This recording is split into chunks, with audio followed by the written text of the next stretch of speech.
Chapter 1. What do you think, Flo, the red scarf or the green? Lady Hardcastle held up the 2 silk scarves for my inspection. Why not take both, my lady? I suggested, as I continued to pack the rest of her clothes. Well, yes, of course, she said. I was just trying to avoid overpacking. We're only going for a week. I don't think a single silk scarf is going to make a great amount of difference at this stage, I said, indicating the already well-crammed trunk on the bedroom floor and the accompanying collection of cases and bags. She looked around. I see what you mean. Honestly, Flo, do you really need all this paraphernalia? This paraphernalia, as you so testily describe it, I said, constitutes the bare minimum required for a week at a country house, and you very well know it. She sighed. I know, but, I mean, really, how will we ever fit it all into the motor?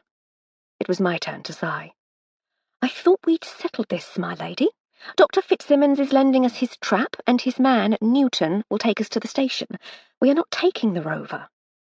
Several hectic, summery weeks had passed since we had accepted an invitation to spend a week at Codrington Hall in Rutland, home of Lord Riddlethorpe, during which time we had discussed the matter of taking the new motor car with tedious regularity. On the one hand, the long drive up to Riddlethorpe from our home in Gloucestershire had the potential to be really rather entertaining, seeing the beautiful towns and villages of the heart of England as we swept through, the last of the harvest in the fields, the livestock munching in the meadows. We had quite the most romantic idea of England in late summer, and the long drive would let us enjoy it at its finest. On the other hand, there seemed to be at least 100 weight of paraphernalia to be transported, as well as a widow and her maid. August had been blissfully warm and summery. All the signs were that the good weather would continue into the first week of September, but one can never be certain with the English weather. I decided to pack for warm weather, but also to include her raincoat, galoshes, and at least 2 tweed suits, in case the Rutland mornings were a little chilly. The thought of spending many hours crammed inside the tiny motor filled us both with unease, and that was if we could even work out a way of loading the trunk, cases, and bags in the first place. We had dithered between the alternatives for many days, until we had finally decided, or so I had thought, that taking the motor was far from practical, and that the train was a much more sensible choice. Well, she said slowly, still fiddling with the scarves, I know we said that, but it would be rather handy to have a motor while we're there, you know, for exploring and such like. I'm sure Lord Riddlethorpe would lend us one of his many motors, I said. He and his pals will probably be glad to see us pootling off into the village so they can get on with whatever it is that chaps get up to when the ladies aren't around. The invitation to Rutland had come second-hand from Lady Hardcastle's brother, Harry. He had known Lord Riddlethorpe, Fishy to his friends, the family name was Codrington, since they had been up at Cambridge together. He had written to his sister to ask if she, and I, would like to be his "do feel free to bring a friend" at a small gathering that Lord Riddlethorpe was arranging to celebrate the launch of his new racing car company. There would be a party, attended by local dignitaries, and a few days of racing for the chosen few on Lord Riddlethorpe's newly built personal racing track. It all seemed terribly exciting, and Lady Hardcastle had accepted at once. Do you think Lord Riddlethorpe will let you race? I asked, taking the scarves and folding them for packing. I should bally well hope so, she said. I'll be disappointed if he doesn't invite you to have a go too. Is he a progressive sort, then? I asked. He won't think such pursuits unsuitable for women. From what I remember of him, he's not too bad.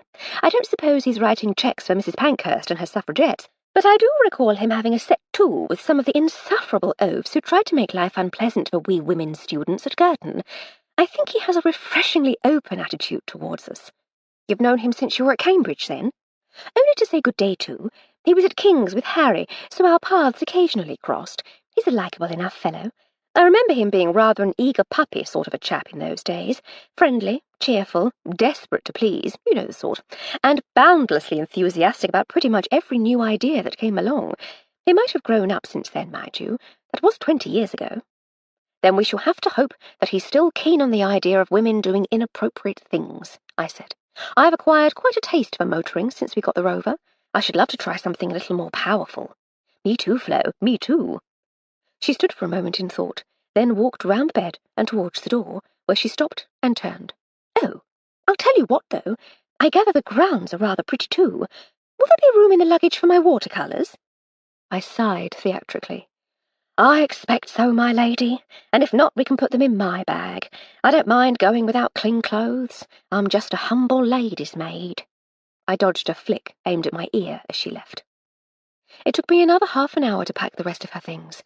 I didn't close any of the bags, knowing from long experience that despite her protestations about how we always took too much, there would still be one or two last-minute, "oh, I really can't do without this," items to be packed before we were finally ready to leave the following morning.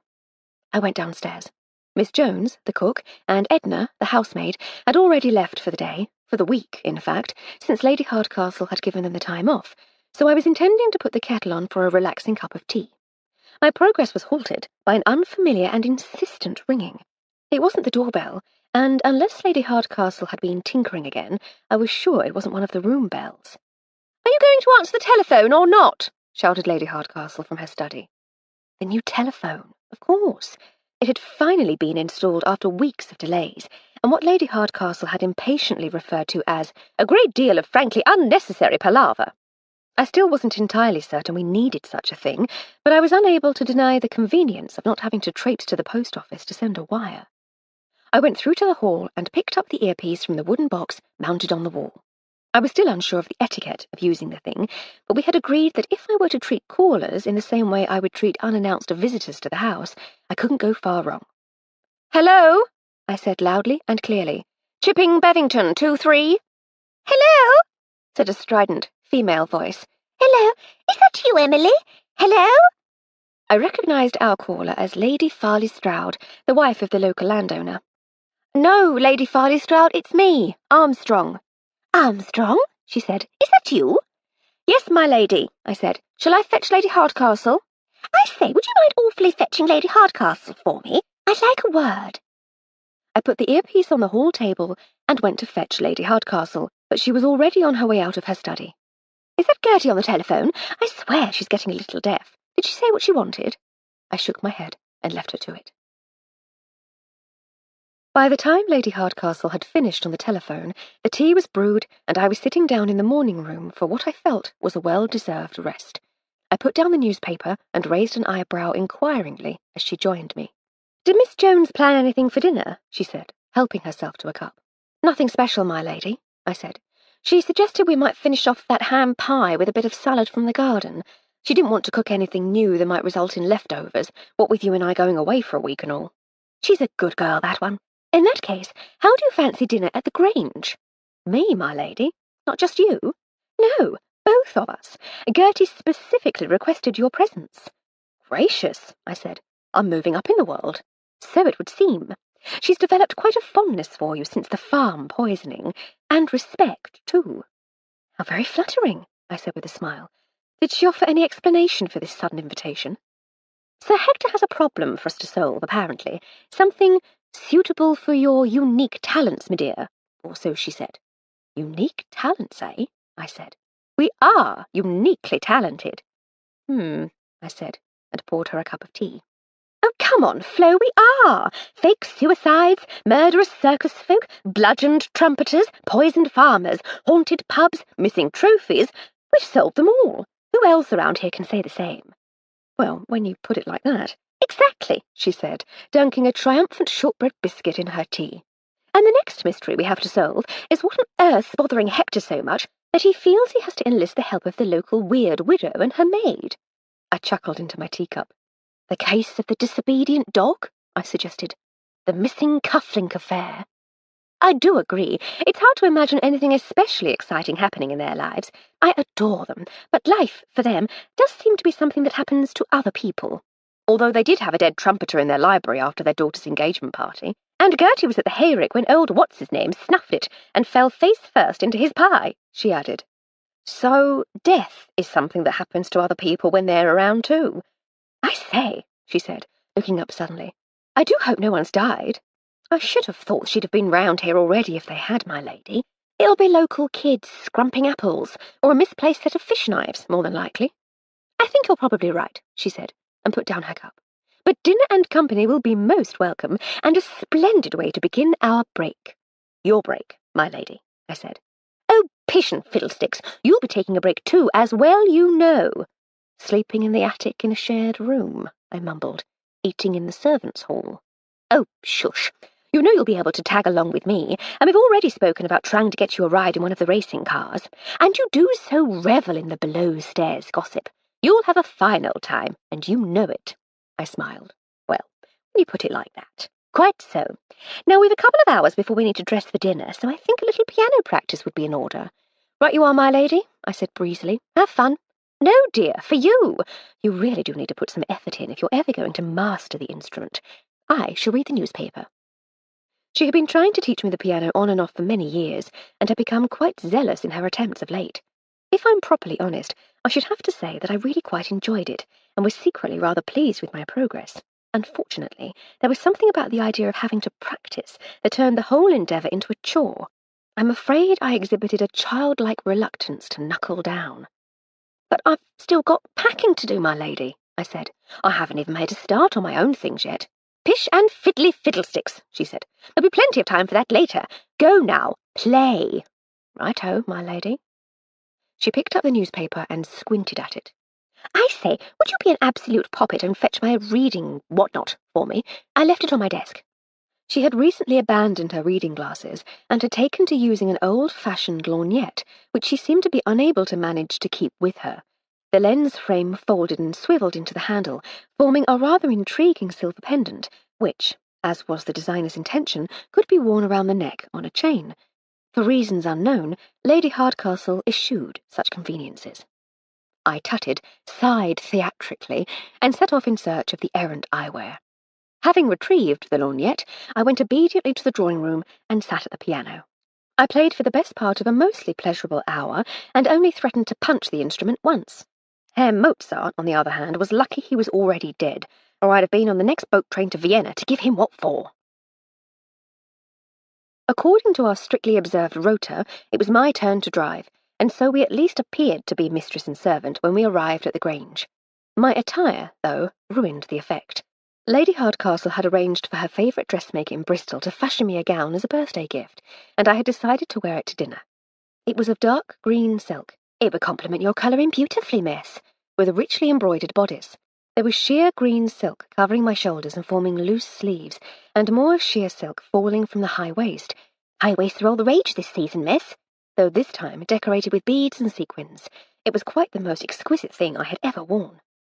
Most of my experiences of dressing for dinner had been while we were on Crown business, where I had been playing the part of a society lady while I kept an eye on Lady Hardcastle.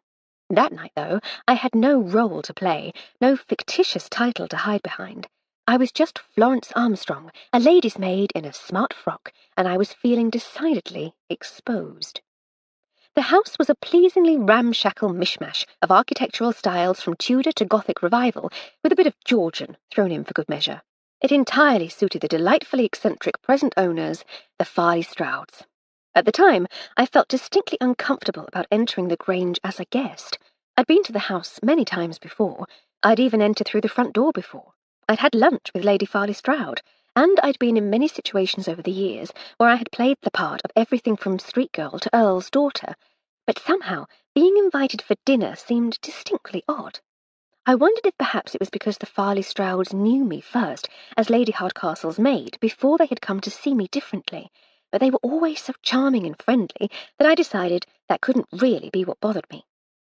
When Jenkins, the Farley Strouds' butler, answered the door and, with a smile and a bow, bade us enter, I realised what it was. The servants. The household servants knew I was nothing more than a lady's maid, and although I got on well enough with all of them, even the domineering cook, Mrs. Brown, I knew there would be one or two, most especially Dora, the housemaid, who would think me to be getting altogether above myself.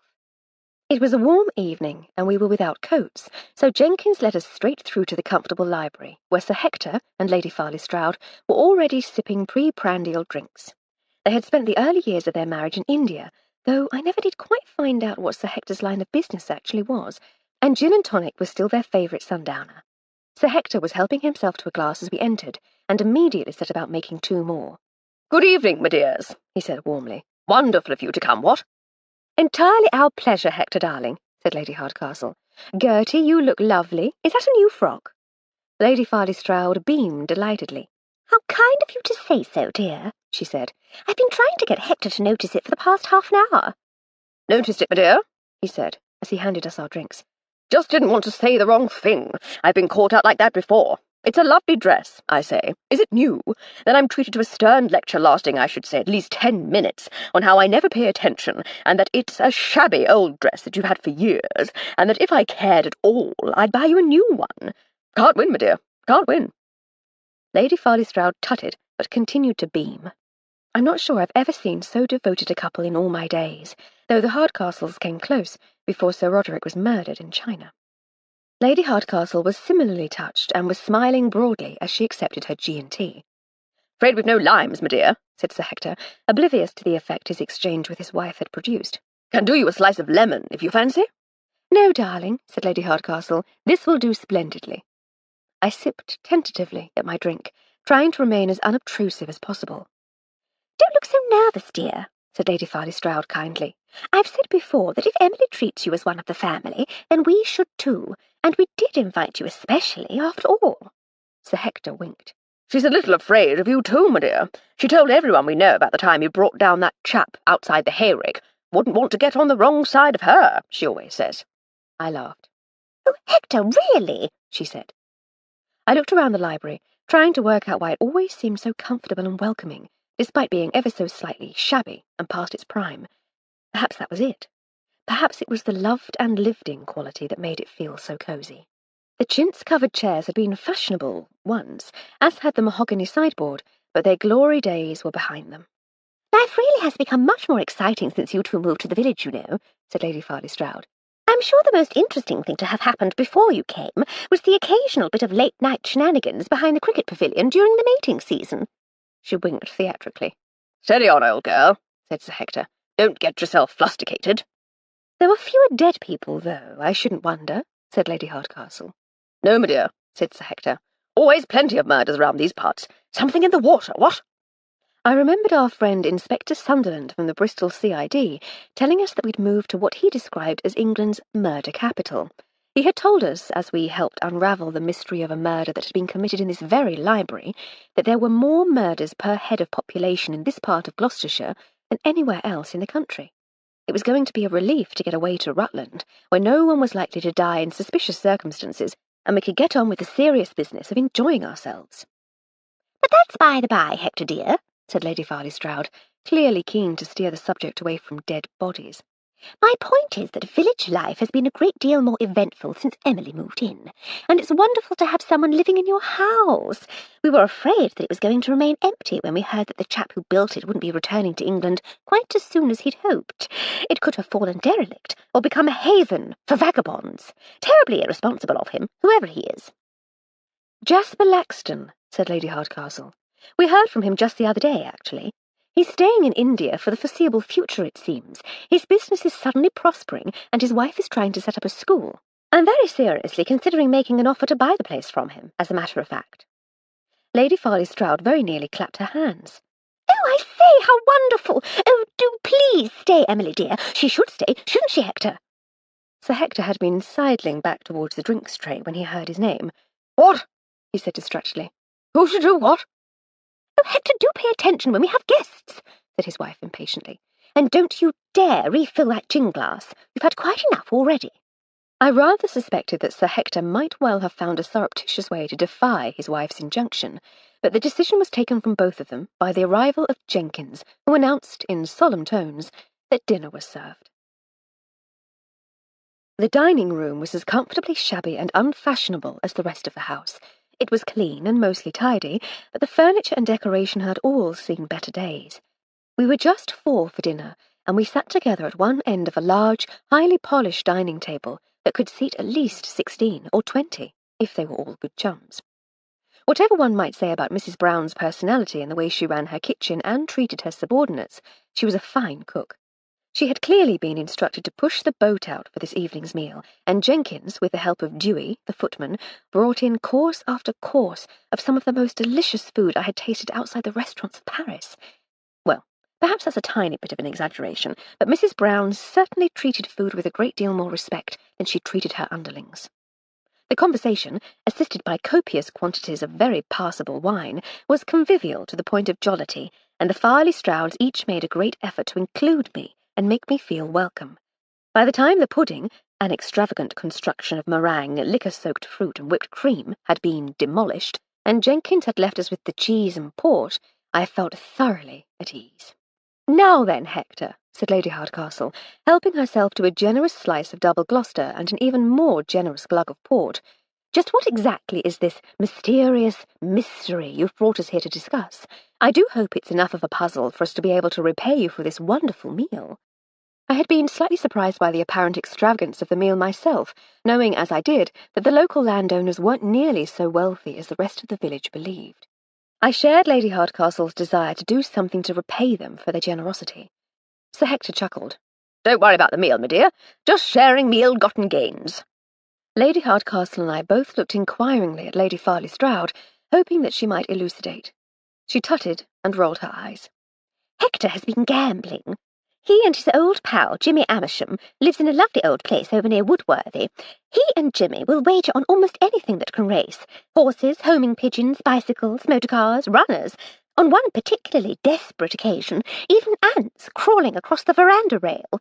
They went to a race meeting at Cheltenham last week, and Hector actually managed to make a profit for once. So I have a new frock, and we all had a special meal." "No point in hanging on to it, eh? Might as well spend it while you've got it, what?" said Sir Hector gleefully. "Quite right, too," said Lady Hardcastle. "It's not like the progeny will put it to any better use once we've pegged out, eh?" "Be that as it may," persisted Lady Hardcastle, attempting to get the conversation back on course, "we do need to repay your generosity in some way, and you did mention a mystery on the telephone." "Quite right, dear, I did," said Lady Farley Stroud. "But bear in mind that this has nothing to do with me, and that I think it the very apogee of silliness." We turned to Sir Hector. He looked slightly abashed, but after a few moments spent composing his thoughts, he began. "Feeling a bit foolish about it all, now that Gertie puts it like that. It's Jimmy, you see. Gertie's right. We do love to wager. Been doing it since we were youngsters.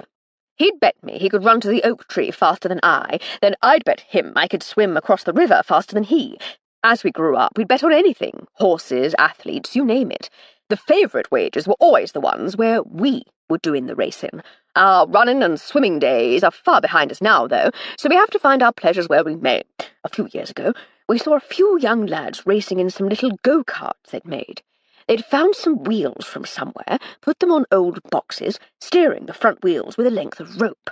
They took 'em up to the top of a hill and raced each other to the bottom. And that got us thinking. Do you see?" Lady Hardcastle laughed. "Don't tell me you and Jimmy started building go-karts," she said. "How absolutely wonderful!" "Got it in one," said Sir Hector. "Build 'em and race 'em. Annual event. Invite some old pals down, make a weekend of it." "And what's the mystery?" asked Lady Hardcastle, still doggedly trying to get him to get to the point. "Coming to that, my dear, coming to that. Old Jimmy, you see, can't bear to be beaten. Hates it. Me, I can take my losses, but Jimmy gets in an awful black mood if he doesn't win. Sometimes think he'd do anything to avoid it. Starting to think he might be doing just that now. Do you see? Doing anything to win. A couple of years ago, I had Bert help me with some special developments, some little enhancements to the cart, make it more streamlined, help it round the bends and whatnot. He's quite the mechanic, our Bert. He doesn't just drive the motor, knows it like his own child. Anyway, we made all these tweaks and changes, and knew for certain we were going to win by miles, but blow me if Jimmy didn't turn up on the day with almost exactly the same tweaks and changes to his cart. Last year, same thing. We tried some cunning new changes Bert had read about from the motor racing world, and when old Jimmy wheels his go-kart to the starting line, there's everything we're trying, right there on his own wretched cart. Only one conclusion, isn't there? The Blighters spying on us." Sir Hector looked genuinely aggrieved at this terrible turn of events, and I could see that Lady Hardcastle was trying hard not to laugh. Lady Farley Stroud, too, was looking down at her empty cheese plate in a bid not to catch anyone's eye, and I decided it was up to me to say something. "Are you sure, Sir Hector?" I said. "Perhaps he's just reading the same periodicals as Bert." "Thought of that, my dear," he said. "But what are the odds he'd do exactly the same things? All sorts of wild what-nots going on in the motor racing world, and he just happened to try the same ones as us. No, he must be spying." "Might he have an informer in your own household?" I suggested. "Thought of that too. Wouldn't put it past young Dewey, I must admit. But he doesn't know one end of a spanner from the other. He'd never be able to tell Jimmy anything useful." "Are you overlooked?" I ventured. Is there some way your work could be observed? Thought of that as well, my dear, he said despondently. But we work in the courtyard, walled in, do you see, walled in. No way to get so much as a peep. The mystery, then, said Lady Hardcastle, is how does Mr. Jimmy Amersham manage to find out what you're up to and neutralise your engineering advantage by copying it? In a nutshell, my dear, in the very nutshell. Do you know what I always find helps at a time like this? She said. No, said Lady Farley Stroud expectantly. Do tell. Wait a moment, said Sir Hector. I know, it's your, whatchamacallit, your blackboard thingy. My crime board? No. Sir Hector looked to his wife for assistance. Don't look at me, dear, said Lady Farley Stroud. I've no idea how she does it. Come on then, my dear, said Sir Hector. We give up. You'll have to tell us. Brandy, said Lady Hardcastle. The Farley Strouds both laughed. Then we'd better withdraw to the drawing-room and see if we can't offer you a drop or two. And we did. We played several hands of bridge, where Lady Hardcastle and I were roundly beaten, thanks to some extremely skilful play, and a certain amount of reckless bidding from the old couple, who, we learned, had been playing together for over 40 years, and were seldom defeated. When we became too befogged for cards, we moved through to the ballroom, where the Farley Strouds kept their magnificent baby grand, and Lady Hardcastle treated us to some Chopin and little Schubert, before we launched into a selection of ribald music hall songs, to which, to my gleeful astonishment, Lady Farley Stroud knew not only the words, but also the actions. We left at 2 in the morning and walked home down the hill, having been assured that Bert would drive the Rover back to the house by 9 o'clock the next day. Dressing, breaking our fast, and finishing our packing were all accomplished at remarkable speed the next morning, following far too little sleep, and while still feeling the after-effects of our splendid evening with the Farley Strouds. I regretted Lady Hardcastle's decision to give Edna and Miss Jones the whole week off. Couldn't they start their holiday on Tuesday, I wondered, as I cleared away the breakfast things and had one last tidy round. Bert arrived with the Rover as the hall clock chimed 9 and declared it a fine little vehicle, before politely declining my offer to drive him home in it and setting off on foot. He said that the walk would do him good, but I also suspected that an opportunity to wander into the village and then take his time getting back to the Grange was also quite appealing. Not long afterwards, Newton arrived in Dr. Fitzsimmons' trap, ready to take us to the station in nearby Chipping Bevington, the railway having never quite made it as far as Littleton Cotterell. He was a stolid, hen-pecked man, whose abrasive wife was Dr. Fitzsimmons' housekeeper. I had met her during our first week in the village, and hadn't been favourably impressed. A convenient consequence of her domineering nature, however, was that Newton didn't bat an eyelid when I told him that I would help him load our baggage onto the trap. He didn't even comment on my strength, something which I found more refreshing and relaxing than any amount of, "'Ere, let me do that for you, miss," could ever be. Within no time, everything was loaded, and we were off on our sedate and steady way to Chipping railway station. Newton made no effort to engage either of us in conversation, but we were still sufficiently groggy that we were happy to spend the long ride in companionable silence. The sun was out, the air was warm, and I drank in the sights and smells of England at its late summery best. From the trap's high vantage point, we could see over hedgerows that occluded our view when we were in the little motor car, and I was able to get an early start on my study of the countryside, with a good long look at some of the West Country's finest dairy herds, from a reassuringly safe distance. Cows, as anyone with any sense knows, are terrifying beasts, and should not be approached, but it was safe to view them from the other side of a sturdy English hedgerow. As the journey progressed, and we drew nearer to our destination, I also managed a glimpse or two of some rather entertaining-looking pigs, Gloucestershire old spots, I sincerely hoped, though in truth I had no idea, rooting about near their little wooden huts in a field beside the road. As we drew up at the station, the porter, who seemed to recognise us from our previous trips, hurried towards the trap with his trolley. He began cheerfully unloading the luggage almost before we had stopped moving. By the time Lady Hardcastle and I had clambered down, and she had pressed a few coins into Newton's hand for his trouble, the sturdy little porter had piled everything onto his sturdy little trolley and was already on his way towards the sturdy little ticket office. He was waiting for us as we walked in. "Morning, my lady," he said. "Nice to meet you again. Just you have a word with young Roberts there for your tickets, and I'll see to your train." "Thank you, Mr. said Lady Hardcastle. "Roberts, my lady," he said. knuckling the peak of his railwayman's cap. Old Roberts, they called me. Young Roberts over there behind the counter is me eldest, see? Railways is in our blood.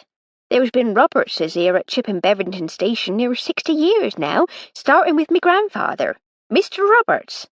I say, said Lady Hardcastle, with a smile as she approached the ticket counter. How wonderful to be so well looked after. It's like visiting an old family business. Roberts beamed proudly. His son looked faintly embarrassed, but gave a conspiratorial grin when Lady Hardcastle winked at him. 2 returns to Riddlethorpe, please, she said. The young man reached under the counter and heaved up an enormous, well-thumbed volume. He spent some minutes flicking back and forth between the pages and making notes on a scrap of paper. I don't ever think I sold a ticket to Riddlethorpe before, my lady, he said, when he finished his calculations. I shall have to note it in my book. I like to keep track of all the places I sends people. It's interesting, I finds, seeing where people gets to. She smiled warmly at him. Your quickest route, he carried on, consulting his notes, will be to get to Bristol Temple Meads, then get the express to Birmingham New Street. You can get a connection from there to Leicester, and then change onto the branch line to Riddlethorpe. Looks like you've arrived at exactly the right time, too. If you gets on the next train here, all your connections lines up nicely. The truth was that we knew this already, having spent almost an hour the previous weekend poring over Bradshaw's guide, trying to work out the best way to get to Codrington Hall. But the young ticket clerk's pleasure in having worked it all out for us was so evident that it would have been churlish to tell him. Lady Hardcastle paid for our 2 first-class tickets, and old Roberts led the way to the downside platform, where we sat in the waiting room and awaited the local train to Bristol.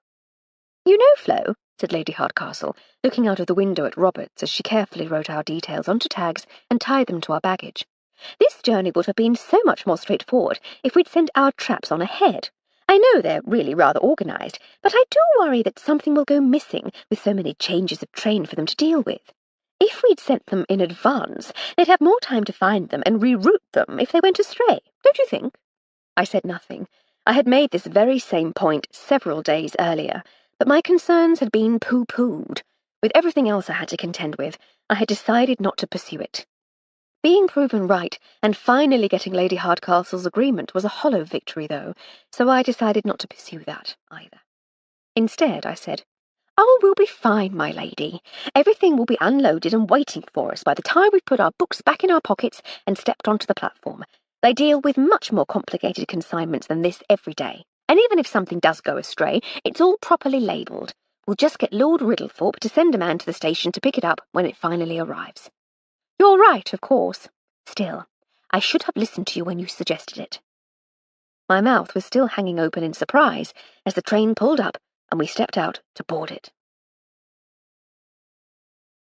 Chapter 2. The journey was a long one. 100 years earlier it would have been longer still, of course. We weren't travelling 100 years ago. Viewed with the impatience and lack of perspective of the modern traveller, it took an absolute age. Our changes at Bristol Temple Meads, Brunel's Tudor-style railway castle, Birmingham New Street with its immense roof, and Leicester London Road, still feeling almost new, went without even the slightest hitch. We transferred from train to train with clockwork efficiency that must be the envy of the world. Our baggage, too, managed to follow us with nary a problem. The problem, for there was bound to be one, was that, as I've already mentioned, the whole proceeding took an absolute age. There are only so many conversations 2 travellers can profitably have about whether cattle are frightened by the passing trains, and serve them right if they are, dreadful creatures, or about whether trains might one day be powered by electricity in the same way that trams are. Lady Hardcastle, who followed developments in the world of science and technology with great enthusiasm, insisted that they would. The gentleman who was sharing our compartment at the time snorted his derision, but was wise enough to say nothing. We read the newspaper. We read our books. We played word games. We devised fantastical biographies of the people we saw standing on the platforms of the stations we passed through. The handsome young man in the luridly striped blazer, whom we saw somewhere just outside Birmingham, for instance, was a solicitor's clerk called Raymond, who was on his way into the city to audition for a part in a musical. His sweetheart, a girl called Mildred, who had a squint, a wooden leg, and a heart of gold, had packed his lunch for him and sent him on his way with a loving kiss to pursue his dreams. The snorting gentleman left the compartment at this point, I never found out what became of Raymond and Mildred.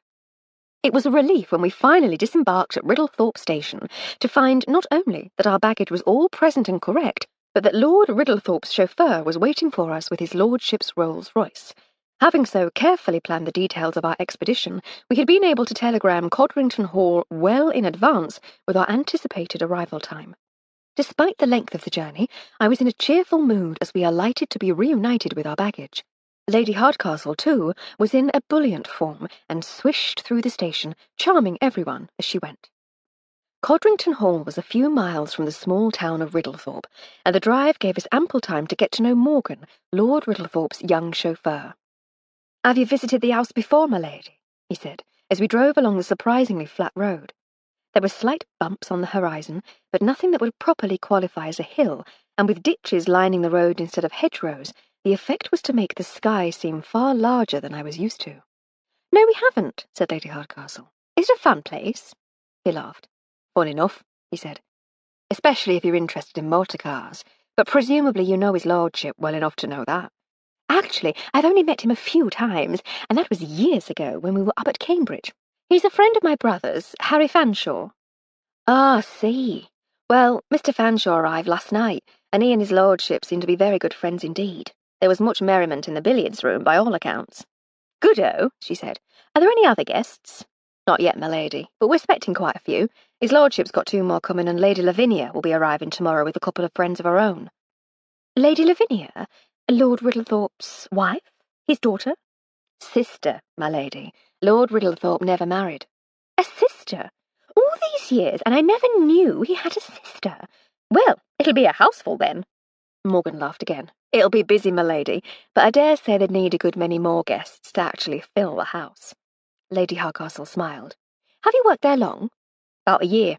His lordship saw me tinkering with a motor car at my dad's forge and offered me a job there and then. Dad's a blacksmith, see. He wanted me to follow him into it, and I've learned a lot, but I don't reckon there's much future in it. I reckon motor cars are the future, but he don't see it." "So you do more than just drive for Lord Riddlethorpe?" "Oh, I'm a lady. I'm his mechanic. I look after his racing cars. You know about his racing team?" "Not in detail, no. Harry said that's what the party was for, but nothing further. He said his lordship has a racing circuit at the house, which sounds like fun, but I confess I don't know quite what to expect." "Thought it was a rich man's fancy?" She looked thoughtful, as though surprised by this perceptive young man. "As a matter of fact, I did," she said. "Have you read Kenneth Grahame's book, The Wind in the Willows?" "Can't say I have, my lady." "It's a children's book, but it's really rather splendid. There's a character in it called Mr. Toad. But no matter." "I'll be sure to hunt it out," he said. "And what of you, miss? What did you expect of your week away?" "Me?" I said. "Oh, I don't know. A break from the drudgery of serving such a demanding mistress, perhaps." "Tough one, is she?" he said with a wink. "The worst," I said. "But she hides it when we're in company, so no one knows how I suffer."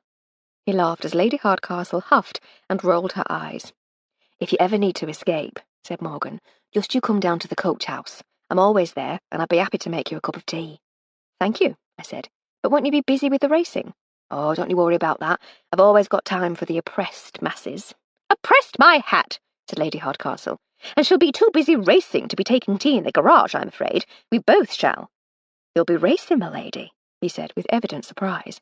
"I shall be most disappointed if we don't," she replied. "Can't come all this way to a house with a racing track and not have a go." "Well, I never," he said slowly. "To be honest with you, dear boy," she said, "we never did either.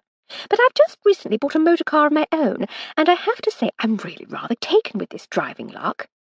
"A motor car of your own, eh?" he said, apparently delighted to be able to talk about his passion. "What did you get?" "On the advice of my friend's chauffeur, I bought a Rover 6. The Rover, eh? Not a bad little motor, that. Nice little 2-seater.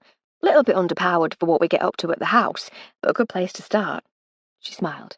"I'm pleased you approve." "And you drive it yourself?" he asked.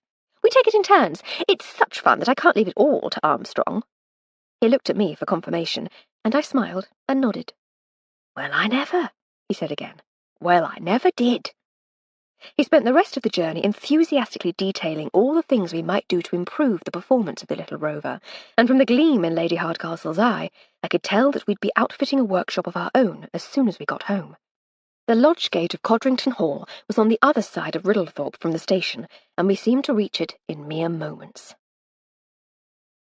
The drive from the lodge house at the gate to the vast expanse of gravel in front of the house, on the other hand, took an absolute age.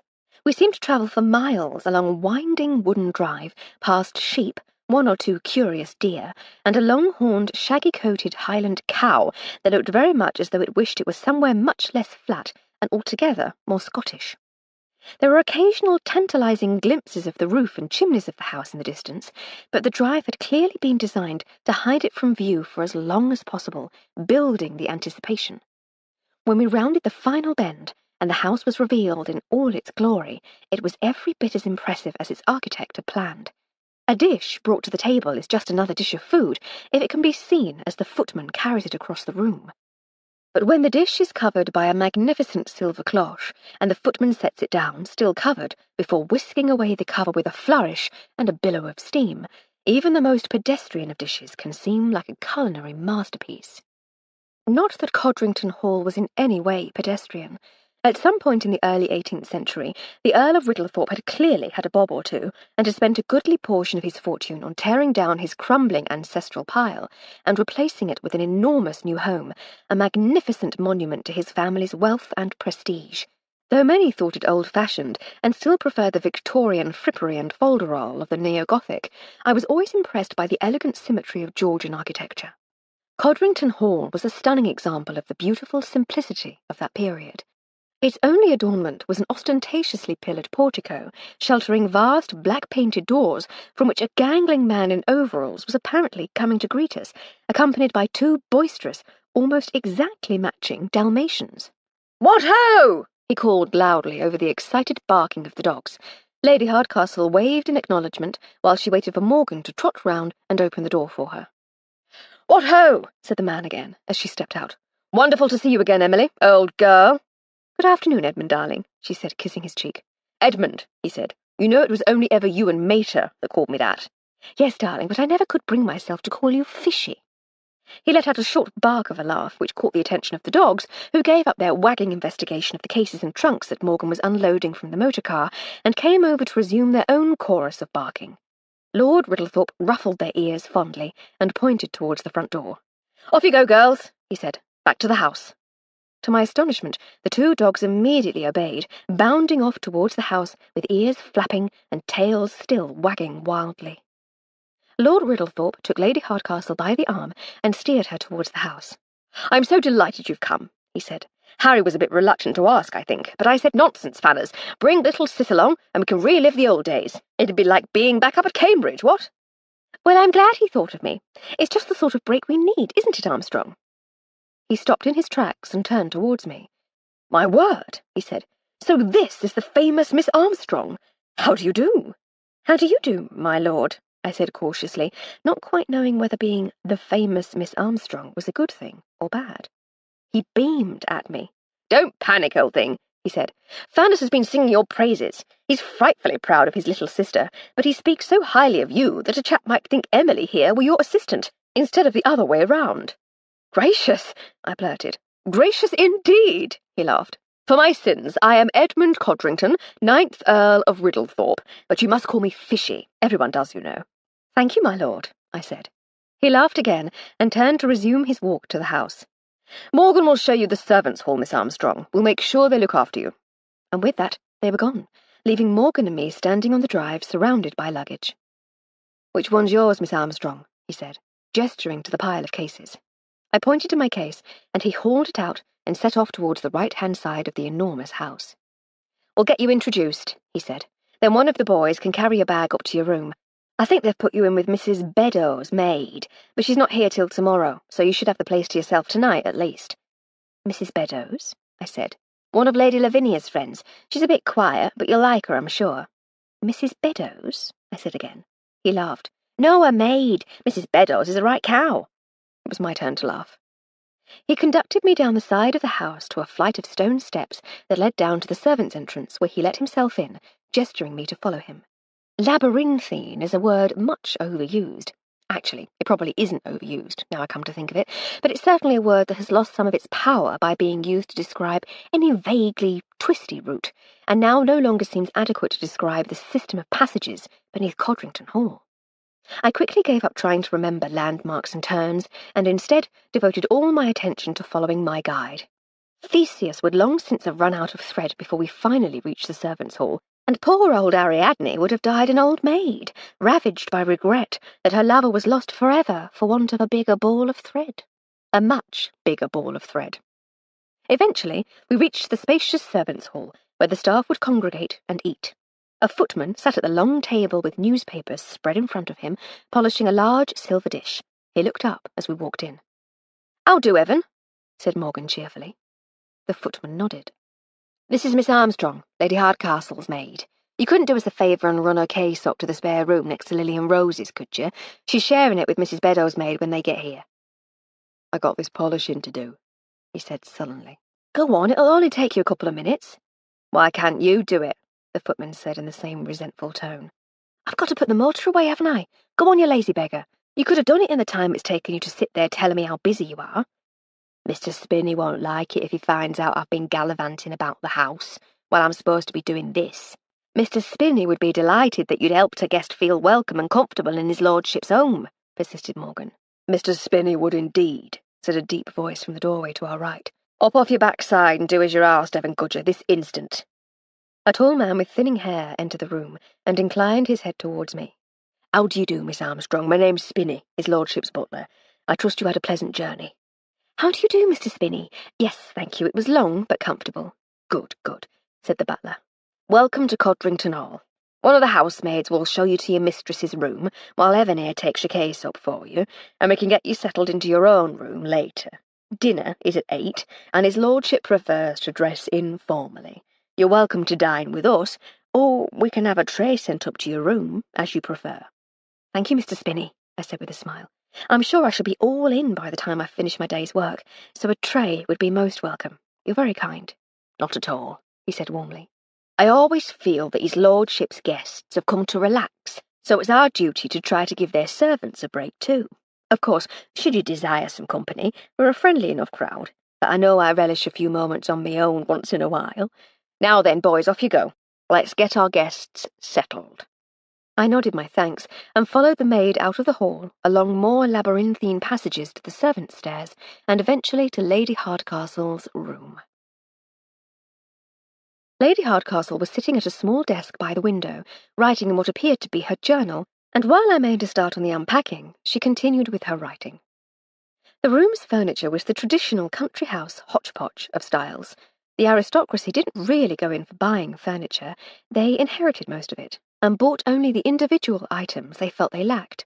So the bed, a monumental construction of carved mahogany, didn't match the wardrobe, delicate and fussy with an inlaid flower motif, which didn't match the writing desk and chair, Louis XVI with fiddly gold bits.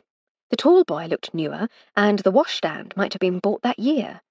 Somehow, though, when it was all set against the wonderful green wallpaper, it didn't seem at all wrong. I got closer to the wallpaper to take a better look. "William Morris," said Lady Hardcastle, who had noticed my perusal. "I thought it might be," I said carelessly. "Don't fib," she said. "It's called Larkspur, and I'm surprised to see it here, to be honest. Someone in the Codrington line must have had artistic ambitions." "You've seen it before?" I said. "A tutor at Cambridge had it in his drawing-room. His wife was a rather gifted artist herself. She was very proud of her William Morris paper, but it's not the sort of thing earls buy." "Well, I'm glad someone did," I said. "I like it." "Me too." She finally put down her pen. "What's it like below stairs?" "Huge and surprisingly quiet, but that might just be because I didn't see the busy parts. The butler seems friendly." "Spinney," she said absently, as she looked out of the window. "The very same. How did you—" "Fishy. I suppose I ought to get used to calling him that. Everybody else does. Fishy gave me all the gup on the staff." "The gup, my lady?" "The gup, the gossip, the tittle, and, what's more, the tattle." "I've never heard the word before," I said, folding his shawl into a drawer. "Really? My father used it all the time." "Ah, that would explain it." "Old-fashioned, do you think?" "A tiny bit, my lady. Upon whom else were you vouchsafed the gup?" Goodness, Flo, I was pleased enough with myself for recalling the name of the butler. You expect me to remember everyone else as well? Sorry, my lady. I sometimes forget that your poor old mind is ravaged by creeping senility. Indeed it is, dear. Indeed it is. There was something about the cook, who was an absolute poppet, apparently, but don't ask me her name. Young Morgan Coleman has made quite an impression with his chauffeuring and mechanicking, but I'd surmised as much for myself. He mentioned the housekeeper, Mrs. Mook something, I think. You've done very well, my lady, I said, and you've remembered many of their names into the bargain. As fly as ever, me dear. He did also say when dinner was, but I'd quite forgotten. 8, my lady, informal. Oh, she said forlornly. You don't like black tie, my lady? Oh, I don't care what everyone wears, she said. I was just dismayed that it's such a long way off. I'm starving. Shall I see if I can get cook to knock up a sandwich for you? It's tempting, but then I shan't want dinner. I shall have to endure. You're a brave little trooper, my lady. I bally well am at that, she said, finally deciding to pitch in and help with the unpacking. Shall you be eating in the servants' hall? I've been offered supper in my room, I said. Have you, by crikey? Will you avail yourself? I rather think I shall, my lady. I quite like the idea of a peaceful evening in, with a hearty meal and an edifying book. What a splendid idea, she said, making such a thorough pig's ear of hanging up a dress that I gently took it from her and gestured for her to resume her seat by the window. Once everything was put away, it was time for Lady Hardcastle to ready herself for dinner. Having ensured that she was shipshape and fully Bristol fashion, I took my leave and vanished once more into the maze of servant stairs and corridors. After less than 10 minutes wandering, I managed to find my way back to the hall, which was by now a hive of activity. Mr. Spinney saw me milling about and took a break from instructing a junior footman on the best way to remove a spot from the sleeve of his jacket to come over to see me. Is everything to your mistress's satisfaction? He asked kindly. It is, thank you, I replied. Splendid. Is there anything else we can do for her? No, I think everything is in hand, I said. Perhaps you might send someone up later to put her trunks and cases into your luggage room. Of course, of course. And how about you? Is there anything we can do for you? You're most kind. Are you absolutely sure about your kind offer of supper in my room, though? Would the rest of the staff think me too rude?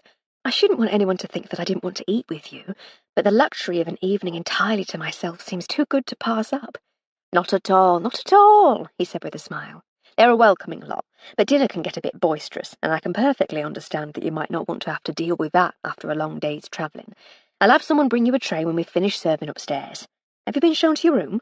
Not yet, I said, but I'm sure it can't be difficult to find. I'll just keep heading upwards until I find a room with my case in it. That's the ticket. Now, if you'll excuse me, I need to get back to young Billy and his grubby sleeve. I smiled my thanks and set off back the way I'd come and up the stairs. This time, though, I passed by the first-floor landing and carried on upwards, towards what I presumed were the servants' quarters at the top of the house. I finally emerged into a plainly decorated, yet oddly cosy corridor, and walked towards the only open door, at the far end on the left. Sure enough, there was my suitcase, next to a sturdy iron bedstead by the window. Another bed stood nearer the door, and both had been made up with crisp, fresh linen and warm-looking blankets. I unpacked my things and settled into the armchair in the corner with my copy of H.G. Wells's The Time Machine, which I thought was well overdue to be reread. Chapter 3. I slept like a countess. If a countess had fallen on hard times and had taken to working as a lady's maid, that is. My accommodations were at the more luxurious end of the servants' scale, though, so I had no cause to grumble or gripe. I had slept a great deal more comfortably than many. I readied myself for the day and set off down the secret stairway to see if I could scare up a pot of tea for Lady Hardcastle. The approved procedure in most country houses would be for me to make my way to the servants' hall and wait for her to ring for me, but Lady Hardcastle was unimpressed by such ostentatious displays of status and preferred a cuppa and a chat while she gathered herself together. The kitchen, once I found it, was alive with efficient industry, and I introduced myself at once to the cook. "Good morning, my dear," said the cheerful, plump queen of the kitchen. "I'm Mrs. Ruddle. Welcome to Codrington. Did you sleep well?" "I did, thank you, Mrs. Ruddle, and thank you for the delicious supper you sent up. I don't know when I've been so well looked after. I hope no one thought me above my buttons for not joining you all down here." She laughed. "Not at all, my dear. We'd all take the chance if it was offered, wouldn't we? So long as you're comfy, we don't mind at all. It's not like you won't be pulling your weight while you're here, is it? Might be a nice little holiday for your mistress, but your work won't stop, will it, eh? You're very kind. And speaking of my work, I don't suppose there's any water on the boil for a pot of tea. I'd like to take a tray up to Lady Hardcastle if I can. Of course, my dear, she said, bustling back to work. I'll get the girl to put it all together for you. Would your mistress like some toast? I bet she'd like a round of toast. I'll get Patience to put a round of buttered toast on the tray for you. And how about you? You must be ready for something. Just you help yourself at the table in the hall, and Patience will bring the tray out when she's done. I sat at the table in the hall and helped myself, as instructed, to eggs, bacon, and toast. I was going to ask about the delicious tomato sauce I'd just tried, when a woman of about 40, dressed in black, swept into the room. The housemaid I'd been going to interrogate suddenly remembered urgent business elsewhere and all but evaporated from the table. The woman sat down. "Good morning," she said, in an incongruously plummy voice. "You must be Miss Armstrong. I'm Muriel McClelland, Lord Riddlethorpe's housekeeper." "How do you do?" I said. "Florence Armstrong. People call me Flo." "Pleased to make your acquaintance," she said, and sat at the table next to me. By any objective standard, she was extremely attractive, with a fine-featured face, topped with honey-blonde hair, and set with eyes of such a dark shade of blue that they might have appeared black in some lights. It was obvious, too, that in a more flattering dress than that typically worn by a housekeeper, she would have a striking figure to match the beauty of her face. Her only adornment was a delicate brooch set with tiny pearls. "It seems you have a hectic few days ahead," I said, "what with hosting a party this evening, as well as house guests for the week." "Oh, it's nothing we can't deal with," she replied, helping herself to eggs and bacon from the recently replenished platter. "I'd much sooner be busy than idle. Don't you agree?" "Actually, I do. And speaking of which, there's Patience with Lady Hardcastle's tray. I'd best be off, if you'll excuse me." "Of course," she said, as I stood. "If you fancy some company later, I take my break at around 11. We could have a cup of coffee, perhaps. If I can get away, I should like that very much. I can't promise, though. Lady Hardcastle might have other ideas." "I quite understand. I take coffee in my room. Just ask one of the juniors. They'll point you in the right direction." I smiled my thanks and took the tray from an already weary-looking Patience. "Good morning, my lady," I said, as I set down the tray on the writing desk and drew the curtains. A croaky mumble issued forth from beneath the covers. "I brought you some tea and toast," I said breezily. "They were just starting to take the breakfast things up to the dining room when I left the kitchen." There was another forlorn, slightly self-pitying groan, muffled by layers of sheet and blanket. "Did we overdo it a little at dinner, my lady?" I said with a grin. As she struggled out from her linen cave and sat up, I saw that she had, indeed, overdone things a little. "It's my stupid brother's fault," she croaked. "Of course it is, my lady," I said, as I poured a cup of tea. "A big boy did it and ran away. That's always the excuse I used." She harumphed, but smiled gratefully as she clutched the saucer and lifted the cup for her first reviving sip. "You've had dinner with Harry," she insisted. "You know what he's like. 'Have another glass,' he says. 'Come on, sis, don't let a chap drink alone.' And then, 'I say, Fishy, this port's excellent, isn't it excellent, Em? Here, let me pour you another.' And then, 'If there's one thing I've always loved about staying with you, Fishy, it's your excellent cognac. Where do you get it? Em loves a drop of brandy, don't you? Shall I top you up?' Oh, by the time I stumbled up here, the three of us had demolished half of poor Fishy's cellar." "Politely declining? Never crossed your mind?" "I should bally well say not," she said, slowly recovering herself. "If there's one thing Fish is famous for, it's his cellar. It would be an absolute crime to pass up the chance to sample it." I rolled my eyes. "I'm pleased you enjoyed yourself, my lady." "I really rather did," she said. "It's lovely to see Harry again, and Fishy turns out to be really rather splendid company." "Good-o," I said.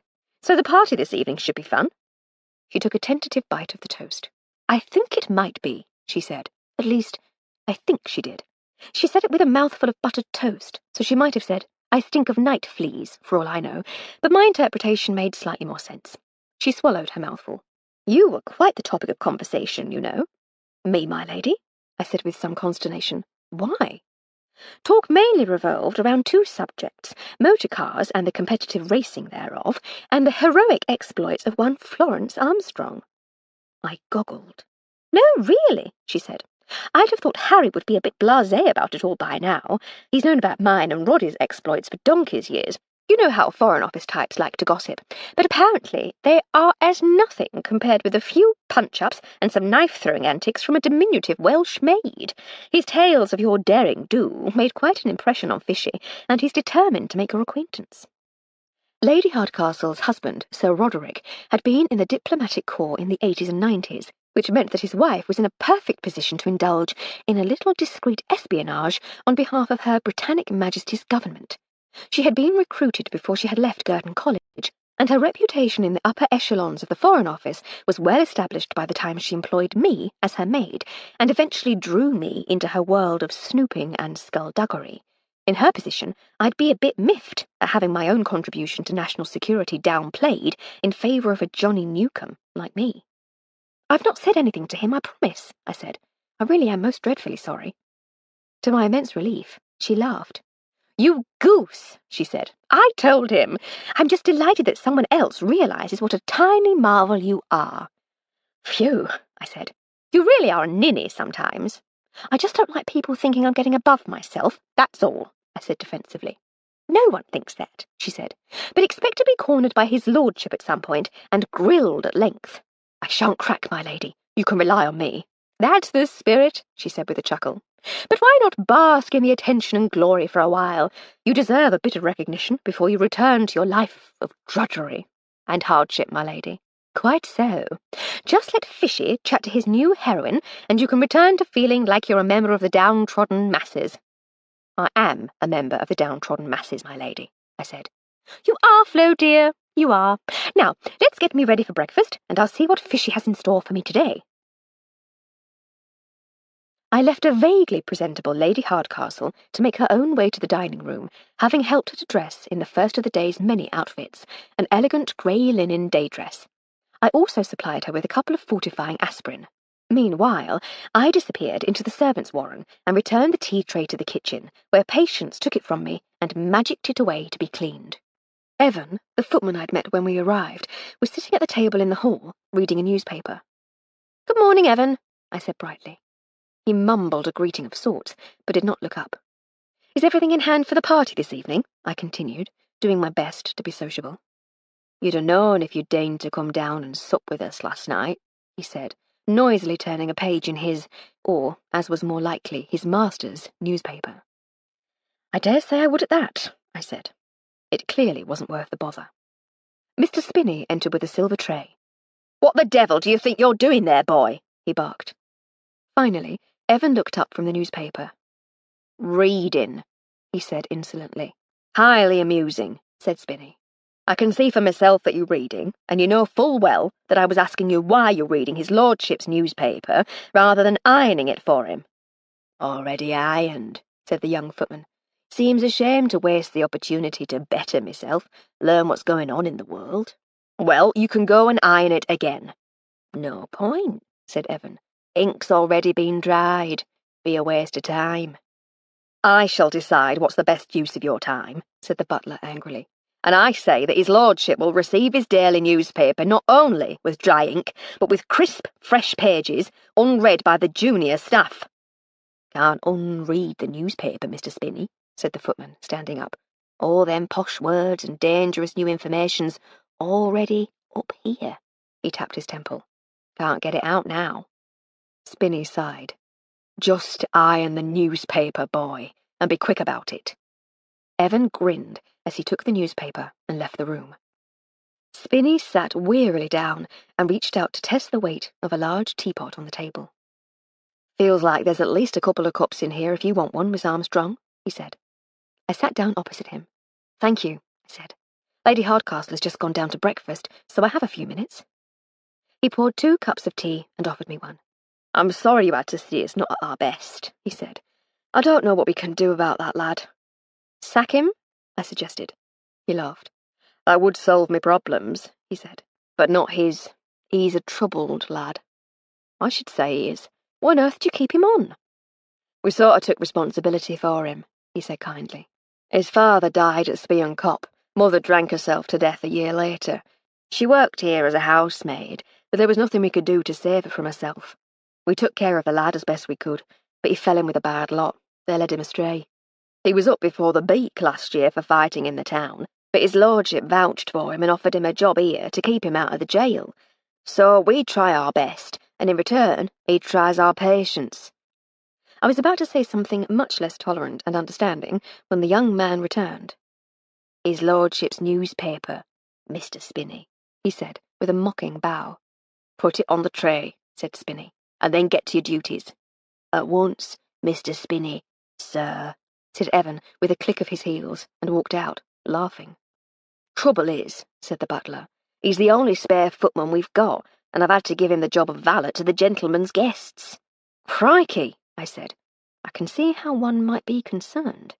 "Concern doesn't begin to cover it, Miss Armstrong, not even close. I'll be about above stairs looking after Lady Hardcastle. I can keep my eyes and ears open, if you like." "It's a kind offer, but you'd have your work cut out. He's "Taken against me?" I suggested. I rather thought he might have. "How's that?" "He told me so, in almost as many words." Spinney looked embarrassed. "Please accept my apologies on behalf of Codrington Hall," he said.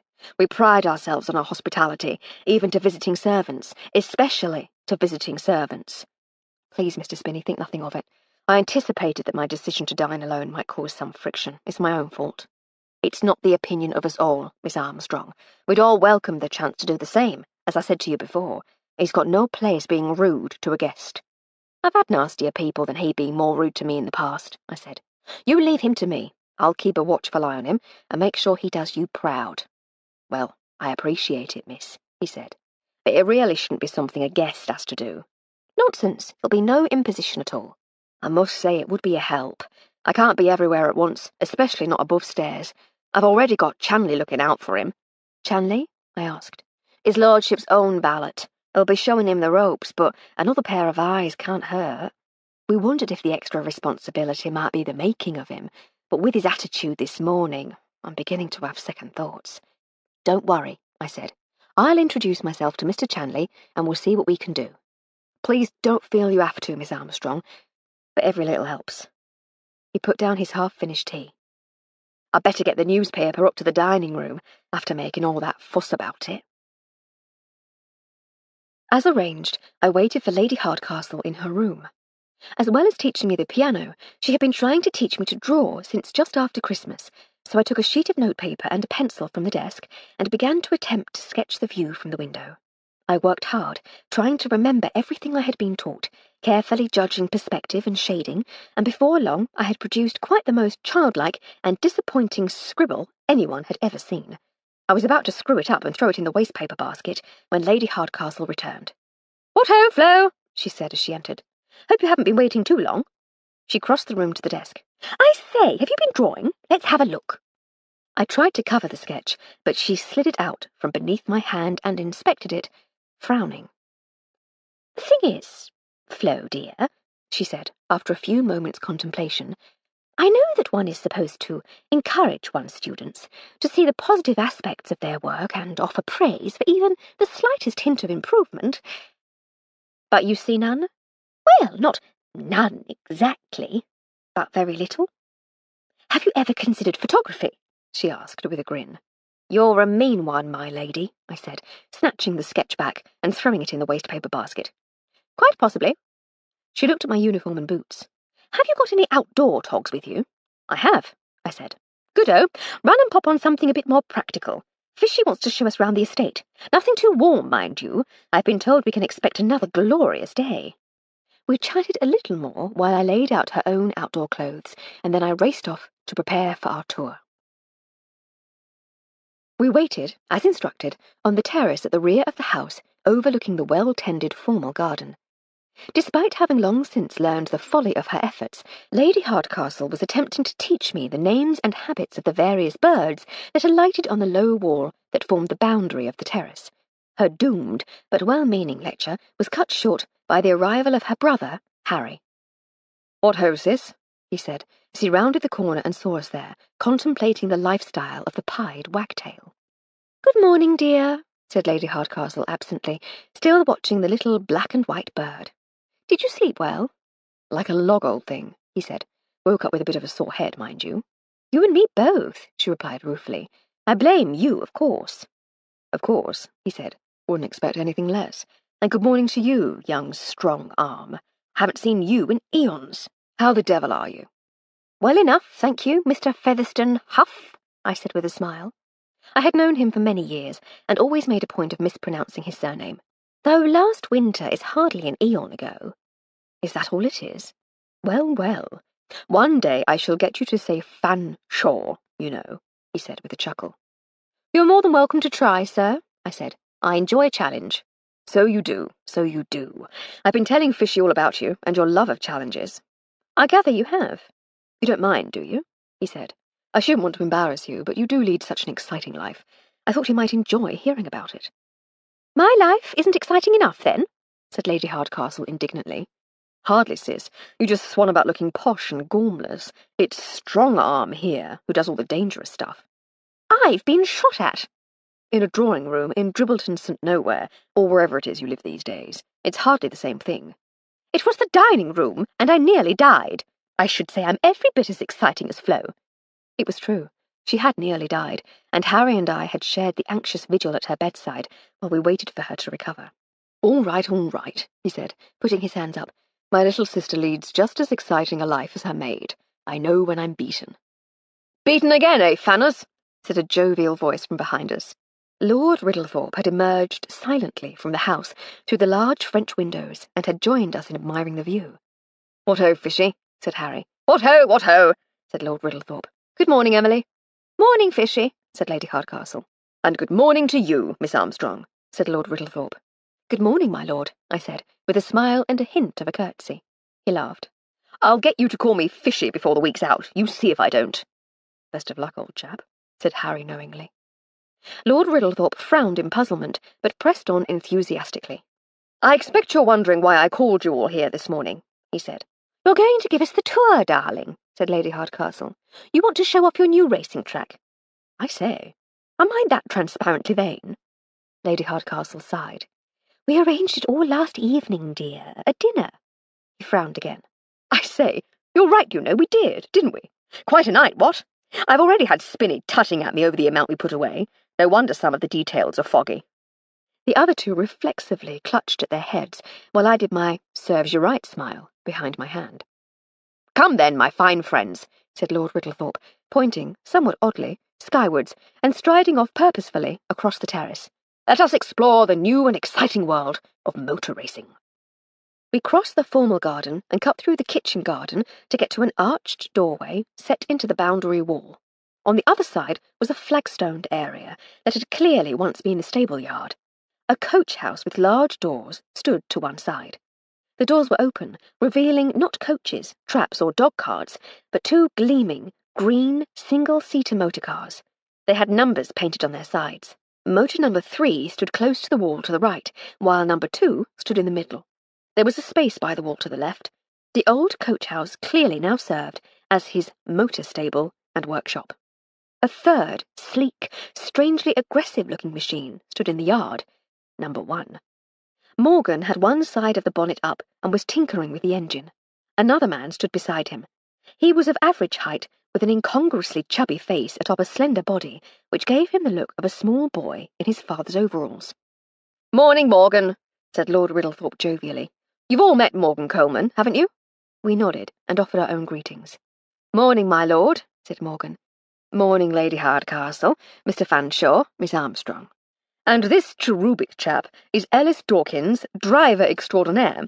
He's the senior driver for Codrington Racing, and is a scoundrel, a cad, and quite the fastest chap on 4 wheels. We murmured our how-do-you-dos. Good morning, said Dawkins. No one told me we was expecting such beautiful company. I raised an eyebrow in response to his leering smile. Unabashed, he leered again, before returning his attention to Lord Riddlethorpe. What do you think? Said Lord Riddlethorpe proudly. Of the car, dear, said Lady Hardcastle. Or of Morgan and Dawkins, if you prefer, but I was thinking of the car, yes. Dawkins turned towards me and winked. I pondered the potential consequences of flooring an Earl's trusted employee with a sharp blow to the chin. Well, it's very long, isn't it? It's certainly bigger than our little Rover. Faster, too, said Lord Riddlethorpe, patting the motor car and making Morgan flinch as the precariously balanced bonnet wobbled a little, threatening to close on his hands. I'll bet. Is it difficult to drive? Lord Riddlethorpe smiled. No more difficult than any other motor, but to drive it quickly, that's another matter entirely. Fanners tells me you're quite the driver yourself. Well, said Lady Hardcastle, trying to affect an air of modesty. Come now, I'm told you bomb along the country lanes like you're in the Gordon Bennett Cup. You too, Miss Armstrong. Not I, my lord, I said. I like to take my time and enjoy the view. He laughed. So it's just you then, Emily Watt? I confess I have been known to put on a turn of speed when the mood is upon me, yes, said Lady Hardcastle. Harry suggested there might be a chance to race this week. He laughed again. Did he, by George? You're awfully free with my motor cars, Fanners. What? I thought we were all invited to drive, said Harry, slightly defensively. Just teasing, Fanners. Of course you may drive, Emily dear. Everyone can. Whole point of coming to stay. You don't mind ladies driving? She asked. Plenty of girls in the motor racing world, old thing. We are a truly egalitarian 20th century sport. Egalitarian, as long as one has sufficient oof to fund the running of a thoroughbred motor car. 3 thoroughbred motor cars, said Lord Riddlethorpe, gesturing towards the old coach-house. Crikey, Fishy, said Harry. I didn't know you had 3 of the bally things. What do you need 3 for? Surely you can only drive 1 at a time. Well, there's me and young Ellis, so that's 1 for each of us, and 1 for development. Development? Said Lady Hardcastle. Trying to compete with the big boys, said Lord Riddlethorpe. Missed our chance in the Grand Prix in France last year, but now we've got a circuit of our own at Brooklands. This sport is going to take off, and I mean to be champion. Good for you, she said. And that's why you have your own circuit? Just a small one for testing, yes, but it does the job. We build 'em, test 'em, and before you know it, we'll be racing 'em against the likes of Mercedes, Panhard, Benz, and all that lot. Aha! I'd heard about the new team, but I hadn't fully fathomed what that might entail. All this and more, he said, gesturing around the yard. And the official launch is tonight. I've invited a few Johnnies from the press, and I'm hoping to win over one of my rivals, see if we can't join forces to take on the Europeans. This is all much more exciting than I was given to understand, said Lady Hardcastle. Harry, you really are a duffer sometimes. Did you know about all this? Sort of, sis, said Harry, but it's all a bit over my head. All I really understood was the bit about Fishy getting a few friends together to lark about in motor cars. They'll be larking with pals tomorrow, said Lord Riddlethorpe. Jake's coming down with some chums of her own, and we can all have some fun. Come on, I'm dying to show you what we've built. He set off out of the yard towards what had once been magnificently landscaped parkland and was now a magnificently landscaped racing circuit. It took us nearly 2 hours to explore the twists and turns, the long straight, and the steep climb to the hairpin bend.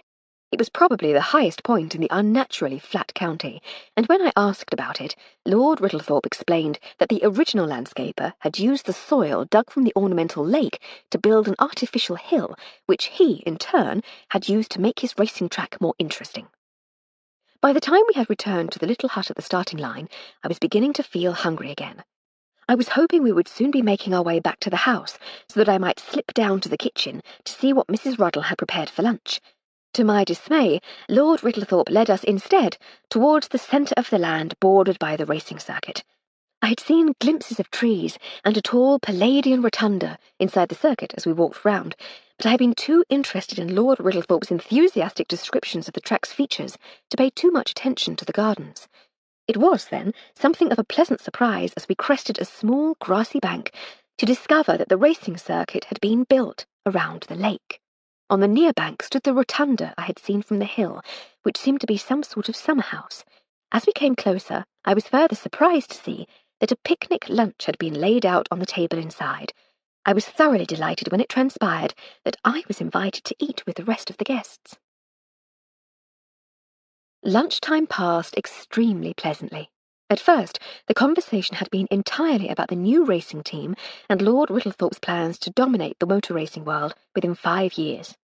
He seemed determined enough, and there was ample evidence in the form of the 3 exciting motors in his workshop that he was prepared to make an effort to fulfill his ambition. I wanted to learn more about it, to find out about the motors and the ins and outs of running a modern racing team, but I was acutely aware of my position as a social interloper and didn't want to draw too much attention to myself by asking questions, lest Lord Riddlethorpe should suddenly remember that I was just a lady's maid, and politely but firmly invite me to return to the kitchens to eat with the other servants. I did manage to find out that Lord Riddlethorpe had been interested in motor racing since he had first seen it while on holiday in Ireland in 1903. The Gordon Bennett Cup had been held in County Kildare that year, and the sights and sounds had captured his imagination to such an extent that on his return to England he had set about learning everything he could about motor cars and their design and construction. Within 4 years he had built and raced, and crashed, several motor cars before he met his current business partner, Montague Waterford. Between them, they designed the Waterford-Codrington-Diocles, which they named after a charioteer in ancient Rome, and set about finding the engineers, coach builders, and other craftsmen needed to make their plans a reality. The resulting 3 vehicles, each with subtle differences in mechanical design that I had yet to fully understand, formed the basis of their new team, which they were to officially launch that evening. From there, talk had turned to reminiscences.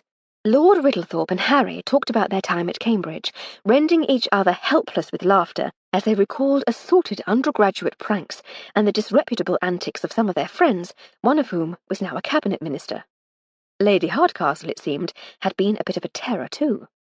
I knew that she had been an able scholar, she had read natural sciences, an excellent musician, and an active member of a number of political societies, but I had no idea she had also joined her brother in several pranks. "I say, Emily, do you remember that business with the sheep?" said Lord Riddlethorpe, between mouthfuls of boiled egg. "Oh, my word, yes," said Harry. "You painted them in Girton colours and drove them across the Bridge of Sighs at St. John's." "I painted them," said Lady Hardcastle. "We painted them, brother dearest. I was the one who nearly got herself rusticated over it, though. I'll give you that." "Someone from one of the colleges stood up for you, though, eh?" said Lord Riddlethorpe. "Old Dr. What's-his-face with the glass eye?" "Father wrote you a nice letter too," said Harry. "They were both extremely helpful," she said. "You, on the other hand, kept stumm." "Well, it was the university that was ticked off, and Girton's not part of the university anyway," he said. "Not properly. I didn't think they'd have much chance of getting you kicked out, but me, well—" "I've always thought," said Lord Riddlethorpe, clearly trying to fend off a family argument, "that the university rather like to see its undergraduates getting up to mischief. I think they make their regular stern threats of temporary expulsion just for the sake of appearances. I mean, look at Byron and his bear. Anyone else would have sent him down or had him thrown in jail, but Trinity just shrugged and smiled and said, 'Students, eh? What are we going to do with the rascals? Gives them good stories to tell, what? Sets them apart.'" "I suppose you're right," said Lady Hardcastle, "and it made some of the boys take Girton a bit more seriously." "Boys?" said Lord Riddlethorpe with mock indignation. "They were men." "They were silly little boys for the most part," she said. The 2 men laughed. Just as Lord Riddlethorpe had launched into another reminiscence about the Earl of Somewhere or Other and his dalliance with a barmaid at the Eagle, Spinney approached the summer-house and coughed politely. "Begging your pardon, my lord," he said quietly, "but you asked to be informed when your guests began to arrive." Lord Riddlethorpe fairly leapt out of his seat. "Splendid," he said. "Come on, you lot. Let's go and meet 'em." And with that, he was off, with first Harry, then Lady Hardcastle, then me, trailing in his wake, as one by one we struggled up from the table and followed him out and across the grass back towards the house. I gave Spinney an embarrassed smile as I passed him, but he winked and leaned in to whisper, "Just you enjoy it, my dear. Anyone who says you shouldn't is only jealous." I touched his arm in thanks and hurried off to join the others. By the time Lady Hardcastle and I rounded the corner of the house, Lord Riddlethorpe was already hugging someone of about Lady Hardcastle's age, whom I presumed to be his sister. She was a small woman, with a warm smile and a ready laugh that had already burst forth twice before we reached them. Her eyes were quite the darkest I'd ever seen, but with a twinkle that hinted that her brother's sense of mischief and his enthusiasm for life might be a family trait. That long, straight nose was definitely a family trait, and might have made another woman plain and unattractive, but set in such a brightly animated face, it lent an air of elegant beauty. Rounding the motor from the other side was a tall, slender lady who, by contrast, looked as though she would regard a smile as a bitter betrayal by her face. Her clothes were elegantly cut in the latest fashion, and her expression was one of studied contempt and boredom. Lord Riddlethorpe had said they would be fun, I thought. Another lady had shuffled across the rear seat of the motor car and found herself at the opposite door to the one where the chauffeur was waiting to help her, so she struggled out unaided and stood behind the laughing woman, shyly waiting to be greeted. She was plump, with a pretty face but a frightened expression, and though she was taller than the laughing lady, and significantly heftier than the haughty one, she seemed somehow smaller than them both. Where her two friends looked poised and confident, she was much less sure of herself, and her timid manner and posture conspired to diminish her appearance. Lord Riddlethorpe greeted the other two ladies warmly and turned to gesture Lady Hardcastle towards them. "Emily," he said, "allow me to introduce my sister, Jake, and her friends Ros," the haughty lady nodded a greeting, "and Helen." The timid lady smiled shyly. "Lady Lavinia, Mrs. Rosamond Beddoes, and Miss Helen Titmus, allow me to present Emily, Lady Hardcastle." There followed a round of handshaking and "how do you doing," which made it look as though Lady Hardcastle were passing along a receiving line. Lord Riddlethorpe was clearly impatient to be done with all the formalities, and as soon as Lady Hardcastle had shaken the last hand, he said, "And Harry, you all know." Harry waved and offered a cheery "what-ho," before Lord Riddlethorpe strode off, leading his guests to the house. Lady Hardcastle gave me a wave and a grin to let me know I was on my own again, and I turned back to the motor car, intending to tell the chauffeur how to find his way to the servants' entrance. I suspected that he already knew, but it never hurts to offer some friendly help. It was at this point that I noticed that there had been another passenger in the front seat of the motor. "How do you do?" she said quietly. "I'm Betty Buffrey. I'm Mrs. Beddoes' lady's maid." "The thin one?" I said, and she nodded. "How do you do? I'm Florence Armstrong. I work for Lady Hardcastle. Call me Flo." "Right-o, Flo," she said. "Did the other two not bring their maids?" "Mrs. Perrin, her ladyship's lady's maid, travelled ahead by train. "She should already be here. Miss Titmus doesn't have a maid. I gather she makes do with a cook, a housekeeper, and a maid of all work." "Ah," I said. "I've not met Miss Perrin yet. All in good time, eh?" "She's nice enough," she said. "And this is Finlay Duggan, Mrs. Beddoes' chauffeur." He touched his cap. "Call me Finn, miss," he said. "I take it you both know your way around," I said. "Yes, thank you," said Betty. "We're regular visitors, aren't we, Finn?" "Aye, that we are," he said, lifting baggage from the boot of the motor car. Evan Gudger was making his way across the drive with an exaggerated lack of haste. "Hey, Evan," called Finn. "Get a move on, you lazy wee beggar. I haven't got all day. I've got to get back to London." I smiled at Betty. "Shall we leave the boys to it?" I asked. "I'll help you upstairs with your bags. We're sharing a room." "Oh," she said, smiling for the first time. "That will be lovely, I'm sure." "Come on, then," I said. "Maybe we can cadge a cup of tea on the way." Chapter 4. I helped Betty settle into our room. I learned she usually had it to herself on visits to Codrington Hall, but she had assured me that it was going to be perfectly delightful to have a companion for a change. She was certainly friendly, and gave every impression of being the sort of kind and generous person that one would be happy to have around. I decided that sharing accommodation with her would be perfectly delightful, too. I had been extremely keen to find out more about her mistress, but I didn't want to put her in the position of having to be disloyal to her employer, given that I had already made up my mind that Mrs. Beddoes was almost certainly not a nice person. Instead, I tried to find out more about our host's household, but Betty maintained an air of professional discretion and told me only that they were efficient, hard-working, and friendly, for the most part. I was about to press her on her final caveat when I caught sight of the small clock on the mantel and realised that I ought to be helping Lady Hardcastle to get dressed. I gave my apologies for rushing off and hastened to Lady Hardcastle's bedroom, expecting to find her impatiently and inexpertly fiddling with her hair in an ill-advised attempt to try something new. Previous attempts had resulted in disasters of varying seriousness, and I felt it was always wise to be on hand to forestall any meddling. I knocked and entered, and found, once again, that her room was deserted. I took the opportunity to lay out her evening clothes and to make sure everything was ready for the party.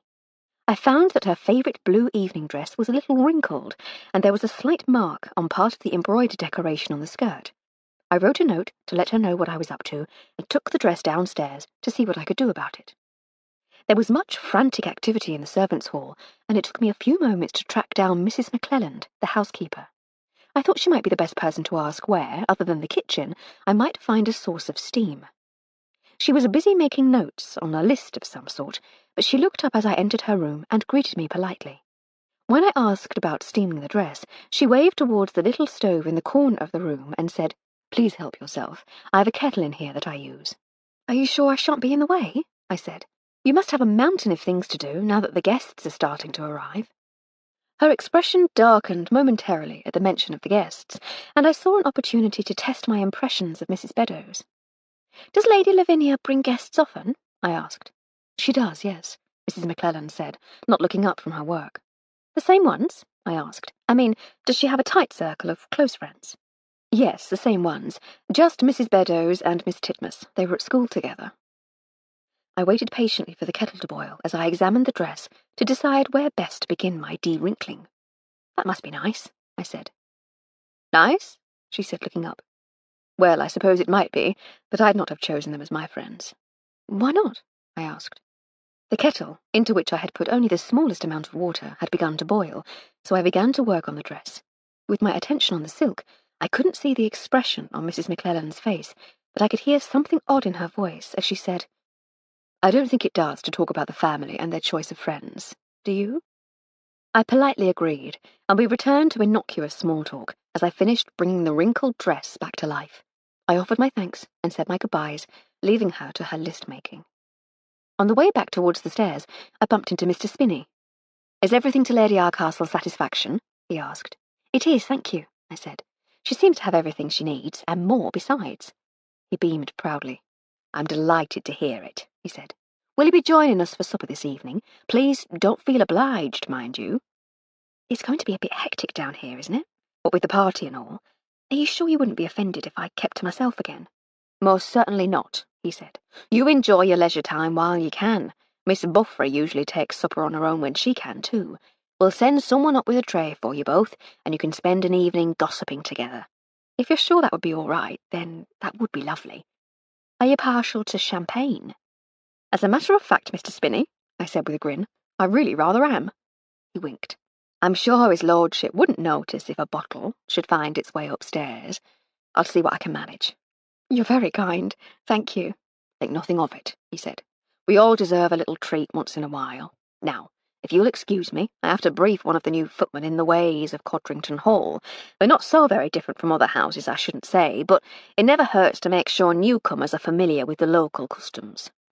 My mind boggled briefly at the thought of what strange customs the people of Rutland might feel the need to warn new staff about, but he took my amused smile as a sign of assent and went on his way. When I returned to Lady Hardcastle's room, I found her sitting at the dressing table. Ah, there you are, Flo, she said, turning round. I wondered where you got to. I was downstairs getting the creases out of your gown, I said. I left you a note. You did? She looked around. Oh, so you did. Good thinking. I hung the dress up without comment. She continued to examine herself in the glass. Not bad for 41, eh? Not bad at all, my lady, I said.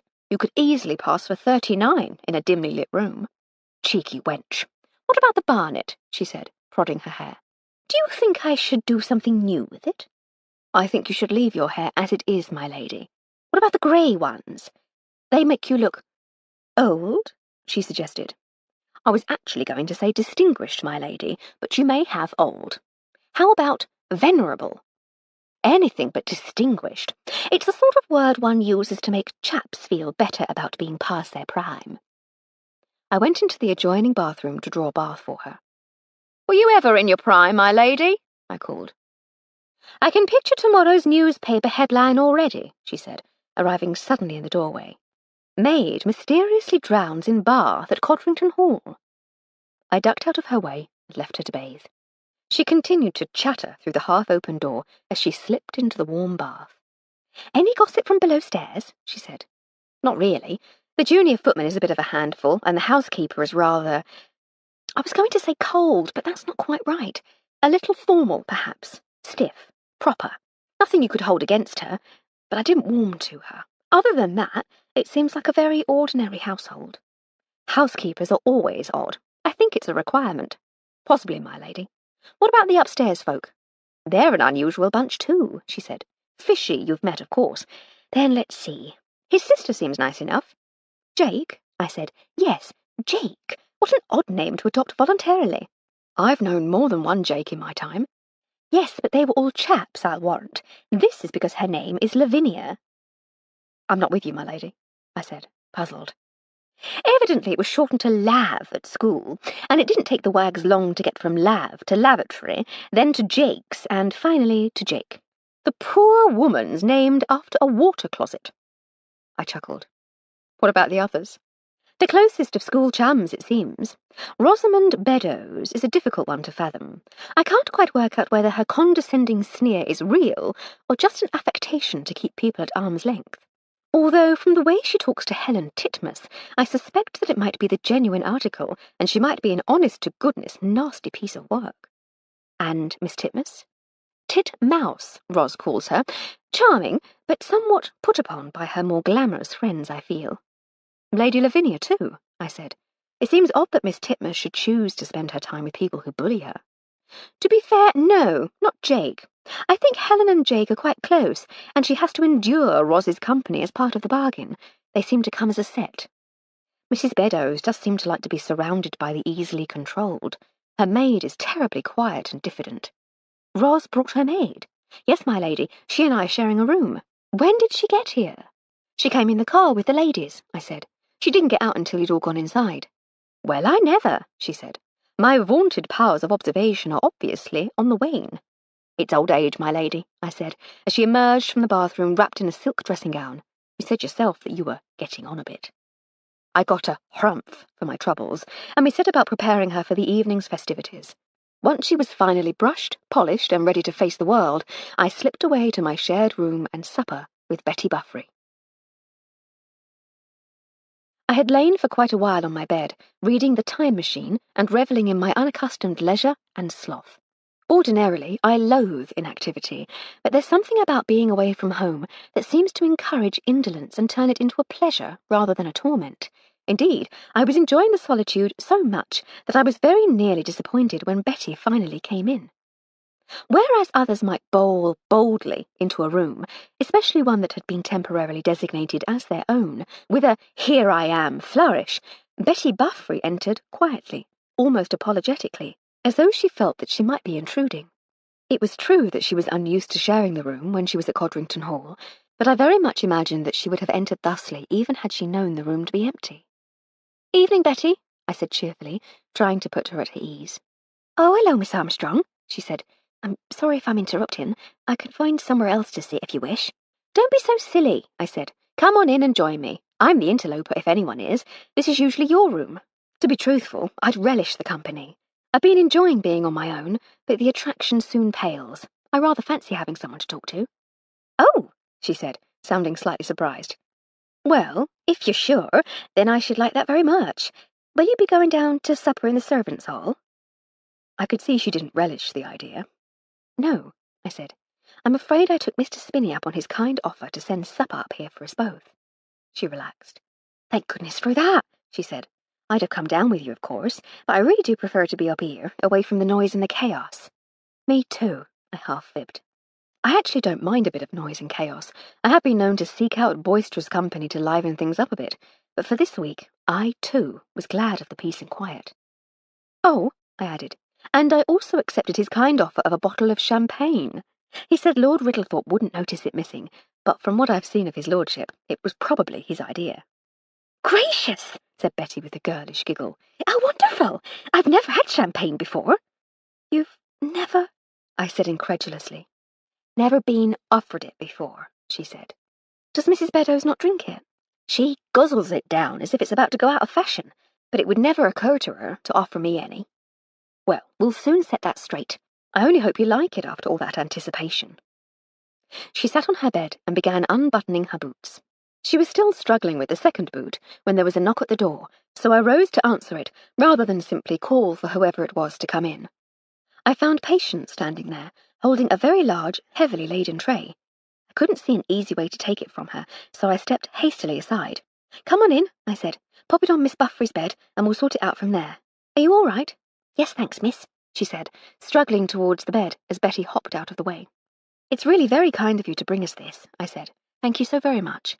"My pleasure, miss," said the young kitchen maid cheerfully. "Gets me out of the kitchen for a bit, don't it?" "It does indeed. Would you care to linger? Join us in a sandwich, perhaps?" "No, miss," she said. "Better not. Mrs. Ruddle is lovely and all, but it don't do to take the mickey, eh? No, Patience, I suppose it doesn't." "Patty, miss." Righto, Patty, I said. Well, thank you again for the supper, and thank Mrs. Ruddle, too. Will do, miss, she said, and she all but skipped out of the room. Betty, now finally free of her other boot, had just come over to help me examine and unload the tray when there was another knock at the door. Come on in, I called. The party's just beginning. The door opened, and in came Mr. Spinney with his own tray, this time holding 2 bottles of champagne, glistening with condensation, and 2 glasses. Here you are, ladies, he said, setting the tray down on the bed beside the food. A little treat for you both. Gracious, Mr. Spinney, I said. 2 bottles? Well, he said with a wink, no point in being stingy with it, is there? It's jolly nice of you to bring it all the way up here yourself, I said. Thank you. My pleasure, miss, he said. Adds a bit of mystery and tension if I go missing for a few moments on a busy evening. Keeps everybody on their toes. Where's Mr. Spinney got to? They say. Better make sure everything's perfect. The old codger could be anywhere. Don't want him to catch us shirking. Works wonders. Betty and I both laughed. You're welcome to linger, I offered. Join us for a sip or two. A kind offer, he said, but I'd better be getting back. The trick only works if I really do appear out of nowhere once in a while. If I play the Charlie wag for too long, they get complacent. Right you are, Mr. Spinney. I hope everything goes smoothly this evening. It's certain not to, Miss Armstrong, he said, but the test of our mettle is how well we cope with the inevitable disasters, I always say. Then I hope all your disasters are little ones. Thank you, he said. Have a pleasant evening, ladies. He left, closing the door behind him. Well, I said, indicating the 2 trays, it seems supper is served. What do you think? A picnic? A what? Laughed Betty. A picnic. We'll set the tray on the rug, then we'll sit on the floor and eat as though we're on a riverbank somewhere, enjoying the sunshine. She laughed again. Mrs. Beddoes and her friends reminisce with tales of midnight feasts at their school, but this sounds much more fun. We cleared a space on the rug in the centre of the room and set about laying out our feast. Morgan had said Betty was a quiet one, but it seemed she was happy enough to open up when she was safely away from the household staff. Ah, yes, I said, as I set out the plates and cutlery. I'd heard they were at school together. Yes, one of the early girls' schools. Mrs. Beddoes, Miss Titmus, and Lady Lavinia. Jake, I said. Jake, she said with a chuckle. What a horrid name. I think it was Mrs. Beddoes who came up with that one, but those 3 were the best of chums, they say. And remain so to this day, it seems. Yes, she said, although between you and me, I've never quite been able to work out why. They don't seem to have very much in common apart from having all been to the same school. Those are the experiences that bind us together, I said, pleased with myself for this display of apparent sagacity. Like being in the army? She said. Or prison. Actually, it's probably more like prison from everything I hear about these schools. Have you read Tom Brown's School Days? She shook her head. Well, it's no wonder the ruling classes are so peculiar, that's all I can say. She laughed. They do have access to nice things, though, she said, holding up one of the chilled champagne bottles. How do you open these things? I took the chilled bottle from her and removed the foil and cage. She ducked back and put her hand in front of her face. What are you doing? I asked. One thing I do know about champagne is that the cork pops out and flies around the room. Only if it's opened by an idiot, I said. Gripping the cork firmly in my right hand and twisting the bottle with my left, I eased the cork out with a soft pop and began to pour. I say, she said delightedly, that's not at all how Mrs. Beddoes does it. That must be because, I said, topping off the glasses, Mrs. Beddoes is an idiot, she said gleefully. We clinked glasses. For the best part of an hour, we grazed our way through a selection of Mrs. Ruddle's finest buffet food as we supped champagne and put the world to rights. As we neared the end of the first bottle, and I coached Betty in the arcane art of champagne opening, my previously quiet and slightly reserved companion became increasingly garrulous. Do you ever wish you could just jack it all in and go off somewhere on your own? She said, through a mouthful of smoked salmon. I thought for a moment. Do you know, I said, I really don't think I do. What, never? She said incredulously. A woman like you is happy to be just someone's servant for the rest of your life. I'm not completely certain I know exactly what a woman like me is, I said, but yes, I think I am. Lady Hardcastle and I have been through a lot together over the years, and I think we're more than just employer and servant by now. We're friends, and I'm more than happy to look after my friend. She sighed, and then hiccuped. That must be nice, she said sadly. I can't imagine ever being friends with Mrs. Beddoes, nor wanting to be, I must say. It does make a difference, I said. I can't say that many people approve, but I'd like to meet the people who could live the life that we have and still maintain the proper social walls between them. The lives that you've lived, she said, in Gloucestershire or wherever it is, are there stories to tell? And so, for the rest of the evening, I treated her to tales of our past. Over many retellings, I had honed versions of the stories that skirted around the delicate matter of our employment as agents of the Crown, but I told her as much as discretion would allow. I told her of my journey to Shanghai as Lady Hardcastle's maid when her husband was posted there by the Foreign Office. I told her of Sir Rodney's murder and our flight into the heart of China. I judged, correctly as it turned out, that she would be impressed by the story of my mastery of the Chinese fighting arts under the tutelage of a monk who had helped us to the Burmese border. And by the time we had sailed down the Irrawaddy in a rickety boat and then found our way onto a steamer bound for Calcutta, she was positively agog. "Blimey," she said, when the story had finally brought us back to England. "Well, no wonder you're close. What amazing women you are. I couldn't imagine doing half of what you managed, and Mrs. Beddoes would have been shot very early on for being vile. Probably by me." We both laughed. "The more I hear of your mistress," I said, "the less I like the sound of her." "Oh, you just wait till you meet her," she said, waving her glass at me and slopping champagne onto the rug. "Then you can tell me whether you'd have shot her too." "Oh, I'm a dreadful shot," I said. "Lady Hardcastle, on the other hand, now there's a lady who can shoot the sweat off a fat man's forehead at 100 paces. I prefer more personal methods of dispatch." She grinned. "Perhaps you could take care of her for me." I laughed. "She can't be that bad." "Oh, you don't know the half of it," she said. "Just you wait and see." I steered the conversation towards less homicidal topics, and we were soon trading stories of our childhoods. Once again, though, she confessed herself disappointed that her life in Norfolk hadn't been a patch on my life as one of the children of a circus knife-thrower and the wife he'd lured away from the valleys. We were on safer, common ground, though, when my family returned to South Wales so that my mother could care for my frail grandmother. And when I entered service as a housemaid in Cardiff, our lives were parallel at last, even if only briefly. By now, the second bottle of champagne was empty, and there was naught but crumbs on the tray, so we retired to our beds and left the mess until morning. Chapter 5. Lady Hardcastle and I had agreed that the morning after the party would be a leisurely one, and that we should neither of us bother to rise early.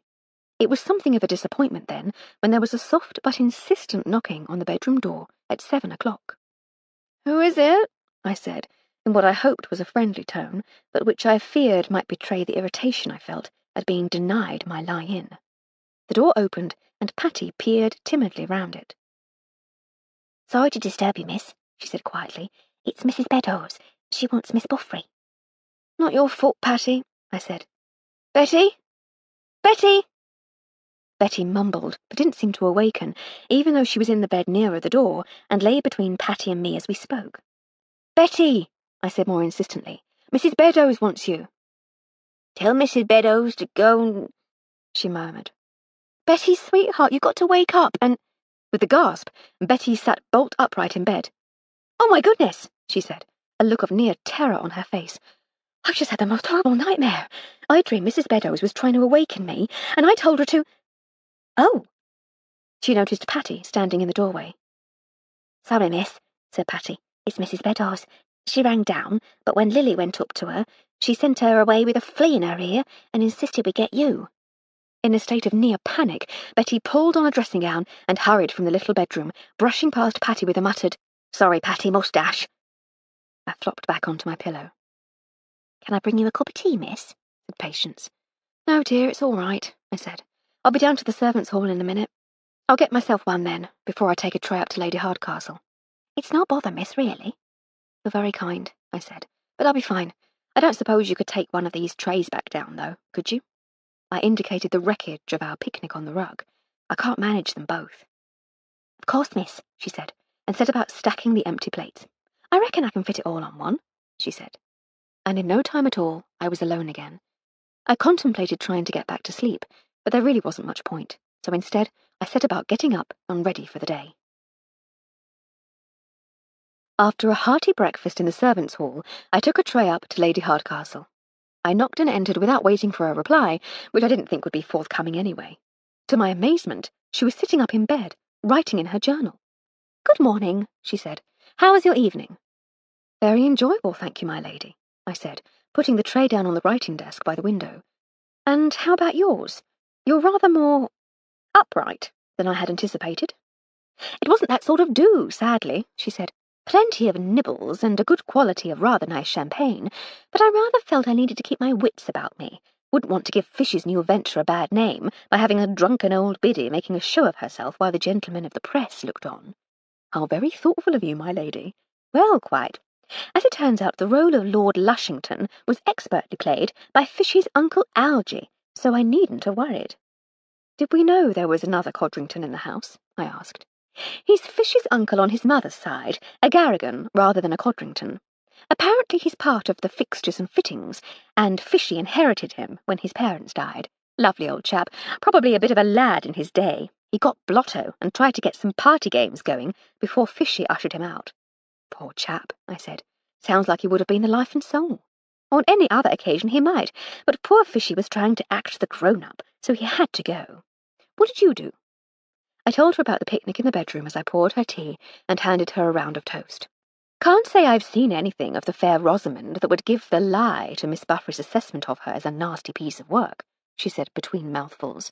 "I say, you couldn't do me an enormous favour, could you? I think I left my reading glasses in the great hall." "Have you considered wearing them around your neck, my lady?" I suggested. "Suppose I could," she said absently. "But it's much more fun to have you fetch them for me. You make such entertaining noises when you're huffy." I tutted and set off in search of the missing optical aids. Ignoring protocol, I used the main stairs and hanged the consequences. In truth, it wasn't so much an act of rebellion as an acknowledgement that I had absolutely no idea where the Great Hall was, and I didn't believe I had any chance at all of finding it using the servants' secret passageways. The staircase was wide and swept in a gentle curve to the entrance hall. I got the feeling it had been designed for grand entrances and exits by the Earl and Countess. What a shame there was no Countess for Lord Riddlethorpe to sweep down it with. Despite my initial uncertainty, it turned out that the Great Hall was very easy to find. I just followed the sounds of bottles and glassware being put into crates. It really was a great hall. Thankfully, the hunting in this part of the country was limited to fox, so the walls were free of the usual racks of antlers, but Lord Riddlethorpe wasn't ashamed to show trophies of his own.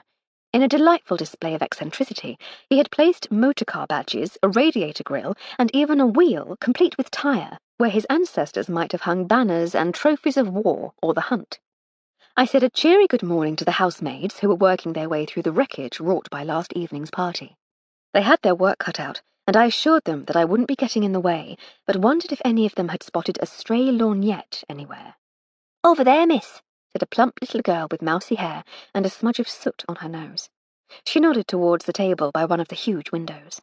Sure enough, the stray glasses were exactly where she had indicated, sitting atop a sheet of foolscap paper. I picked up the lorgnette and folded it, slipping it into my pocket. I was about to leave, but curiosity got the better of me, and I had a quick look to see what was written on the paper. It was a list, written in Lady Hardcastle's neat hand. Ladies' race. 1. Lady Hardcastle. 2. Mrs. Beddoes. 3. Lady Lavinia. 4. Miss Titmuss. Struck through. Miss Armstrong. Gentlemen's race. 1. Lord Riddlethorpe. 2. Mr. Fanshawe. 3. Mr. Dawkins. 4. Herr Kovacs. Mr. Waterford shall act as starter and race director. Miss Titmuss shall be the official race photographer. I hurried back upstairs and burst into Lady Hardcastle's room without knocking. "I say, steady on, dear," she said. "It's just a pair of reading glasses. No need to rush so." "What?" I said. "Oh, the lorgnette. Yes, here you are, my lady." I passed her the silver reading glasses. She took the lorgnette, flicked it open, and held it up while she reread her journal entry. After a few moments, she slowly lowered the device and looked over at me. "Is there something the matter? You look confubuscated. Bum-squabbled, even. Whatever's happened?" "I saw a sheet of paper in the Great Hall, my lady," I said. That can be quite a traumatic event, I agree. What? No, there was something rather surprising written upon it. Realization slowly dawned. "Ah," she said. The races. Are you pleased? I all but squealed in my excitement. You did it! You managed to get me into the races! Thank you, thank you! I say it steady on, she said, laughing. It was the least I could do. Although, in truth, you have Helen Titmus to thank. Ros Beddoes was badgering her to join in, saying that we couldn't have a proper ladies' race with just the three of us, but I could tell she didn't really want to. I caught her on her own, a little while after all the plans had been laid, and let slip that you might be interested in racing. She was so relieved that she all but begged me to talk you into it. I said I'd see what I could do, and amended the race card accordingly.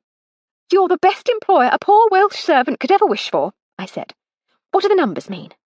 They're the motor cars. We drew lots. It was all frightfully complicated, but the chaps insisted that Fishy shouldn't be allowed to choose his own motor because he knows them all so well. So we put the numbers in a bowl and drew them out to see who should drive what.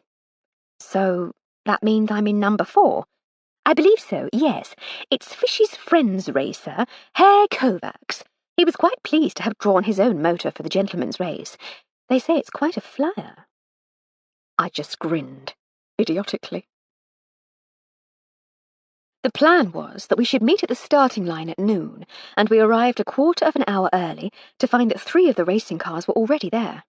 They were the 3 we had seen in the coach house the day before, sleek, dark green machines, elegant and beautiful, but strangely aggressive and frightening, warrior goddesses. We could see Morgan driving up from the motor stable in the 4th, an unfamiliar vehicle whose bare metal bodywork glinted in the noonday sun like brushed silver. Lord Riddlethorpe was inspecting his motor, making minute adjustments to various valves and tiny levers. He looked up from his tinkering as we approached. "Hello, ladies," he said in his cheerful, boyish way. "I say, don't you two look just the ticket in your driving togs? Fanners said you drove, but I didn't think you took it quite this seriously. The other girls are going to have their work cut out for them." Lady Hardcastle laughed. "I'm not sure we're up to your standard, dear," she said. "Perhaps, or perhaps not, but I'd wager you could give my sister a run for her money. She's a shocking driver. I've not seen Ros behind the wheel, but if she drives like she conducts the rest of her life, you'd both better watch out. I can't imagine she'll be giving any quarter." "Right you are, dear," she said. "You hear that, Flo? Watch out for Mrs. Beddoes." "Will do, my lady," I said. "Oh, you've got nothing to worry about, Armstrong," said Lord Riddlethorpe with a chuckle. "Fanners has been telling Ros a few choice tales, and I think she might be a little afraid of you." "Me, my lord?" "You, yes," he said with a grin. "Isn't that right, Monty?" Mr. Montague Waterford loomed up from behind another of the motor cars, where he had been lurking, unseen, apparently indulging in some tinkering of his own. He was a little older than Lord Riddlethorpe, perhaps around 50 years. His red hair was already white at the temples, and there were wrinkles around his eyes. It was hard to tell whether they were the result of squinting or smiling. "What? Ros?" he said, wiping his hands on a rag. "She looked positively terrified when Harry told her about you breaking that woman's wrist with a single kick. Or was she simply horrified that a visiting servant had been allowed to get that close to the lady of the house? I can't quite recall." He winked. I began to suspect that the wrinkles were caused by a surfeit of mischievous smiling. Lady Hardcastle let out a psh, but said nothing. "The lady of the house was threatening to shoot a policeman," I said. "I just sort of stopped her. Anyone would have done the same." Both men laughed at this. "Not me," said Lord Riddlethorpe. "I'd have been cowering under the table. Best place to be when there are guns about." "But I, for one, am looking forward to seeing you drive," said Mr. Waterford. "There are a few ladies in the motor racing world, but not nearly enough. It'll be exciting to see how you all get on." I gave him a smile and a nod of thanks. He seemed about to say more when something else caught our attention. Harry, accompanied by Ellis Dawkins and a man I didn't recognise, was stomping across the grass towards us. Some way behind them, in a separate group, were Lady Lavinia and Mrs. Beddoes, who were stepping much more daintily, but with no less purpose. They had left Miss Titmus a little way behind as she fiddled with what appeared to be a rather natty little camera. What had interrupted our conversation was not the sight of our fellow competitors, but rather the altercation that seemed to be taking place between 2 of them. Nein, es ist nicht das Gleiche," a wiry man with pince-nez spectacles was saying. "Not the same thing at all." Harry rolled his eyes as the other 2 continued to glare at each other. Lord Riddlethorpe chuckled. "I say, Victor, steady on, old chap," he called. "Never met a man more determined to start an argument," he added to Lady Hardcastle and me, sotto voce. The bespectacled man stopped mid-rant and glared briefly at his host, before raising a hand in surrender and smiling ruefully. My apologies, Edmund, he said. I do not wish to sour the morning's activities, but this young fool— The young fool raised his hands in appeal, and Lord Riddlethorpe laughed again. Come on over here and meet our 8th competitor, he said. You can save your rivalries for the track, what? The two combatants approached. Harry brought up the rear, a massive grin, so like his sister's, lighting up his face. Now then, said Lord Riddlethorpe. Victor, may I present Florence Armstrong of— I say, Miss Armstrong, where are you from? Arbadar, my lord, she said. South Wales. I say, really? Well, I never. This is Florence Armstrong of Arbadar, wherever the dickens that may be, but I'm sure it's enchanting. She is lady's maid to Lady Hardcastle, and all-round adventurous and good egg.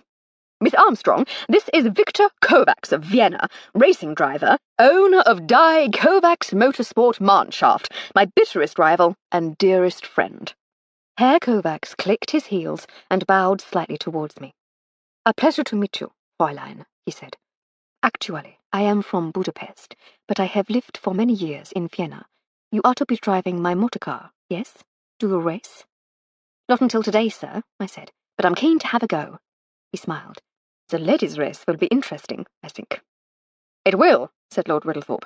And Dawkins you know already. He's from, somewhere or other. Bournemouth or somewhere equally frightful, wasn't it? We nodded our greetings. Dawkins winked at me. I rolled my eyes and turned away. I'm Harry Fanshawe, by the way, said Harry from the back of the group, just in case you were wondering. By this time the ladies had reached us. What's this, Fishy? Said Lady Lavinia. Have we missed the introductions? Lawks, said Lord Riddlethorpe. Lavinia, Ros, Helen, this is Florence Armstrong.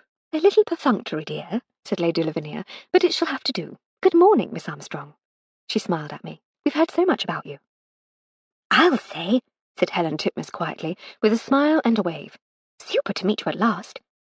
The corners of Rosamond Beddoes' mouth flicked briefly upwards in an approximation of a smile of greeting, but she resumed her studied, disdainful expression almost immediately and looked away.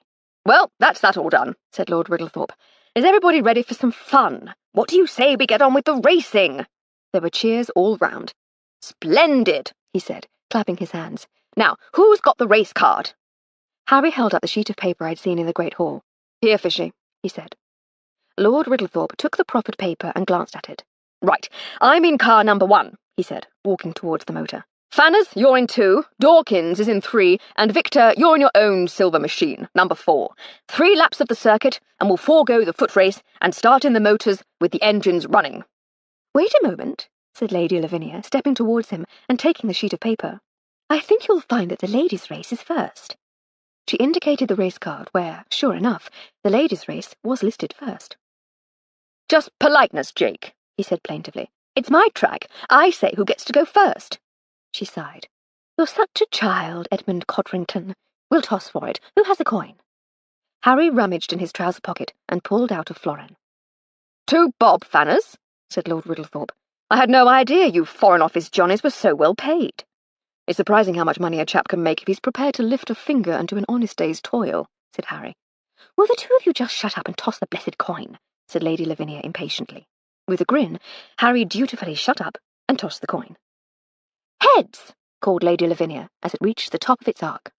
It landed with a ringing clink on the tarmacadam of the track, and we all bent to examine it. Tails it is, then, said Lord Riddlethorpe. Gentlemen, to your motor cars.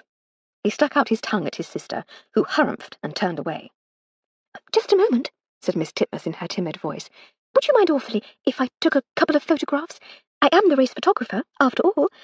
She held up the camera, which she'd been carefully carrying all this time.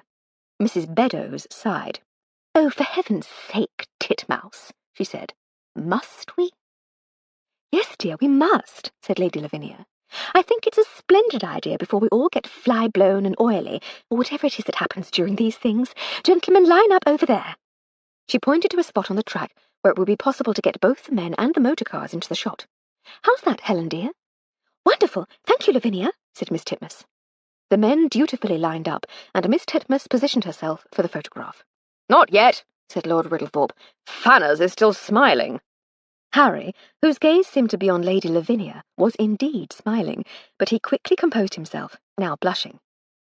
I honestly don't know why we're not allowed to smile, said Lady Hardcastle. Future generations will think us a frightfully po-faced, miserable lot. Oh, just get on with it, Titmouse, said Mrs. Beddoes. We haven't got all day to wait for you and your stupid camera. Miss Titmouse took a few more seconds to compose her shot, and then snapped the photograph. At last, said Mrs. Beddoes, striding towards the motor cars for her own picture. Come on, Jake, let's get it over with. Lady Lavinia ushered Lady Hardcastle and me towards the designated spot. It looked for a moment as though Mrs. Beddoes might be about to object to my presence, but she held her tongue. Come on, girls, said Lady Hardcastle brightly, once we were in position. What say we break with convention and show posterity that we really can have fun? Everybody smile. Lady Lavinia and I dutifully tried to smile, but Lady Hardcastle remained unimpressed. Hopeless, she said. Harry, tell us one of your jokes. What? Said Harry. Well, this chap goes into a pub and, hopeless, she said again. Oh, I know what. She gathered us into a huddle and whispered to us all. Propriety prevents me from repeating what she said to us, so it shall have to suffice to say that it left Lady Lavinia and me guffawing, and even Mrs. Beddoes grudgingly sniggered. We returned hurriedly to our places, genuine smiles on our lips, and Miss Titmouse took her photograph. Splendid, said Lord Riddlethorpe. And now let's race. Gentlemen, to your motors. It took a few minutes for the men to pull overalls over their day clothes.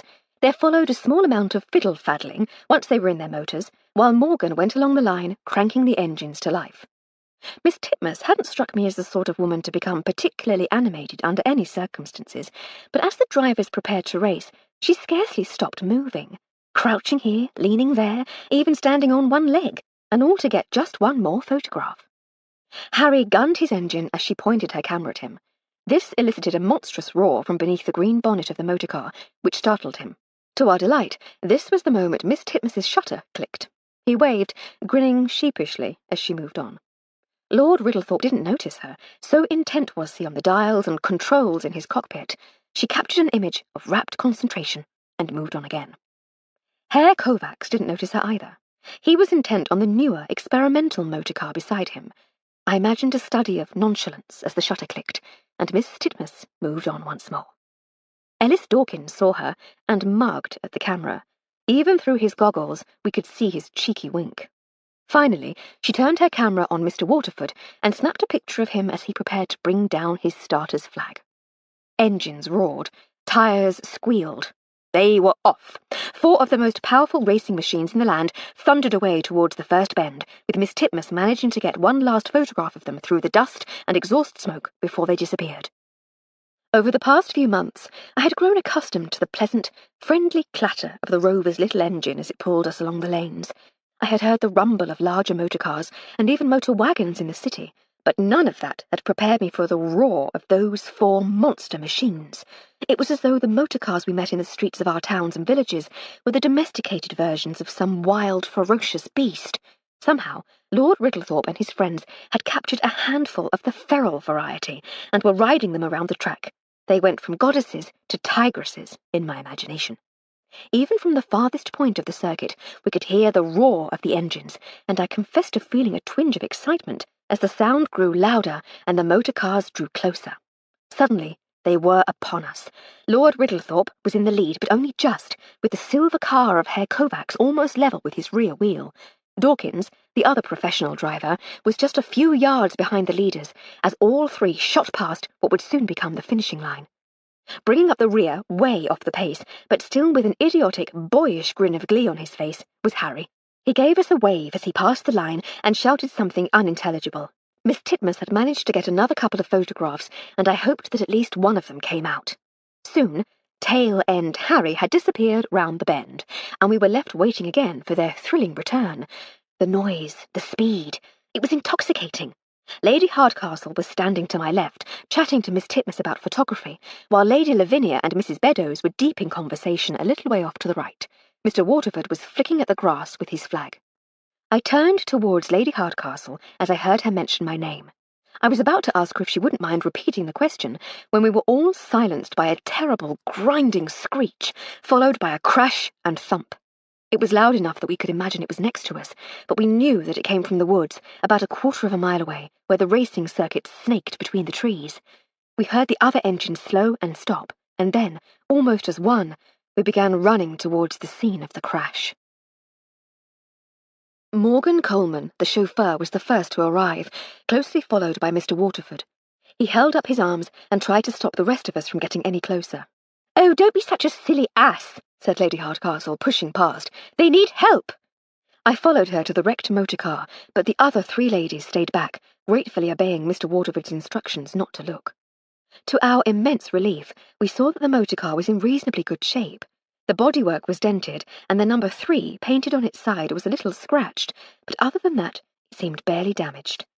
Our relief was short-lived, though, when we realised, from the contorted angle of his broken body, that the motor car's driver, Ellis Dawkins, was dead. Harry was next to arrive, with Lord Riddlethorpe and Herr Kovacs running up shortly afterwards from the opposite direction. "Is he—" said Lord Riddlethorpe, trying to get closer. "I'm afraid so, my lord," said Morgan, standing up from where he had been examining the body. "Seems he lost control on the bend and slewed off the track.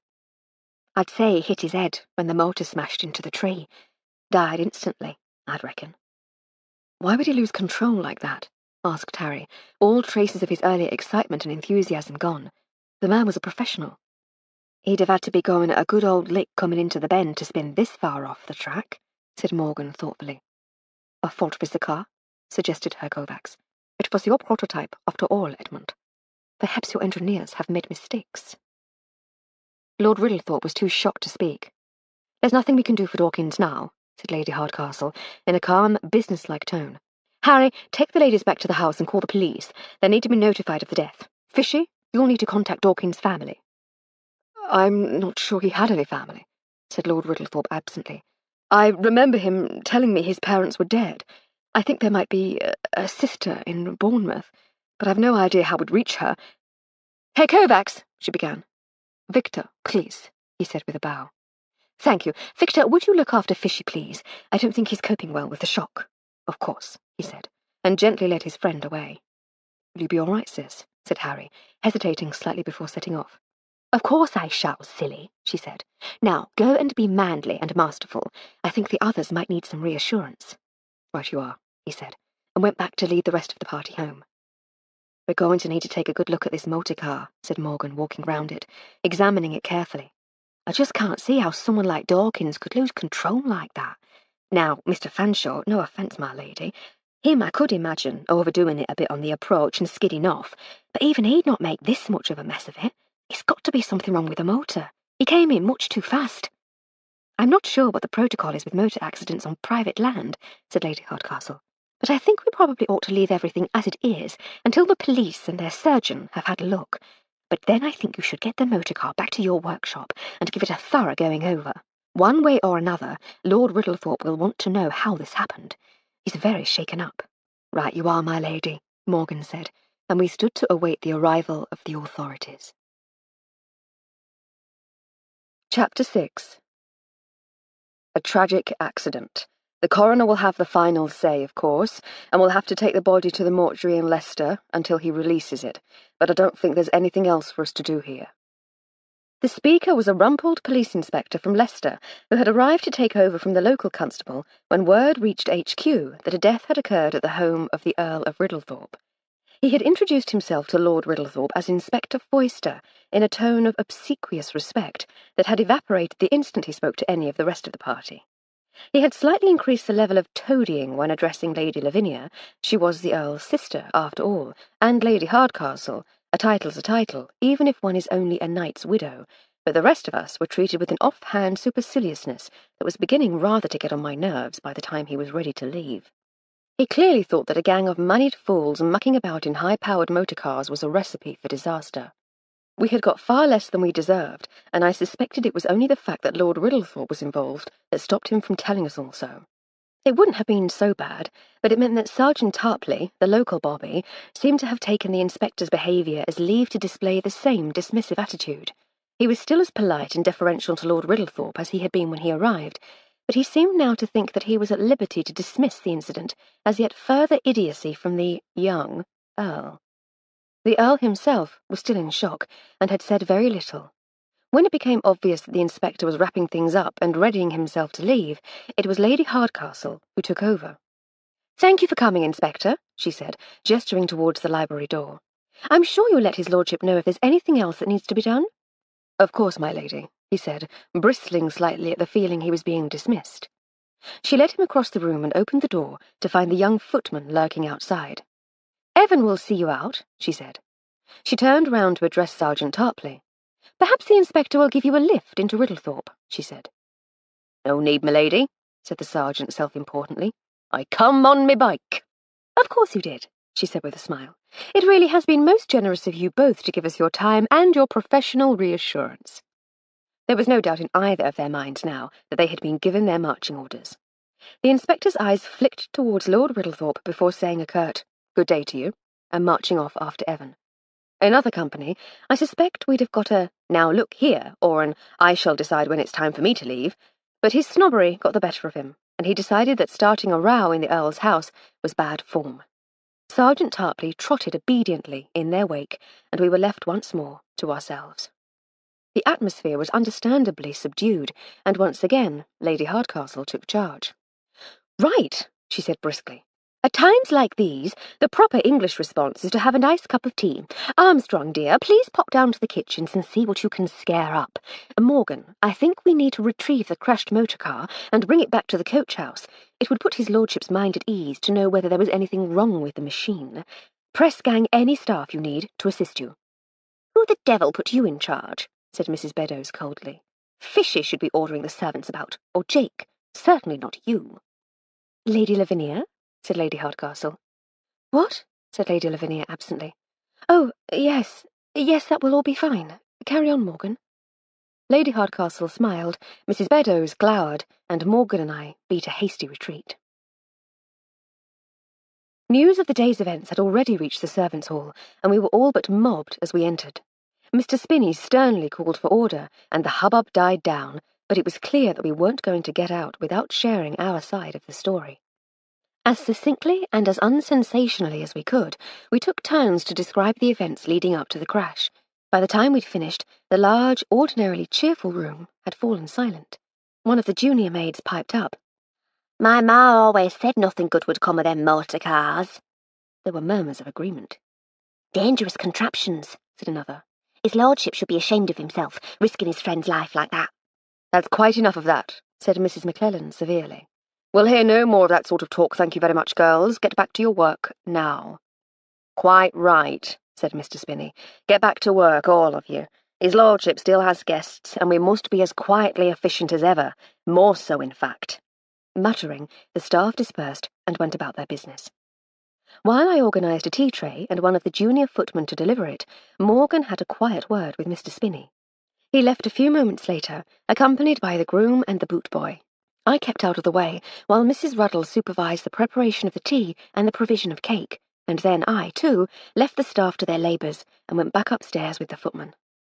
He set the tray down on a table in the library, and I poured cups for everyone. I joined Lady Hardcastle, who had separated herself from the ladies, and was standing by one of the tall windows, looking out onto the grounds. "Thank you," she said, as she took the proffered cuppa. "My pleasure," I said. "How is everyone?" "A little distressed by events, I feel, but they'll rally. One does, doesn't one?" "I suppose so, my lady." "Fishy and Monty are taking it badly, of course. They've been over there, deep in muttered conversation since you left. They're blaming themselves, but they would, wouldn't they? Herr Kovacs attempted to intervene, but they shooed him away. He tried talking to the girls, but they gave him short shrift too. That's why he's sitting on his own over there." I looked around as she spoke, and saw Lord Riddlethorpe and Mr. Waterford sitting in armchairs on either side of a low table. They had some papers spread out upon it, and were leaning in, their heads almost touching, gesturing animatedly.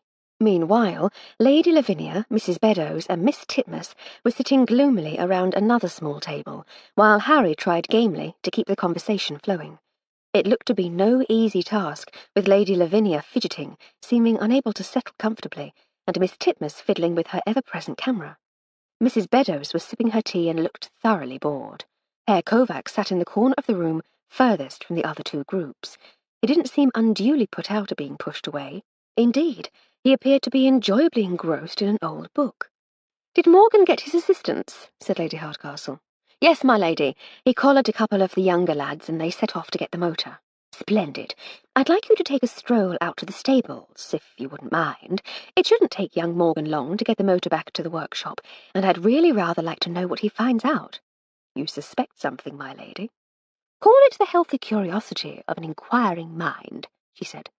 The nosiness of an interfering old busybody. Right you are, my lady. She raised her hand to aim a threatening flick at my ear, and I left before we were accused of a lack of decorum. I slipped quietly out of the library and back downstairs, where, by the ancient and reliable trick of appearing to be fearfully busy, I managed to pass through the servants' hall and out the side door without being waylaid. Patience was in the kitchen garden harvesting herbs for Mrs. Ruddle, and we exchanged cheery greetings as I passed, but the old, striding purposefully trick worked its magic, and she didn't detain me. A few minutes later I arrived in the yard, where I saw Morgan and his helpers wheeling the dented green motor car into the former coach house. He dismissed the two lads, and they ambled past me, as slowly as they thought they could get away with, on their way back to the servants' hall. It doesn't look too badly damaged, I said, by way of alerting him to my presence. He turned sharply at the sound of my voice, but relaxed when he saw it was me. No, he said, not too bad at all. She am a bit banged up, but we can knock out them dents. Probably could have driven her back down here, to be honest. Do you need any help? I asked. I never say no to an offer of help, he said, unclipping the bonnet latches. And even just some company would make a change. People mostly don't have time to linger around the workshops. I don't mind being on my own, but a chat's always welcome. Can you hold this a minute? I reached across the bonnet of the car from the other side and held the half that he had just raised while he fiddled with the supporting brace. You can let go now, he said. The bonnet stayed up on its own. Do you have any idea what you might be looking for? I asked, rounding the front of the motor to peer into the mysterious mechanicals. Some as might have caused the accident, you mean? Yes, I said, continuing my journey round the motor. Could be anything, he said. Throttle cable might have jammed, brakes might have failed. Does that sort of thing happen often?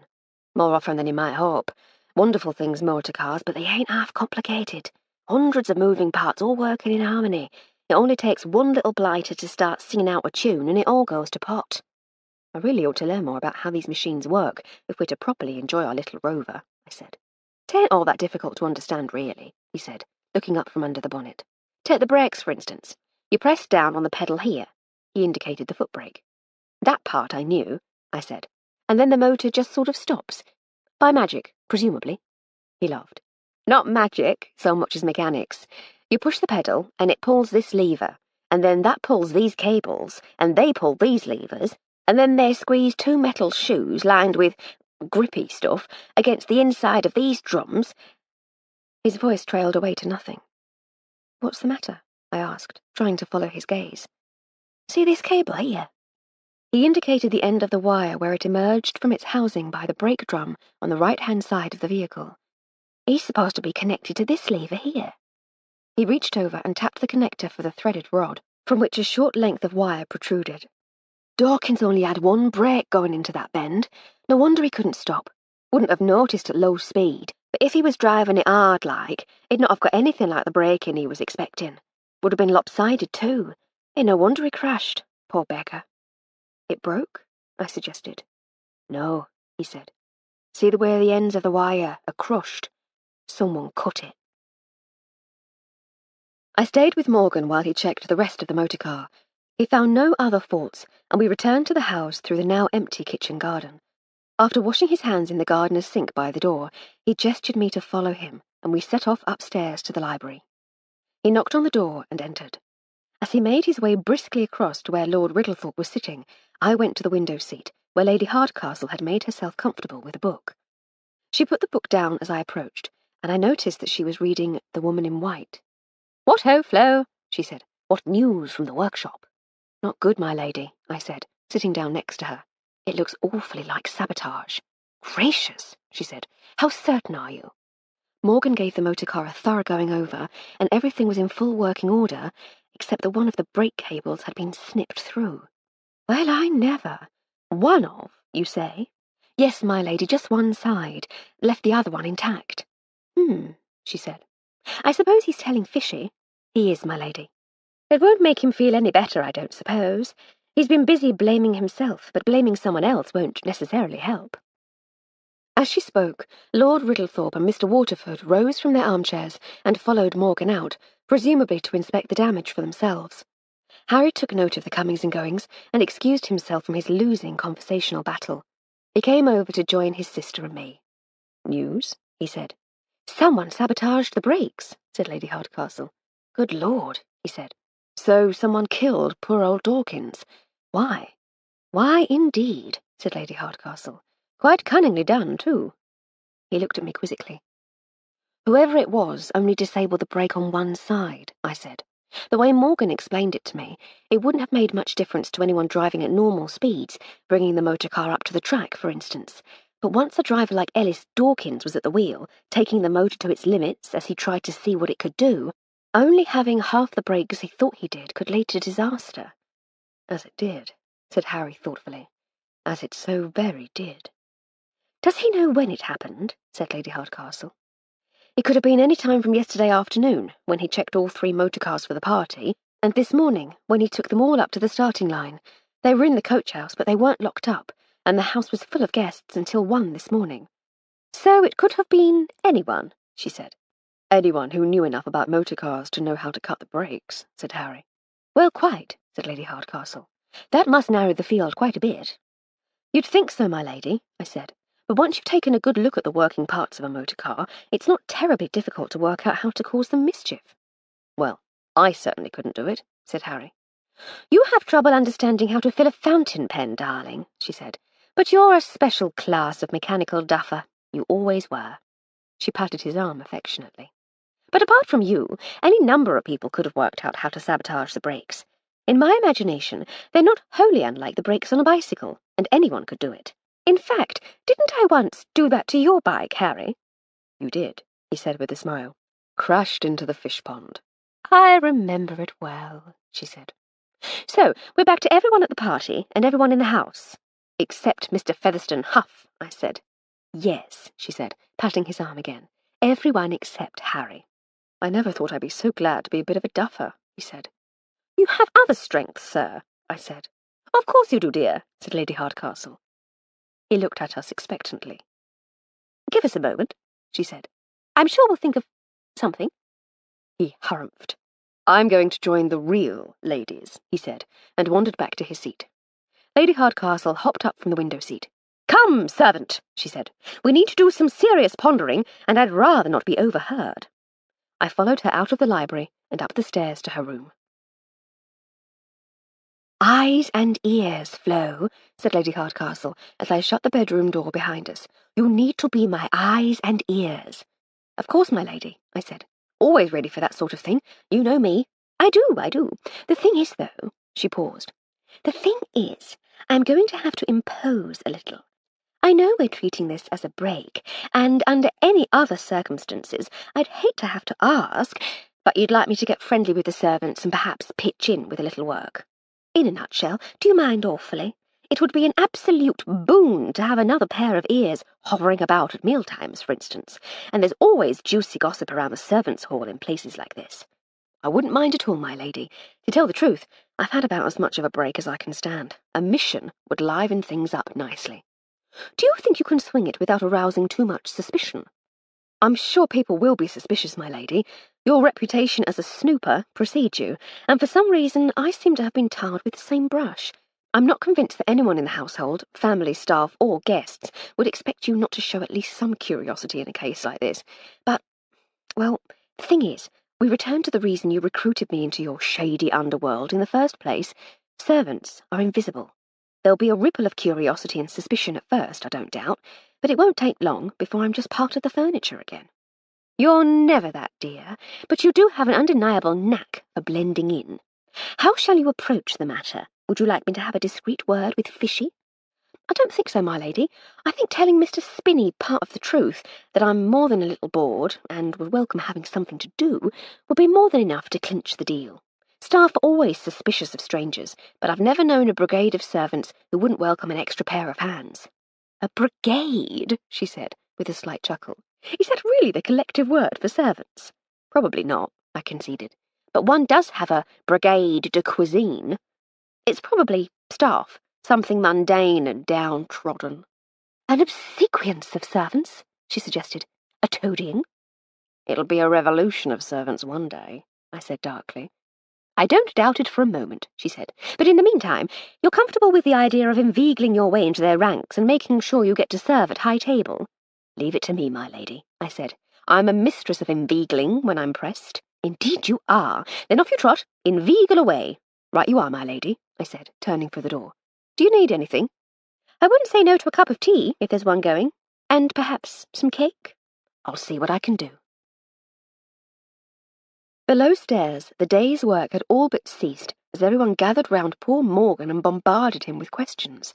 He caught my eye as I entered the room and looked pleadingly at me for rescue. One of the housemaids noticed his glance and turned towards me, nudging her friend. Within moments, I, too, was besieged by chattering servants, clamouring not just for news of the crash, but for some indication of what his lordship and his guests were thinking, saying, and doing. Under most circumstances, I'm not easily intimidated, but with so many people asking so many questions, and with me being so keen to stay on the right side of them, so as to put myself into a better position to gain their trust, and to work with them, I found myself a little overwhelmed. Almost all the staff were taller than I, and with nearly a dozen of them clustered around me, I felt as though I were at the bottom of a well. I was struggling to answer them as best I could, and I'd almost regained control of the situation, but I confess to being rather relieved when Mr. Spinney's loud, clear voice firmly said, "That's quite enough now, ladies and gentlemen, thank you. Get back to your work, and we can harangue Miss Armstrong again later."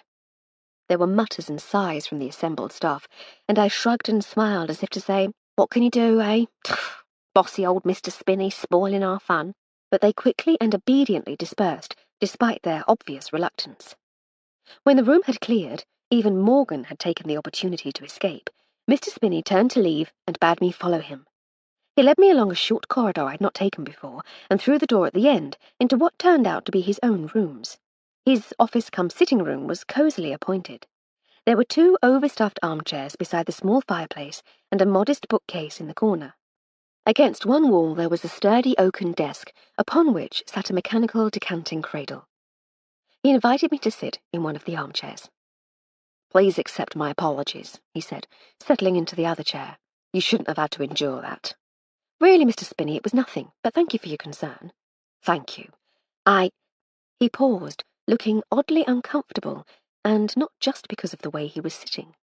"Is something else the matter, Mr. Spinney?" I said. "It's really a little awkward," he said. "Come now," I said. "It can't be as bad as all that." "I'm reluctant to impose."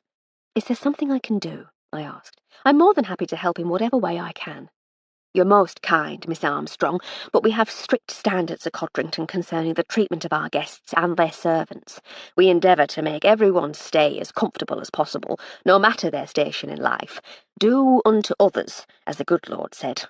One never knows when one might be a guest in someone else's home, and be grateful of a warm and comfortable welcome."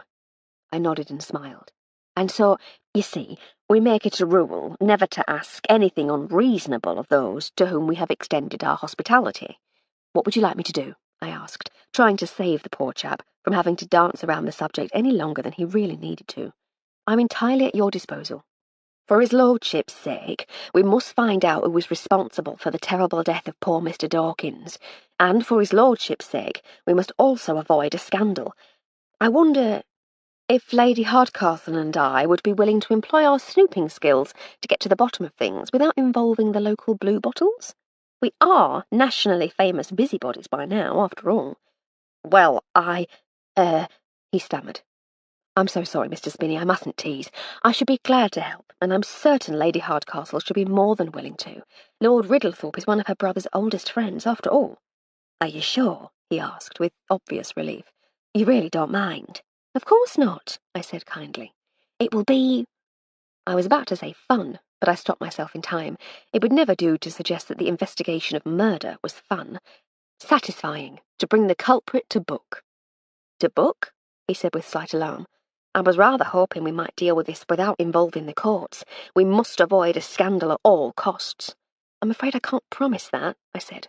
"We might play fast and loose with the law on occasion, but we never break it."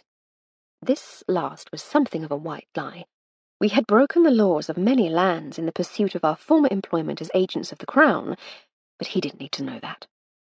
If we can resolve matters to everyone's satisfaction, however, while avoiding both scandal and the breaking of important laws, then we shall. That's all I have a right to ask, he said at length. Very well, then, I said with a smile. Did you have anything specific in mind? Any ways in which you thought we might be better able to investigate things? Well, he said slowly, that's where we come to another rather presumptuous suggestion. I rather thought that if you were to spend more time below stairs, you might inveigle yourself into the confidence of the staff, and it would also grant you many opportunities to wander the house and observe the guests. It was all I could do not to laugh. What a thoroughly splendid idea, I said. But why the staff? Do you have any suspects already?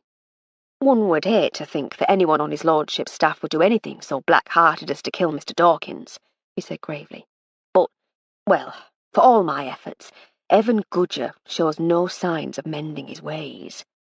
But he's just a headstrong young lad, I said, testing how far he can push the rules. I do hope so. And then there's Morgan Coleman. He's an ambitious young man. Surely you don't think his ambition would push him to murder, I said. Again, I do hope not. But that makes it all the more important that you be free to investigate, to observe, to question. You have the power to free these men from suspicion as soon as you catch the real culprit. You make a good case, I said. How shall we explain my sudden enthusiasm for work when I've spent the past couple of days conspicuously avoiding you all and idling in my room? He thought for a moment. Perhaps we might say that you have grown bored of indolence and would welcome some honest labour to keep your mind from dwelling on the tragedy. You're a cunning and clever man, Mr. Spinney. I shall leave it to you to introduce the idea to the others. Chapter 7. Mr. Spinney had worked his leadership magic upon the troops, and I had slipped into service with the staff without fuss or fanfare. I wasn't at all sure I was completely trusted, but as I had said to Lady Hardcastle earlier, no one ever turns down the offer of an extra pair of hands below stairs, so I wasn't going to be kicked out any time soon. I was also regarded as a potentially valuable source of gossip, which I think was the thing that really tipped the balance in my favour. I had brought my best uniform, just in case, and by the time dinner was served, I was shipshape and Bristol fashion and ready to play my part at dinner. I had helped the footmen with their preparations and joined them in serving dinner. It most definitely wasn't the done thing for a lady's maid to be serving at table, but with guests for dinner and with Evan otherwise engaged, serving as valet to both Mr. Waterford and Herr Kovacs, no one was going to refuse my offer of help. Despite the shocking events of the afternoon, all of the guests had assembled for pre-prandial drinks in the library, and the mood by the time they sat to eat was respectfully muted, but not sombre. Lord Riddlethorpe was quietest of all, but even he was a great deal more buoyant than he had been earlier in the afternoon. Mr. Spinney's carefully thought-out seating plan had been completely ignored. The guests had simply seated themselves in the order in which they arrived in the dining room when dinner was announced, and this, to Mr. Spinney's evident disapproval, meant that the ladies were all on one side of the long dining table and the gentlemen on the other. Lady Hardcastle sat at one end, with Helen Titmuss, Lady Lavinia and Rosamond Beddoes to her left. On the opposite side were Lord Riddlethorpe, Victor Kovacs, Harry, Montague Waterford, and an elderly gentleman whom I assumed to be Lord Riddlethorpe's Uncle Algy. The table had been set with a selection of hors d'oeuvres on platters along the centre of the table, to which the diners helped themselves as they settled down. The sight of caviar and other delicate savouries seemed to be just what they all needed, and conversation sparked immediately up and down the table. As the gigantic soup tureen arrived, spirits began to rise still further. I gathered from a whispered comment from one of the footmen that Mr. Spinney was still a little grumpy as he coordinated the delivery of the dishes from the servants' hall, but up here in the dining room things were, if not actually jolly, at least pleasingly convivial. Mrs. Ruddle had excelled herself. Everything looked and smelled delicious, and from the reactions of the diners, I assumed that the soup, at least, tasted as good as it looked. With the soup course placed upon the table, we servants positioned ourselves around the edges of the room, ready to serve, but discreetly invisible. I could never work out whether people forgot we were there, or just didn't care enough to imagine that we mattered, but it happened in houses all over the country. Once we'd put the food in front of them and stepped away, it was as though we didn't exist. Some servants resented it, in private at least, but I found it fascinating and sometimes extremely useful. When they felt as though there was no one there to hear them, the upper classes could often be wonderfully indiscreet. I'm certain that one day some clever scientist will work out how we do it, but I find it's possible to focus on individual speakers in the hubbub of dinner conversations. I was listening to Mrs. Beddoes complaining about the treatment she'd received at a dressmaker's in Kensington, when my attention was suddenly grabbed by an urgent, half-whispered comment from Herr Kovacs to Lord Riddlethorpe. "All I am saying, my friend, is that the offer is there, in the light of the recent events I should be willing to discuss." I was unable to make out exactly what it was that Herr Kovacs was willing to discuss, because his hushed voice was suddenly drowned out by Lady Lavinia. "Really, Uncle Algy, you're incorrigible!" I turned to look farther down the table and saw Uncle Algy giggling like a naughty schoolboy as he sipped his soup. Mrs. Beddoes was laughing heartily, the first time I had seen her express any emotion other than disdain, displeasure, or disapproval since her arrival, while Lady Hardcastle attempted to conceal her own laughter behind her wineglass. "Not at the dinner table, you think?" said the old gentleman, still twinkling. "Not even at the dinner table in a brothel, Uncle Algy," said Lady Lavinia, which made Mrs. Beddoes laugh even more. "I once had the most marvellous dinner in a brothel," said Uncle Algy. "I remember there was this one girl, Spanish, I think she was, and she could—" "Algy!" said Lady Lavinia sternly. "No!" He giggled again and scooped up another spoonful of soup. "Don't worry, my dear," he said, once the mouthful was safely swallowed. "Young Rosamond here can look after herself. If I should get a chance to offend her, I'm sure she'll give me what for.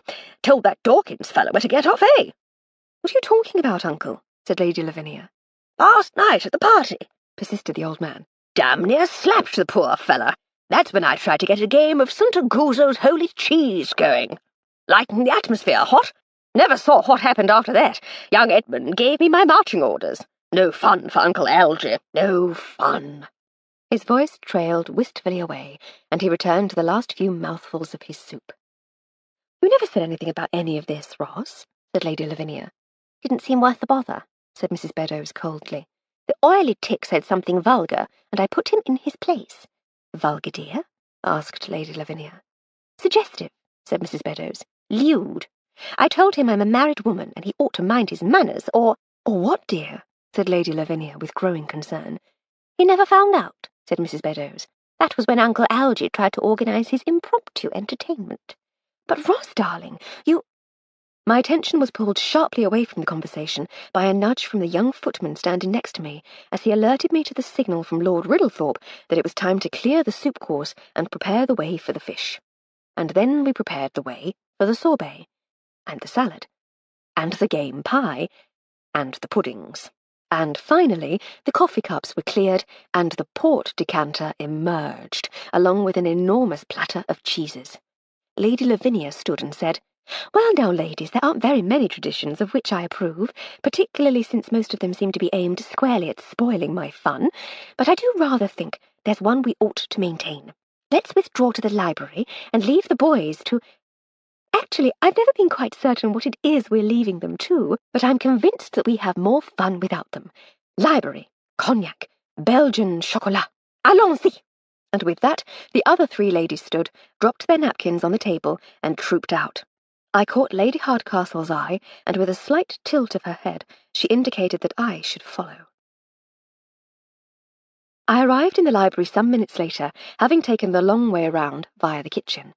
There I had prepared a fresh pot of coffee, and had snaffled a selection of Mrs. Ruddle's splendid-looking petit fours, just in case the promised Belgian chocolate proved insufficient for their appetite for sweetmeats.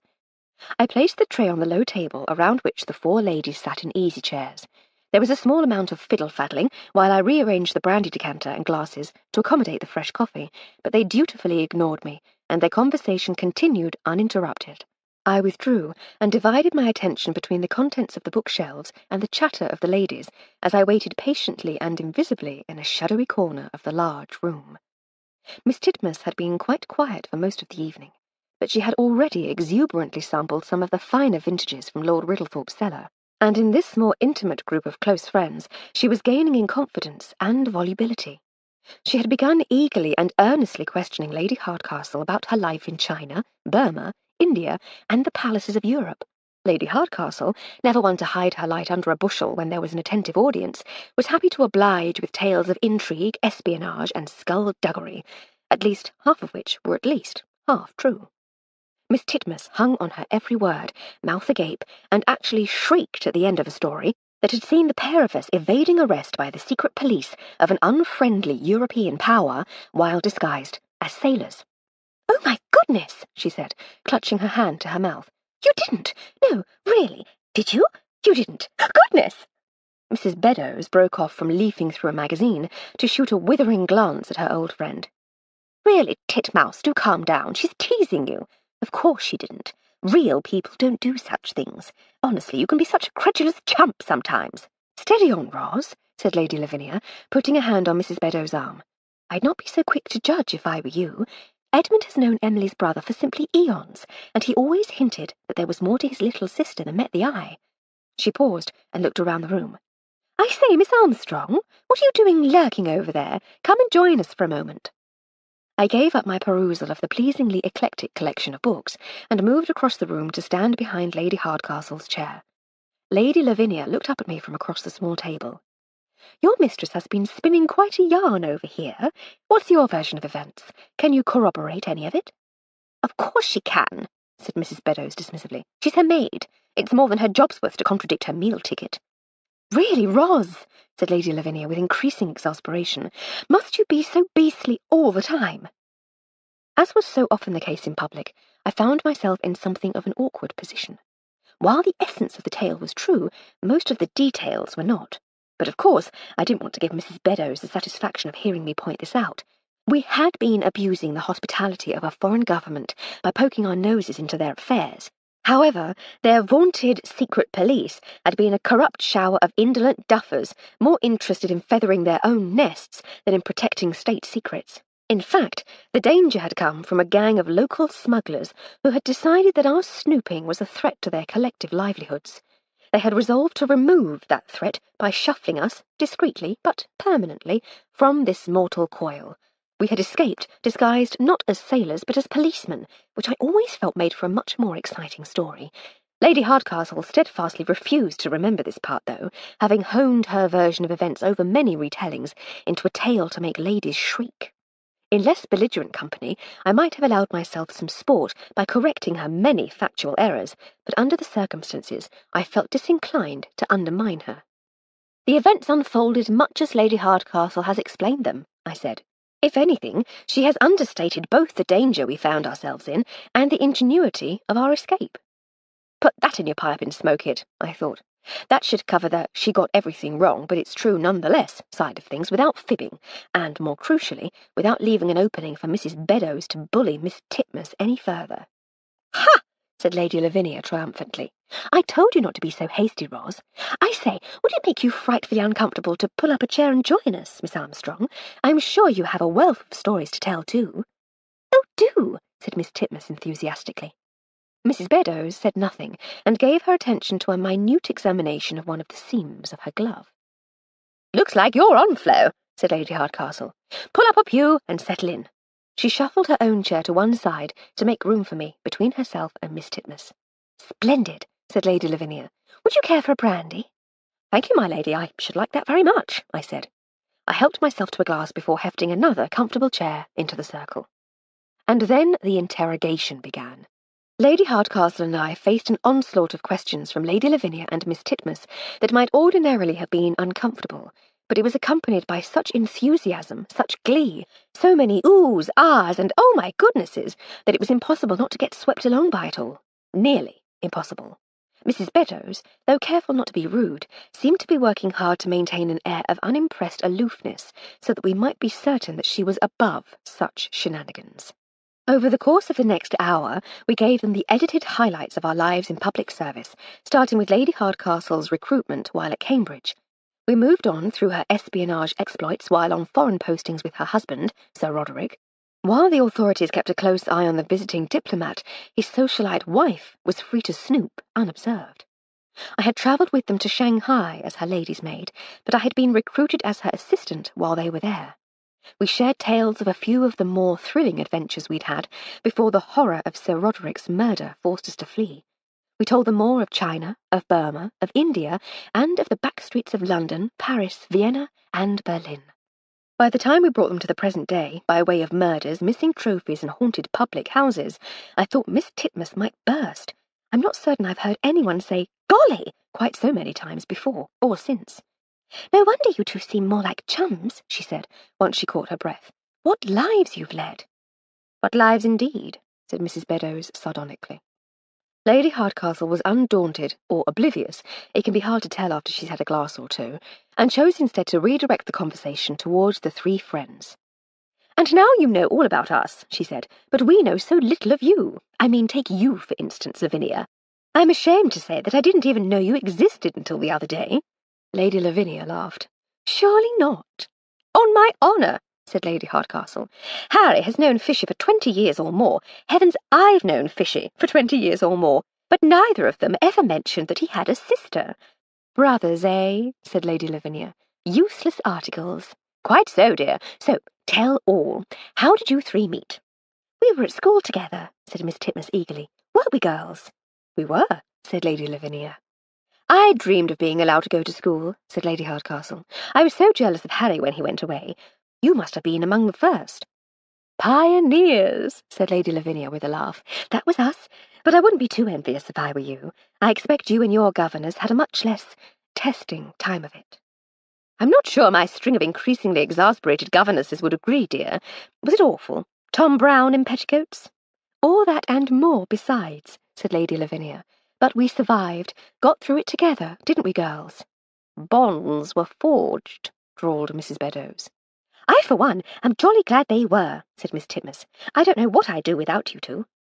"Were there midnight feasts and japes and pranks?" asked Lady Hardcastle. "And beatings and cold baths and cross-country runs," said Mrs. Beddoes. "Oh, Ross, you old surly boots," chided Miss Titmuss. "We had plenty of fun." "Did we? I must have forgotten." "Take no notice of Roz," said Lady Lavinia. "She likes to portray herself as some manner of ice queen, immune from the petty pleasures of mere mortals, but she's a poppet, really." Mrs. Beddoes gave an ironic smile. Oh, Jake, do you have that photograph of us?" asked Miss Titmuss excitedly. "I really don't know," said Lady Lavinia.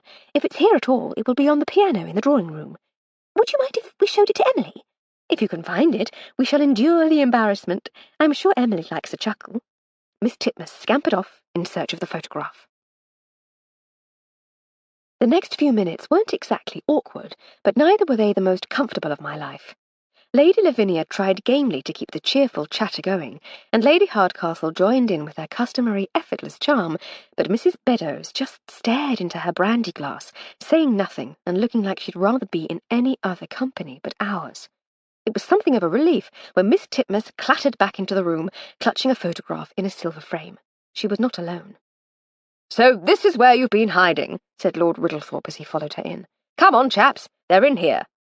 Harry, Mr. Waterford, Herr Kovacs, and Uncle Algy meandered into the library and began moving chairs to join our group. "Come on, girls," said Lord Riddlethorpe. "Budge up. Make room there." We shuffled our chairs to accommodate the gentlemen, who had brought glasses with them and were helping themselves to brandy as they settled down. "We thought you'd all gone off to bed," said Lord Riddlethorpe. "We were waiting for you in the drawing-room." "You duffer," said his sister. "I told you we were coming in here." "You say that as though you imagine I might listen to anything you say." "That's scarcely my problem, is it? We were sitting in here all along, having a chin-wag." "Us too," he said, "but in the drawing-room. We could have wagged our chins together. I so seldom see you these days." "Poor Fishy," she said. "But you'd have been talking about business or motor cars or some such inconsequential drivel, and we had much more important things to discuss." Mrs. Beddoes snorted so forcefully that it might have been possible to imagine that a horse had strayed into the library. "I bet I can guess what the important things were," said Harry, looking at his own sister. "I'd wager Emily has been yarning." "A little," said Lady Hardcastle, poking out her tongue. "But that was ages ago. We've moved on to talking about school. Well, the ladies have. I wasn't lucky enough to go to school, unlike other members of my family." "I've told you, Emily, you really didn't miss much," said Lady Lavinia. "Show her the photo, Helen. Let her see for herself what she was spared."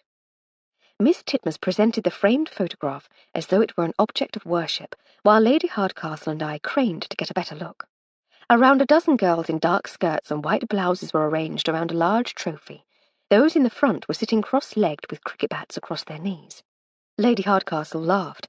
"You were in the school cricket team?" she asked delightedly. "Evanshaw School for Girls, First 11, 1882, said Miss Titmus proudly. "Winners of the D.e.a.th Fotherstike Memorial Trophy." "D.e.a.th Fotherstike, eh?" said Lady Hardcastle. "That well-known—" "A deceased local mill owner," said Mrs. Beddoes. "It seems our parents all decided that London would be too decadently metropolitan, Geneva too exotic, Paris too frivolous, and so they packed us off to some god-forsaken granite fortress on the Yorkshire moors, home of dark satanic mills and their long-dead dark satanic owners." "It was sandstone, dear," said Lady Lavinia, "and it was a former manor house, not a fortress, and D.e.a.th Fotherstike was a fair-haired churchwarden." "Bleak, forbidding, and bally awful," said Mrs. Beddoes. "Be that as it may," continued Lady Lavinia, "much emphasis was placed by Mr. and Mrs. Evanshaw upon the value of healthy outdoor pursuits, among which was cricket, at which, by lucky chance, we excelled." "Best days of my life," said Miss Titmus wistfully. "Doesn't say a great deal for the rest of your life," said Mrs. Beddoes. Lady Hardcastle produced her lorgnette and peered more closely at the photograph. "Let me see, then," she said. "What do you reckon, Flo? Who's who?" I leaned in and studied the faces. To me, they just looked like a crowd of anonymous posh schoolgirls, flushed faces padded with varying amounts of puppy fat. They wore their hair in the same style, and there seemed little to distinguish one from another, but Lady Hardcastle, as always, was able to see more than I. "That's you, Lavinia," she said, pointing to a fair-haired girl at the back. "And Roz is next to you." She pointed again. "And, oh, that one's Helen," she said triumphantly, pointing at a third, plump, mousy-looking girl. "Spot on," said Miss Titmus with a smile. "You have a good eye for faces." "It makes her quite the portrait artist," said Harry. "She has a wonderful way of seeing the essence of a chap. You should get her to sketch you before she goes." "Oh, would you, Emily?" said Miss Titmus. "And I shall take photographs of you all. We can show them together." "Wonderful," said Lady Hardcastle. "Let's do that. And who's this girl between you and Lavinia? She looks a formidable sportswoman." We all looked more closely at the photograph. Sure enough, between Miss Titmus and Lady Lavinia stood a rather beautiful girl with dark hair and the most beguiling eyes. For an uncomfortable while, no answer came. "That's Katie Birkinshaw," offered Miss Titmus eventually. "That's a story for another time, dear," interrupted Lady Lavinia. She took the photograph from Lady Hardcastle and passed it to Mr. Waterford. "What do you think, Monty? Weren't we just utterly utter?" He laughed. "A formidable-looking team. What say you, Victor? Do you think we could have taken them on?" Herr Kovacs took the photo and examined it closely. "I'm not sure I could take anyone on at cricket, old chap. It's not a game quite so beloved by the mighty Austro-Hungarian Empire. To tell the truth, I am a little surprised to find girls playing the game. I thought it was sport for boys and men." "It's fallen out of favour with the ladies of late," said Miss Titmus, "but it was all the rage in the 80s. I wish we could bring it back. Did you play, Emily?" "I'm afraid not, dear," said Lady Hardcastle. "A little tennis, perhaps, and I've been dragged into more than one game of croquet, but only socially." "Oh," said Miss Titmus deflatedly. "What about you, Miss Armstrong?" "Not me," I said. "I was more of a rugby girl." "Good Lord," said Lord Riddlethorpe. "Rugger? Really?" "Really," I said with a smile. "Fastest wing three-quarter in the district, me." Lord Riddlethorpe laughed. "Well, I never. But you're so tiny." "Don't let that fool you," said Harry. "Swift and deadly, our Flo. I'd not want to try to take her on if she were coming at me at a pace. They played ladies' rugby in— where was it?" "Arbadar," said Mr. Waterford. "No, I played on the boys' team until they banned me," I said. The men laughed. "Too good for them, eh?" said Lord Riddlethorpe. "They claimed it was because the laws didn't allow girls to play," I said, but I consoled myself by choosing to believe your explanation. They all laughed again. Herr Kovacs was still scrutinizing the photograph. "Don't hog it, Victor," said Lord Riddlethorpe. "Let everyone have a bat." Almost reluctantly, Herr Kovacs relinquished the photograph and let the other gentlemen have a look. Mr. Waterford smiled as he flicked his gaze between the photograph and the grown-up versions of the girl sitting before him, but when it was Harry's turn, he lingered longer on the face of the present-day Lady Lavinia, and only reluctantly gave up the photograph and returned to the conversation. Now that we're all together, and now that we three have been thoroughly embarrassed by images of the gawky girls we once were, said Lady Lavinia, as she handed the photograph back to Miss Titmuss, what say we play some games? It's been a wretched day, and our spirits are badly in need of lifting. Exactly what I was saying, my dear, said Uncle Algy. St. Augustus holy cheese, anyone? No, Uncle Algy, said Lady Lavinia firmly. Something much less bawdy, if you please. There followed a brief debate about which parlour game they should play. Between them, they knew a great many, and I decided that I shouldn't be missed if I were to leave them to it. It was one thing being invited to join in a conversation, but I felt I ought to spare everyone the embarrassment of having to try to accommodate me in one of their games. I whispered a quiet goodnight to Lady Hardcastle and slipped away unnoticed. Chapter 8. Next morning, Betty and I arose together and bimbled about, good-naturedly, getting in each other's way as we washed and dressed. "Did you see the body?" she asked, as she brushed her hair. "Poor Mr. Dawkins, I mean." "Not closely," I lied. "I bet you've seen loads of bodies, though, haven't you? I mean, laid out all neat and tidy in a coffin is one thing, but out there in the world all mangled and broken doesn't bear thinking about." For all that it didn't bear thinking about, she seemed to have given the matter considerable thought. "I've seen my fair share," I said, "and it's never very pleasant." I decided not to mention that a fair proportion of those whose bodies I had seen had died at my, or Lady Hardcastle's, hand. She sighed. "I've never done anything exciting," she said sadly. "Don't suppose I ever will, working for Mrs. Beddoes. She gets her fun from spreading gossip and being catty to her husband, which doesn't leave much for me to get involved in. You've been around the world." "If you hate it so much," I said as kindly as I could, "why not leave and find something else?" "I probably should, shouldn't I? But it's always hard to take that first step, isn't it? Talking of which, I ought to take my first steps towards the kitchen. There'll be hell to pay if I'm not there with her tea a few seconds before she wakes up. You should have seen her yesterday morning." She sighed again, and with a final brush at her uniform to remove a stray thread, she set off to start her day.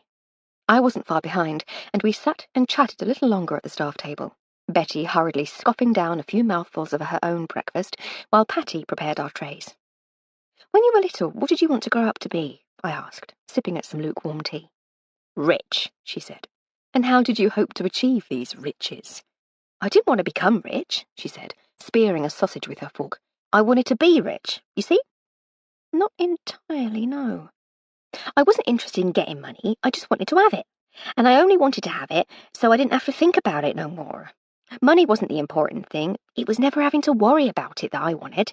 My ma and pa worked every hour, and we just about scraped by. They always quite liked what they did. She was a seamstress and he was a bricklayer, but they had to do it. They never had no time to call their own. They sold all their waking hours to someone else in return for a few bob to pay for a roof over our heads and food on the table. And they had to watch every farthing as it went out, lest it run out on them. I dreamed of being able to do what I wanted with my time, and never have to even think about where the next penny was coming from." "Isn't that what everyone wants?" I asked. "Most folk, yeah," she said, "except the really rich ones. Unless they inherited it, they must have spent all their days trying to work out how to get more money. They wasn't interested in having money, they was interested in getting money. See what I mean?" "Almost," I said. "And what would you do with your time if you weren't selling it to someone else?" "Not sure, really. That was always the problem. It's not that I don't want to work. It's not even that I don't want to work in service. I just, you know, sometimes—" She aggressively speared another sausage. "Sometimes, yes," I said. "But you have a great life. You're busy, you've got an employer who respects you, you go places, do things. I heard you even took brandy with the guests last night." I laughed. "News travels fast. Yes, the ladies invited me to sit with them while they idealised our exploits."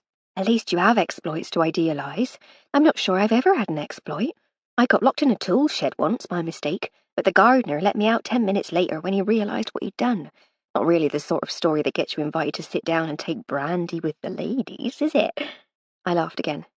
"Come on, Nora, never done nothing," I said, standing up. "Let's see what's keeping Patty with those trays, and then we can get off and have some exploits."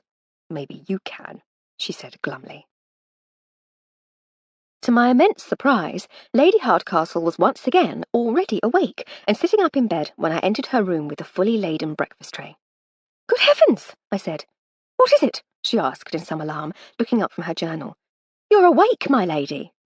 Of course I'm awake, silly. It's almost 8 o'clock, I said, as I set the tray down on the writing table. Oh, she said, more surprised now than alarmed. Now I understand your consternation. It's not like me to awake before 8 at all. I wonder what it can be. The invigorating country air, perhaps. We live in the country, I said. You had me there. In that case, I'm at a loss, she said, capping her pen and closing her journal. But wait. If you expected me to be still safely wrapped in the warm and loving arms of Morpheus, why are you here bearing such a substantial array of gentacular comestibles? Ah, well, now, you see, I began awkwardly. Wait a moment, my lady. Gentacular comestibles? Really? I despair sometimes. Not bad, eh? But don't change the subject. What brings you here with breakfast nosh if I'm supposed to be asleep? I wanted you to be awake. I thought we ought to confer before our day of investigation. If we were at home, we'd be sitting at the kitchen table together, planning and strategizing. I'm not sure the natives could cope with having me sitting at the breakfast table, so I brought its contents up to you. Quite right. Best not discomfort the natives, she said. And we'll be wanting to talk about them anyway, so it's doubly important that they not be within earshot. She indicated the tray. I take it some of that's for you. That was the original plan, my lady, I said, extending the tray's legs and placing it over her lap. But I know how you toffs like to gorge. It's all the rage nowadays. I'm beginning to wonder if I brought enough. She said, tucking in. I'm sure we'll manage. I sat on the monstrosity of a bed and did my bit to reduce the mountain of food. What are your thoughts then, my lady? I said after a while. Who do you fancy for the sabotage? She thought for a moment, then reached for her journal. In the absence of my beloved and much derided crime board, she said, I've been reduced to writing things in my journal like some sort of medieval peasant. She opened the book and leafed through it, trying to find the relevant page. Meanwhile, I tried not to point out how few medieval peasants would have had a leather-bound journal in which to record their musings. I had moved on to not reminding her how few medieval peasants would have been able to read and write in the first place when she arrived at the notes she'd been seeking. Here we are, she said. I've started from the assumption that it's someone among the household and their guests. If it should chance that none of them is involved, then we shall have to widen our search to the rest of the party guests. Although, actually, if we reach that point, then only a miracle would reveal the killer to us. There were dozens of people at the party, and by the time we've included coachmen, chauffeurs, and cabbies, there will be dozens more. If it's no one from the house, we're scuppered. Sunk without trace, I said. Quite. So I've made a list of everyone here. We begin with our host, Fishy. I can't see it, my lady. It wouldn't make sense for Lord Riddlethorpe to sabotage one of his own motor cars. What would he gain from it? That's what I thought too, she said. So we shall put a cross by Fishy's name for now. Then we have Jake. I can't see that she has any more motive than her brother. Agreed, I said. Ross? She's a startlingly unpleasant woman, but she strikes me as the sort who would have a great many imaginatively vicious ideas for settling scores before she resorted to something as crude as mechanical sabotage. Possibly, my lady, but remember what Uncle Algy said. Mr. Dawkins did say something lewd and suggestive to her at the party.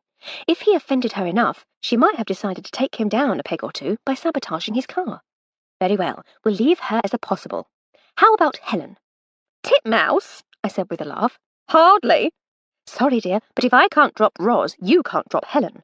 You know what they say about the quiet ones, and it strikes me she's probably got a lifetime's worth of bottled-up rage and resentment just waiting to burst forth. I'll grant you that. If I were her, I'd have bludgeoned Mrs. Beddoes to a gory death years ago. But why would that make her attack Mr. Dawkins? Why would she sabotage his car? Perhaps he rebuffed an advance from her, just as Roz rebuffed him. Hell hath no fury, and all that. After a day of being belittled by her old friend, perhaps he was the straw that passed through the eye of the camel's needle. Perhaps, my lady, I conceded. No cross for her, then. Next. We move on to Fish's friends now. Harry, I think we can cross off your own brother. It might have been a Jake that went wrong, she said. He's not a terribly practical fellow, after all. He might not have realized quite how dangerous his little trick was. Possibly, but I should say that his ignorance of mechanical matters also makes it rather unlikely that he would have managed to work out how to sabotage the brakes in the first place. Very well, she said. To be truthful, I think he would have owned up by now if it were a joke that went wrong. Another cross for Harry, then. Monty? Again, what would Mr. Waterford have to gain from sabotaging one of his own racing team's motor cars and endangering the life of his main driver? What if number 3 were a prototype, she said. What if it were one of Fish's designs? Perhaps Monty wished to undermine it to promote his own design. An intriguing possibility, my lady, I said. Mr. Waterford remains on the list, then. And then there's Victor Kovacs, the evil Hungarian. Well, quite, she said. It does seem a trifle cliched, doesn't it? Still, there's a reason that cliches become cliches. He was talking to Lord Riddlethorpe at dinner last night, and it sounded as though he was offering to buy the racing team. Really? I was down at the other end of the table listening to Jake trying to keep her Uncle Algy under control. A losing battle, that one, I said. I didn't hear the whole conversation, but Herr Kovacs mentioned an offer in light of recent events, and that he'd be prepared to discuss something or other. I'm afraid that's the point at which Uncle Algy stepped over whatever line Lady Lavinia had drawn for him and got a telling off. I couldn't hear the rest. So you think Victor might have sabotaged the motor car to destabilise his rival and make him ripe for a takeover? And if that didn't work, he'd eliminated his team's best driver. Best driver? I said. Wasn't Mr. Dawkins in 3rd place as they passed us? My word, you're right. But everyone said he was an excellent driver. Perhaps there was something else wrong with the motor car after all. Or perhaps it wasn't the new prototype. Oh, Lord, I don't know, said Lady Hardcastle with no little exasperation. Cliché or not, I don't think we can take Victor out of the running. I take it we're not even going to consider Uncle Algy. If the sabotage had been devised to make someone's trousers fall down or their skirts blow up, I would have that old rogue as my principal suspect, she said with a chuckle, but I think he gets an automatic cross. I laughed. I agree, I said. Though if I find out that any housemaids have been fondled, he should be top of the list. So, that's everyone from above stairs?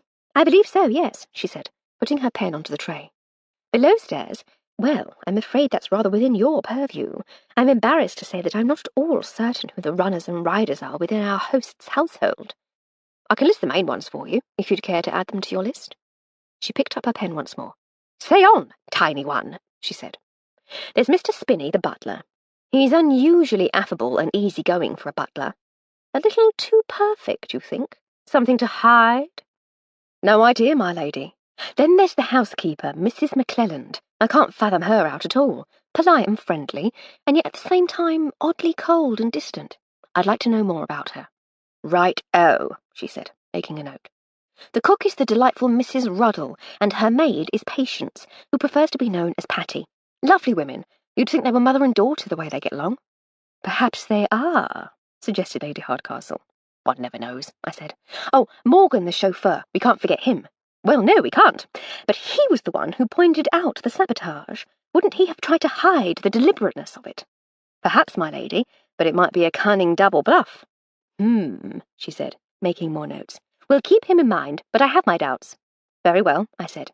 I've not met many of the others. What about your pal Betty? Oh, of course, yes, but she was in the room with me all night. You're certain? As certain as I can be, my lady, I said. I'd been at the champagne and might have slept peacefully on if she'd got up in the night, but she'd been supping enthusiastically too. I doubt she'd have been in a fit state to find her way to the stables, let alone track down a pair of wire cutters and find precisely the right place to employ them. Good enough for me, she said. Didn't they have a driver? They did, I said. Finlay. But he just dropped the ladies off and went back to London, so he wasn't even here. Unless he sneaked back at dead of night and did the dirty deed. He'd know one end of a spanner from the other. A weak point, badly made, my lady. Finlay Duggan shall remain unlisted. We sat a moment in thought. What was the name of that chap you said was a rumman? Said Lady Hardcastle after a while. You said he was a handful, as I recall. Oh, Evan Gudger, I said, footman of this parish, currently serving as guest's valet. That's the chap, on the list. Mischievous, rebellious, like as not a bit reckless. I'd say he was list-worthy. Yes, my lady. Goodness, she said as she wrote. It's quite a list, isn't it? It is, and we've not covered half the staff. She said, capping her pen and tapping it against her teeth. Well, we'll find out nothing more sitting here picking through the remnants of breakfast. Time to dress and start poking our noses into things, I think. Right-ho, my lady, I said, and stood to remove the tray from her lap. As we passed the open door of the library on our way to the front door, we saw Miss Titmuss hunched over something at the large writing desk by one of the windows. "What ho, Helen!" called Lady Hardcastle. Miss Titmuss looked round, slightly alarmed. "Sorry, dear," said Lady Hardcastle. "Didn't mean to startle you. We're off for a stroll round the grounds. Care to join us?" "Oh," said Miss Titmuss. "Oh, yes, thank you. That would be super. Just let me—" She turned back to the desk, and I could see that she had been fiddling with her camera. She closed it with a snap and brought the reassembled instrument with her as she joined us in the passage. "You don't mind if I bring this?" she said, indicating the camera. "Why on earth would we mind?" said Lady Hardcastle.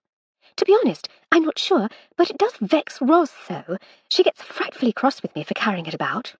"Well, neither of us is Ros, and I think it's a splendid little thing. I remember when cameras were great wooden boxes that arrived on the back of a cart with a team of 6 or 7 men to operate them." Miss Titmuss laughed. "Oh, Emily, you do make me chuckle." "Glad to hear it, old thing," said Lady Hardcastle. Taking Miss Titmuss by the arm, she led us all out into the September sunshine. We strolled around the formal garden that we'd seen from the terrace at the rear of the house. Despite having no practical gardening skills whatsoever, Lady Hardcastle's theoretical knowledge of flowers, herbs, shrubs, trees, bushes, mosses, weeds, lichens, and fungi seemed, to me at least, to be encyclopedic.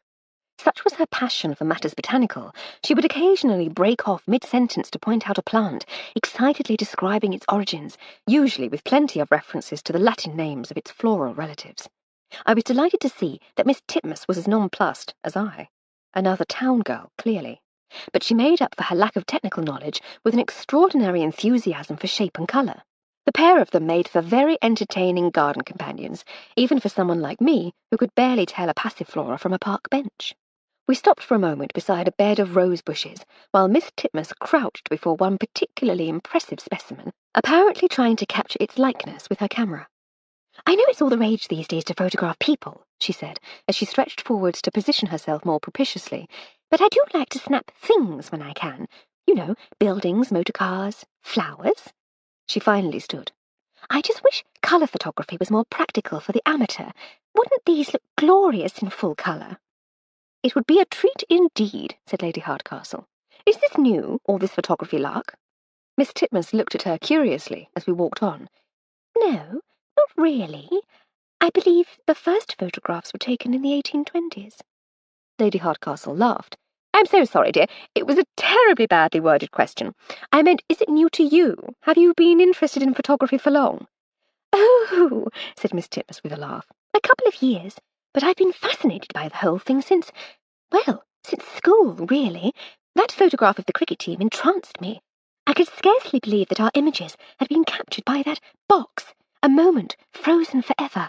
It's quite magical, don't you think?" "I rather think it is, when you put it like that," said Lady Hardcastle. "I dabble with moving pictures myself, you know." "Really?" said Miss Titmuss. "How marvellous!" "You must come down and see us. I'm sure you'd enjoy the studio, even if our little village is a tad quiet." "I should absolutely love that. Do you process your own film? I'm about to turn the spare bedroom of my London flat into a dark room, but it's a bit of a palaver. Until now, I've been imposing on a friendly professional photographer to do it for me. He's an old friend of my brother's." "I do it all at home," said Lady Hardcastle. "I've had a dark room installed at one end of the studio. Do say you'll come." "I should be delighted. I sometimes think about taking it up professionally, you know, portraiture and such like. I think it might be quite a hoot." "And why don't you?" "Oh, don't be so silly. Who ever heard of a ninny like me doing something like that?" Said Lady Hardcastle with a frown. As far as I'd been able to establish from all that I'd heard so far, the two ladies were very similar in age, but here on the freshly raked gravel of the garden path, Miss Titmuss did indeed seem like a naive young girl when measured against my worldly wise employer. "If you want, dear," she continued, "you should do it. I've never let the fear of people thinking me a ninny stop me from doing anything." "Good thing, too," I said, "or you'd never have done anything at all." They both laughed. "You're quite right, of course," said Lady Hardcastle. "I've come a cropper more times than I care to recall, but I carry on undaunted. I tell you what, I hereby commission you to come to Littleton Cotterell and photograph the house and the two ninnies who live there. Oh, and our beloved motor car. How about that? I shall pay your expenses and any fee you care to name. Then you shall be a professional, and you'll have to go into business. Miss Titmuss laughed again. We shall see, she said. But perhaps you should take a look at some of my work before you make such an offer. I might be an absolute duffer, for all you know. I hadn't thought of that, said Lady Hardcastle. I don't suppose... As it happens, I always travel with an album of my favourites. I shall bring them down after lunch. Lady Hardcastle's eager agreement was cut short by a loud clattering some short distance away. We turned and saw that a sizable flock of doves had taken to the air. There's a dovecote as well, said Lady Hardcastle. How lovely. Wonderful birds, said Miss Titmuss. I've thought of getting some. Lady Hardcastle frowned. You have? I have. Well, not doves exactly, homing pigeons. Well, I never. Would you race them? Oh, no, said Miss Titmuss, becoming suddenly animated. I read an article in a photographic journal about a German chap who has designed a special harness and camera that he attaches to homing pigeons. They photograph whatever they fly over on the way home. Isn't that just utterly utter? I've got a copy of the magazine indoors. I'll show you later. That would set my photographic business apart, wouldn't it? Lady Hardcastle laughed. It would be a sin not to start a business like that. I say, you could photograph country houses from the air. I'm sure one of the more adventurous families would pay handsomely for the privilege. By now we had left the formal garden and were walking around the edge of a rolling lawn, sticking close to the neatly trimmed hedge that formed the garden's outer border. From a little way ahead we heard the sound of voices, then a woman's laugh. We came eventually to what might best be described as an alcove cut into the hedge, where there sat a handsome Palladian stone bench, and upon the bench were Lady Lavinia and Harry, apparently deep in conversation. "What ho, Harry!" said Lady Hardcastle breezily. "And Jake, too. How are you both?" "Passing well, sis, thank you. Anything we can do for you?" "No, dear, thank you," she said. "Well, don't let us detain you." "Right-o, dear," she said. We carried on walking, holding our silence until we were out of earshot. "About time, too," said Lady Hardcastle, when she was sure we couldn't be heard. "What is?" asked Miss Titmuss. "Those two. You must have seen the way he's been looking at her these past couple of days." "No," said both Miss Titmuss and I together. Sighed Lady Hardcastle, and we strolled on. Our walk eventually led us to the stable yard. The coach-house doors were open, but we could see no sign of Morgan. "Hello!" called Lady Hardcastle. "Anyone about?" There was no one about. "Come on, ladies," she said. "Let's take a look at the scene of the crime." "The crime?" said Miss Titmuss. "Is this where it was done, do you think?" "I can't think of a better place. The motor car was guaranteed to be here. It's out of the way. One can work in private. An ideal place for a spot of sabotage." "Gracious," said Miss Titmuss. "Do you really think we ought? Shouldn't we leave things as they are? Isn't snoopery best left to the police?" Lady Hardcastle laughed. "Snoopery is our stock in trade, dear. As for the police, you heard what that frightful detective from Leicester said. It was a tragic accident, and there's nothing else for him to do here." She led the way through the open doors. "I think it's our duty to have a bit of a poke about." We stood in the centre of the large coach-house. The horse stalls had been removed to make way for workbenches. The 3 motor cars stood in line abreast, gleaming even in the dim light. The rightmost was horribly dented and scratched where it had struck the tree. Lady Hardcastle stood stock-still for a few moments, looking keenly about. "Is that a door over there in the gloom, Flo?" she said, pointing to the far corner of the stable. "Be a dear and have a deco for me, would you?" Had we been alone, I might have invited her to look for herself if it were that important to her. We were in company, though, so I walked towards the indicated corner. "It is a door," said Miss Titmuss, just as I reached it. Again, I bit my tongue. Instead, I tried the handle. It was locked. "It looks as though the lock is oiled and in regular use," I said, as I trudged back to the middle of the room. "Do you know where it opens, Helen?" asked Lady Hardcastle. "On the outside?" said Miss Titmuss. "Let me see. The kitchen garden, I think." "Easy to get to from the house, then. Someone who knew their way about could slip out here, snip the brake cable, and nip back indoors before anyone even knew they were gone." "Who knows their way about well enough to do that?" I asked. "Everyone, apart from us, I should think," said Lady Hardcastle. "Most of the party guests got lost on their way to the WC, said Miss Titmuss. "But the staff would all know where the door is, and the family. Fish's friends practically live down here, of course. I suppose I could have found my way down here. Roz, too. Let's do your trick, Flo, of putting ourselves in the mind of the villain, said Lady Hardcastle, walking purposefully towards the door. Miss Titmuss and I followed. Still, I said nothing about my repeated walking of the length of the stable. I was thinking of nominating myself for a sainthood. She was absolutely marvellous, Helen dear, she continued. We were trying to find a stolen emerald, you see. Flo had the simply cracking idea of standing in the room and imagining herself as the doer of the dastardly deed. We arrived back at the locked door and began looking around. Miss Titmuss seemed excited, but clearly had no idea what was expected of her. Lady Hardcastle, as focused as ever, was concentrating on a minute examination of the workbench along the wall. I, meanwhile, did as she suggested. I was the dastardly saboteur. I had let myself into the stable through the side door. It was pitch black. I had a candle. I lit it. Good guess, Flo, I thought. There's some spilled wax on the workbench. I looked around. The motor cars were in a line. I wanted to cut the brakes. I went to the end of the... Why did the saboteur not disable the nearest motor car? I said. He passed two perfectly nobbleable racers and snipped the brakes of the one farthest from the door. He wanted to tamper with a particular vehicle, suggested Lady Hardcastle. Seemingly, I said, but why? He knew who would be driving it, said Miss Titmuss tentatively. The race card, said Lady Hardcastle and I together. Dawkins was going to be in number 3, I said, and number 3 was at the end of the row, said Lady Hardcastle. I put myself back in the saboteur's shoes and once more tried to imagine his actions. I could see the numbers painted on the sides of the motor cars. I found my target. Did I know exactly what I was going to do? Had I already decided on the brakes? I must have. I'd come down here with a key and a candle. It was unlikely that my plans stopped there. So I needed a tool. I might have brought one with me, but I was on my way to a workshop. There were tools aplenty there. Why run the risk of being caught with something incriminating on my person when I could just lift something from the bench? There was a row of hooks on the wall holding spanners, screwdrivers, and an assortment of other, well-kept tools. One hook was empty. So that was where I took my whatever it was. I imagined myself going to the motor car and getting down on my hands and knees.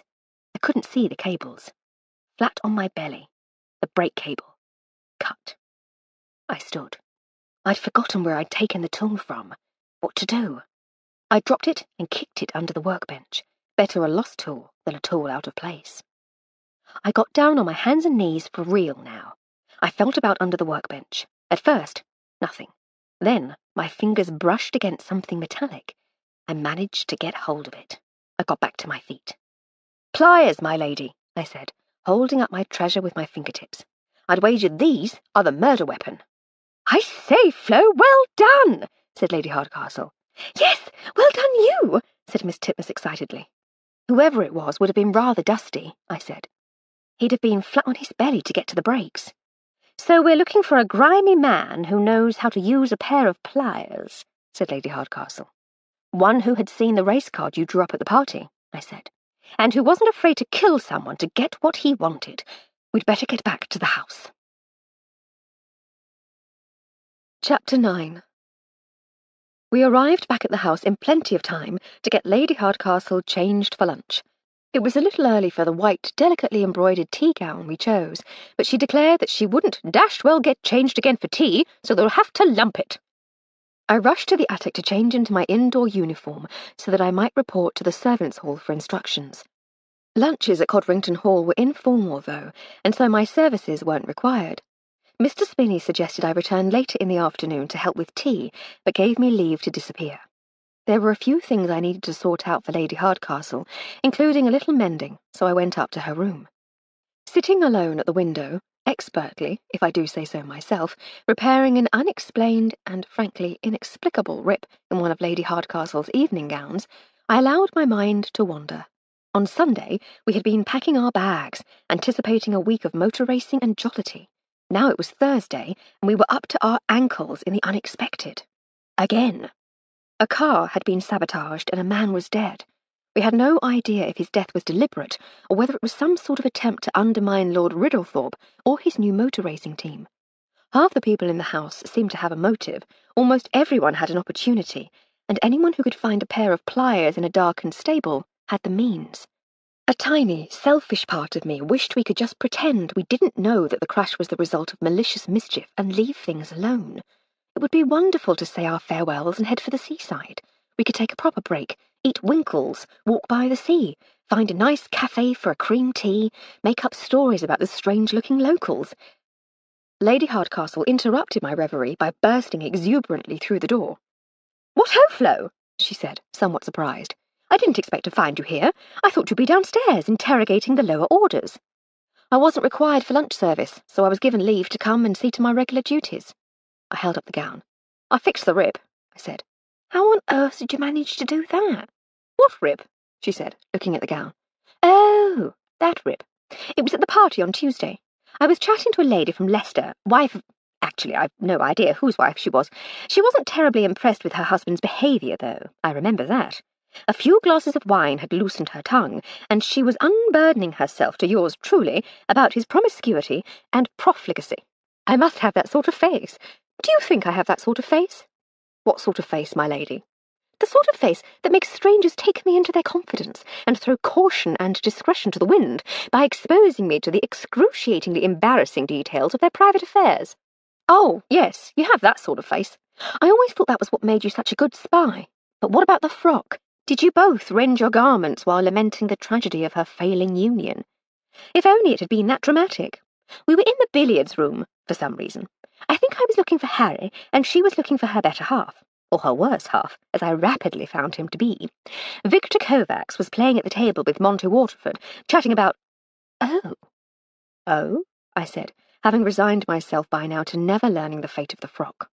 They were talking about their motor racing teams, something about how much money Monty and Fishy had tied up in their prototypes, and how any sort of setback would be disastrous. Victor said something about being happy to talk about a merger if they wanted to, and Monty said they hadn't had any setbacks yet. Yet, I repeated. And so Kovacs sneaks out in the dead of night and ensures that one of their motor cars does have a little setback, and if their senior driver gets hurt, or even killed, in the process, then so much the better. "It does all seem rather plausible now, doesn't it?" she said. "We've not got a shred of proof, mind you." "Then we get some, my lady. We search his room, scour the house and grounds for clues, watch the black-hearted devil day and night until he betrays himself somehow.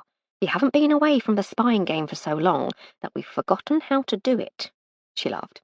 "Very well. It's all we have to go on at the moment, after all. And the worst that can happen is that we'll prove him innocent and find that we've wasted our time." "Well," I said slowly, "the worst that can happen is that he'll catch us in the act and try to bludgeon us to death with a heavy wrench. I'm reasonably sure I could give him what for if he doesn't get the jump on us. But if he did... You're right, of course, but I doubt it will come to that. It's a pity young... what's-his-name is serving as his valet. A more biddable servant might have been persuaded to keep an eye open on our behalf." "It could be worth sounding Evan out anyway, my lady," I said. "He might be eager to lend a hand if he perceives it as an opportunity for a spot of mischief. He can watch Mr. Waterford while he's about it, 2 birds with 1 stone, and all that." "I shall leave it up to you. Perhaps you should disappear to the netherworld of infernal servitude, and see what the lad has to say for himself. We shall formulate our plans and stratagems while we prepare for dinner. I'll get down to the servants' hall at once. Do you want anything while I'm down there?" "Not for me, dear. I'm stuffed." "One more thing." "Yes?" "The rib." "Oh, yes, the rib. I caught it on the rack thing they store the billiard bats in." "Cues, my lady." "Really? I wonder why." I found the servants' hall deserted but for the housekeeper, Mrs. McClelland, who was sitting at the table with a pot of tea and the newspaper. "Good afternoon, Mrs. McClelland," I said, pulling out a chair. "Do you mind if I join you?" She lowered the newspaper and regarded me across the top of the half-folded page.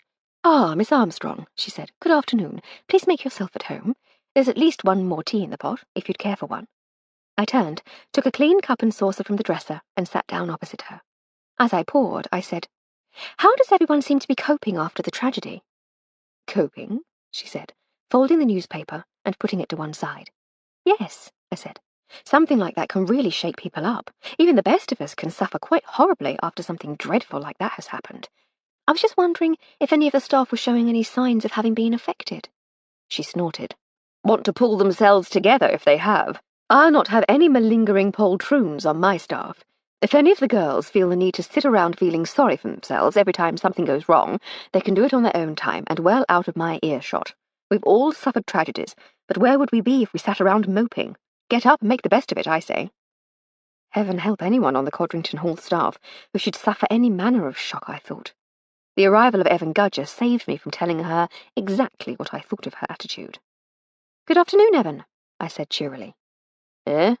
he grunted. "Good afternoon," I said again. "Are you well?" "Well enough," he mumbled. "Jolly good," I said to his retreating back as he disappeared down one of the many subterranean passageways. "That young fellow needs to have some manners knocked into him," said Mrs. McClelland. "I don't know what Mr. Spinney is playing at, letting him get away with that sort of discourteous behaviour. A spell in the army would do him good. Teach him some discipline." "I understood he'd had a troubled childhood," I ventured. "Lost his parents." She snorted again. "People lose family members all the time. Doesn't turn them all into insolent jackanapes." I had clearly caught her on a bad day. I drained my teacup in one last gulp. "Well, I'd best be getting on," I said, standing up. "Is Mr. Spinney in his room, do you know?" "Yes, I believe so. Though I've one or two jobs that need doing if you find yourself with idle hands. I shall be sure to seek you out if he doesn't need me," I lied. I set off in the direction of Mr. Spinney's rooms, but turned off once I was out of sight. I made my way instead to the boot room, where I was sure I might find Evan, or at least someone who knew where he might be. As it turned out, he wasn't there, but one of the young lads was able to point me in the right direction. I found him loitering in the kitchen yard. "Can I help you?" he asked truculently. "As a matter of fact," I said in my cheeriest, friendliest voice, "I rather think you might be able to." He looked at me quizzically for a moment. "Has that old witch sent you to give me what for?" he asked. I laughed. "No," I said, "but she's not your most ardent admirer." "None of them is," he said. "Everyone's always on me back for something." "Have you ever wondered," I asked, "whether that might be because you go so very far out of your way to antagonize them?" It was his turn to laugh. "I reckon you might be right at that," he said. "But they're all such... It can seem that way," I said, before he could find whatever insulting word it was that he was looking for. "But you might give them the benefit of the doubt once in a while. You might find that they have your best interests at heart after all." "Doubt it. They just want to make sure everyone knows their place and stays in it. It gets so boring sometimes. I have to do something, to stir 'em up a bit." "Perhaps I can help with that." His quizzical look returned. "Oh?"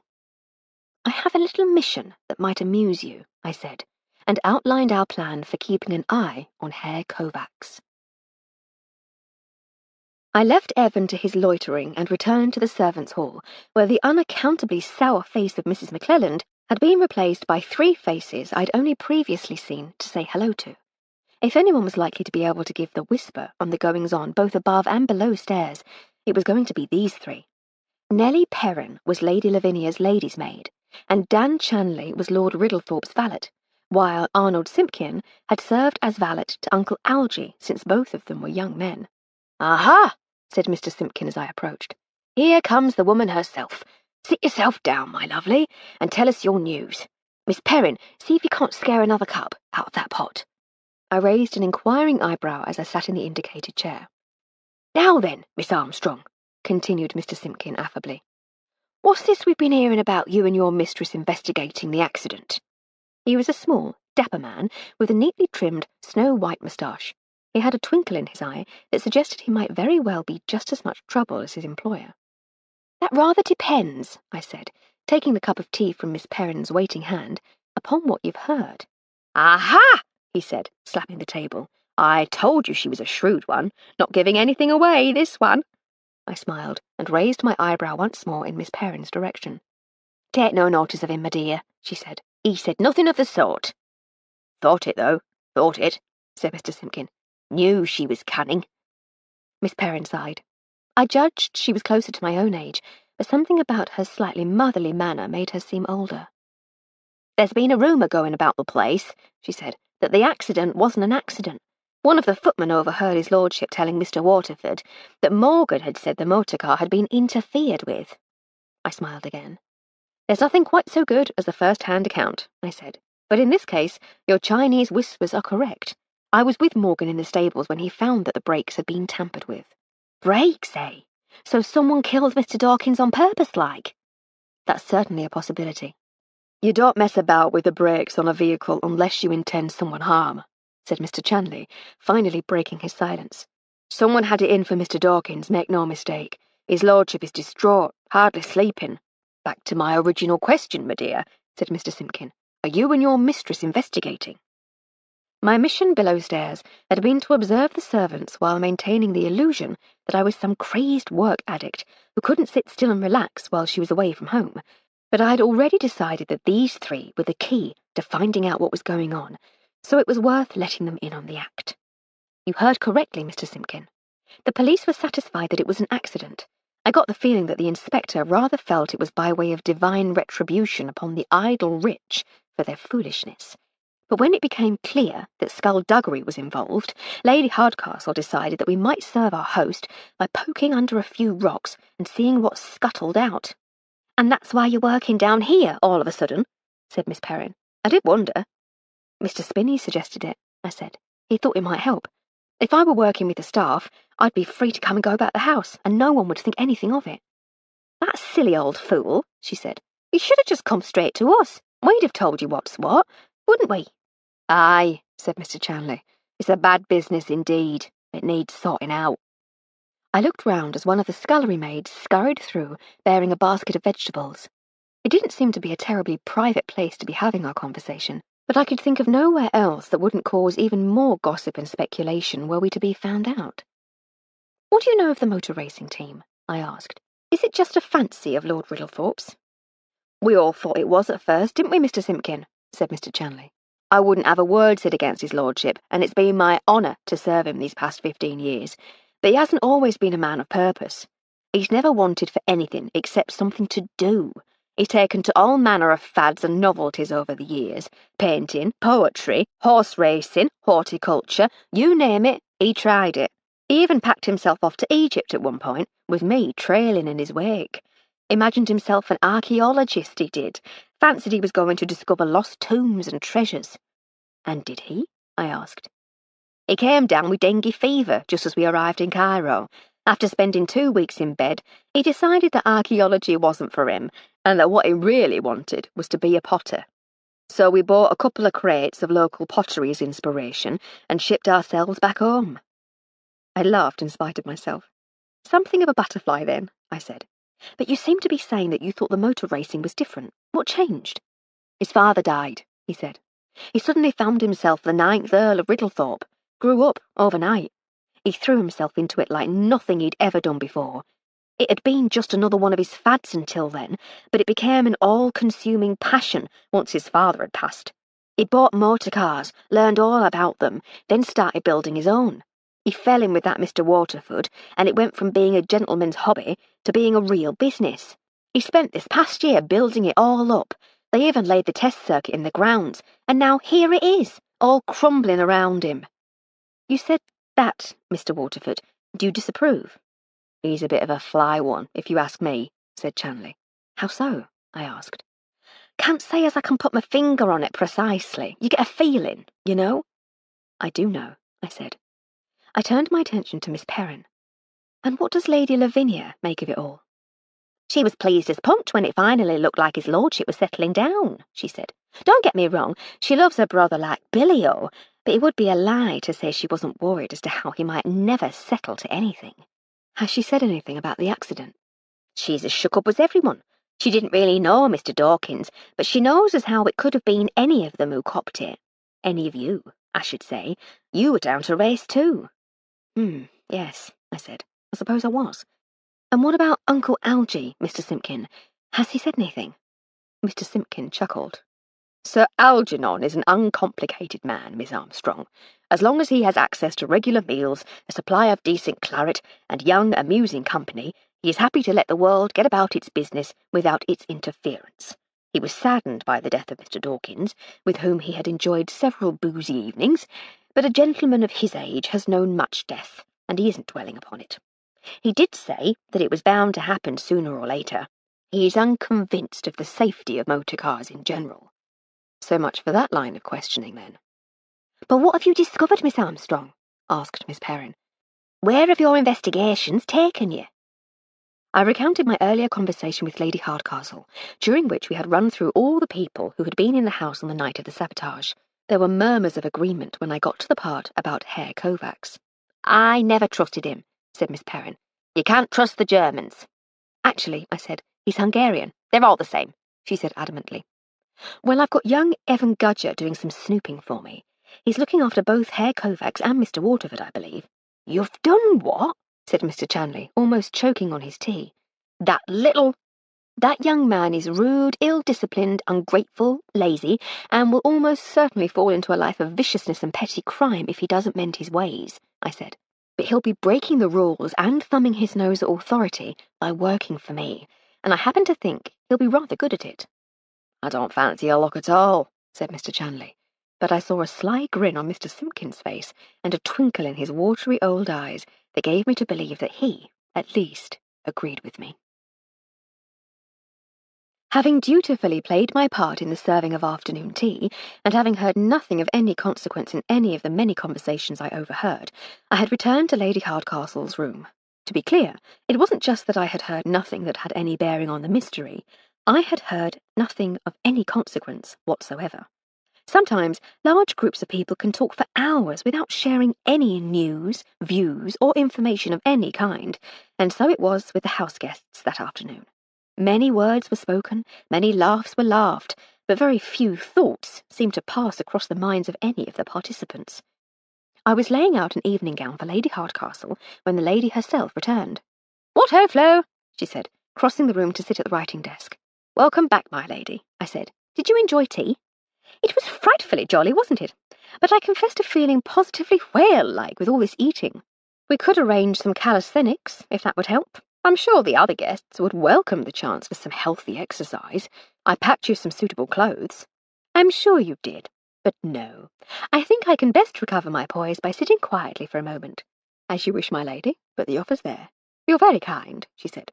"What news from the netherworld?" "Not much progress, I'm afraid. I tried to natter with Mrs. McClelland, but she was a little out of sorts, so I tracked down Evan Gudger and recruited him to the cause." "Oh, I say, well done. Do you think we can trust him?" "No."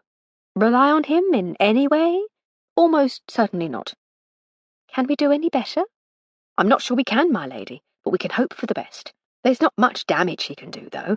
Even if he decides to turn the opportunity towards mischief, we're alert to the possibility that he's not playing with a straight bat, after all." "I shall leave his management entirely in your capable hands, dear," she said. "Did you manage to beard anyone else?" "I also spoke to the personal servants, Lady Lavinia's lady's maid, as well as Lord Riddlethorpe's and Sir Algernon's valets." "And what did they have to say for themselves?" I briefly recounted our conversation while I hunted for a pair of evening shoes. "Nothing much, then," she said. "Not a great deal, my lady, no, but at least they're on our side now." "Unless one of their employers is the guilty one. Now that you've tipped our hand, they'll be running back to their master or mistress to tell them how best to avoid our suspicions." "I take your point," I said, "but from the look of them, none of them is in much of a position to be running anywhere. I think even a brisk stroll would do for old Arnold Simpkin." She laughed. "I believe I've seen him wheezing about the place. So there we are, my lady. Unless you've come across any clues, I rather fear we're stumped." "Clues, yes," she mused. "It's about now when we could do with coming across the distinctive prints of the culprit's shoe, set about with the ash of a brand of cigarette sold only in a single shop in Riddlethorpe, of which we alone are aware. Perhaps there might be mud that we could identify as being unique to a particular area of that town. And a torn thread from a coat, worn only by members of a now disbanded Indian regiment. We've got a pair of pliers, my lady," I said. "That's pretty much it, though, isn't it?" she said with a sigh. "Ah, well, perhaps our snoop will come up with something after all." "Perhaps, my lady. Shall I draw you a bath?" "Would you? That would be splendid. Are you serving at dinner this evening?" "No, Mr. Spinney has rearranged the roster, and I'm doing breakfast instead. I shall be dining in my room with Betty." "Oh, that'll be nice. I like her." "I do too." "Well, if you give me a hand to get ready, you can toddle off to your garret." "Thank you," I said, and began to draw her bath. By the time Lady Hardcastle was ready to set off for the library, I was more than ready for a break. She was never an especially demanding employer, and I treasured her company, but the 4 or 5 daily changes of clothes required during a country house stay became less and less fun as the visit went on. My final task for the day was to remind her where she had left her lorgnette, hanging by a long chain around her neck, and then I was free to trot up the back stairs to the attic room and flop onto my bed. I had just picked up the time machine when there was a timid knock at the door. Betty's face peered round it as it opened. "Betty, this is your room. You don't have to knock." "I know, dear, but I've never quite been able to work out the etiquette of sharing a room with a stranger." "Then let us declare ourselves no longer strangers, so that you can blooming well relax and feel free to come and go as you normally would." "Right-o," she said. "Are you going down to the servants' hall for dinner?" "I feel as though I ought, but I'm really not certain I can face it this evening. I'm absolutely done." She sighed with relief. "I can't tell you how glad I am to hear it," she said. "How would it suit you if I were to pay a visit to Mrs. Ruddle and see if I can get a little supper to bring up? We can dine up here again, away from all the hubbub." "That, Betty Buffrey, old chum, would suit me very well indeed." "I'll be back in 2 shakes," she said, and scurried off. By the time she returned with a modest cold collation on a tray, I had cleared a space on the rug and poured 2 glasses of water. "Here we are," she said, as she put the tray down. "Not quite up to the standards of the party night, but there are a couple of slices of pie and some nice ham. I managed to track down some chutney, too." She had indeed managed all those things. She had found some bread, a lump of cheese, and a few tomatoes as well. We tucked in with gusto. I, for one, hadn't eaten properly since breakfast. "I heard you were working with the locals," she said between mouthfuls of pie. "I cannot tell a lie," I said. "I am indeed pitching in." "Oh, do say it's hugger-mugger. "You're spying on 'em, aren't you?" I laughed. "You're a sharp one, missy," I said. "Yes, I'm using it as an opportunity to keep an eye on things. It gets me into meals upstairs, too." "Looks, how exciting. Who are you spying on?" "I bet it's that Kovacs bloke. He's one of them Austro-Hungarian spies, isn't he? He's over here up to no good. You're still working for the king, aren't you?" I regarded her quizzically for a moment. "Do you really not know?" I said at length. "Know what?" "About the car crash?" "Yes, we talked about it the other day. You said as how you'd seen the body." "And you know that it was sabotage?" She turned sharply towards me, her eyes wide with surprise. "No," she said. "Who would do such a thing?" "That's precisely what we're trying to find out." "Does Mrs. Beddoes know?" "That it was sabotage?" I said. "I thought everyone knew by now." "Not me, and Mrs. Beddoes never said a word." "Does she tell you much?" "To be truthful, no, she doesn't. Nothing important, anyway. I get to know about the Earl of Thingamy, Tupping Lady Whatnot, and how the Marchioness of Heaven knows where has tricked Sir No one you've heard of out of his fortune, but nothing I care about." I brought her up to date with the story so far. She sat goggle-eyed, with a slice of tomato wobbling on the fork that had stopped halfway to her mouth. "That Mrs. Beddoes," she said when I had finished my tale. "She told me none of that." "It doesn't sound like it's the sort of thing she's especially interested in. Did she not mention the crash at all?" "Not really. She was a bit off when she came back to her room that afternoon. When I asked her what was wrong, she just said, 'Oh, that oaf Dawkins went and crashed his motor car, so we all had to come back inside.' I didn't even find out the poor man had died until I heard someone talking about it in the servants' hall." "Did she not get on with Dawkins?" I asked. "She was mad with him when I went to see her on the morning after the party. That upstart flippin' gutter blood driver, she said. Only she was a sight more ripe with her language. 'He only went and made advances to me, Buffrey,' she said, 'of all the—' And then she ranted on for a bit. Words I can't bring myself to say, most of 'em." "I had no idea she felt so strongly about it," I said. "I heard he tried it on with her, but she must get that all the time, a beautiful woman like that, married or otherwise." "Oh, she does, and she loves it. But she makes a great show of not getting along with anyone. It's her special affectation. No one can get close to the fearsome Rosamond Beddoes. She stands alone, and all shall tremble in her presence."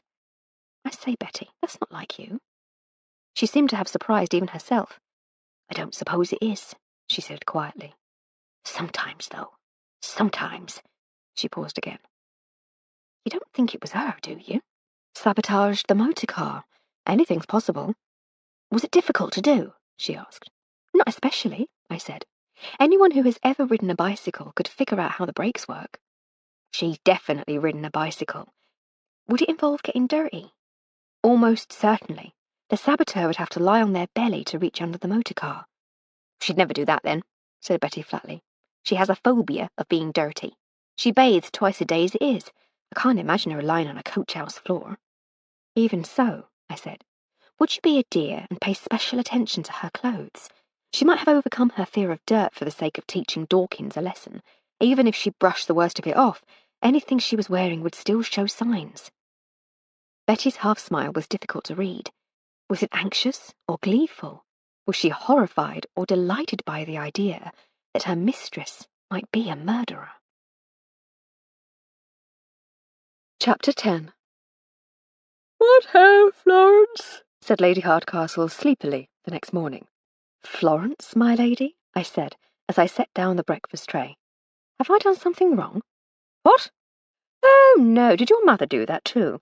I was always Emily Charlotte, if I'd been misbehaving. If I'd been especially beastly, she would add the Ariadne, but she usually considered it too much effort. No, we were discussing names last evening at dinner, and it struck me what a wonderfully evocative name you have. Tuscany in the summertime, museums, the Ponte Vecchio. I vowed to use it more. As you wish, my lady, although I should point out that I was named after the lady with the lump. I'm reasonably certain it was a lamp. That would be much more reassuring to wounded soldiers in the middle of the night, yes. Did my name come up in the conversation, or was this a private thought? Your name comes up frequently, she said. You always make an impression. I hope that's a good thing. Always, dear. But in truth, you remained in the conversational shadows. The boys became fixated on the fair Rosamond, who was, so she claims, named after that very lady. Mistress of King Henry II, I said. I say, well done, you.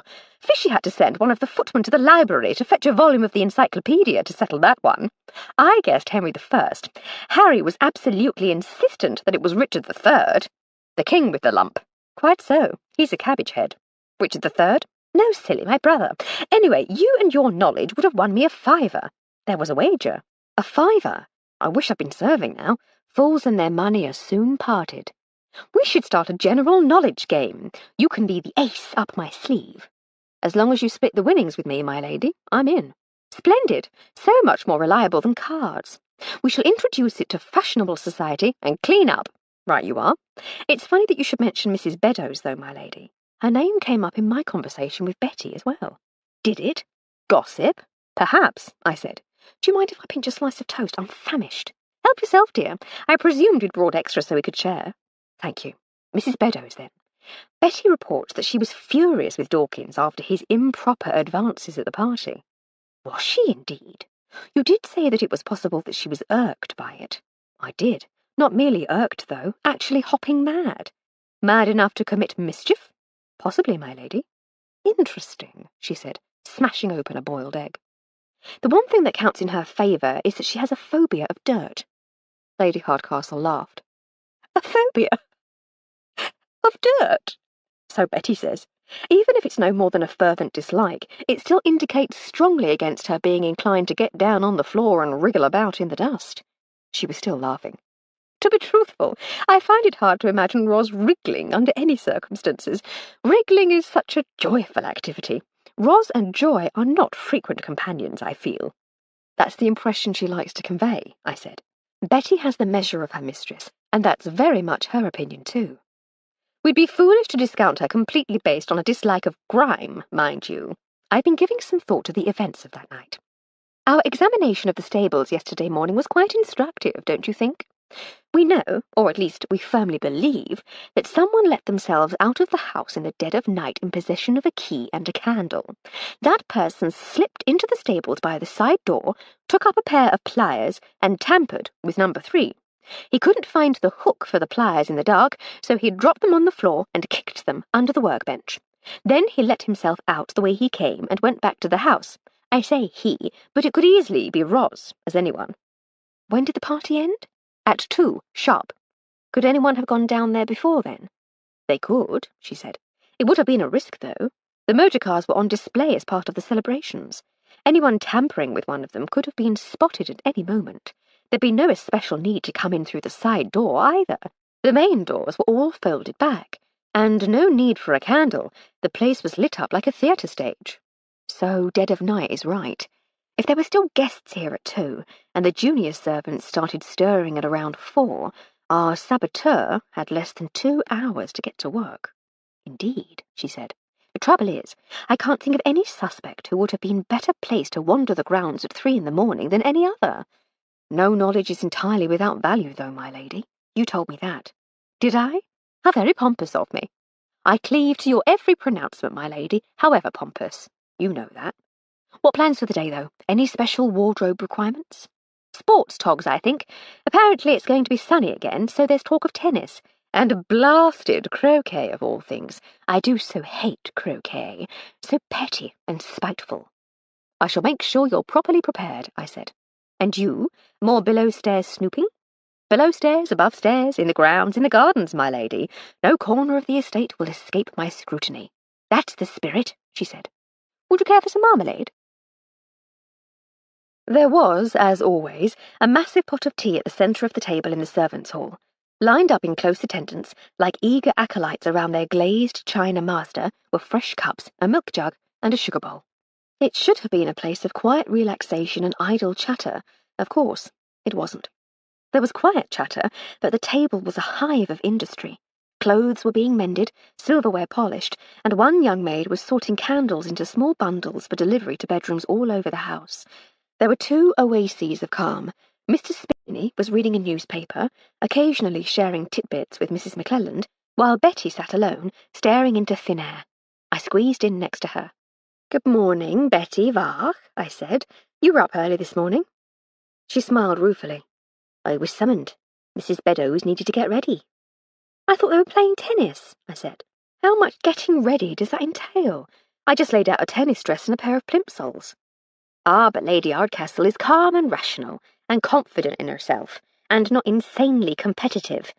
There was hair to be set, makeup to be applied, muscles to be massaged, and that was before we got round to trying on 6 different hat and ribbon combinations. She brings 2 tennis rackets."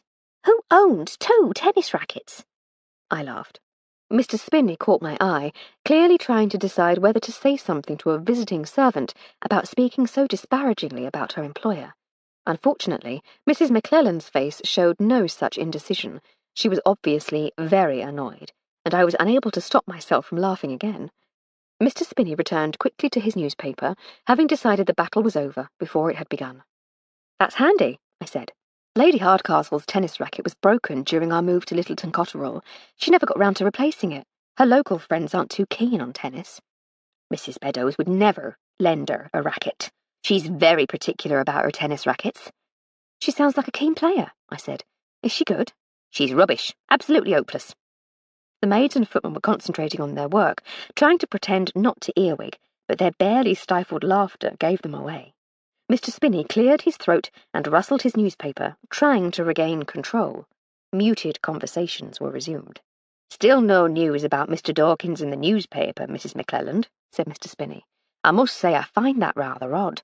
A man dies in tragic circumstances at one of the country's most important houses, and no one bats an eyelid. Most odd." "Would you rather they made a fuss, stoked a scandal?" said Mrs. McClelland. "Of course not, perish the thought," he said quickly.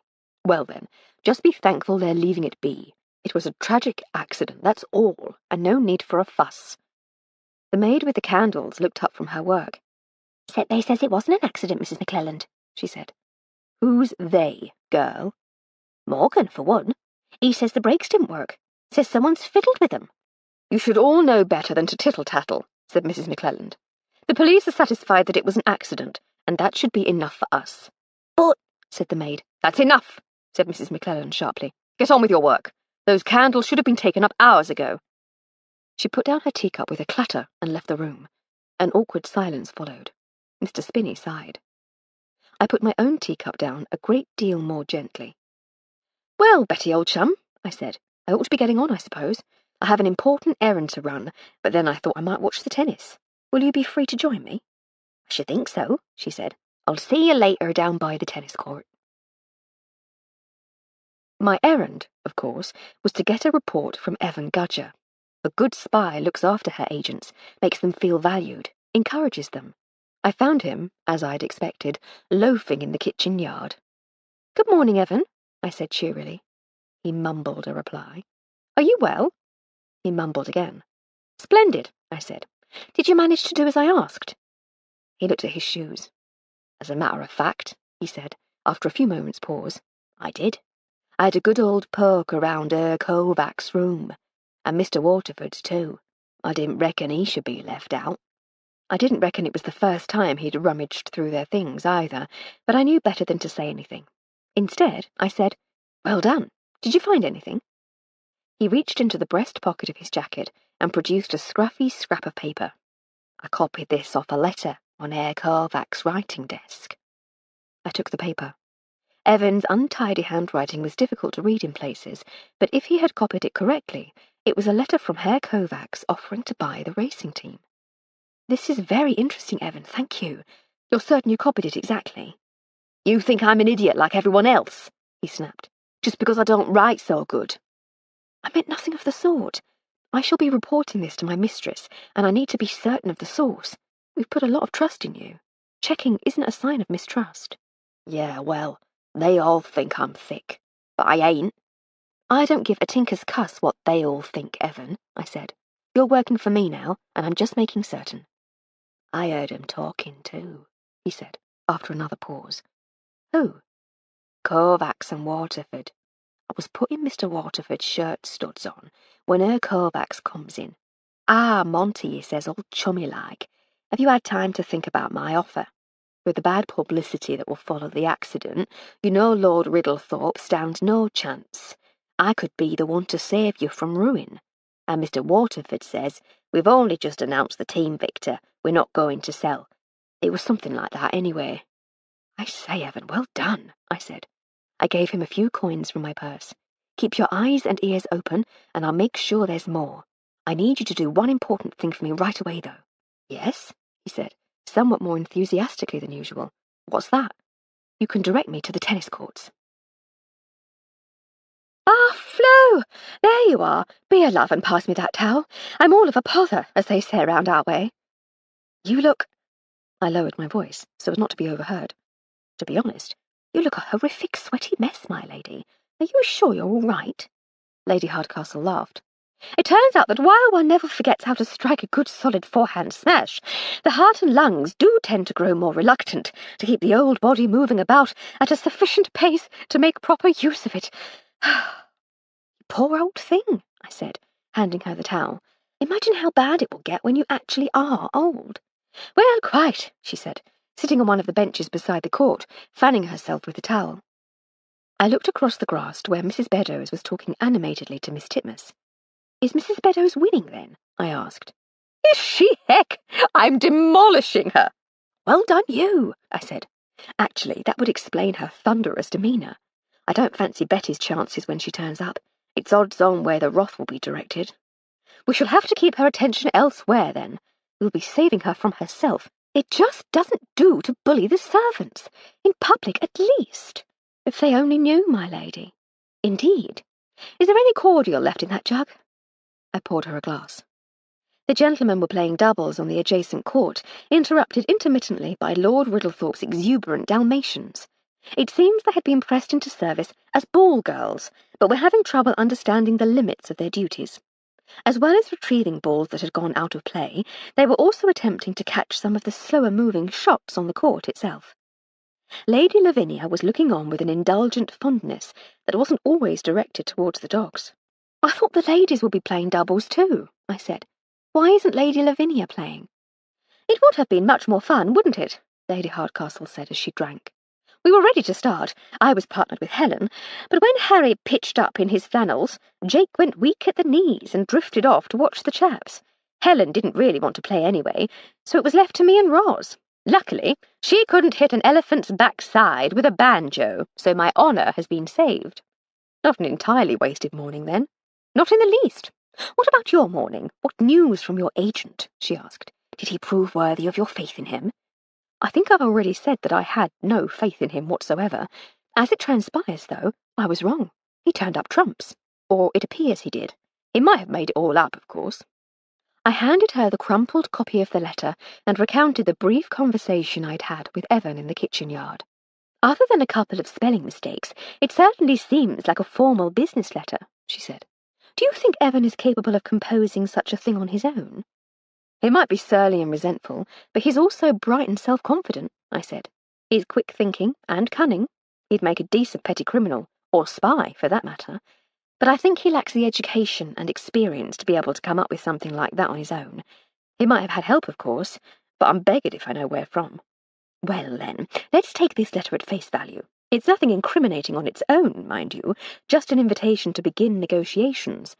What about Evan's report of the conversation? He might have coloured it, but why would he bother? Even if he's embellished it a little, I think the general gist, Herr Kovacs wants to buy the team, Mr. Waterford doesn't want to sell, and Kovacs expected the crash to help him, is probably dead on. Again, unless someone else's hand is guiding him, I can't see what he has to gain from making it up. Aside from the money you gave him, she said. He'd have got that whatever he told me, I said. He could have made up any old story, but the story he tells fits our own ponderings precisely. True. And he had no idea what our ponderings were. I'd say this puts Herr Kovacs squarely in the frame. It certainly does seem that way, I said. I'll make sure Evan keeps an eye on him. Thank you. Right. Well, we've had our little breather. One more set for the match, then I can pass out in a flower bed somewhere. I thought there was croquet next. Blasted croquet, don't remind me. She stood. Ready, Roz? She called. One more set should do it, don't you think?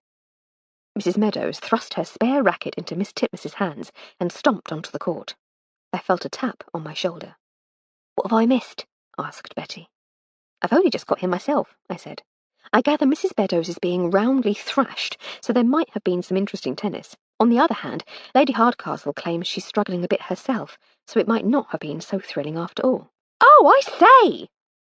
Lady Hardcastle's forehand passing shot had left Mrs. Meadows looking helpless and bewildered in the middle of the court. Bewilderment rapidly gave way to her customary look of displeasure. She caught Betty's eye and indicated with a flick of her head that Betty should be on the other side of the court with Miss Titmus. I walked with her. I'm for it now, said Betty, as we rounded the baseline. Somehow that will definitely have been my fault. Miss Titmus was sitting on the bench, nursing the spare tennis racket in its press. Her own racket was leaning against the bench. Hello, you two, she said as we approached. Come to watch the mighty gladiators at battle? Something like that, madam, I said, though we seem to have missed the best of it. It was the best of games, it was the worst of games, she said distractedly, as Lady Hardcastle sent a perfectly judged lob sailing over Mrs. Meadows' head. Poor Mrs. Meadows hasn't stood a chance. Mrs. Meadows stalked back to the baseline to serve. Bad luck, Roz, called Miss Titmus. Lovely shot, Emily. The game was a short one, with Mrs. Meadows' service well and truly broken. She had managed to score no points at all, but there was no love in her eyes as she stalked back to her bench. It must be this racket, she said. Give me the other one. Miss Titmus meekly handed her the racket. Mrs. Meadows snorted frustratedly as she loosened the screws holding the press. I got the feeling she had expected her friend to do it for her. What are you doing here, Buffrey? She said. I thought you were mending my dress. All done, madam, said Betty. I thought I'd come and cheer you on. Mrs. Meadows snorted again. With a peremptory flick of her fingers, she indicated that she wanted the glass of cordial. Smiling, Miss Titmus passed it to her. I'd better get back, said Mrs. Meadows. Keep an eye on that Hardcastle woman. I'm sure she must be cheating somehow. She glared at me. Oh, Roz, don't be so silly. She's a very good player, that's all, said Miss Titmus. Mrs. Meadows stalked down to the other end of the court. She didn't mean it, said Miss Titmus. That your mistress is cheating, I mean. One shouldn't speak ill of one's friends, but Mrs. Meadows has never been a gracious loser. Thank you, madam, I said, but please don't worry.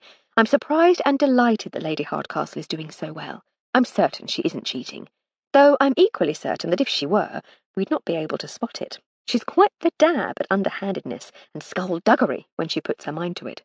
Miss Titmus laughed. Surely not, she said.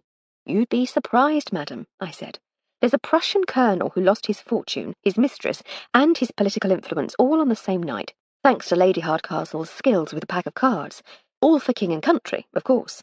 King and country? Said Miss Titmuss. A diplomatic incident was averted. Gracious! What happened to his mistress? He had to take back the diamond necklace he'd just given her. A gentleman must settle his debts. She didn't stay long after that. Who would have thought bridge could be such a dangerous game?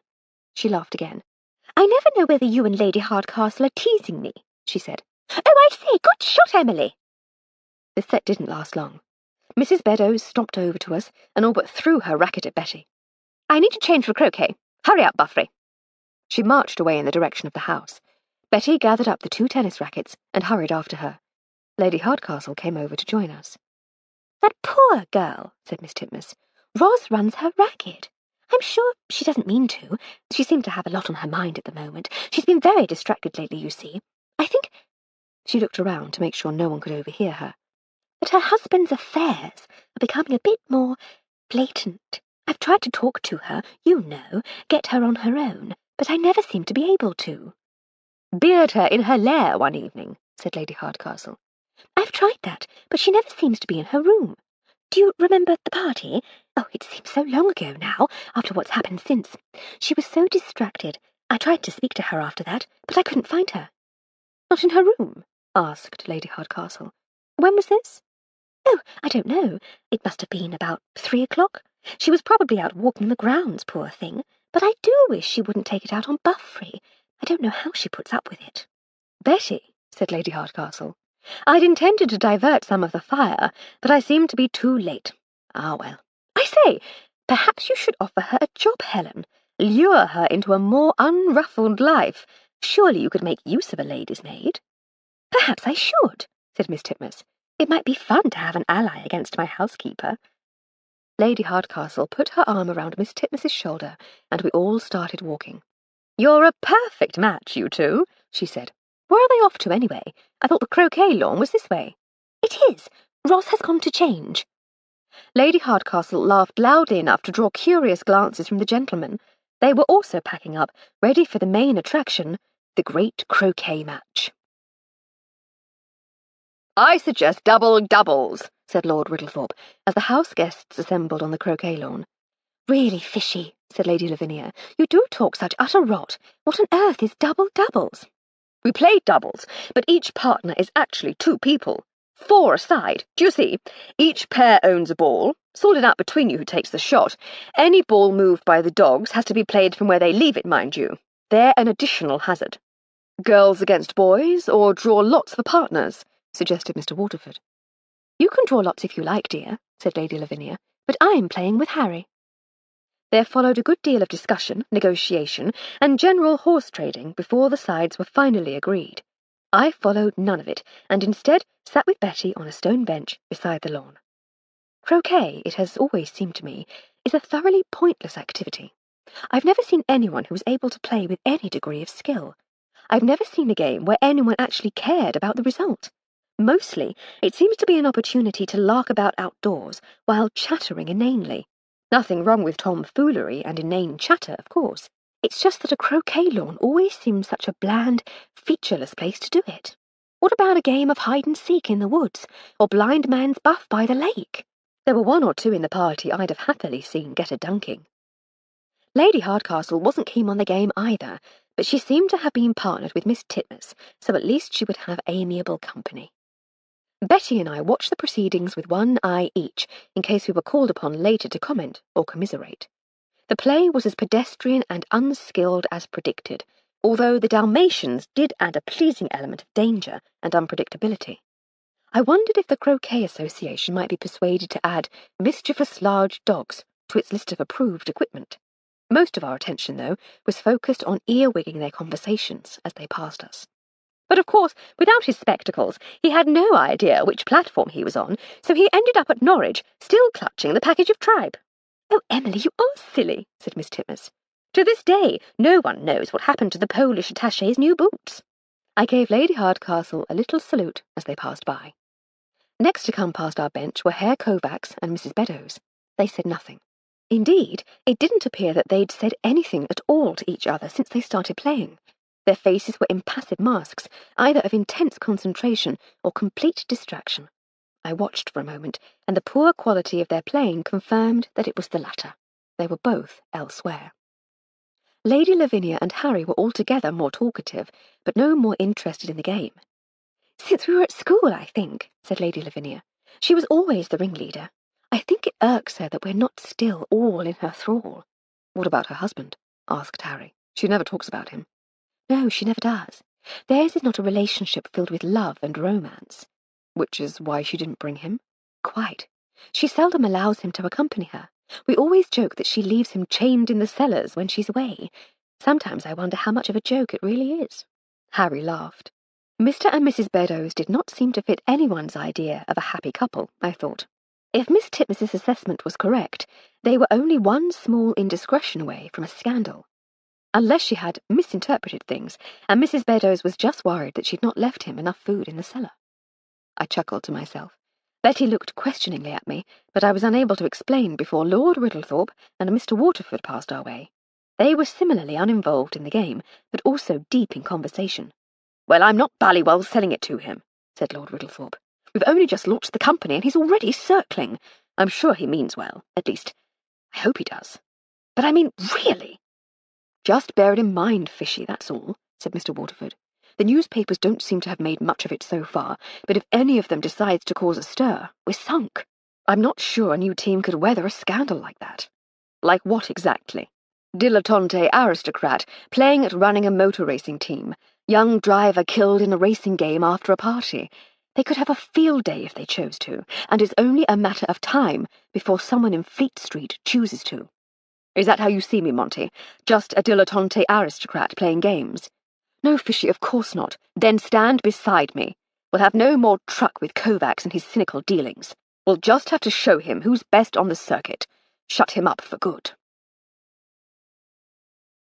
Chapter 11. The croquet match was abandoned when it finally descended into complete chaos. It hadn't been far from disarray since it began, but when Lord Riddlethorpe and Lady Lavinia began some serious sibling sniping over the legality of an attempted stun shot, Lady Hardcastle calmly suggested that they call it a day. Mrs. Beddoes and Herr Kovacs declared themselves the winners, and no one else had the will to argue. The guests ate lunch on the terrace, and the mood had lifted once competition was removed from the equation. Betty and I stayed to help serve once the household servants had brought everything out. "The problem with you, Jake," said Lord Riddlethorpe, "is that you're too competitive." "It's your problem too, brother dear," said Lady Lavinia. "You've never been able to cope with the fact that I'm so competitive. You never could stand being beaten by your little sister." The guests laughed. "Not today, though, dear heart," he said. "Roz and Victor won today." "Nonsense," she said. "We let Roz say she'd won, because she's even more insufferable than you when she loses." Most of the guests laughed. Mrs. Beddoes glowered. "We won fair and square," said Mrs. Beddoes. "Didn't we, Victor?" "Square und fair, ja," said Herr Kovacs, eliciting more laughter. "You can't say fairer than that," said Lord Riddlethorpe. "Or squarer," said Mr. Waterford. The laughter continued. Things, as far as I could see, were back to normal. "You three must have been a force to be reckoned with in your school days," said Mr. Waterford. "Four, surely," said Herr Kovacs. "Four? Was there not a fourth girl that was mentioned the other evening, the girl next to Lavinia in the photograph?" "A story for another time, I think we said Lady Lavinia quickly. Lord Riddlethorpe steered the conversation in a fresh direction. "While we're all here," he said, "I wonder if I might impose on you a little. It's to do with the elephant at the dining table?" suggested Mr. Waterford. "She's just big-boned," said Mrs. Beddoes, gesturing towards Miss Titmus. Lord Riddlethorpe ignored her. "Inspector Foyster telephoned me this morning. There have been some, let me see, what did he say? Yes, that's it. Some administrative delays in the matter of poor Ellis Dawkins, and the inquest can't be held until late next week. We'll all be called as witnesses, of course. You're all welcome to stay, if you can. It would be a great help to me if you were able to. I should like to settle things as soon as we're able." There were murmurs of assent. "We must get our stories straight," said Herr Kovacs. "Our stories?" said Lord Riddlethorpe. "We don't need stories, Victor. We simply tell the truth." "There will be a scandal if you don't watch out." You know how the newspapers, what is the word, misrepresent? Yes, misrepresent, I think. You know how the newspapers misrepresent stories involving the aristocracy. You have your deference and your social rules, but you do not always have the respect of your newspapers. They will make much of this. We have nothing to hide. The police are treating it as an accident, so they're not asked about the crash, said Lord Riddlethorpe.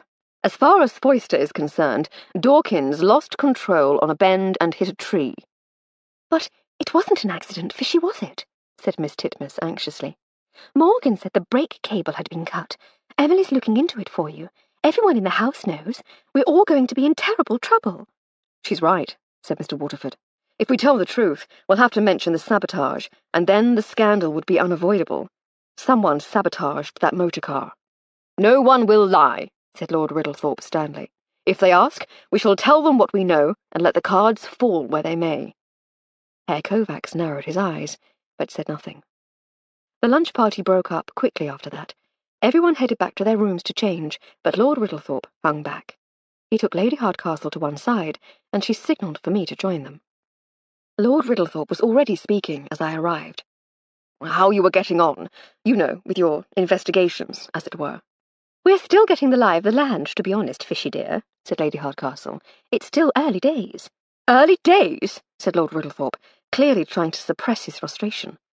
It's only 48 hours since the crash, dear, she said equably. But a picture is beginning to form.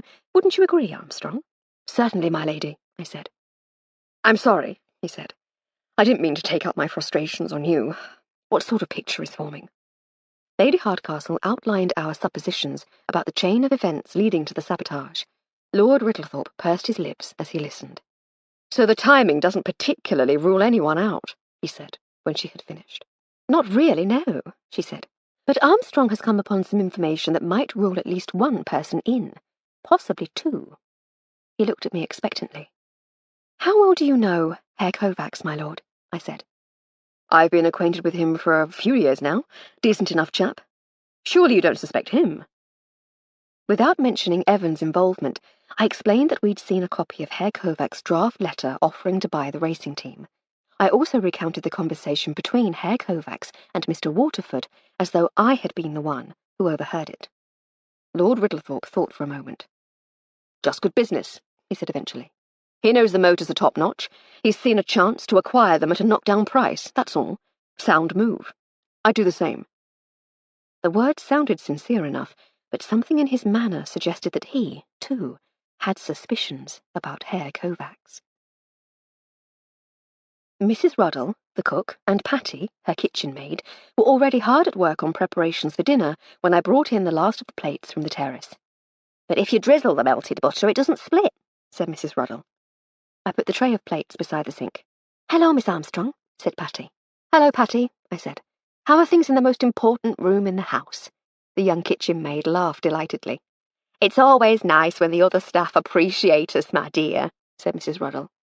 Everyone always appreciates the cook, Mrs. Ruddle, I said. And if she's as accomplished as you, well.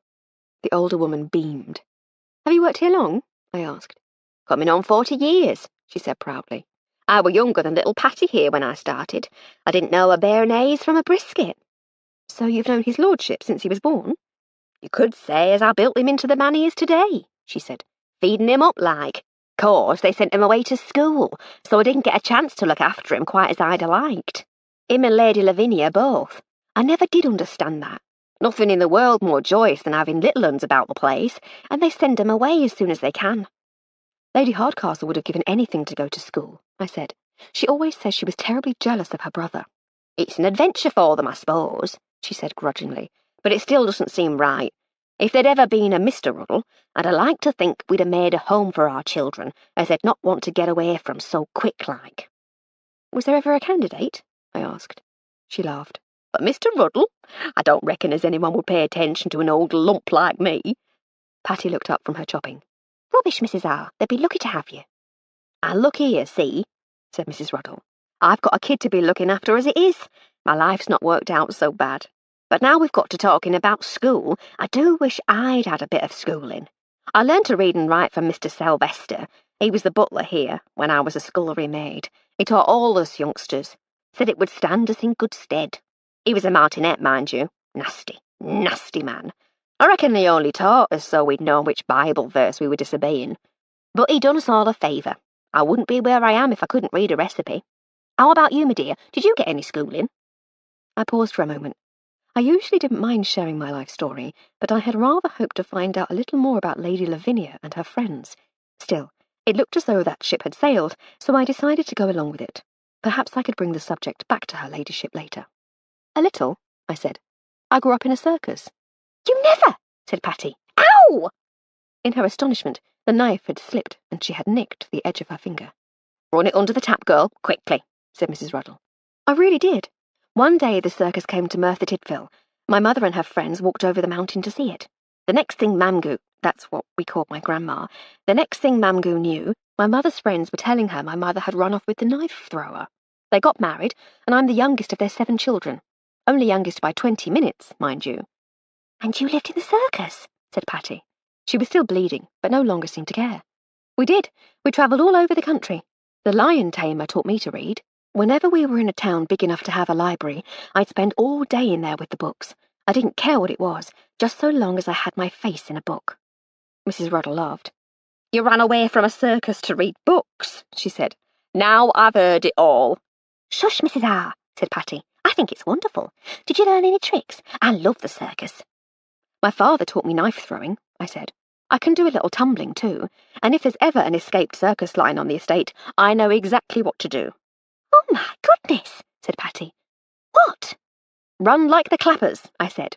You silly Billy, said Mrs. Ruddle. Betty arrived at exactly that moment. What are we all laughing at? She asked innocently. That set the cook and her kitchen maid off again. Just sharing some secrets of the circus, I said. The circus, said Betty. That's nothing. Why not tell them about the espionage? Espionage, said Mrs. Ruddle. Are you spinning us a yarn, Miss Armstrong? No, I said. The one follows the other. Mamgoo was ill, so my mother went back to Aberdare, taking the 3 youngest children with her.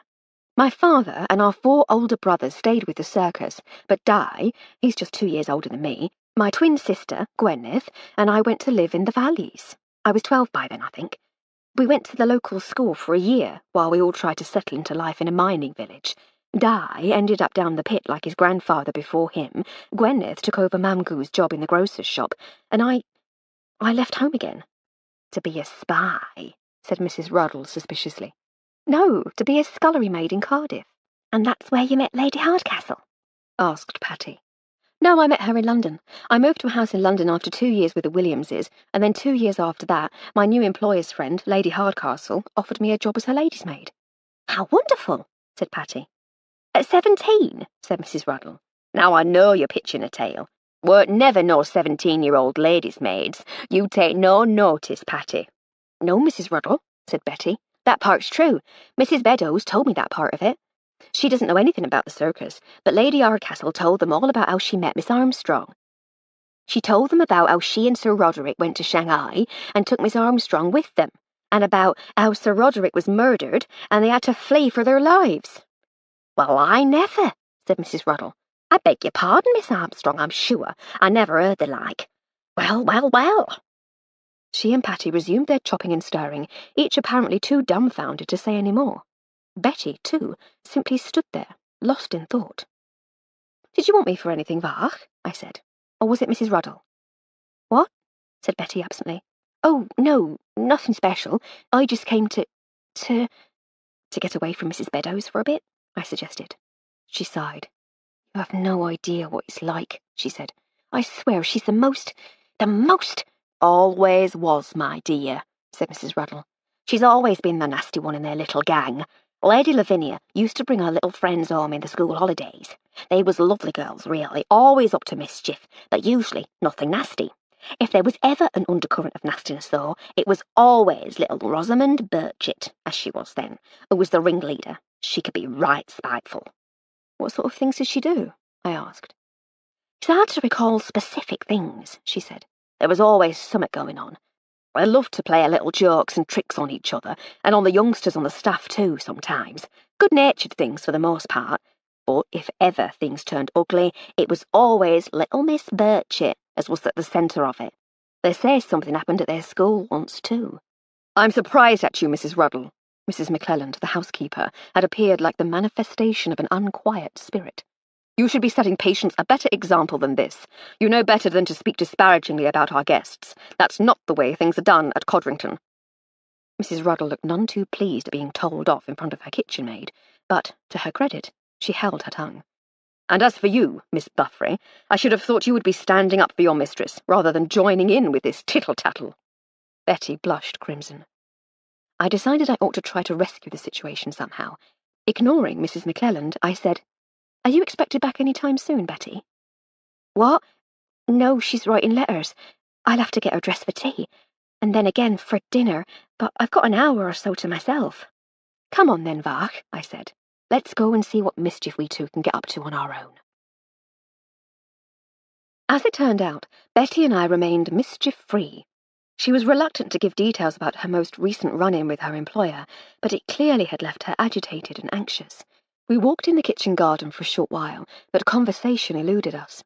I tried simply sitting on one of the low walls in companionable silence, but she couldn't settle. Eventually, she apologized for her mood and returned to work. There was nothing for it. I would have to return to mine. "Ah, there you are, Flo," said Lady Hardcastle as I entered her room. "I was about to ring down for you." "Is there something the matter?" I said. "No, dear, there's rarely anything the matter. I was just thinking of having a bath." "I shall draw one for you at once." "You're very kind, but that's not why I was going to ring. I'll need you for hair-fettling duties, obviously, but I actually wanted to talk about Kovacs. He's very high on my list now." "I can see why," I said, as I went through to the bathroom to run her a bath. "And Mrs. Beddoes, too." "Roz," she called. "Well, There was a knock at the door. "Come in," called Lady Hardcastle. I stayed in the bathroom, kneeling beside the bath. The taps were already running, but I could still hear what was going on in the next room. "Hello, Emily," said Lady Lavinia. "I do hope I'm not interrupting. Oh, you're running a bath. I'll come back." "Nonsense, Jake, dear. Do come in. Armstrong will take care of it." "She's here? I'd really rather we were alone." "It's up to you, of course. I can send her on her merry way, if you wish. If you prefer to come back, I shall be but moments. I'll be clean and scrubbed in no time. To tell the truth, though, I doubt she can hear us over all that running water." "Very well," said Lady Lavinia. Look, I'm not terribly good at this sort of thing. I'm not one of nature's dahlias, and There was a moment or two of silence. "Do you think Harry could ever go for a girl like me?" she gabbled. "Oh, Jake, you are silly," said Lady Hardcastle. "Of course he could. Haven't you seen the way he's been looking at you?" "Well, I was hoping. But he could be a cad, for all I know. He might look like that in any available woman." "No, dear, he's smitten. It's true that we don't see each other as often as we ought, but I've never seen him behave the way he does round you. He's been engineering chance meetings all week. He hangs on your every word at the table. You must have noticed him showing off on the tennis court. He never puts that much effort into tennis. It's all for you." "Oh, I say, how splendid," said Lady Lavinia. "And you don't mind?" "Mind? Why on earth should I mind?" "Well, he's your big brother. I thought I ought to check. I feel terribly protective of Fishy. I'm sure I'd want a full account of any doxy making sheep's eyes at him." "Well, when you put it like that," laughed Lady Hardcastle, "I suppose I ought to be more concerned. Are you a doxy? And what are your intentions towards my brother?" "Entirely dishonourable, darling, especially now you've confirmed that I might not be embarrassed if I made them known.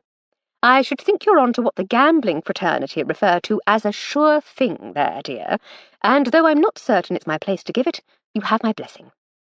The bath was becoming alarmingly full, but I feared that if I were to switch off the taps, the conversation would end. I reached in to pull out the plug, keeping the taps running. It was stuck. Bath plugs never get stuck. I yanked fiercely at its chain, but it wouldn't budge. I stood to get better purchase on the recalcitrant plug. I'm not entirely certain what happened next. I've pieced it together from the reports of others, but my own recollections are hazy. The tiles were wet, the soles of my boots were smooth. I leaned against the edge of the bath and bent forwards to grab the bath plug's chain. I gave one more mighty heave, and my feet slipped out from under me. I toppled forwards. The next thing I knew, I was lying on my back on the flooded bathroom floor. I was soaked through. My head was pounding. I didn't want to open my eyes. I felt hands on my face. "Flo, dear," said Hardcastle, "can you hear me?" I tried to nod my head. "No, don't do that," she said. "Try to stay still." "I'll call for the doctor," said Lady Lavinia. She sounded a long way off. "Thank you, dear, but I don't think that will be necessary. It's a nasty bump, but she's had worse. Haven't you?"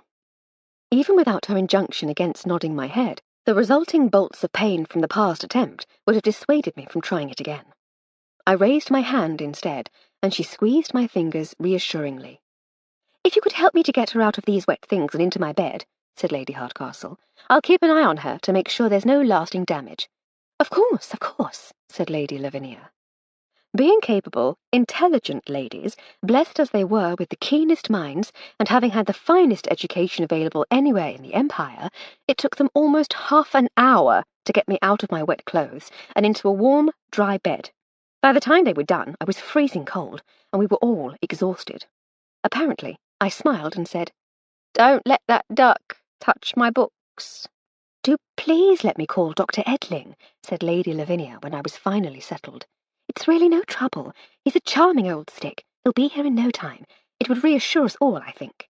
"I think so too," said Lady Hardcastle. "Thank you. I'll be back in 2 shakes." "There's no need, dear. You join your guests for tea. Give them my apologies." "Of course. Thank you. I'll get cook to send you both something. Armstrong needs hot sweet tea at the very least, and perhaps some sandwiches. And cake." "Brandy might help too," suggested Lady Hardcastle. "Certainly. I'll make sure there's brandy too." "Tea will be fine, your ladyship," I said groggily. "It's not for you, Flo, it's for me. I've had a terrible shock. Lie still and don't interfere." I could still hear Lady Lavinia laughing as she made her way down the passage to the stairs. The doctor came and went. I was feeling much better by the time he arrived, but I submitted to his prodding, stethoscoping, and tut-tutting. Despite my protestations of my own robust health, he insisted that I rest. Lady Hardcastle decided there and then that I should stay in her bed. And so I lay there, alternately dozing and fidgeting impatiently. Later, I heard Betty come into the room to help Lady Hardcastle to dress for dinner. She said it had been Mrs. Beddoes' idea, but I suspect that the suggestion had actually come from Betty herself.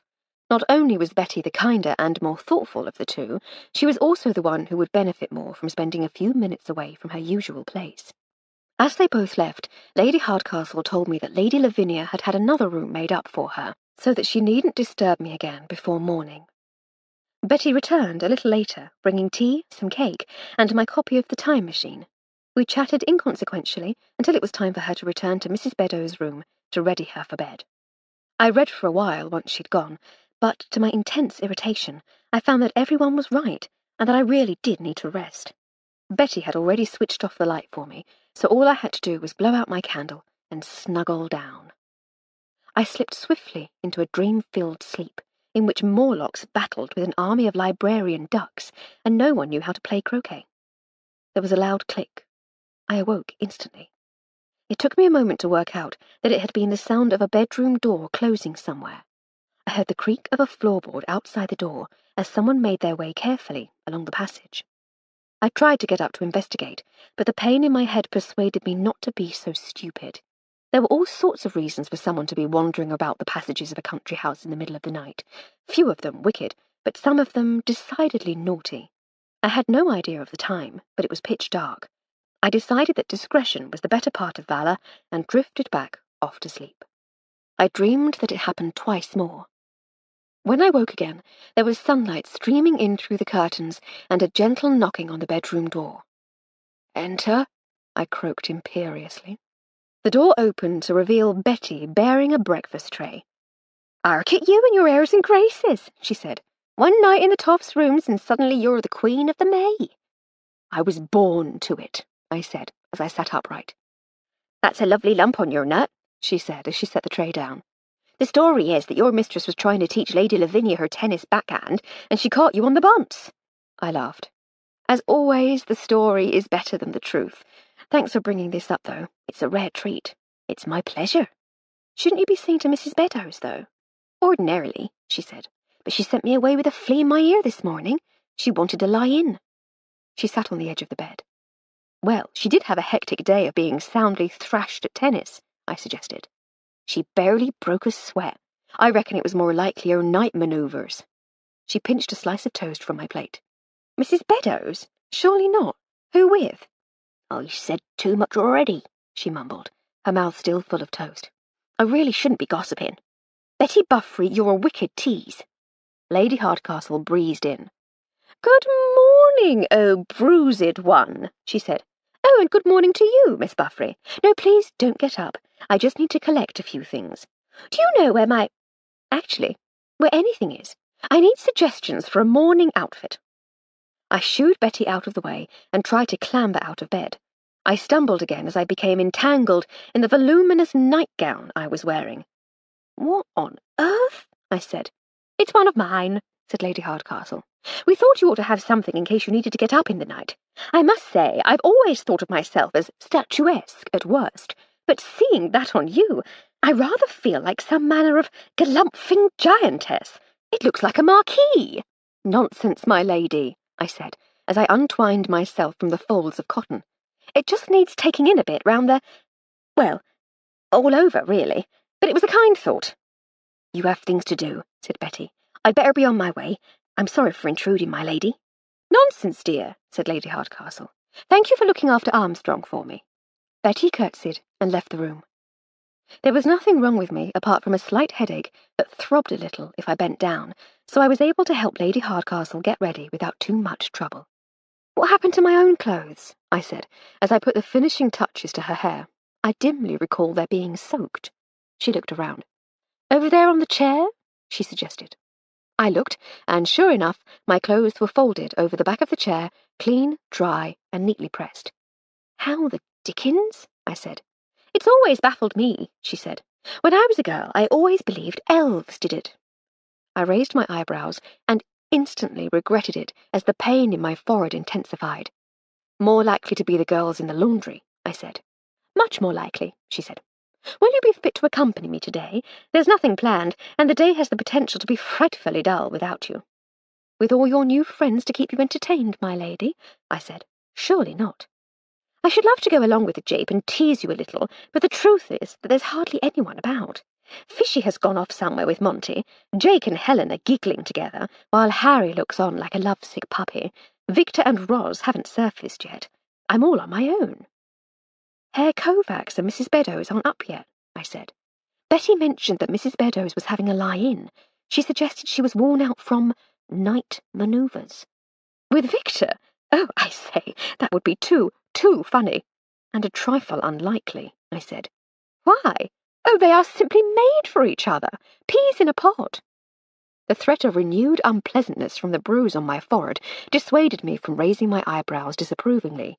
I hummed instead. She laughed. Come on then, lazy bones, she said. Get yourself dressed and we can take the air.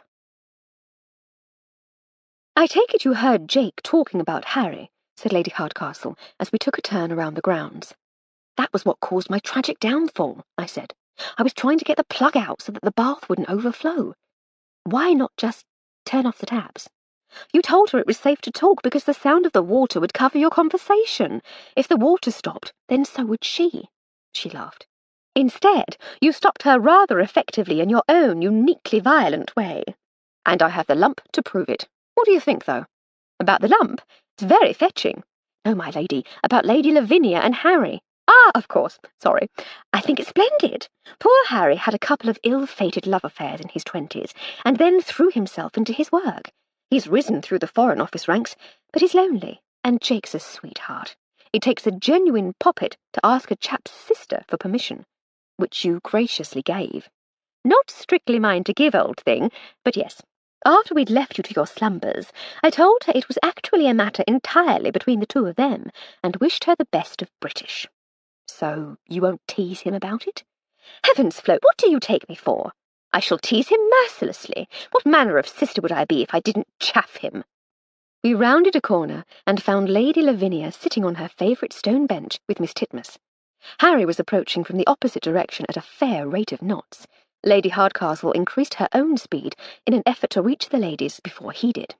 What ho, you two, she said jovially. What a glorious day! We were just saying the same thing, said Miss Titmuss. How are you, Armstrong? Lady Lavinia was just telling me about your mishap. I've had worse, madam, I said. Gracious, you have? That looks bad enough as it is. You've really had worse? Don't get her started, Helen, dear, said Lady Hardcastle. You'll be stuck there all day listening to tales of danger, daring-do, and disaster. Meanwhile, I'll be left feeling terribly guilty because most of her wounds and injuries were sustained while protecting me when I'd foolishly overreached myself." Harry had caught us up by now and was hovering in the background, clearly eager to interrupt, but uncertain about doing so. "Oh, do stop dithering, Harry dear," said Lady Hardcastle. "Either come over or sling your hook." "Good morning, ladies," said Harry as he joined the growing group. "Good morning, Strong-Arm." "Good morning, Mr. Featherstone Huff," I said with a curtsy. "That's quite a bump you've got there," he said, as he peered closely at my aching forehead. "Rumour has it that our Emily clouted you with an ornamental doodah, something to do with finally growing weary of your infernal cheek." "It was bound to happen sooner or later, sir," I said. "Usually she doesn't leave marks." "Oh, Flo, you absolute beast," said Lady Hardcastle. "Take no notice, ladies. Harry, I blame you for encouraging her." I grinned unapologetically while the ladies laughed. "Now, Helen," said Lady Hardcastle, "I wonder if I might have a word or two in private, away from my brother's flapping lug-holds." "Oh," said Miss Titmuss. "Why, of course.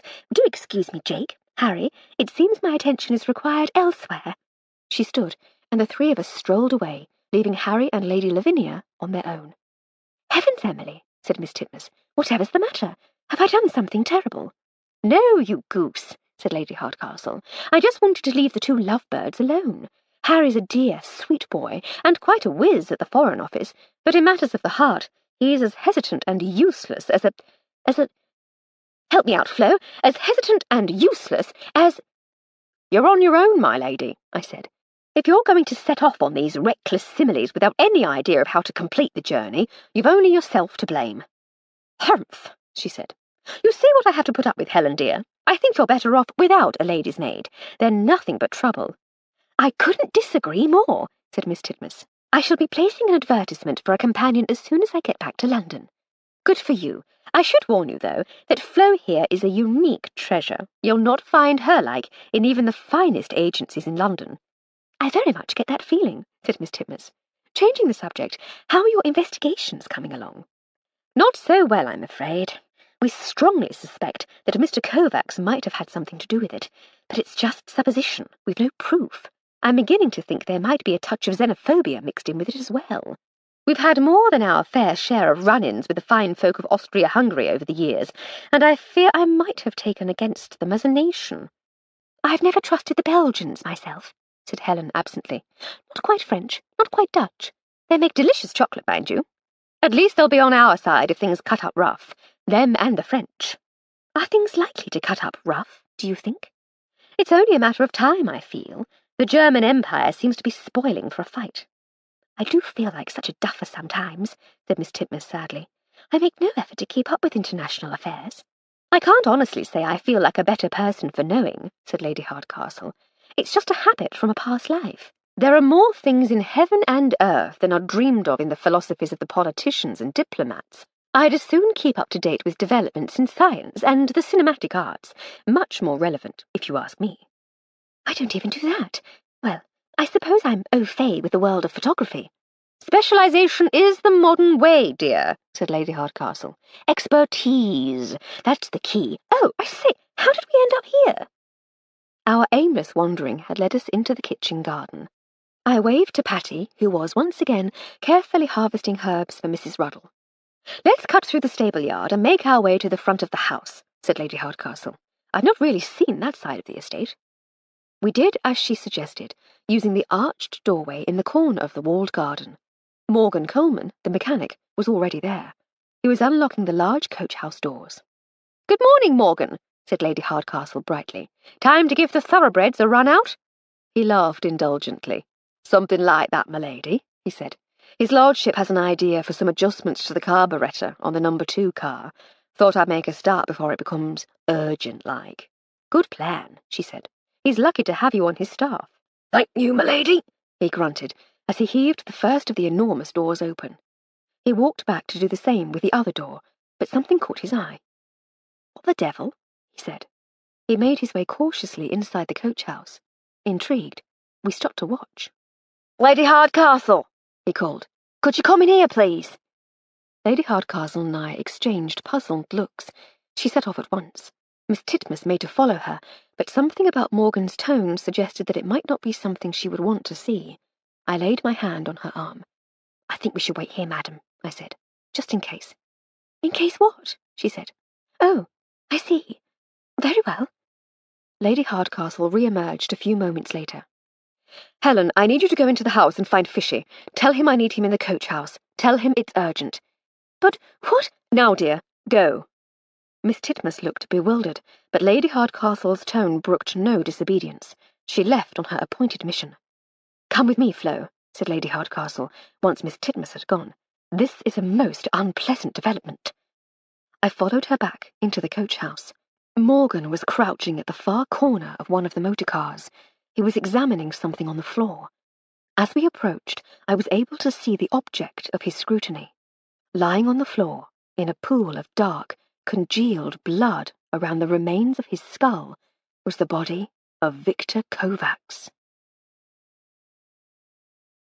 Chapter 12. It wasn't long before we heard 2 pairs of footsteps in the yard. The door clattered as Lord Riddlethorpe pulled it further open. He was accompanied by Mr. Waterford. "What's all the fuss, Emily?" asked Lord Riddlethorpe. "All Helen would say is that it was urgent, but she—" He caught sight of the body. He swore. Mr. Waterford rushed towards the body, but Lord Riddlethorpe held him back. "It's best not to touch anything." "He's right," said Lady Hardcastle. "We should leave everything exactly as it is for the police." Morgan indicated the hefty wrench lying on the floor. "It looks like they used that to stove his head in, your lordship."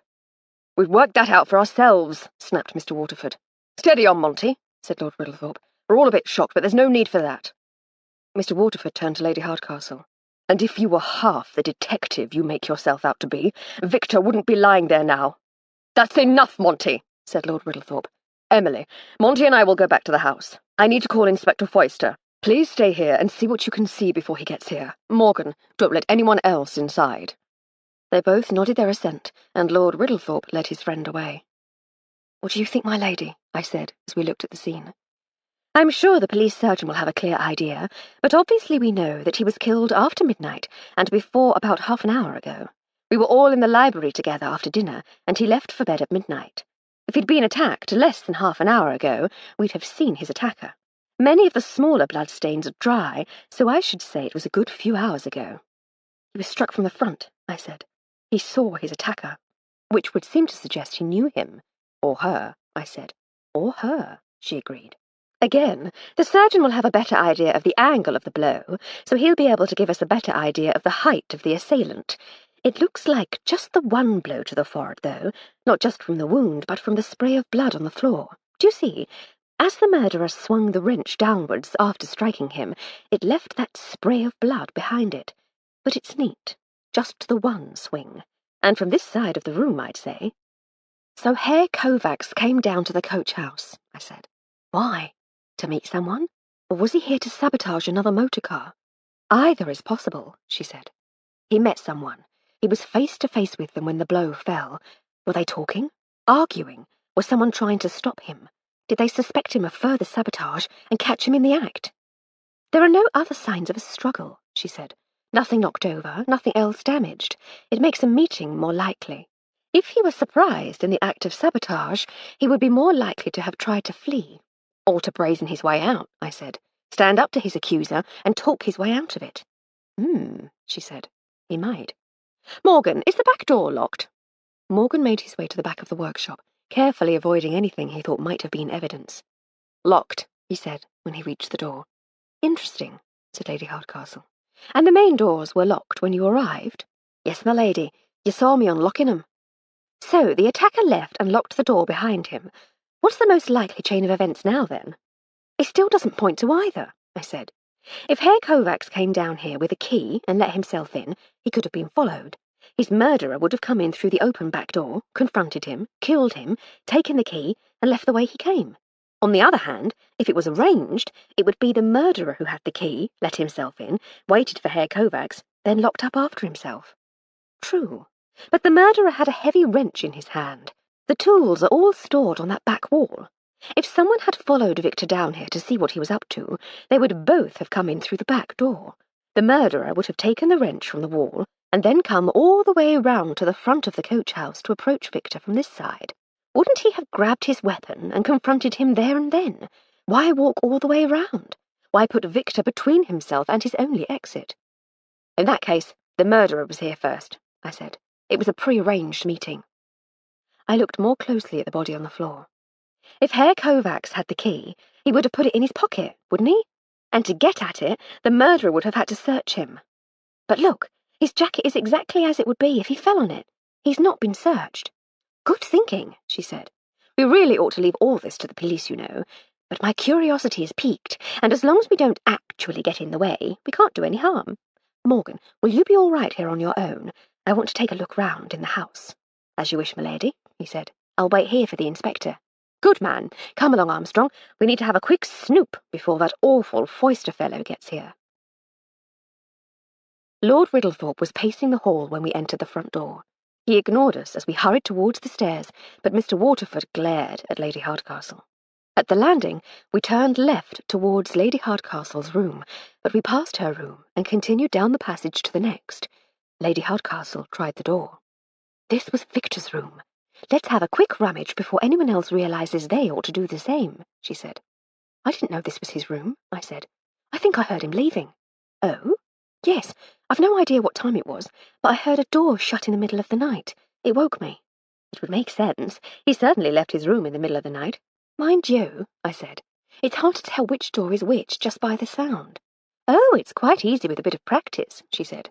They all have their own creaks and groans. One becomes quite adept at discerning who's sneaking about in the night. I'm afraid I only heard the click as it shut. No distinctive creaks or groans for me. I thought I heard two more later, but I might have dreamed it. Victor leaving, and someone else leaving and returning, she mused. Well, well, well. As she spoke, she was hunting around the room. Everything seemed to be in its proper place, though, so there wasn't very much to look at. You've got to give Evan some credit, I said. He's clearly taking the role of valet very seriously. This place is immaculate. Look how neatly everything's been put away. He'll go far, certainly, and we really need to speak to him. The cluttered writing desk by the window was the only real place of interest. What's this doing here? She said, as she picked up the photograph of the girls' school cricket team. He seemed fascinated by it at dinner the other night, and here it is, in his room. She continued to rummage through the papers. Herr Kovacs seemed to have brought his work with him, and had clearly given Evan instructions that nothing on the desk was to be disturbed. Cluttered was the first word that came to mind, but it seemed scarcely adequate to describe the chaos on the small table.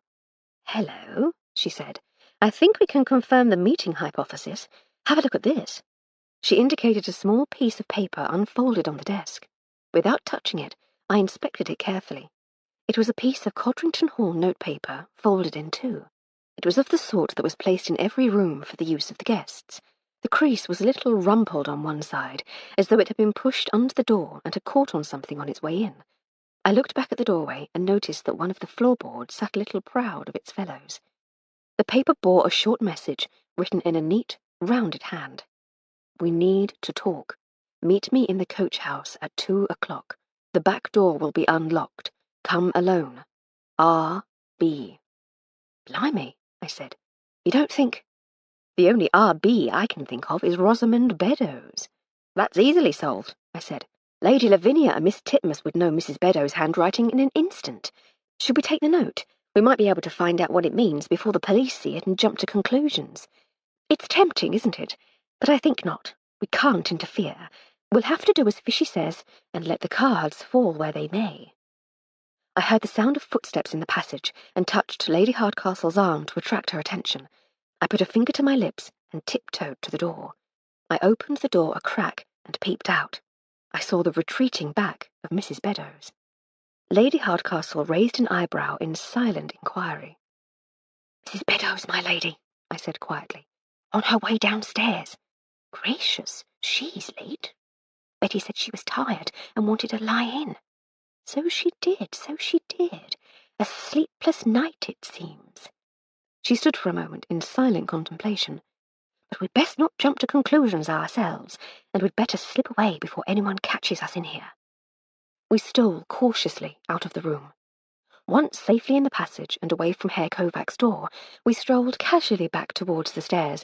Nothing says, "These two women are up to no good," quite so emphatically as seeing them skulking along a passageway. The door to the servants' staircase opened ahead of us. Mrs. McClelland emerged, followed by one of the housemaids. The housekeeper was giving the girls strict instructions.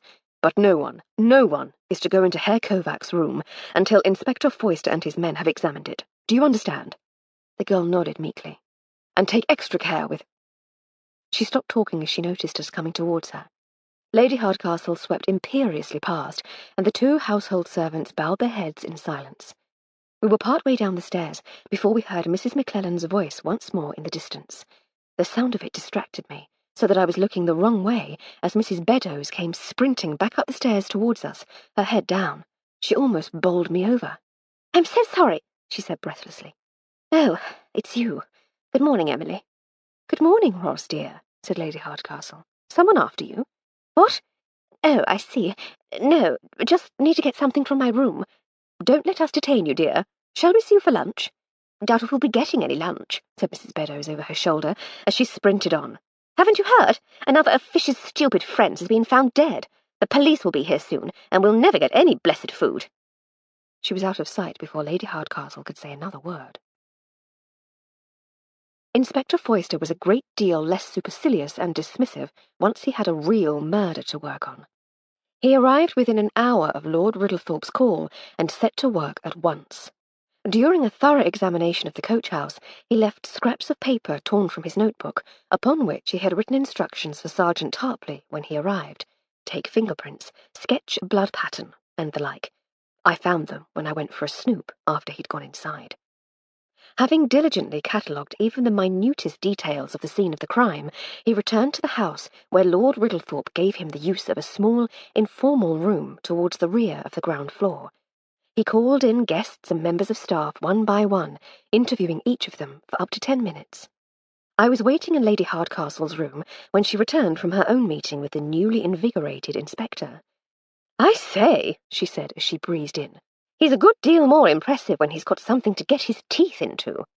"He seems to be much more interested this time," I said, and I told her about the notes I had just seen in the coach-house. "I'm not sure he's quite up to the standard of our own dear Inspector Sunderland, but he'd certainly give him a run for his money."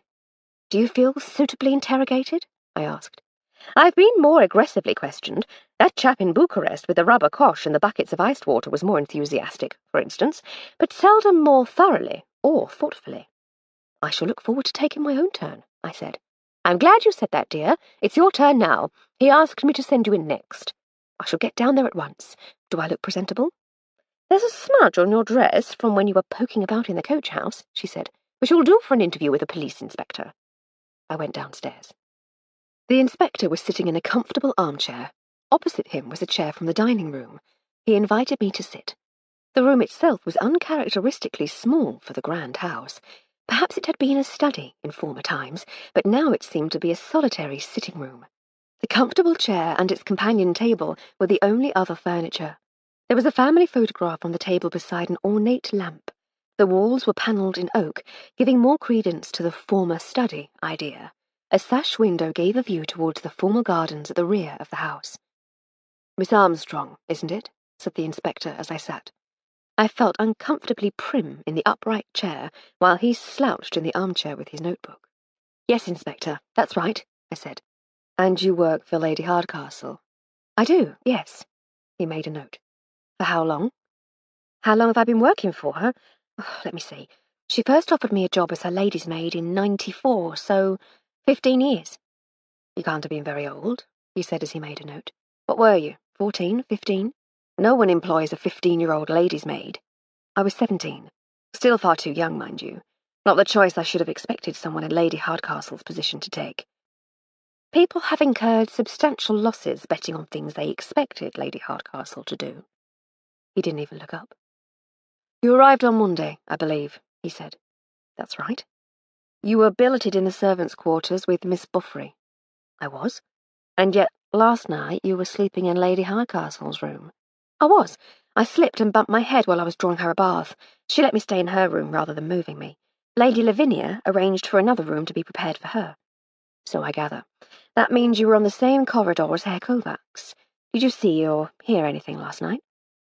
I was awakened by the sound of a door closing, I said. I thought I heard footsteps in the passage. And what time would this have been? I've no idea, I'm afraid. I don't own a watch, and I couldn't see the clock in the dark. It was still dark, though. Pitch black, as far as I could make out. So it was certainly before 5, he said, as he made another note. Possibly before 4, if it really was pitch black. Could you tell me which door it was? It was only once I was properly awake that I worked out it had been a door at all. And what about the footsteps? A man, would you say? Impossible to tell, Inspector. I heard the creak of a loose floorboard, nothing more telling than that. And you went back to sleep? You didn't get up to investigate these strange noises? I was still feeling a little groggy, I'm afraid, so I wouldn't have felt up to it, even if I did consider it worth the effort. Not worth the effort, he said. I'm given to understand that you and your mistress fancy yourselves as amateur sleuths. In my 15 years as a household servant, Inspector, I've learned a few things about the lives of our betters. Comings and goings in the middle of the night are nothing out of the ordinary. The unspoken rule is that as long as everyone is back in their own room by daybreak, everyone else will pretend that nothing untoward has happened. To poke one's beak out of the door and catch someone in the act of slipping into someone else's room would be the height of bad manners. I see, he said disapprovingly. But if it was something of that nature, surely you would have heard another door once the sinner had reached his destination. He was right, of course. I already knew full well that I might easily have heard Herr Kovacs slipping out to his fatal rendezvous, but the inspector's observation made it more certain. If someone had left their room for what Betty referred to as night manoeuvres, I would probably have heard the click of the door at their destination. Unless... It's possible that his destination was in another part of the house, I said. Perhaps he wasn't on his way to another guest's room. He turned back a few pages in his notebook. That would make it Mr. Fanshawe visiting Lady Lavinia in the family's part of the house, he said, his tone reaching a level of puritanical disapproval I'd not heard outside the chapel in Aberdare. I can't rule it out, Inspector, I said, but I've known Mr. Fanshawe for many years and honestly doubt it would be him. I rather think his intentions are more romantic than lust-filled. The inspector grunted. To be honest, he said, I rather think you're right. Which means I probably heard Herr Kovacs on his way to meet his unpleasant end, I said. I'm afraid you probably did. Unless I'm lying, I said. I might have heard nothing. I might have been the one who lured him to the coach-house and bludgeoned him to death. It's true, miss, you might, he said, smiling for the first time. It would have been a risky strategy to involve yourself in the discovery of the body, though, and your own concussion was real. Several people have confirmed it.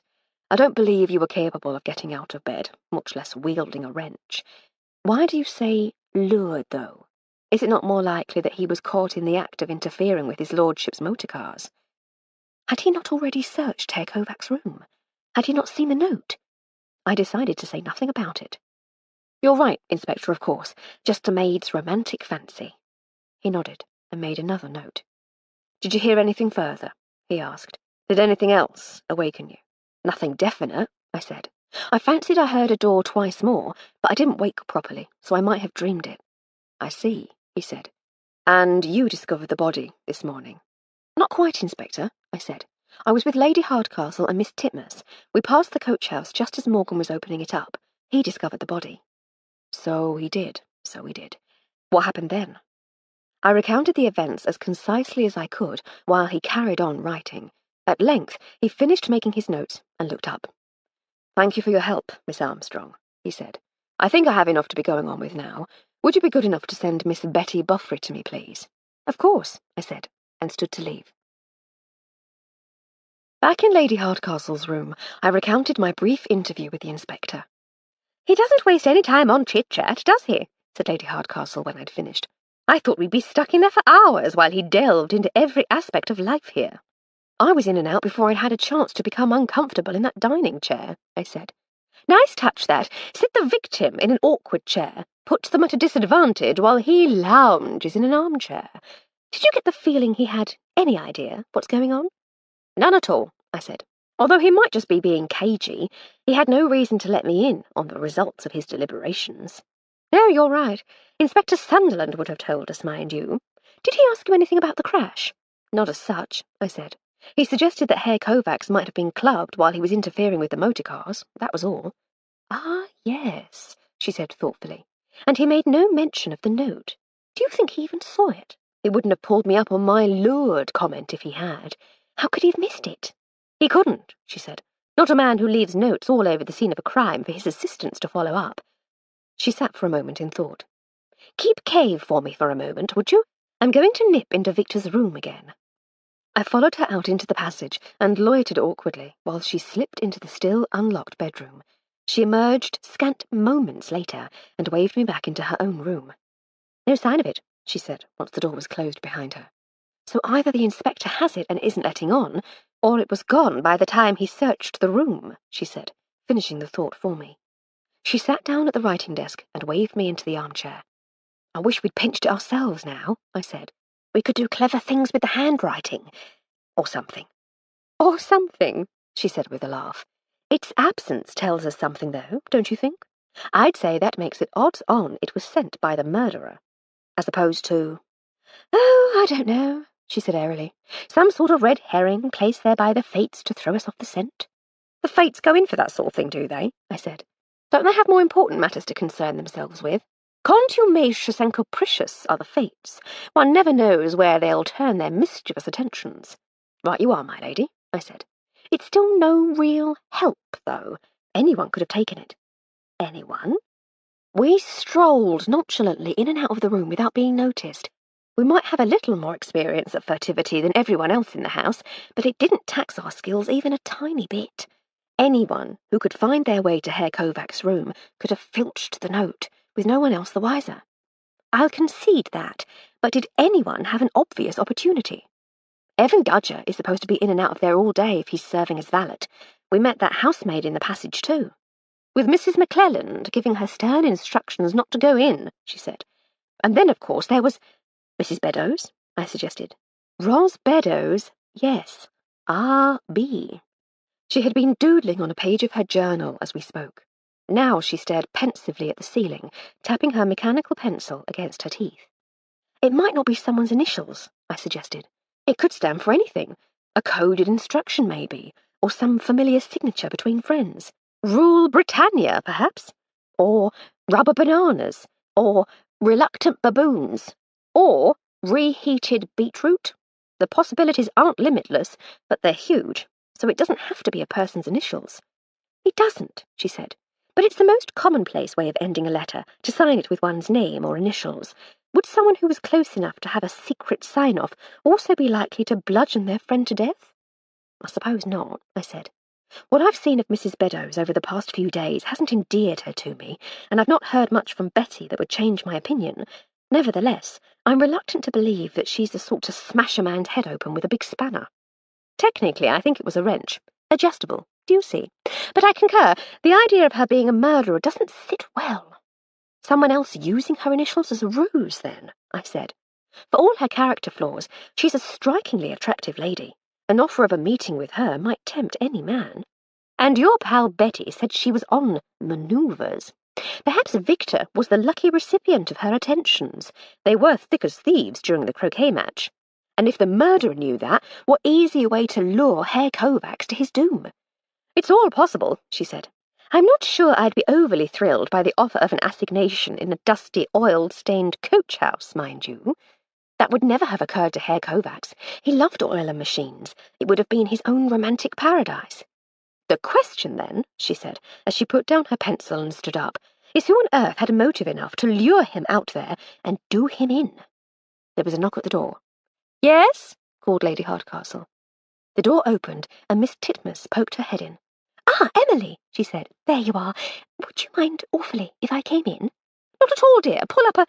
Oh, there are no more chairs. That's a bit of an oversight. I rose from the armchair.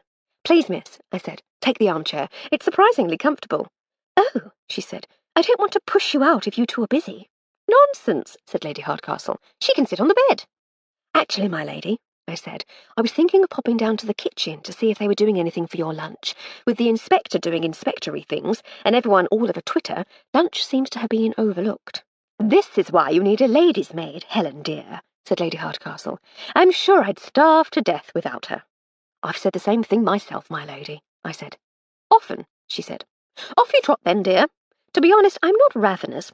See if you can scare up some sandwiches or something. Would you care to join me, Helen? We ought to take advantage of this wonderful weather and take them out onto the lawn for a picnic. I set off in search of food. The servants' hall was, as I'd suggested, all of a twitter. Beneath the usual chit-chat that accompanied the hustle and bustle of daily life, there was a tense, murmuring hubbub. 2 deaths within a week, and the second was most definitely deliberate murder. The staff were rattled. A couple of housemaids looked round guiltily as I came in, but quickly resumed their gossiping when they saw I was only one of the visiting servants. Mrs. Ruddle was busy supervising the production of sandwiches in the kitchen. "Afternoon, Mrs. Ruddle," I said. "Hello, Patty. Are those sandwiches intended for upstairs, by any chance?" "That's right, my dear," said Mrs. Ruddle. "His lordship said as how he didn't want no lunch, but I said, you got to eat, my lord, didn't I, Patty?" "You did, Mrs. R," said Patty. "So Lady Lavinia said we should send up a tray of sandwiches to the dining room and people could help themselves. I said, that's no substitute for a proper lunch, my lady, didn't I, Patty?" "You did, Mrs. R," said Patty, with a little smile. "But I suppose it'll have to do," said Mrs. Ruddle resignedly. "If that's what they wants, that's what they gets." "They look scrumptious, Mrs. Ruddle," I said. "Would you think me awfully cheeky if I were to divert some of them to Lady Hardcastle and Miss Titmuss? They say they fancy a picnic on the lawn." "If you can carry it out yourself, my dear," she said, "you can take whatever you think you need. I'll get Patty to make you up a tray. We're short of footmen with Evan gadding about goodness knows where, so the less we have to get to the dining room, the better." "You're a marvel, Mrs. Ruddle. Thank you." "Well, I don't know about that," she said.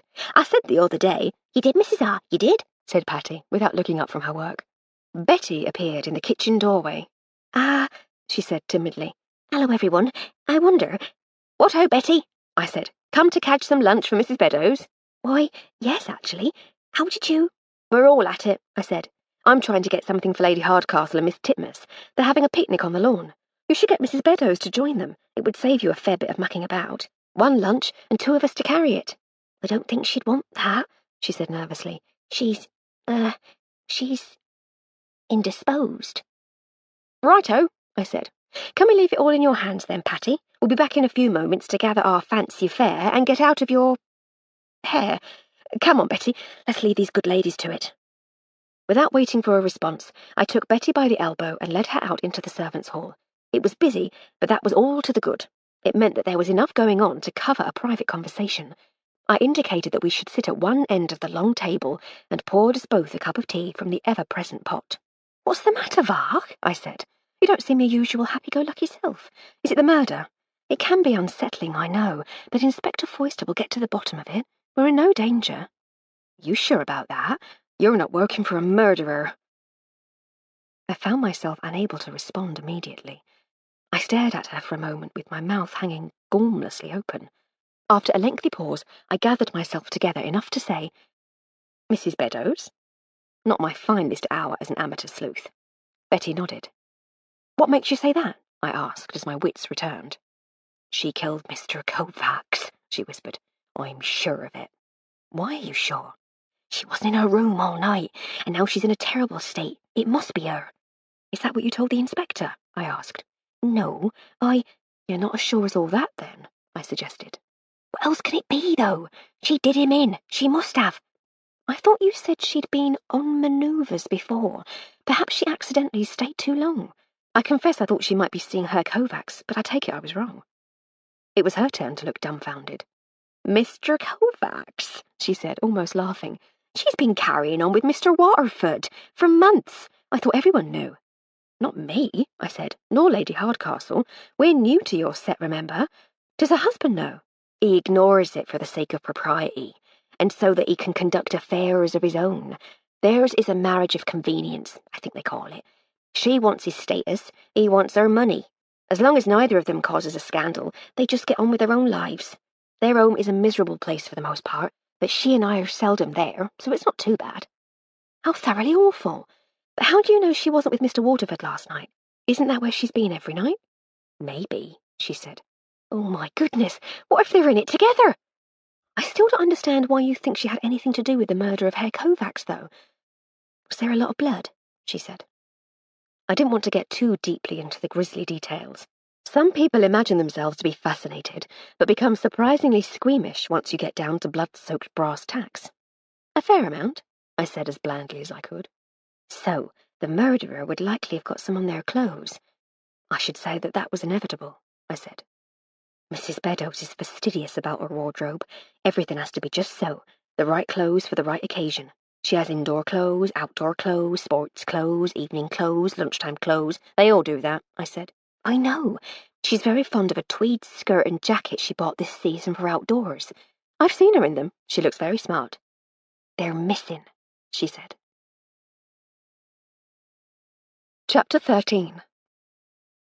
Betty helped me carry the impromptu picnic out onto the lawn and then disappeared to sort out her own mistress's refection. You're a living marvel, Flo, said Lady Hardcastle, as I helped them both to sandwiches and wine. You really are, said Miss Titmuss. Thank you, I said. One tries one's best. Will there be anything else, my lady? No, I think you've met our every need and anticipated our every desire, said Lady Hardcastle. Thank you.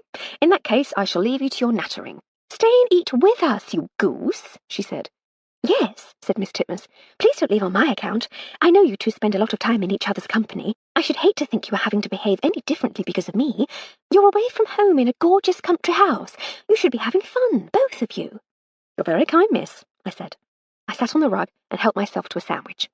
Helen and I were talking about photography again, I'm afraid, said Lady Hardcastle. Did you know they've got a darkroom here? It was one of Fish's fancies, so it's not used any more, except when Helen's here. I had no idea. I've not really had many excuses to wander the main house. The old snooping skills are fading, she said, but it means we'll be able to see her photographs before we go. How wonderful. I was planning to get in there today, said Miss Titmuss, but what with all the ghastliness, it didn't seem right somehow. You know, to be doing normal things. I know what you mean, said Lady Hardcastle kindly.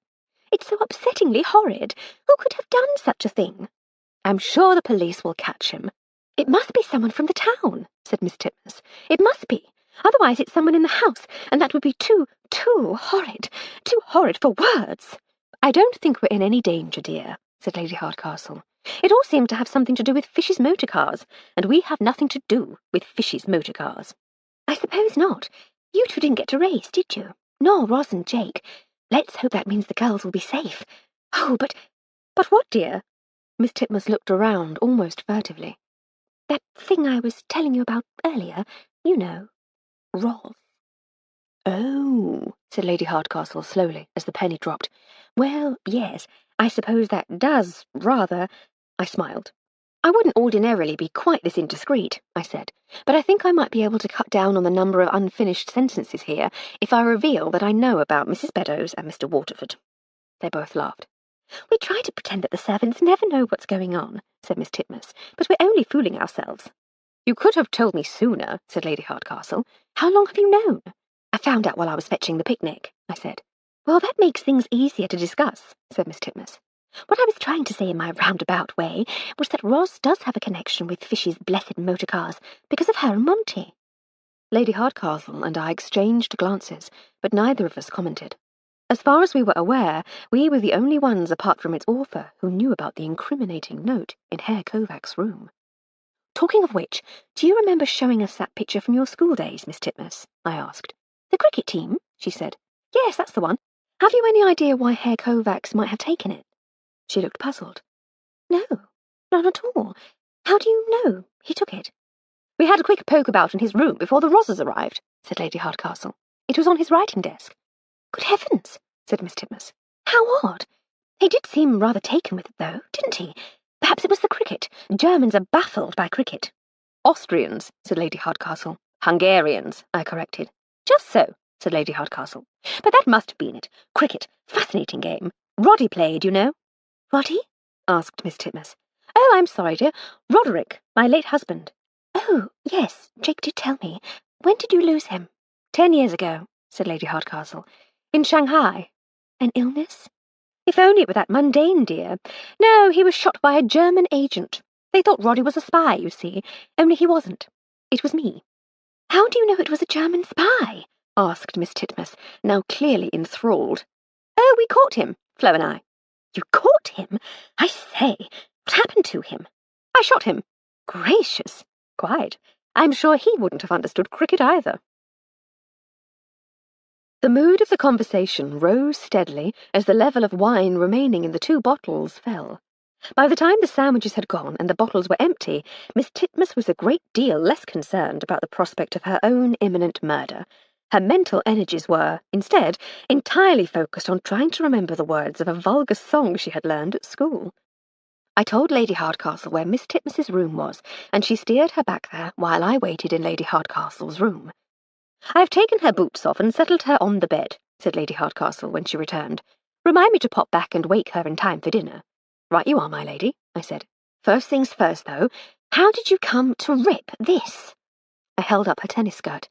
I'd been checking her clothes to make sure she had a dress clean for dinner when I noticed the damaged skirt. "Heaven only knows," she said. "One moment it was whole, the next moment rent in twain. I never saw the doing of it." I sighed, then sat in the armchair and began to sew up the rip. "Is Miss Titmuss all right?" I asked. "She was just a little unsettled, that's all. We gave her just what she needed."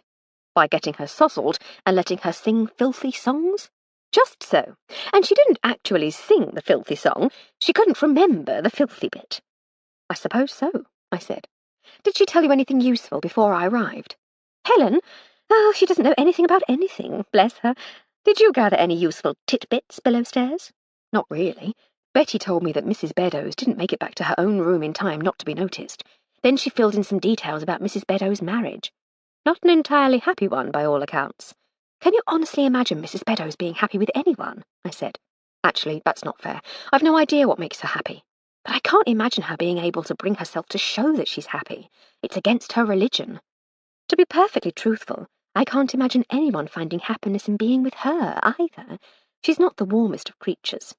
All of which means that I wasn't at all surprised when I found that she and her husband didn't get along.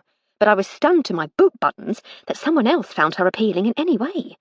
"There's no accounting for taste," she said, "although she is rather attractive in a cold sort of way. And for all we know, she might be a tigress in the boudoir."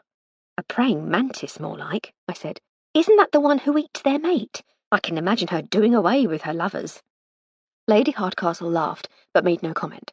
She sat at the writing desk and opened her journal. "We need to elevate ourselves above social gossip and make a proper effort at working out what's going on in this blessed house. We've been drifting about like a couple of... I've told you before about recklessly setting off on these similes and just hoping for the best," I said. "But you're right. If we imagine ourselves worthy of the name interfering busybodies, we need to be a sight better organised." "I prefer amateur sleuth, dear, to be honest," she said. "But we do need a plan. What do we know?" "We know that Ellis Dawkins died in a car crash on Wednesday," I said, ticking the points off on my fingers. "We know that the car was sabotaged. We know it was sabotaged in the coach house, and we know that happened in the early hours of Wednesday morning after the party." Lady Hardcastle began writing a list in her journal.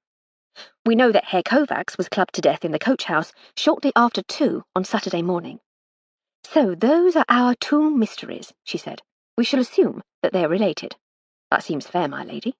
"We don't know for certain that the sabotage was intended to kill anyone, but if it was, we know that Dawkins was the target, because the runners and riders were drawn at the party, and the race card was left in the Great Hall for all to see," I said. "Just so," she confirmed. "And we know that Victor was lured to the coach house by a note signed R.B., of which the police are unaware because it was pinched before Inspector Foyster turned up." She said as she wrote. "We know that Victor wanted to buy the motor racing team and that Fishy wasn't interested. We know that Mr. Waterford wasn't interested either. Evan heard him say so. Yes, he did, didn't he? And now we know that Roz is romantically entwined with Monty Waterford. It's looking black against Monty, as Inspector Sunderland might say. How about this? Victor wasn't giving up on his takeover plans and was becoming a nuisance. Monty wanted to have a stern word with him. Stern enough that there might be fisticuffs. He couldn't do it in the house, so he needed to get him alone somewhere. He got Roz to write a note to lure him out to the coach house in the dead of night. And he was prepared for violence because he knew Herr Kovacs was a desperate man who had already sabotaged one of the motor cars," I said. "It's not bad, but it's not terribly convincing, is it?" she said dejectedly. "It's not. We still have no proof that Herr Kovacs really did sabotage number 3. We have no real proof that Mr. Waterford or Mrs. Beddoes were doing anything other than what one might expect them to be doing. Oh! What? She said, smiling. I forgot to tell you, Mrs. Beddoes' outdoor tweeds are missing. I'm sorry, dear, you've lost me. Betty asked me about the body and about blood. Then she said that Mrs. Beddoes had a tweed skirt and jacket of which she is particularly fond. The clothes are missing. And she has assumed the worst, she said. They're in a bin somewhere waiting to be burned because they're covered in Victor's blood. That seemed to be her fear, I admitted. It would be convenient, but there are still too many holes.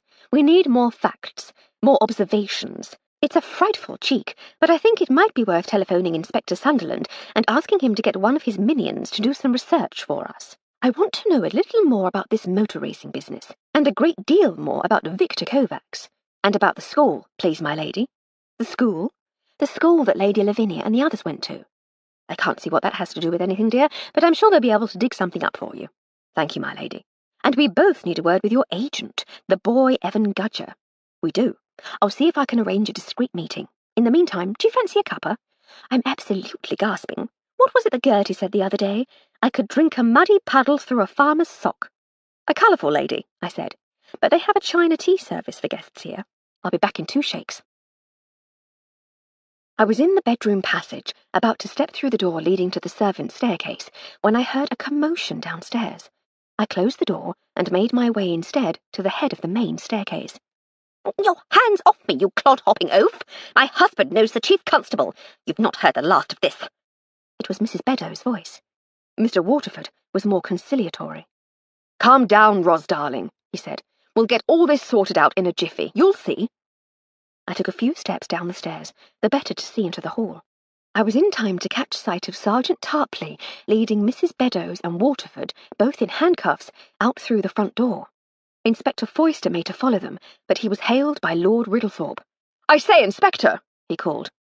Yes, my lord, said the inspector. What's the meaning of this? Said Lord Riddlethorpe. Where are you taking my guests? Mr. Waterford and Mrs. Beddoes are under arrest for the murder of Mr. Victor Kovacs, my lord. They'll be held at the station in Riddlethorpe until a motor car can be arranged to transport them to Leicester, where I can interrogate them properly. If charged, they'll appear before the magistrate on Monday. Really, Inspector, I do think you've exceeded your authority in this matter. You can't possibly have grounds for holding them. My authority has been clearly defined by Act of Parliament, my lord, and my duty in this matter is clear. I have grounds to suspect these 2 persons of involvement in a capital crime, and I must arrest them. He turned defiantly towards the door. But surely, said Lord Riddlethorpe, but the inspector was already outside, with the door closing behind him. Blast! Said Lord Riddlethorpe, as he stamped back into the house. Tea would have to wait. Lady Hardcastle would want to know about this. I returned to her room. Oh, dear, she said when I had finished my report. That will never do. I know we reached the same conclusion only moments ago, but we dismissed it almost as quickly. I ought to go and talk to Fishy. Would you like some help getting changed? What? Oh, I see. No, hang it. Without Ros to look down her nose at us, we'll all be free to wear the same clothes all the way to dinner time. Right you are, my lady. Am I to come with you? Ordinarily, yes, but I think we need to divide our efforts for maximum efficiency. I should like you to winkle Evan Gudger out of whatever hidey-hole he's secreted himself in. He must know something. Meet you back here at 5, my lady. Tracking Evan down proved to be no easy task. I started in the servants' hall, but only because it was where I hoped to find someone who might know of his whereabouts. I had no real expectation of finding him there. Mrs. McClelland was sitting at the table, cradling a cup of tea in both hands. Good afternoon, Mrs. McClelland, I said cheerfully. She looked up. It seemed for a moment as though she couldn't quite fathom where she was, and I got the feeling I had dragged her back from some faraway place. Oh, she said. Good afternoon, Miss Armstrong. Have you heard the news? About Mrs. Beddoes and Mr. Waterford, I said. Yes, that such a thing should happen under his lordship's roof, and with his own so-called friends responsible. We can't be certain yet that they are, I said. She frowned. What? Oh, innocent until, and all that. But we both know that the police never risk this kind of scandal without being certain of their case. She'll swing, and a good thing too. Nasty, evil woman, that one. I might have asked her what had happened to the no gossiping about the guests rule, but I said nothing. I wasn't in the mood for confrontation. I didn't share her confidence in the police's concern for avoiding scandals, but I decided to say nothing about that, either. And for all that I didn't much care for Mrs. Beddoes, nor did I share Mrs. McClellan's desire to see her hang. Over-eager policemen had been making mistakes ever since there had been policemen, and this particular policeman had an axe to grind. I'd seen the look in his eyes when he talked about what the sinners had been getting up to. He strongly disapproved of Mrs. Beddoes and Mr. Waterford. "I know I can rely on someone as experienced as you to keep the below-stairs gossip under control," she said, clearly back to her normal self. "It doesn't do to let the younger ones get too far above themselves." "Of course," I said. "That good-for-nothing Evan Gudger is the one most likely to stir up trouble. You seem to have quite a rapport with him. Perhaps you could set him straight. Spinney won't say anything." "I could have a word with him now, if you know where he is," I said, trying not to sound too much as though this was exactly what I had been after all along. She frowned. "He's a bad lot, that boy. He disappears for hours on end, and Spinney won't do a thing about it. They both think they have no idea where he gets to, but when he's not in the boot room larking about with the younger lads, or loafing in the kitchen yard, he'll be hiding out in the wine cellar." "I think it might be a good idea to mark his card for him," I said. "You're quite right. He's definitely the sort to stir up gossip just to make mischief." "I dare say he is. If the wine cellar key isn't on the board, it'll be in his pocket, and his pocket will be sitting on a barrel in the far corner of the cellar, reading a penny dreadful by candlelight." I left her to return to her musing. She still hadn't set the cup back in its saucer. There was no sign of the wine cellar key on the huge board outside Mr. Spinney's room. This was good news. It meant I had a fair idea where Evan might be. It was also bad news. I had no idea whatsoever where the wine cellar might be. It took a fair few minutes of trekking through the labyrinthine corridors to track it down. I went back to the servants' hall to ask Mrs. McClelland for directions at one point, but she had gone, and I was wary of asking anyone else. I had no business being in the wine cellar, and I would have had to concoct some sort of story to explain my interest. I tried a few doors and discovered a store cupboard, a passageway of some sort, and 2 laundry maids gossiping while folding a pile of bed linen. Eventually, I worked out which door I needed. It was the one with a wooden sign screwed to it that read, "Wine cellar." I tried the door, but it was locked. I muttered an oath in Welsh. If only I had some discreet means of breaking in. But then I remembered. For my birthday in March, Lady Hardcastle had bought me the gown I wore to dinner at the Farley Strouds, but she had bought me another special gift as well, an ornate silver brooch. I wore it all the time, and had quite forgotten its little secret. Concealed within was a pair of picklocks. I pulled on the edge of the brooch, and the tiny burglary tools fell into my hand. The simple lock succumbed in seconds. I opened the door as quietly as I could and slipped inside. With the door closed behind me, there was precious little light to help me find my way, just the faint glow from the gap at the bottom of the door. This wasn't the first time I'd explored a darkened cellar, though. My eyes became quickly accustomed to the gloom, and I was able to feel my way around the racks of wine bottles without too much difficulty. As I moved deeper into the room, I became aware of another source of light off to my right. Flickering candlelight. "Evan?" I said quietly. I didn't fancy a struggle if I startled him. It's not that I couldn't best him, but we were surrounded by many very breakable bottles of extremely expensive wine. I heard the rustle of a book closing. "Miss Armstrong? Is that you?" said Evan. "It is," I said. "I thought I'd come down for a chat." I rounded the final rack and found him, as Mrs. McClelland had said, perched on a small barrel in the corner of the cellar. He'd made himself quite a pleasant little nest, with a larger barrel as a table to hold his candle and his books. He'd even brought himself a cup of tea. "Don't go giving me away now, will you?" he said, as he put his book down on his makeshift table. "I'll not say anything," I said, "but I think that ship may already have sailed. It was Mrs. McClelland who told me where to find you." "That interfering old trout," he said. "I might have known she'd have stuck her beak in." I wasn't at all convinced the trout had beaks, but I didn't want to antagonize him. "Have you been down here long?" I asked instead. "Since the lunch that never was," he said, as he stretched extravagantly. "Lovely little break." "But you spoke to the inspector?" "I did, but don't worry, I never tell coppers nothing. We've reached an understanding, see, me and the local law. They don't like me, and I don't like them. It keeps things nice and simple." "Right you are," I said. "So you've not heard what's happened?" "No. Has someone else been done in?" I laughed. "Nothing like that," I said. "But almost as interesting. Inspector Foyster has arrested Mrs. Beddoes and Mr. Waterford on suspicion of murdering Herr Kovacs." He gaped at me. He's never, he said eventually. Well, I'll be blowed. What did he do that for? I outlined the case that Lady Hardcastle and I had built up against him. What a load of rubbish, he said. She was in his room last night. I walked in on him this morning, just as she was getting out of bed. He gave me a sovereign to keep my mouth shut. You probably ought to give it back, I said. Ha, very funny. I reckon he'd think it was worth it if I saved him from the noose.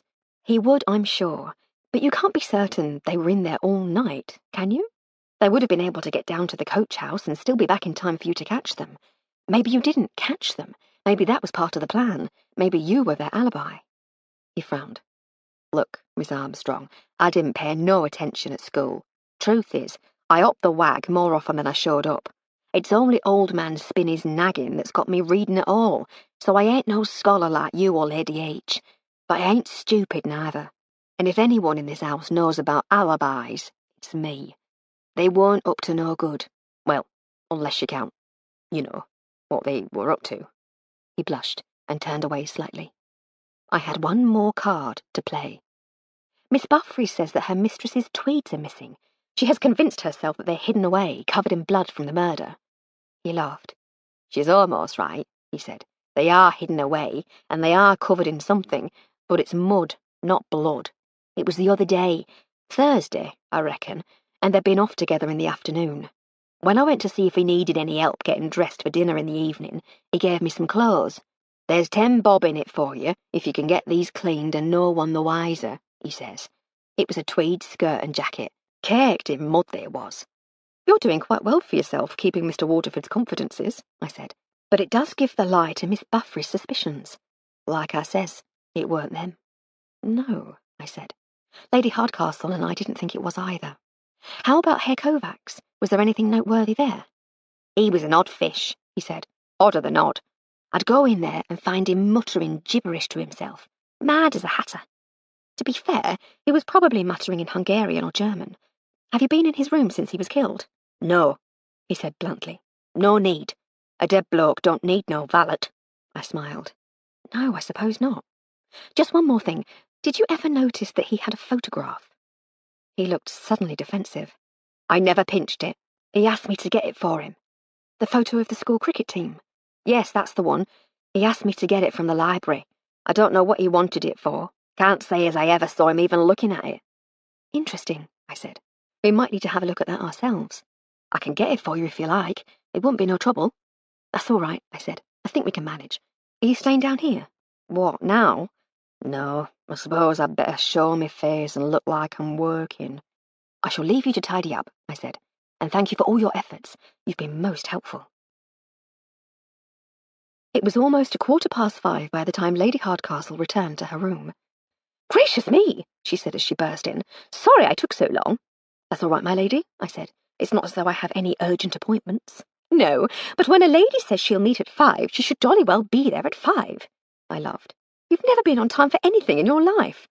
Not for frivolous things like parties or dinners, but when was I ever late when we were working? Actually, you're right. I apologise. How did you get on? Not wonderfully well. Fishes all over Twitter, as you can imagine, but he doesn't seem to know anything useful. Kovacs was a good egg. Monty's a good egg. He struggled to find something good to say about Roz, but he doesn't believe her capable of murder. Everyone struggles to find something good to say about her. Well, quite. I learned a little more about Inspector Foyster's reasons for arresting them both, though. It seems that when he'd been asking about the race the other day, Kovacs had told him that Monty had been fiddling with Dawkins' motor car just before the start. His chain of events goes: Monty sabotaged the motor car, Kovacs saw him, Kovacs was blackmailing him to get him to sell the company, Monty and his adulterous lover kill Kovacs. It's not illogical, I said. Mr. Waterford was fiddling with a motor car when we arrived, and Herr Kovacs wasn't far behind us. But he doesn't have a motive for the initial sabotage. Why would Mr. Waterford sabotage one of his own motor cars? I'm sure he'll come up with something. What news from your man, Evan? None at all, I said. It took me longer to track him down than to find out that he doesn't really know very much either. He does know what happened to Mrs. Beddoes' missing tweeds, though. They're being discreetly cleaned. Evidently they were covered in mud as a result of some al fresco shenanigans. He also said that he was the one who fetched the cricket team photograph from the library on Herr Kovacs' orders, although he has no idea why Kovacs wanted it. Did he? Did he indeed? Talking of photographs, I popped in to see Helen on my way back here. She whittled on about how awful everything was, and I thought I ought to try to give her something to do to take her mind off it all.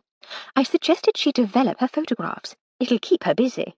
It keeps you busy, I said. Hence my suggestion. And Inspector Sunderland sends his regards. You spoke to him as well. No wonder you were late getting back. Yes, Fishy let me use his telephone.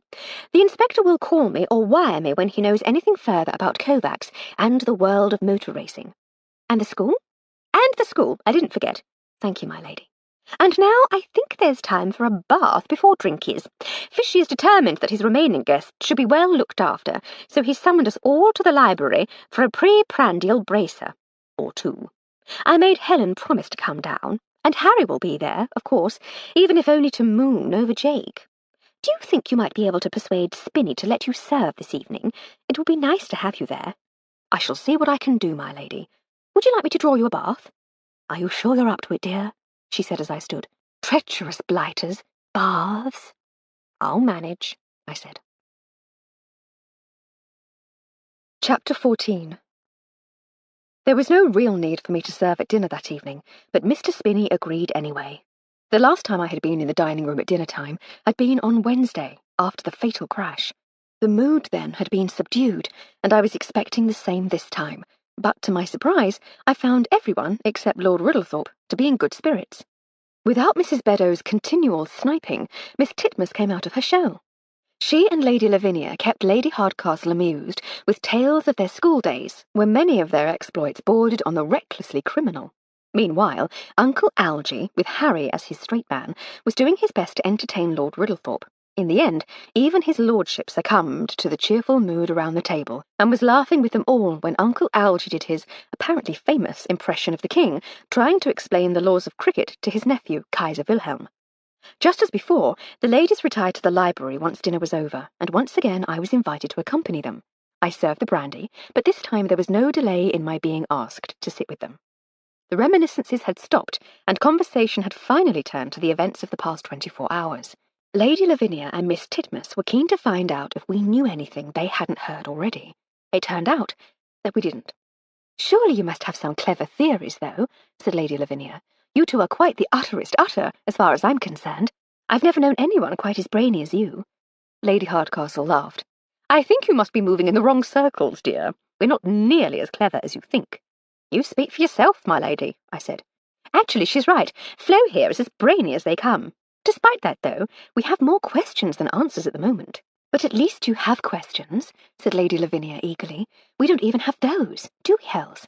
No, Jake, said Miss Titmuss. Well, I have a few, but they make me feel like such a duffer.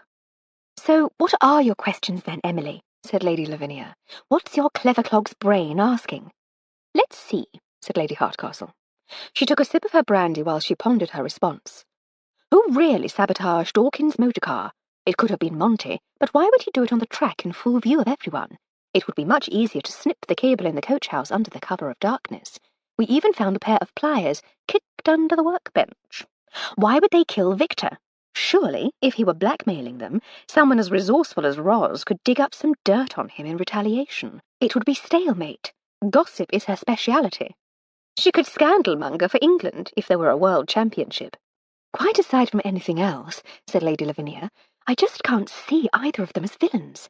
I'm not sure that will convince a jury, said Lady Hardcastle, but I know what you mean. What about you, Armstrong? Said Miss Titmuss. What questions are you asking?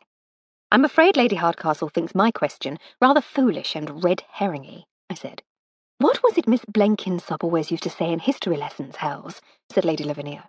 There's no such creature as a stupid question, only stupid answers. What are you asking, Armstrong? I've been asking why Herr Kovacs was so obsessed with your old-school photograph, I said. What's so fascinating about a cricket team? He was what? Said Lady Lavinia. He had your team photograph in his room. He spent ages hogging it after dinner on Wednesday, didn't he, Jake? Said Miss Titmuss. I thought it was a bit off, to be honest. I wanted everyone to have a look. Well, we've added it to the growing list of questions, said Lady Hardcastle. Do you think anything about the rivalry between Fishy and Victor, Jake? I thought it was all very schoolboyish and friendly, said Lady Lavinia. You know what chaps are like. Edmund is just like that, only more so. He's an over-eager little boy wearing his father's suit and pretending to be a grown-up. Their rivalry was more like two boys arguing over a game of conkers. Lady Hardcastle smiled. You see? Always questions, never answers. The conversation had drifted on to the subject of Lady Hardcastle's latest moving picture project by the time the men joined us. Once Lord Riddlethorpe learned what we were talking about, he began to bombard her with increasingly technical questions. We were all saved from a detailed description of the workings of the latest camera by Uncle Algy, loudly insisting that we join him in a game of Jean-Pierre's Magical Vineyard. We made it to bed by 1 in the morning. Sunday passed, as Sundays do, in a dreary blur of indolence and inactivity. After leading the entire household through the pouring rain to church and back in the morning, Lord Riddlethorpe retired to his rooms. Lady Lavinia also disappeared, though I had no idea where. Miss Titmus locked herself away in the dark room for the day, and so Lady Hardcastle borrowed her camera to take some photographs of her own. I spent most of the day in the room I shared with Betty, alternately reading and gossiping. Betty was torn. Should she do the noble thing and stay loyal to her unpleasant and allegedly felonious employer, or should she look to her own best interests and cut herself loose from the scandal? By bedtime, we had still reached no conclusion. Despite having seemingly done nothing all day, I was exhausted when we finally said our goodnights and snuffed out the candles. Monday was brighter, and so was the atmosphere in the house. Breakfast was served in the dining room, and everyone managed to attend at roughly the same time. I stood in the corner as though I were serving, but I fooled no one. It was obvious that I was just hanging around, but no one seemed to object. Lord Riddlethorpe and Lady Lavinia both announced that they had a business in Leicester and would be out for the day. Harry said he would accompany Lady Lavinia. If that's all right with you, I wouldn't want to. His mumbly stumbling evoked laughter from his sister, and he glared at her. When Lady Lavinia patted his hand affectionately and said that it would be delightful to have his company, his embarrassment increased tenfold, and I was certain we could have toasted crumpets on his reddened cheeks. Miss Titmus still had a little work to do in the dark room, leaving Lady Hardcastle at something of a loose end. Don't worry, said Miss Titmus. I'll only be an hour or two, then we can have lunch and plan some games for the afternoon. Do you play golf? No, said Lady Hardcastle. It's not something I've ever got round to trying. I can teach you, said Miss Titmus. It's really jolly simple. Do you have any clubs that Emily can borrow, Jake? Lady Lavinia wrenched herself away from her close scrutiny of Harry's eyes. I'll get Perrin to dig them out for you, dear, she said. They're not in terribly good shape, mind you. Not to worry, said Miss Titmus enthusiastically. We'll just be hacking about around the racing track. That's all right, isn't it, Fishy? What? Oh, yes, the dogs will help. They love to fetch golf balls. That's settled then, said Miss Titmus. See you at noon for lunch and golf, Emily. Bring comfortable boots and the dogs. She plonked her napkin on the table and bounced out of the room. Mrs. Beddoes' absence clearly agreed with her. With her employer still in the chokey, Betty was also at a loose end, so I persuaded her to join Lady Hardcastle and me as we took a turn around the grounds after breakfast.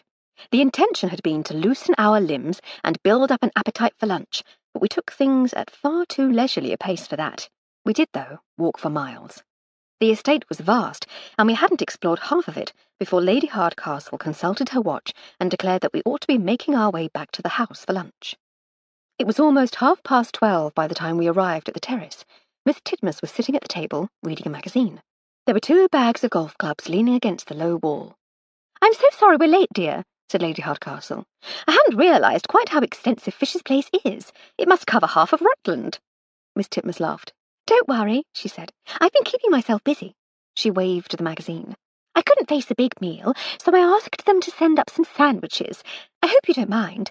I got Mrs. R to make up some ham and piccalilli for me. It's my absolute favourite. But I got a selection for you chaps, just in case. That's perfect, said Lady Hardcastle as she sat down. I'm not particularly fond of piccalilli, so I think your sandwiches are safe. I say, you don't mind if Buffry joins us, do you, dear? She's been keeping us company. Not at all, said Miss Titmus. Buffry and I have known each other for simply ever, haven't we? I'm sure Ros would have apoplexy at the very thought of you sitting down to lunch with us. But she's not here, is she? She seemed positively gleeful at the thought. Pull up a pew and dig in. I think Mrs. R has been over-generous as usual. There's enough for everyone. Lady Hardcastle noticed Lord Riddlethorpe's 2 Dalmatians lying to either side of Miss Titmus's chair. "You are a poppet, and you even had to fetch the dogs yourself. I was supposed to find them," she said. "They found me," said Miss Titmus, as she patted the dogs on their heads. "Didn't you, girls? Have you met Asteropia and Electra, Emily?" "I can't say we've been formally introduced. Pleased to make your acquaintance, ladies." "They're sisters. There were 7 in the litter, all girls, so they were named after the 7 sisters. Fishy kept these 2. Their mother died last year. He was heartbroken, poor love." While she was talking, she took her plate from the table and sat back, ready to eat her sandwich. The dogs were suddenly sitting up and drooling slightly. Miss Titmus turned to her right and patted one dog's head. While she was distracted, the other quickly leaned in from the left and took the sandwich from her plate. "Oh, Electra, you bad girl," said Miss Titmus. "That was my special lunch." To add insult to injury, the dog took one bite and spat the rest out. She barked. "Serves you right," said Miss Titmus with a chuckle. "Don't like Piccalilli, eh? That'll teach you to pinch a girl's sandwich." She reached down to retrieve the stolen food, but quickly thought better of it. "So much for my special sandwich," she said. "Good thing Mrs. R made plenty after all." "Try the cheese and tomato, dear," said Lady Hardcastle. "There must be something about the soil out here, or the sunshine. I've never tasted such sweet tomatoes." We tucked in. There was wine, as usual, and the mood became quite convivial. Betty had seemed a little uncomfortable at first, but by the time we finished the last of the food, she and Miss Titmus were getting along famously. Feeling full and rather jolly, we gathered the golf clubs, summoned the dogs, and set off towards the middle of the racing track. There was a small patch of smooth, level grass just inside the racing track. We stopped there and dropped the 2 golf bags. The Dalmatians bounced around us excitedly. Lady Hardcastle allowed Miss Titmus to demonstrate the correct technique for holding the club and addressing the ball, and then took a few inept practice swings of her own. Miss Titmus corrected her stance and guided her once more through the mechanics of the perfect golf swing. "Let me have a go with the ball, dear," said Lady Hardcastle, after a few more attempts. "Let's see if I've got it." Miss Titmus produced a small rubber mat and a scuffed old ball from her golf bag. She carefully placed the ball on the raised tube in the centre of the mat and stood back. "It's all yours," she said. "Nice big swing, and remember to keep going after you've hit it. Follow through, as they say." "Right you are, dear." If Lady Hardcastle were a man, she would have been labelled a bounder and a cad. Sadly, there were no equivalent terms for a lady. Her oh-so-innocent claim of inexperience on the golf course, "It's not something I've ever got round to trying," was an outright lie. She had been playing for at least 20 years, and if Harry hadn't been so distracted by Lady Lavinia, he would have set the record straight at breakfast. She addressed the ball, took her swing, and struck the ball cleanly on the centre of the club face. She launched the ball on a long, looping trajectory, which took it sailing over the crest of the small hill ahead of us. "Something like that, dear," said Lady Hardcastle, with an impish grin. "Why, you absolute beast," said Miss Titmus, laughing. "You've been having me on all this time. You rotter." "It's all down to your instruction, I promise." "Pfft! I've half a mind to send you off to fetch it yourself," said Miss Titmus. "But that would just be denying the girls their chance of a run." She ruffled the ears of the 2 eager Dalmatians. "Go on, girls, fetch the ball," she said, in that eager voice everyone reserves for speaking to dogs and small children. "Fetch it." The dogs didn't need to be told twice and were already on their way. "Do you fancy a go, Buffry?" asked Lady Hardcastle. "It's awfully good fun." "Well, I—" mumbled Betty. "Oh, go on, give it a try," said Miss Titmus, "while the evil old cat's away, what?" "Yes," said Betty, with sudden resolution. "Yes, all right." She took the proffered club and did her best to imitate the swing that Lady Hardcastle had just demonstrated. Her first effort dug up a large divot in front of the tee and tipped the ball off the mat. Her second swooped high over the ball, and the momentum of her swing spun her round on her smooth-soled boots. When we had all stopped laughing, she made herself ready to give it another try. There was a brief pause while we waited for the Dalmatians to return. Eventually, one of them hove into view and trotted over to drop Lady Hardcastle's now slobbery ball at our feet. And then Betty took her third swing. This time she made contact with the ball and lobbed it about 30 yards in the direction of the hillock. "Nicely done," said Miss Titmus. "You're a natural. And what about you, Armstrong? I bet you play with your mistress. Or are you going to try to kid on that you've never so much as seen a golf club in all your days?" "It would be amusing to try to pretend, miss," I said, but Lady Hardcastle taught me to play years ago. I knew it, she said. Well, let's see what you've got then. I played my stroke. I could tell from the moment the club hit the ball that it was going to be a good one. It flew straight and true. To my eye, it gained a good deal more height than Lady Hardcastle's had, and I was disappointed that her ball had already been retrieved. It would have been fun to see how much further I'd hit it. You two simply must come down to my local golf club on Ladies' Day, said Miss Titmuss gleefully. I dare say you'd give some of the chaps a run for their money. She took her own shot, which disappeared over the hill along the same line. Grinning, she dispatched the eager dog to fetch the balls. I didn't share her confidence that the Dalmatian was capable of understanding the need to retrieve 3 balls, but we had nothing better to do, so we stood around discussing our golfing exploits while we waited. 5 minutes had passed before we decided that the dog almost certainly wasn't going to come back, and that we should probably move our game to the other side of the grassy hillock. We gathered up the golf bags and Miss Titmuss's tea and set off in the direction of our shots. We all looked about as we crested the small hill, trying to see what had happened to the dogs and the golf balls. We saw the Dalmatians about 50 yards down the hill. One seemed to be resting, as though the effort of trotting over the hill had exhausted her. It was when we heard the other one whining that we knew something was wrong. Oh, good Lord, said Miss Titmuss.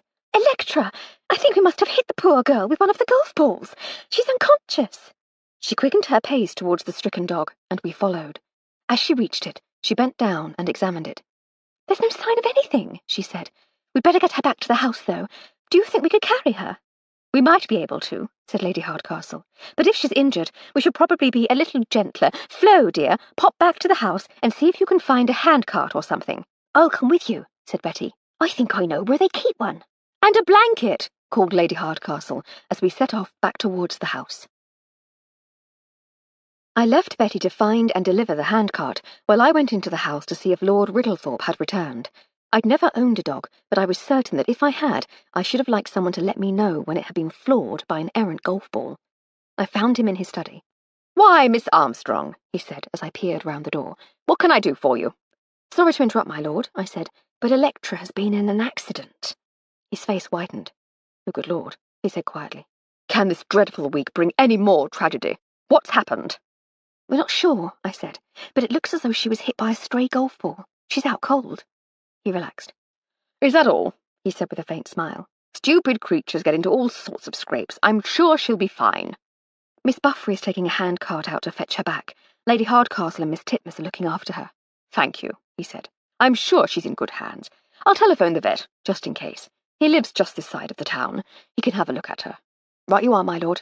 If you don't mind, I'd better be getting back to them. Of course. Thank you for letting me know. By the time I'd made my way back through the house and out towards the racing track, the stretcher party was already heading in. Miss Titmuss was pushing the handcart, with Betty comforting the stricken dog, and Lady Hardcastle walking behind with a morose-looking asterope. I waited for them and helped manhandle Electra into the hall, where we gave her into the care of her master. Thank you, ladies, said Lord Riddlethorpe. The vet's on his way. I'm so sorry, Fishy, said Miss Titmuss. She was in some distress. It's all my fault. She was still fetching a ball when we sent a couple more over the hill. I should have waited. I do hope she's all right. Don't worry about it, Helen. There's nothing you could have done. She's had worse, haven't you, old girl? He crouched down and gently stroked the dog, who had come round and was now wrapped in a blanket. She looked dreadful. She spasmed, and then lay still. Don't worry, old thing. We'll have you back to your old self in no time. Lady Hardcastle caught my eye and signalled that she wished to speak to me in private. We slipped away and went back through the house to the terrace. She examined the area around the table. The dog wasn't biffed on the head by a golf ball, was she? I said. No, she said, still searching. You saw the state of her. She was poisoned. Something like strychnine, if I remember my poisons correctly. She picked up a small piece of half-chewed sandwich that had been missed by the household servants when they tied it up. Luckily, she barely ate any of it. Saved by Piccalilli. You think so? I said. It was deliberate. That means someone was after Miss Titmuss. It really does look that way, doesn't it? She said. I'll pop in and give Fishy the bad news. Perhaps the vet will be able to do something for her if he knows what's wrong. I rather suspect that country vets might have to deal with accidental poisonings rather more often than one would hope. Right you are, my lady, I said. Is it worth my while asking around in the kitchens, or do you have a master plan? That sounds like the best we can do for the moment. But keep it to Mrs. Ruddle and her kitchen maid. I can't see that a cook would be so foolish as to poison her own food. She'd be the first to fall under suspicion, but I wouldn't like anyone else down there to know that we're onto them. Finding Mrs. Ruddle was never a problem. I'd never known her not to be in the kitchen. Unfortunately, being confined to the kitchen meant that neither she nor Patty had seen anything. "I put them out on the table in the servants' hall," said Patty. "Then I come straight back in here." "Who ordered them?" I asked. "Alfred come down from Miss Titmus." "He's one of the footmen?" "That's right," she said. "I called out that they was ready and just left 'em." "So everyone knew they were there?" "That's right." "And who knew about the ham and piccalilli? Who knew they were for Miss Titmus?" Patty and Mrs. Ruddle both laughed. "Everyone did, dear," said Mrs. Ruddle. "Every time she comes down here with her ladyship, we have to make sure we gets piccalilli in special. No one else likes it. If there's piccalilli in a sandwich, it's bound for our Miss Titmouse." This was no help at all. Almost every member of the household would have had reason or excuse to be in the servants' hall before lunch, and if all of them knew whose sandwich was whose, there was no way to narrow things down. "Thank you, ladies," I said, and made to leave. "Was there something wrong with the sandwiches, then?" asked Mrs. Ruddle. "Something wrong with the piccalilli? It was fine when it left my kitchen." "Nothing at all, Mrs. Ruddle," I said cheerfully. "Just something Lady Hardcastle was wondering. You know what them upstairs are like." She nodded sagely, and I took my leave. I found Lady Hardcastle strolling along a path in the formal garden at the rear of the house, kicking at the gravel as she walked. "You'll ruin those boots," I said as I caught up with her. "Sorry, Mother," she said without looking up. "How's Electra?" "She should be all right. The vet said he sees a few accidental poisonings every year, so he knows just what to do. It's a good thing Fishy called him." "How did he take the news that it came from a poisoned sandwich?" I asked. "I decided not to tell him that part. He's hopping mad that someone left rat poison out where the dogs could get at it, but he didn't question me too closely on the details. Good thing, too. I had no credible story to explain how she came to eat it." "He'll have to know." "He will, but I'd rather take him an explanation than just another mystery, and I'm not sure Helen would cope particularly well with the news that someone tried to bump her off." "No," I said. "I don't suppose she would." Harry and Jake arrived while the vet was loading Electra into his four-wheeler. To be honest, I didn't really relish the thought of all four of them getting in a flap. She kicked morosely at the gravel again. "I can understand that," I said. "We shall just have to redouble our efforts." "We shall," she said. We walked on. Before long we had left the formal garden, and we found ourselves wandering aimlessly across the estate in the vague direction of the long, tree-lined drive. Through the trees, I caught a glimpse of what looked like Lady Lavinia and Harry wandering towards us with a similar aimlessness. I nudged Lady Hardcastle and nodded towards them. "Looks like I'll need to go shopping for a new hat," she said when she saw them. "They've only just met," I said. "Surely you can't be marrying them off already." "Care to make a wager? 10 Bob says he pops the question before we go home." "You're on," I said. "It will take him months to pluck up the—" "What on earth?" There was a crunch of gears as Lord Riddlethorpe's Rolls-Royce Silver Ghost lurched along the drive in the direction of the main road. It was gaining speed. "I say," said Lady Hardcastle, "who the dickens do you suppose that could be?" "Lord Riddlethorpe," I suggested. "No, he's a much better driver than that. So's Morgan. I wonder—" "Harry!" she yelled suddenly as Lady Lavinia and Harry stepped onto the drive. They were directly in the path of the now speeding motor car. Hearing his name, Harry looked up to see his sister waving frantically at him. Then he turned and noticed the motor car. He shoved Lady Lavinia in the small of her back, sending her sprawling across the drive and safely onto the grass. He leapt backwards himself, but he wasn't quick enough. The mudguard clipped his hip as he jumped, and he fell awkwardly. The Rolls didn't stop and was quickly out of sight. We ran towards them. By the time we reached the drive, Lady Lavinia was crouching over Harry. There was blood on her hands where she had scratched them as she fell, and her dress was torn, but she didn't seem to care. Harry was dazed. "Harry?" she said. "Harry?" she repeated, slightly louder this time. "What?" he said irritably. "Oh, Lavinia, I'm so sorry. I didn't— I say, my leg doesn't half hurt." "Being knocked down by a speeding motor car will do that, brother dear," said Lady Hardcastle. "No, you oaf, don't try to stand. What's the matter with you?" Harry slumped back down. "Man's an idiot," she said. "He is," said Lady Lavinia, stroking his head. "But he's my idiot." "Flo," said Lady Hardcastle, "be a poppet and trot back to the house with that handcart. We ought to get the idiot off the road. Bring some muscle as well. I'm not certain we can lift him by ourselves." Tell Fishy to telephone the doctor as well, please, Armstrong, said Lady Lavinia. I think this might need plaster. I shall ask his lordship to do that, I said. Lady Lavinia laughed. No, dash it, tell him. He's just as much of an idiot as Harry. They need telling, these idiots. Chapter 15. Harry's leg was badly bruised. Although there was nothing broken and there seemed to be no lasting damage, he was kept at the local cottage hospital overnight as a precaution. Lady Lavinia remained by his bedside, and I began to suspect I'd lose my 10 shillings. It wasn't a wager I'd mind losing.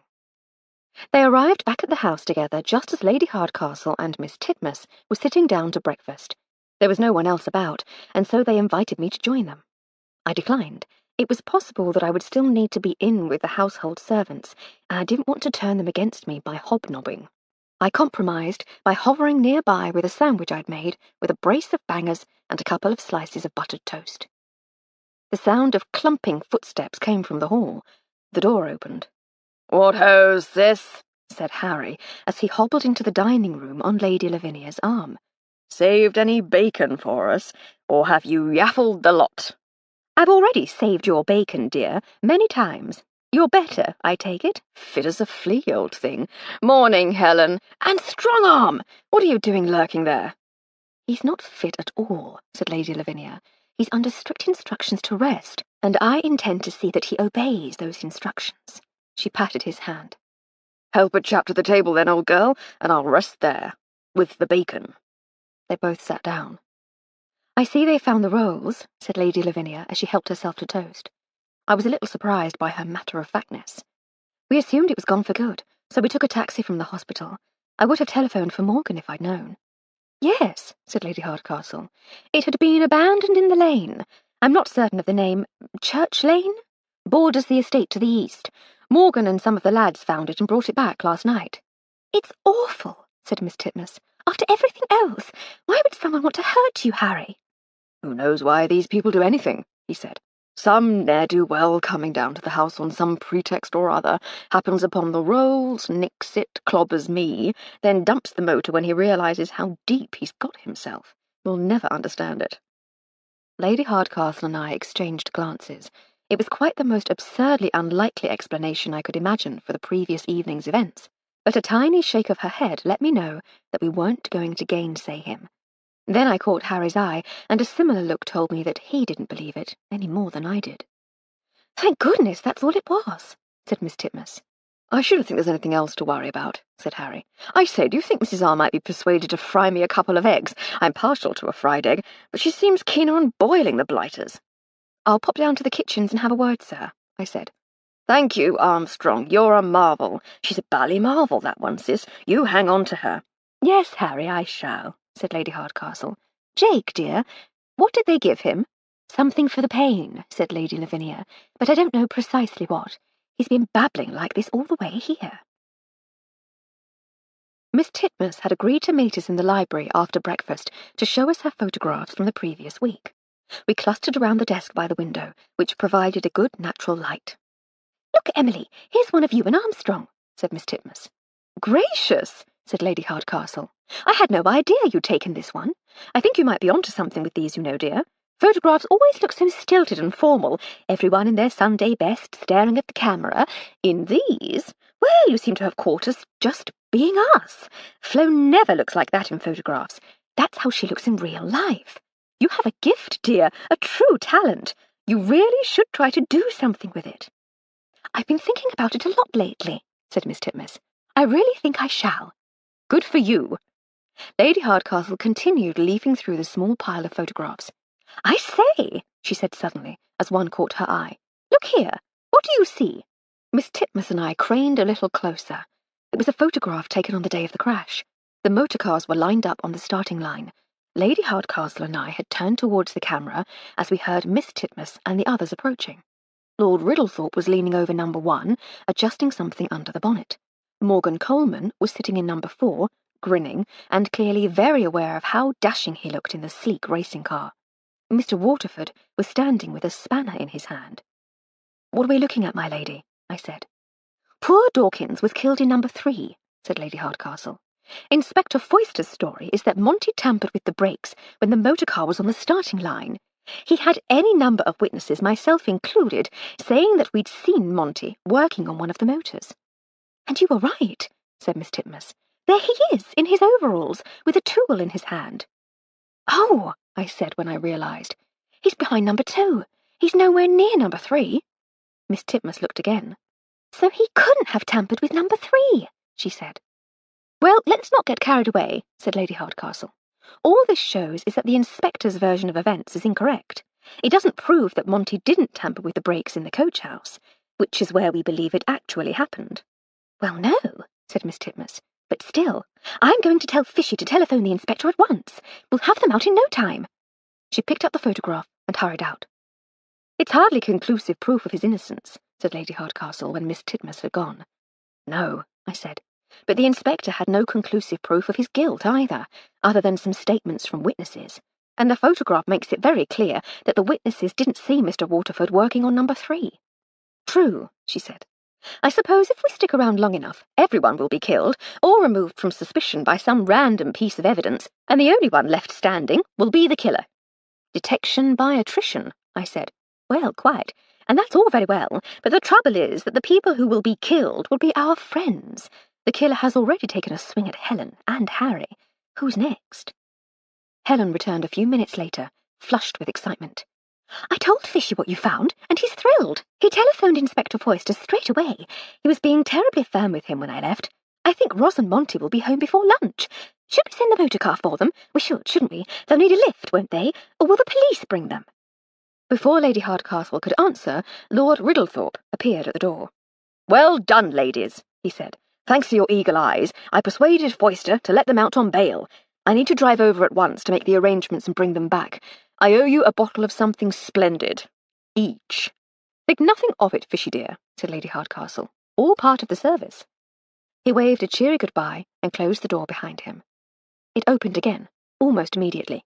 Clean forgot, said Lord Riddlethorpe, poking his head round the door. Chap on the telephone for you, Emily. Inspector Middlesbrough or something. Toodlepip. Sunderland, called Lady Hardcastle, but he was gone. Best not keep the poor chap waiting any longer, she said. I'll go and see what he wants. Could you be a poppet and get us some coffee, Flo? You'd like some, wouldn't you, Helen? We could just ring for it, said Miss Titmuss. We could, but we can also send Flo. 6 of one and the square root of 36 of the other. Don't worry, Miss Titmuss, I said. I'll nip down to the kitchens. I've a couple of things I need to do down in the netherworld anyway.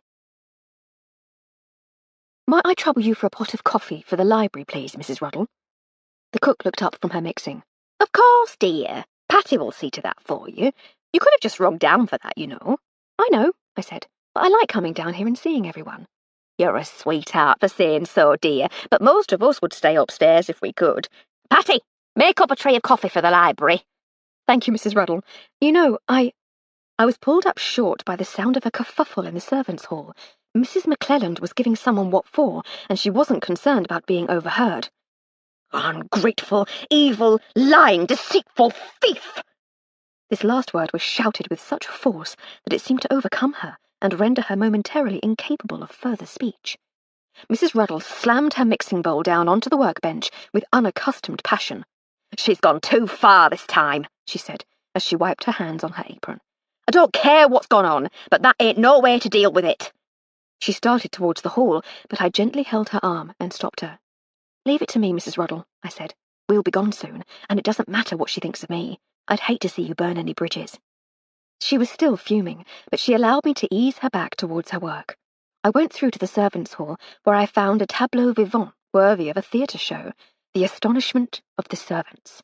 There were 2 parlour-maids, a footman, a boot-boy, and a laundry-maid, standing in mute horror at the outburst.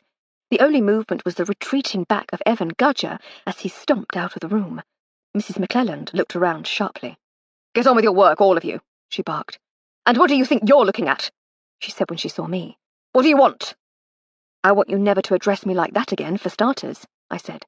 Oh, just get out of my servants' hall, you jumped-up housemaid, she said, and she stalked off in the direction of her room. I shrugged and went back to the kitchen to fetch the coffee. I delivered the coffee tray to the library, where Lady Hardcastle and Miss Titmuss had made themselves comfortable in 2 of the armchairs. They had arranged 3 of them around a low table, upon which I placed the tray. "Sit down and join us," said Lady Hardcastle. "You don't mind, Helen?" "I never mind, Emily. I've told you that. You're always welcome to sit with us, Armstrong." "Thank you," I said, and sat down. "The reason I double-checked," said Lady Hardcastle, "is that I've had some news from our inspector friend in Bristol, and I rather need to ask you some questions. About your school days." "Oh," said Miss Titmuss. "I see. Well, no, go ahead. You probably should know." I raised an eyebrow inquiringly, but Lady Hardcastle signalled that now was not the time. "You see, dear," she said, "we've been working on the assumption that all the dreadful things that have happened this past week were somehow connected to Fish's motor racing team. The sabotage of one of his motor cars, the attack on his rival, Victor." Miss Titmuss nodded. Her customary shy smile had vanished, to be replaced by a look of sadness? Regret? "That is to say," continued Lady Hardcastle, "that I assumed that. Florence, on the other hand, was inclined to look in another direction. Where I was insistent that all the clues we needed were to be found in newspaper stories about motor racing and in the minutes of board meetings, Flo kept on asking about your school days." Miss Titmuss nodded again. "And so when I said I was going to ask Inspector Sunderland to look into the affairs of the motor racing team, Flo pleaded that I also ask about Evan Shaw's school for girls. It seems her instincts were better than mine, as usual. Obviously, I can't rule out business intrigue, but I think the events of the past week are probably part of a much more human story." Miss Titmuss simply sat, her hands folded in her lap, staring at the floor. "The inspector found a newspaper report from June 1883. "Emily, don't," said Miss Titmuss. "I can't bear it. I've never been able to bear it. Please don't." "I'm sorry, dear, but I believe that somehow the events of that summer are tied up with the events of this summer, and I really do need to hear your side of the story." "The newspaper story was broadly correct," said Miss Titmuss. I didn't want to break the spell by galumphing in with idiotic questions, but this obliqueness was beginning to become a little wearing. I raised an inquiring eyebrow once more. "Forgive me, dear," said Lady Hardcastle. "This must be terribly frustrating. You remember when we first saw the photograph of the cricket team? There was a rather beautiful girl with dark hair. We asked who she was. Katie something or other, I said. Birkinshaw. We asked for details, and Lavinia said it was a story for another day. It's another day now, I'm afraid. You see, the newspaper story that Inspector Sunderland found was a report of a tragedy at Evan Shaw's school for girls. A young lady, just 16 years old and soon to leave for Switzerland to complete her education, was found hanged in the folly in the grounds of the school one evening. It was Katie Birkinshaw." A tear ran down Miss Titmuss's cheek. "Poor Katie," she said quietly. "It was my fault. I should have stopped her. I should have seen what was going to happen." "You can't stop someone when they've made their mind up, dear," said Lady Hardcastle kindly. "Once someone has reached that level of despair—" "Not Katie," said Miss Titmuss with some surprise. "I meant Roz. I should have stopped Roz." Lady Hardcastle and I both goggled. "Roz killed her?" we said together. It was Miss Titmuss's turn to goggle. "What?" "No! No, good heavens! Well, not like that. In a way, though. You know Roz. She's "She's a bully," I said. "She is," she said. "Always has been. She's reduced me to tears more times than I can count." "Why on earth do you still knock about with her?" asked Lady Hardcastle. "She's my friend," said Lady Titmuss. "I love her like a sister. She's as fragile and insecure as the next girl, deep down. That's why she's so spiky. Her wretched marriage is no help. She needs her friends." "What happened at school?" said Lady Hardcastle. "You saw that photograph. Katie was a beauty. Roz was always pretty, but Katie had a radiance about her. Something inside shone out. Roz was horribly jealous. She did everything she could to undermine and belittle Katie, all the time ragging her, getting her into trouble. Katie pretended not to care, but it got worse when she fell for a boy from the village. We weren't allowed to go to the village on our own, but we often sneaked over the wall. Katie met a boy. She made the mistake of telling us she'd kissed him. That did it for Roz. Her attacks increased, getting nastier and more spiteful. Still, Katy seemed unfazed, but when Roz threatened to tell Mrs. Evanshaw that Katy and the boy had been seen in amorous congress, she couldn't cope any longer. She begged, she pleaded, but then Roz knew she had her. She kept up the taunting until Katy hanged herself in the old folly at sunset, said Lady Hardcastle quietly. I think we might have been a bit reckless in telling Inspector Foyster to release Roz Beddoes. After all that, I thought my news from below stairs would be a little anticlimactic, so much so that I very nearly didn't bother to say anything. A light lunch was laid out in the dining room, in which the two ladies helped themselves before returning to the library to look at more of Miss Titmus's collection of extraordinary photographs. The conversation drifted amiably on for quite some time before Lady Hardcastle casually asked if all was well in the dungeons. It was only then that I thought it worth my while telling the story of Evan's dressing down. I was somewhat taken aback when she insisted that I should track Evan down without delay and get his side of the story. My first thought was to try the wine cellar. I ruled it out immediately. It was Mrs. McClelland who had told me about it, so why would he hide from her in the one place she knew he might be? After 15 minutes fruitless searching, I ruled it back in again. She was so furious with him that she wasn't going to be looking for him anyway, so why not hide there? While I was still on my way, I ruled it out again. If she wanted to make trouble for him, she would complain to Mr. Spinney, so there was no point in hiding when Mr. Spinney would be sure to find him. Once Evan had been found, Mr. Spinney would have no choice but to reprimand him, no matter how reluctant he might be to do so. And then I just went to the wine cellar. It was the only place I hadn't yet looked. I found Evan in his corner, sitting on his barrel and staring at the vaulted ceiling. Even in the flickering candlelight, I could see that he had been crying. "What do you want?" he asked. I imagined that he intended to sound belligerent, but the fight had gone out of him, and instead he sounded weary and defeated. "I came to see if you were all right," I said. "That was a disgraceful display from Mrs. McClelland. She has no business treating anyone that way. But you're not even her responsibility. You're one of Mr. Spinney's footmen." "Not for long, I don't reckon," he said forlornly. "I was only doing what you asked and all." "What I asked?" I said. "I was only doing it for you," he said. From beneath the pile of books on his barrel table, he produced the cricket team photograph and 2 pieces of foolscap, each folded neatly in half. He handed them to me. "They was in Korvac's room," he said. "I thought you said they was important, so I took 'em before they got tidied away." "Tidied away?" "Soon as the police is done, they'll clear everything out, won't they? Only the old witch caught me coming out of the room." The photograph was quite familiar by now, but I was curious to find out why Evan had attached such significance to the papers. I unfolded the first. It was a familiar list, written in an even more familiar hand, the race order for the fateful motor race. The second was something new, something I knew would interest Lady Hardcastle very much. "Thank you, Evan," I said. "I have a feeling that Lady Hardcastle will want these. I think she's onto something." "Something worth losing my job over, I hope." "It won't come to that. I have them now, so Mrs. McClelland has no proof that you've done anything. And I'll make sure Mr. Spinney knows you were working on our behalf, even if she complains. There's nothing she can do to you." "Except make my life a misery," he said. "She does her best to make everyone's life a misery. We'll soon settle her hash. His lordship won't do nothing. He reckons she's the best housekeeper anyone ever had." "We'll see," I said. I refolded the paper and placed it with the photograph. "Don't do anything rash, like skedaddling out of here. We might still need your help." He huffed dispiritedly, and I left him to pull himself together. I closed the wine cellar door behind me and made my way to the servants' stairs, still clutching the purloined items. A few junior members of the household staff bustled past me as they went about their own business.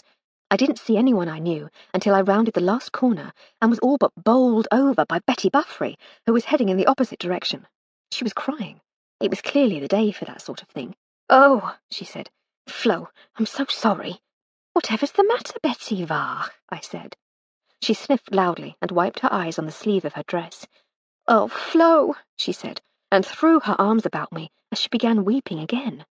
As gently as I could, I manoeuvred her to the foot of the stairs and helped her to sit down. "Tell me what happened," I said. "The old cow got back from jail," she said between sobs. I told her I'd given it careful consideration, but given everything that's happened, I have my own reputation to think of. I told her I'd stay with her until she found somebody else, but that I'd be looking for a new position. But that's good, isn't it? I said. Well done, you. It would be good, except she said, well, if that's the way you feel, you disloyal little trollop. She had the blooming cheek to call me a trollop after everything she's done. If that's the way you feel, you can go straight away. I don't want you. You can make your own way back to London. If you haven't picked up your traps by month's end, I'll sell anything valuable and give the rest to the church jumble sale. I'm out on me earflow. I've got no job, no home. She resumed her snotty sobbing. There was an obvious solution. Obvious to me, at least, and to anyone who wasn't currently sitting on a stone staircase, crying their eyes out and wiping their nose on the sleeve of their dress. I'm not intending to sound overly harsh, Betty, I said, but how quickly do you think you can stop crying and pull yourself together? What? She said, through a renewed, bubbly sob. We can almost certainly get you re-employed in 5 minutes flat. There's actually no rush, and the job will probably be yours even if you don't apply until next month. But, you know, strike while the iron's hot and all that. What? She said again. I gave her my handkerchief. Dry your eyes, blow your nose, and follow me, I said. There's a new position waiting for you upstairs. Chop, chop. No, it's all right. You keep it. I've got another. By the time we reached the library, Betty had calmed down a little, though she was still very puffy around the eyes. We found Lady Hardcastle and Miss Titmuss still in the armchairs. Ah, there you are, said Lady Hardcastle. We were beginning to fear you might have been abducted. Sadly no, my lady, I said. I'm still here. No escape for me. I brought you a present. I gave her the photograph and the 2 sheets of folded foolscap. You shouldn't have, she said. Oh, I've already seen these. Only 2 of them, I said. The 3rd is rather interesting. So these are what Evan pinched from Herr Kovac's room? And earned him his wigging, I said. Ah, she said. We must have missed this other sheet and all the clutter on that writing desk. Good old Evan. It's a shame his light-fingeredness sent Mrs. McClelland into a rage. We might have to do some work there to sort things out for him. I'm sure we can talk her round. She's a bit of a martinet at times, but she's an intelligent and rational woman. Just so, she said. But well done, Evan, and well done you for getting him on our side. This gives us plenty more to ponder. Now then, you seem to have brought a colleague. Welcome back, Miss Buffrey. Your mistress has returned, I hear. We've not actually seen her. She went straight up to her room, but his lordship did pop in to tell us that all was well. Betty merely nodded. Yes, my lady, I said. That's actually why I brought Betty up here. There's been a bit of a falling out. Oh no, how awful. She's been through a lot, though. Perhaps we should make some allowances. That would be the proper thing, I said, but it's gone a little further than harsh words that can be taken back in calmer times. Mrs. Beddoes has sacked her. I say, said Lady Hardcastle, that will never do. Well, quite. The thing is, you see, I was wondering. Miss Titmuss had been silent through all this, but was now suddenly alert. Actually, she said, I think it will do rather nicely. Miss Buffrey, would you like a job? You see, I've recently been persuaded that I'm very much in need of a lady's maid, and, well, there's a rumour going round that you might be in need of a new position. Oh, I said. That was easy. Betty?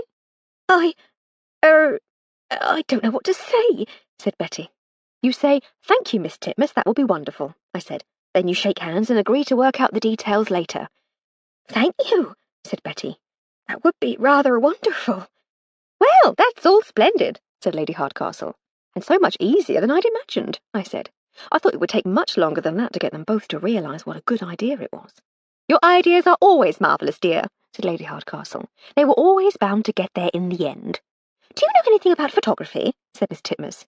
Only what I see in the magazines, said Betty, and the pictures you show Mrs. Beddoes, but it's fascinating. Even splendider, said Miss Titmuss.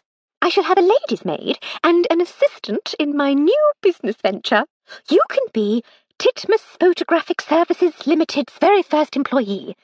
And your very first commission will be to photograph our house, said Lady Hardcastle, or the motor car, or the Grange, where my dear friends the Farley Strouds live, or anything at all we can find in the village. You must capture the village in all its glory.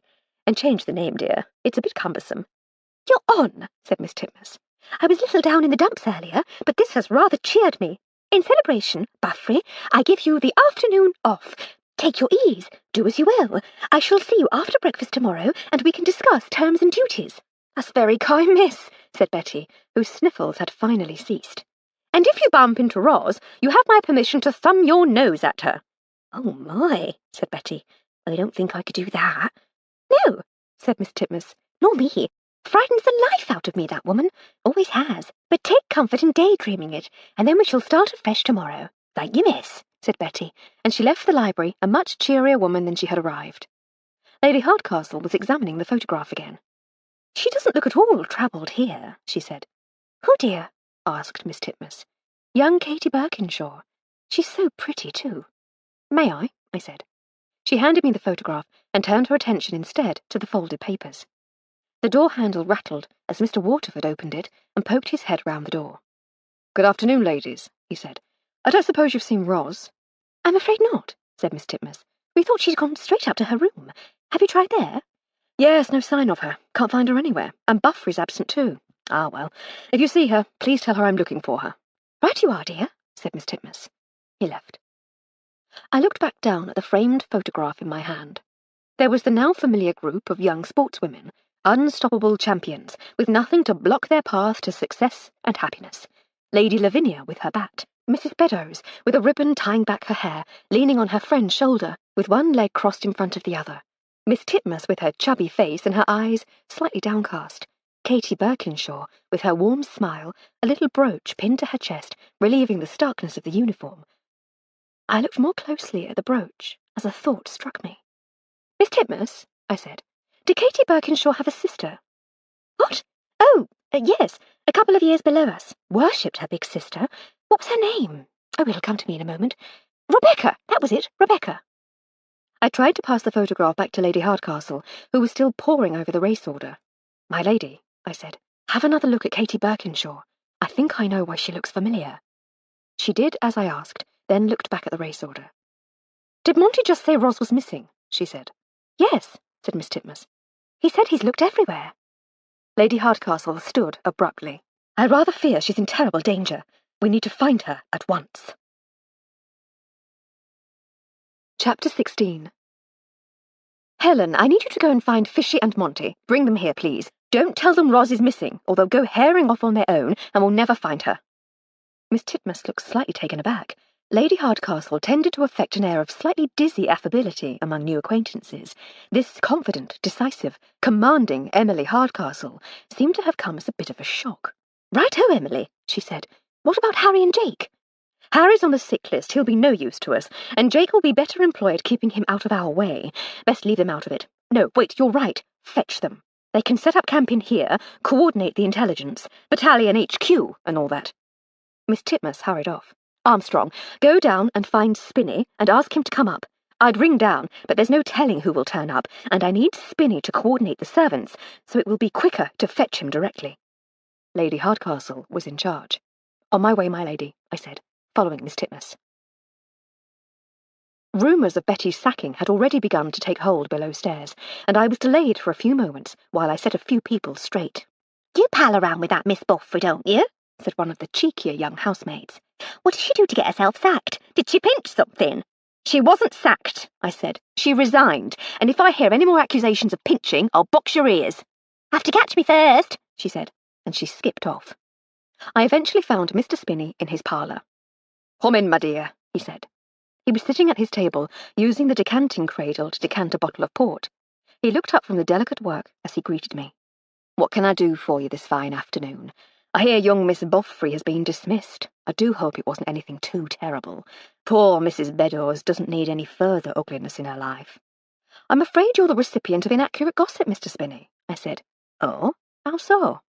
We really didn't have time for all this, but I needed him on our side, and I decided that brusquely dismissing his question would do us more harm than good in the long run. As briefly as I could, I told him the full story of Mrs. Beddoes' bullying and of Betty's dismay at the scandal that would follow news of the affair and the arrest. And in the strictest confidence, I continued, I can tell you that she was immediately engaged by Miss Titmuss. I think they'll get along splendidly, but we should probably wait until it's all been properly agreed before we say anything. I apologise, said Mr. Spinney. One should never listen to servants' gossip. The problem is that we always have quite the best gossip, so it's hard to ignore it. But I've diverted you from your purpose. You wish to see me? I did, I said. Would you be kind enough to come up to the library, please? Lady Hardcastle wishes your help with an urgent matter. Of course, he said as he stood. She should have rung down. It was quicker this way, and there's a need to be discreet at the moment. Oh dear, I do hope it's nothing too terrible. You should have said so straight away. Not to worry, I said. I'm glad I had the opportunity to clarify Miss Buffer's situation, but I think we should hurry. By the time Mr. Spinney and I returned to the library, Miss Titmuss was already there with Lord Riddlethorpe and Mr. Waterford. Harry and Lady Lavinia arrived soon after. Quite the gathering, said Harry, as he hobbled to one of the armchairs and flopped into it. An impromptu party, sis. Where's Roz? As always, Harry dear, you've hit upon the nub of it all quite by accident, said Lady Hardcastle. Where's Roz is the question we need most urgently to answer. I get the feeling it's not a game, though, said Harry. I'm afraid not. This time it's deadly serious, and I'm not being melodramatic. Well, I am, I suppose, but I really do fear that Roz is in danger. 6 people in various states of agitation started talking at once. Quiet, please, called Lord Riddlethorpe. Let Emily speak. Thank you, Fishy, said Lady Hardcastle. I believe I know who our murderer and mischief-maker is, and I think they have Roz. I think they mean to do her harm. Another clamour erupted. Once again, Lord Riddlethorpe's voice cut through the hubbub. Quiet!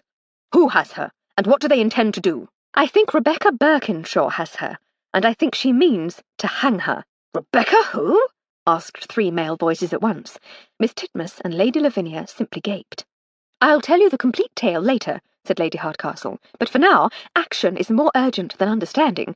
Fishy, I need you, Monty, and Helen to search the house. Guest rooms and family rooms, upstairs and down, every nook and cranny.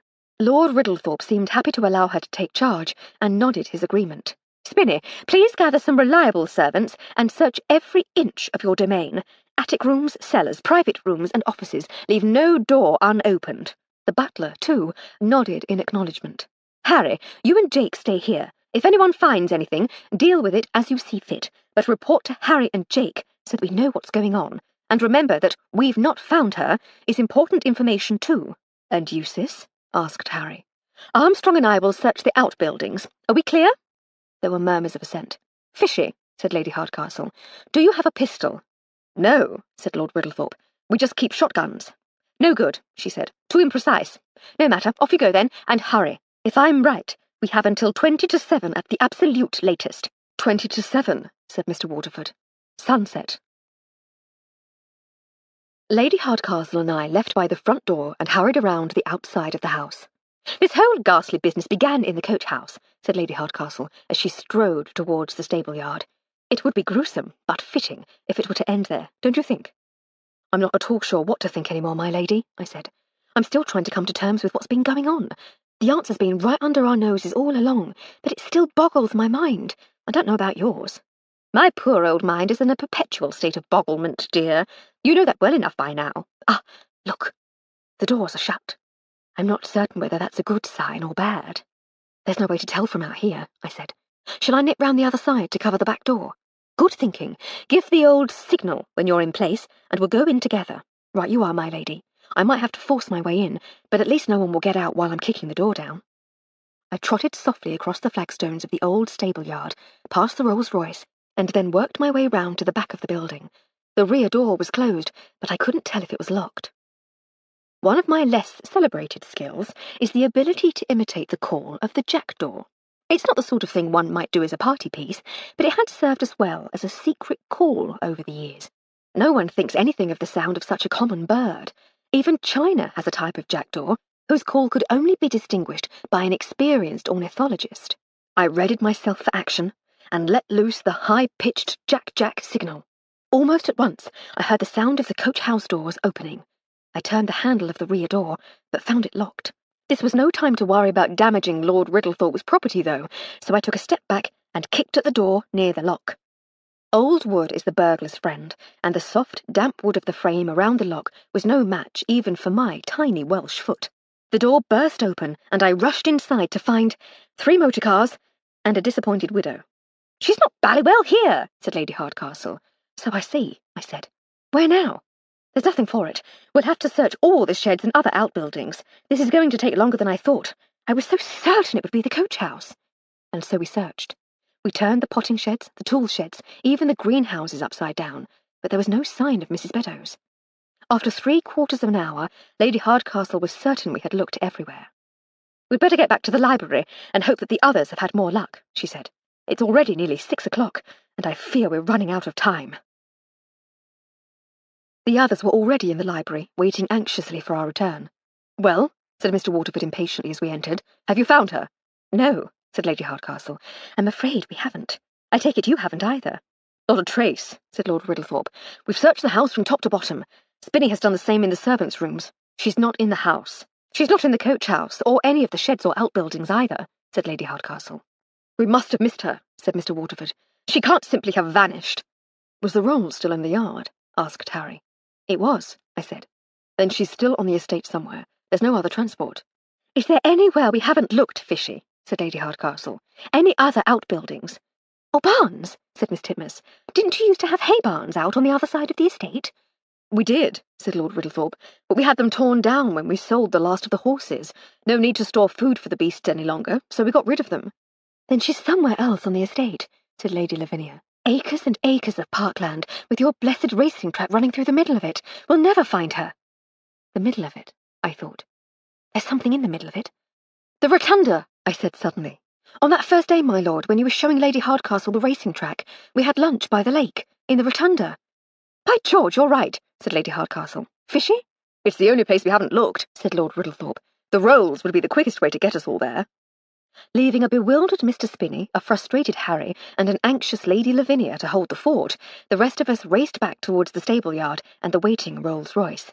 There was a bowl of fruit on the sideboard beside the door, and I paused to grab the small fruit knife that sat beside it. You never know when such a thing might come in handy, if things cut up rough. Mr. Waterford all but barged Lord Riddlethorpe out of the way so that he could drive. I'll drive," he said, as he jumped into the driving seat. Lord Riddlethorpe cranked the engine, while Lady Hardcastle and Miss Titmuss clambered into the back. With the engine now purring smoothly, Lord Riddlethorpe jumped in beside Mr. Waterford. Betty came haring into the yard. "Don't leave me behind," she panted. "She might be an hateful old RP, but if I can stop her from being a dead old RP, I will." The Silver Ghost comfortably seated 4. There were now 6 of us. Somehow we managed to squeeze Betty into the back seat between Lady Hardcastle and Miss Titmuss. I wasn't going to be left behind for want of somewhere to sit, so I jumped on the running board on the left-hand side and clung on for dear life. Mr. Waterford was an experienced racing driver, but the Rolls-Royce Silver Ghost was not built for speed. Nevertheless, he managed an impressive pace as he shot out of the stable-yard and turned onto the road that ran towards his racing track. As we neared the circuit, I imagined he would head out across the parkland towards the lake. Instead, he turned sharply to the right and onto the racing track itself. "We need to get to the middle, Monty!" yelled Lady Hardcastle from the back of the motor car. Lord Riddlethorpe turned in his seat. "No, he's right," he called. "This is quicker. Rotunda's on the other side of the lake. Quicker on the track than on the grass." We sped on. On the racing track that he had helped to design, Mr. Waterford showed great confidence. He knew every twist and turn, every bump, every rise, every dip, and although the Rolls-Royce was nothing like the sleek racing cars he usually coaxed around the circuit, he knew exactly how to get the greatest possible speed from it. I was beginning to wish he didn't.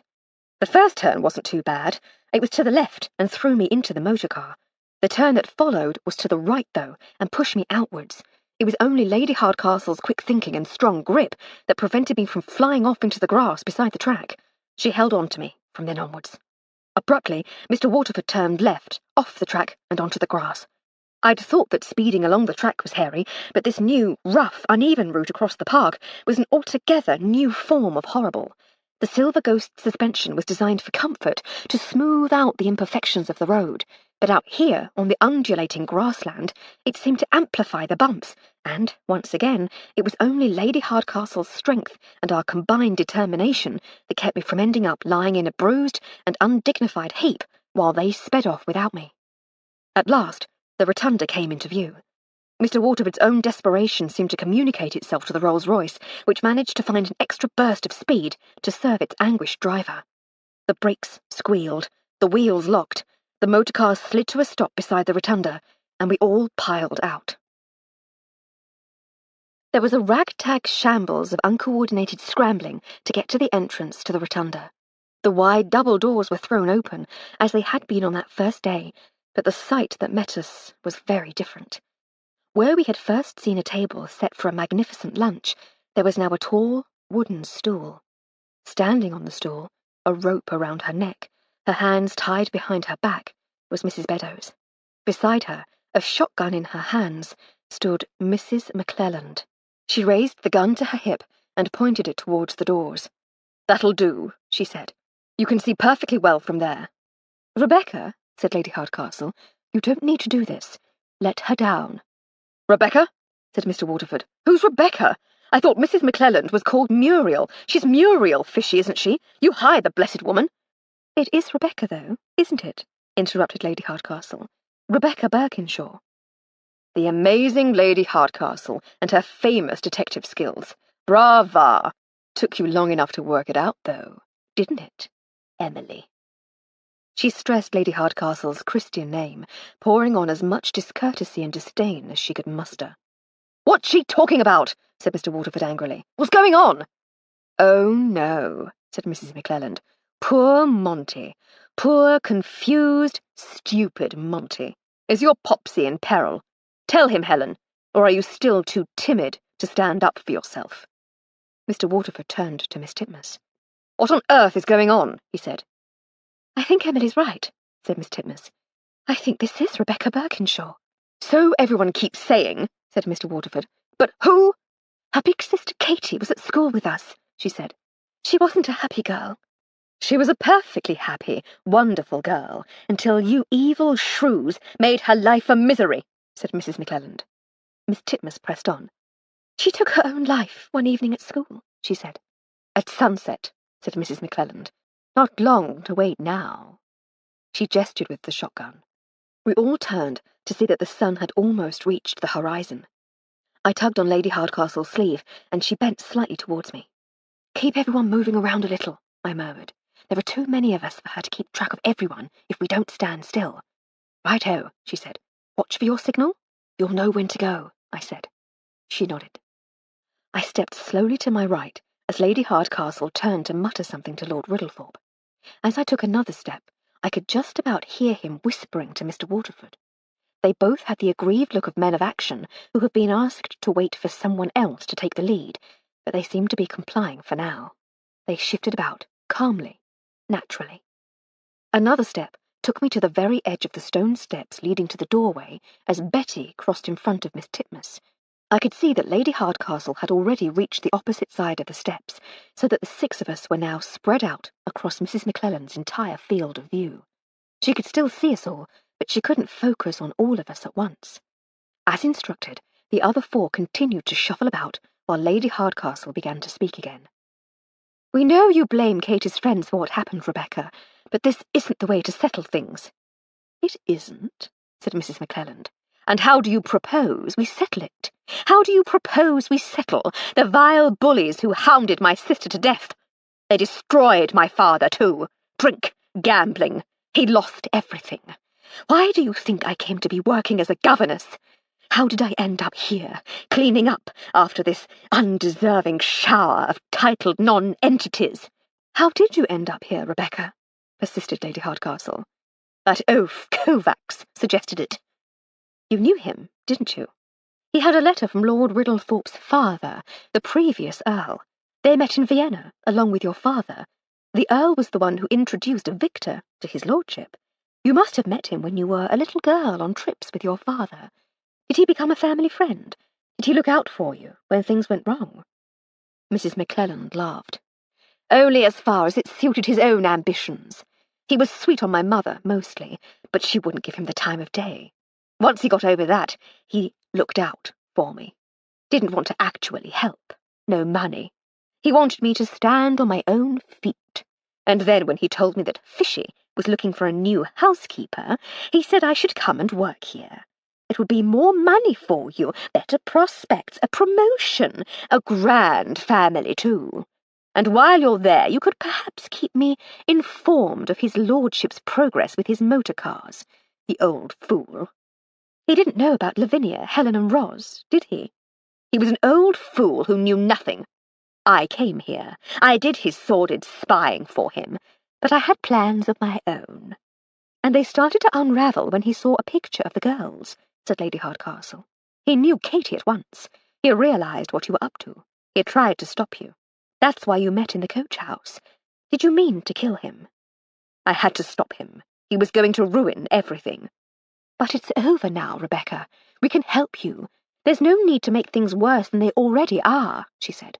Another death isn't going to make things any better. It's not going to make things any worse, though, is it? 2 useless articles already dead. A third won't make them hang me any less. Might as well be hung for a... She noticed for the first time that everyone was moving slowly about in front of the doors. What do you all think you're doing? Stand still! But it won't bring Katie back? Please tell me you weren't going to say that. The great Emily Hardcastle and her big girl's book of clichés? Do please shut up, dear. Just a few more moments and the sun will go down. Then this useless, evil article can suffer the same way as my dear Katie. They say hanging is quite a horrible way to go, without the hangman's drop. And I do so want to make sure it's as horrible as it can possibly be. Her maniacal grin was proof, as though any were needed, that she had passed beyond the point where appeals to reason might have any effect. Out of the corner of my eye, I saw Mr. Waterford tense as he began to charge up the steps. Some people just won't do as they're told. Mrs. McClelland saw him too, and was swinging her shotgun round towards him. I had the fruit knife concealed in my hand. I had hoped to get into position for a better throw, but needs must. "Get down!" I yelled. I flicked my wrist and sent the tiny knife flying towards her. It embedded itself in her left forearm an instant before she pulled the trigger. It was a risky stratagem. From where I stood, there was no way I could stop her from shooting. I couldn't rush her, and with such a tiny knife, there was no way I could incapacitate her. My best bet was to disrupt her aim and hope that everyone had the good sense to obey my shout and follow me to the ground. A shotgun blast is terrifying when the gun is discharged indoors. The sound of shattering glass is always startling too. The sight and sound of an ornamental stone pineapple falling from a door lintel ought to be comical, but when it crashes into the back of a heroically foolish man, even one who has ignored explicit instructions to wait for the signal to attack, that too is disturbing. Mrs. McClelland had flinched as the knife struck her, and her shot had gone high, blasting the window above the door and dislodging the aforementioned ornamental pineapple. She was a game girl, though, and was already steadying herself for her second shot as I leapt up and charged towards her. She didn't manage to level the gun before I cannoned into her, but she did manage to kick the rickety stool to one side. As I attempted to wrest the shotgun from Mrs. McClelland's grasp, Mrs. Beddoes screamed, fell, and then silently kicked as the rope tightened around her neck. I decided that I'd rather the heavy shotgun were only useful as a club, so as soon as I was sure it was pointed safely away from any of Mrs. Beddoes' would-be rescuers, I squeezed Mrs. McClelland's trigger finger and forced her to fire it harmlessly against the wall. Harmlessly, for us at least. It proved to be Mrs. McClelland's undoing. Unbalanced by the recoil from the gun, she was easy to topple. An elbow here, a knee there, and a well-placed boot just so, and she was lying on the floor, disarmed and choking. I was finally able to turn my attention to saving Mrs. Beddoes, but that urgent matter was already well in hand. First to the scene had been, of all people, Betty Buffrey. Somehow she had managed to get underneath her erstwhile employer and was supporting her on her shoulders. While Betty held her aloft, like some victorious sportswoman, Lady Hardcastle and Miss Titmuss worked to untie the rope, which had been thrown over a roof beam and secured to a sturdy sconce embedded in the stone wall. Lord Riddlethorpe was doing his best to steady Mrs. Beddoes as she swayed on Betty's shoulders. Mr. Waterford was out cold on the steps, but seemed to be breathing. At last, Miss Titmuss managed to loosen the knot, and between them they laid Mrs. Beddoes on the stone floor, where they untied her wrists and comforted her as she began to weep uncontrollably. Lady Hardcastle brought me the rope, and we secured Mrs. McClelland. I left the knife in her arm. It's dangerous to remove a knife without medical supervision, and it would hurt like blazes if we left it there. Chapter 17. It took 2 trips to get the wounded and the prisoner back to the house. Betty and Miss Titmuss had accompanied Mrs. Beddoes, shaken and wheezing, and Mr. Waterford, conscious but woozy. Lady Hardcastle and I had waited with Mrs. McClelland, alternately angry and snivelling. Dr. Edling arrived from Riddlethorpe shortly after we had unloaded the still-bound Mrs. McClelland from the back of the Rolls-Royce. Lord Riddlethorpe directed him to take care of Mrs. Beddoes first. French military doctors have a word, my lord. Triage. It's the name for the way we assess and prioritise the wounded for treatment. Your housekeeper's wound is more urgently in need of attention than your guest's. The French have a great many wonderful words, Doctor, said Lord Riddlethorpe. Do they have one to describe the lack of concern a householder might have for the woman who has just tried to murder one of his sister's oldest friends? It's a rather specific situation, I grant you, so perhaps they do not. Treat Mrs. Beddoes first, then Mr. Waterford. When they're both settled, you may see to the moaning wretch in the corner. At least let me make her comfortable, my lord. You wouldn't treat a dog this way. If a dog had tried to kill one of my friends, Dr. Edling, I would have shot it. Suffering is good for the immortal soul, and hers needs as much help as it can get. Treat my friends. With an almost theatrical display of reluctance, the doctor did as he was told. Mrs. Beddoes was pronounced free of any lasting damage. Her throat was badly bruised, and there were abrasions on her wrists from the cord that had bound them, but "It could have been worse, old thing, what?" as Uncle Algy said later. She was prescribed a sedative and told to rest, but she insisted on staying downstairs so as not to miss anything. The falling stone pineapple had only struck Mr. Waterford a glancing blow, but it had bruised his back rather badly. The stone step that rose rapidly to meet him as he fell had raised a lump on his forehead to rival the bump on my own. It had also knocked him out cold for a while, but he, too, was pronounced fit for active duty. "You'll have a sore head for a few days," said Dr. Edling. "If you feel confused or giddy, or if you feel at all queasy, call me at once, but you should be right as rain in no time." He moved on to Mrs. McClelland. "What manner of knife is this?" he asked, as he examined her forearm. "A fruit knife," I said. "Drop-point blade, about 2 inches long, not well balanced, but not really designed for throwing anyway. Looks like it passed straight between the radius and the ulnar. Good shot, if I do say so myself." "You threw this," he said. "It's buried to the handle." "My father taught me," I said. "You could have severed an artery. This was most reckless, very reckless indeed." "It was that, or let her shoot one of us," I said. "Sometimes one weighs up the risks, and a mad woman gets a knife in the arm. Looks like I missed all the arteries, though. She'd have bled to death by now." He glared at me, but he was forced to concede that I was right. He gave her a shot of morphia and patiently eased the knife from her arm. As he was dressing the wound, the doorbell rang. It was Inspector Foyster and Sergeant Tarpley. I could see we were in for a long night. In fact, though, it took little more than an hour for the inspector to take our statements. His expression flitted, seemingly at random, between anger, irritation, astonishment, disapproval, and admiration, at such a pace it was as though he were performing some new-fangled facial calisthenics. "I dare say I should be thanking you, my lord," he said as he was leaving. "You've wrapped up a most unpleasant case, but I do wish you'd call the professional force if you ever find yourself in similar difficulties." "There was no time, Inspector," said Lord Riddlethorpe, "and it's Lady Hardcastle who you should be thanking. It was she who puzzled it all out. Without her, this Birkinshaw creature would be on trial for 3 murders instead of 2, and we'd be short one more dear friend." "Then I dare say I should be thanking you too, my lady," said the inspector. "Your friend, Inspector Sunderland, speaks very highly of you. I'm not sure I'd be quite so indulgent of you as he seems to be, but you've saved a life this night, and I can't begrudge you credit for that." Lady Hardcastle inclined her head in acknowledgment. "As for you, miss," he said as he turned to me, "you might want to consider a life in the circus with a knife-throwing talent like that." "As a matter of fact," I began, but Lady Hardcastle cut me off. "A story for another time, Inspector," she said. He frowned, but clearly knew better than to pursue it. With a polite goodbye to Lord Riddlethorpe, he and the sergeant led their prisoner out into the night. Mrs. Ruddle had thrown together what she called a cold collation, but which, by anyone else's standards, would have been a sumptuous feast, lovingly prepared by an expert cook. It was served in the dining room, and Lord Riddlethorpe invited me to join them at the table. "I don't care what you do to make your living," he said. "Tonight you saved more than one life with your knife trick, and I'd be honoured if you would dine with us." "Thank you, my lord," I said. "You're most gracious." "I'll never get you to call me fishy, will I?" he said with a laugh. "May I be frank, my lord?" I asked. "You've earned it tenfold," he said with a smile. "I can't honestly fathom why you'd wish even your closest friends to call you fishy, let alone a visiting lady's maid." He laughed again. "It's astonishing what a chap learns to put up with over the years. he said. "Come and sit with us.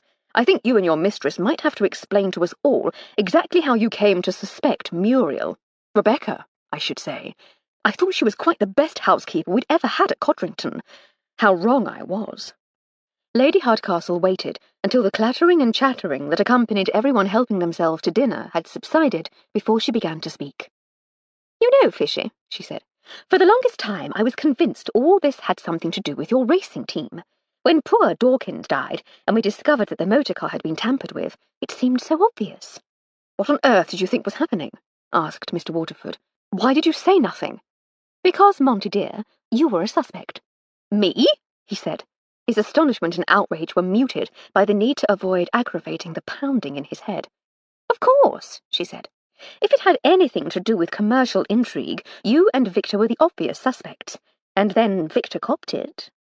"I still can't quite work out why she killed Victor," said Harry, who had been highly miffed at missing out on all the excitement and was keener than ever to be involved now. Or Dawkins, for the matter of that. Or poisoned the poor dog. Or why she had a go at me. I presume it was she who ran me over in the rolls." "It was Rebecca Birkinshaw driving the rolls, Harry. Yes," she said. "But it wasn't you she was aiming for. It was Jake." "As soon as I learned who she was," said Lady Lavinia, "I began to think it might have been me she was after." "I'm still lost, old thing," said Harry. "Let's start from the beginning, shall we?" said Lady Hardcastle. "It began about a year ago. Actually, no, let's go back to the very, very beginning." "Dinosaurs and whatnot," said Harry. "Shut up, dear," said Lady Lavinia. "Let her speak." "This other document," said Lady Hardcastle, holding up one of the sheets of foolscap that Evan had taken from Kovac's room, "is an old letter from your father, Fishy. He tells Victor all about your new racing venture and asks him if he might be persuaded to offer you some advice and guidance. It reminds him of how they met when he accompanied Mr. Birkinshaw on a trip to Vienna.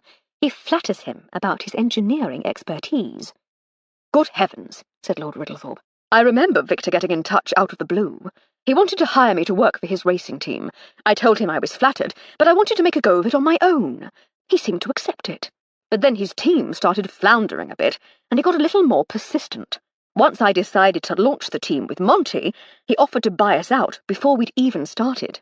"So he was here as a last throw of the dice?" suggested Mr. Waterford. "One last attempt to get you to join him." "I suppose so," said Lord Riddlethorpe. "Though why he was fixated on me I'll never fathom. Plenty of other chaps out there who know far more than I do." "But he'd already established a rapport with you, of sorts," said Lady Hardcastle.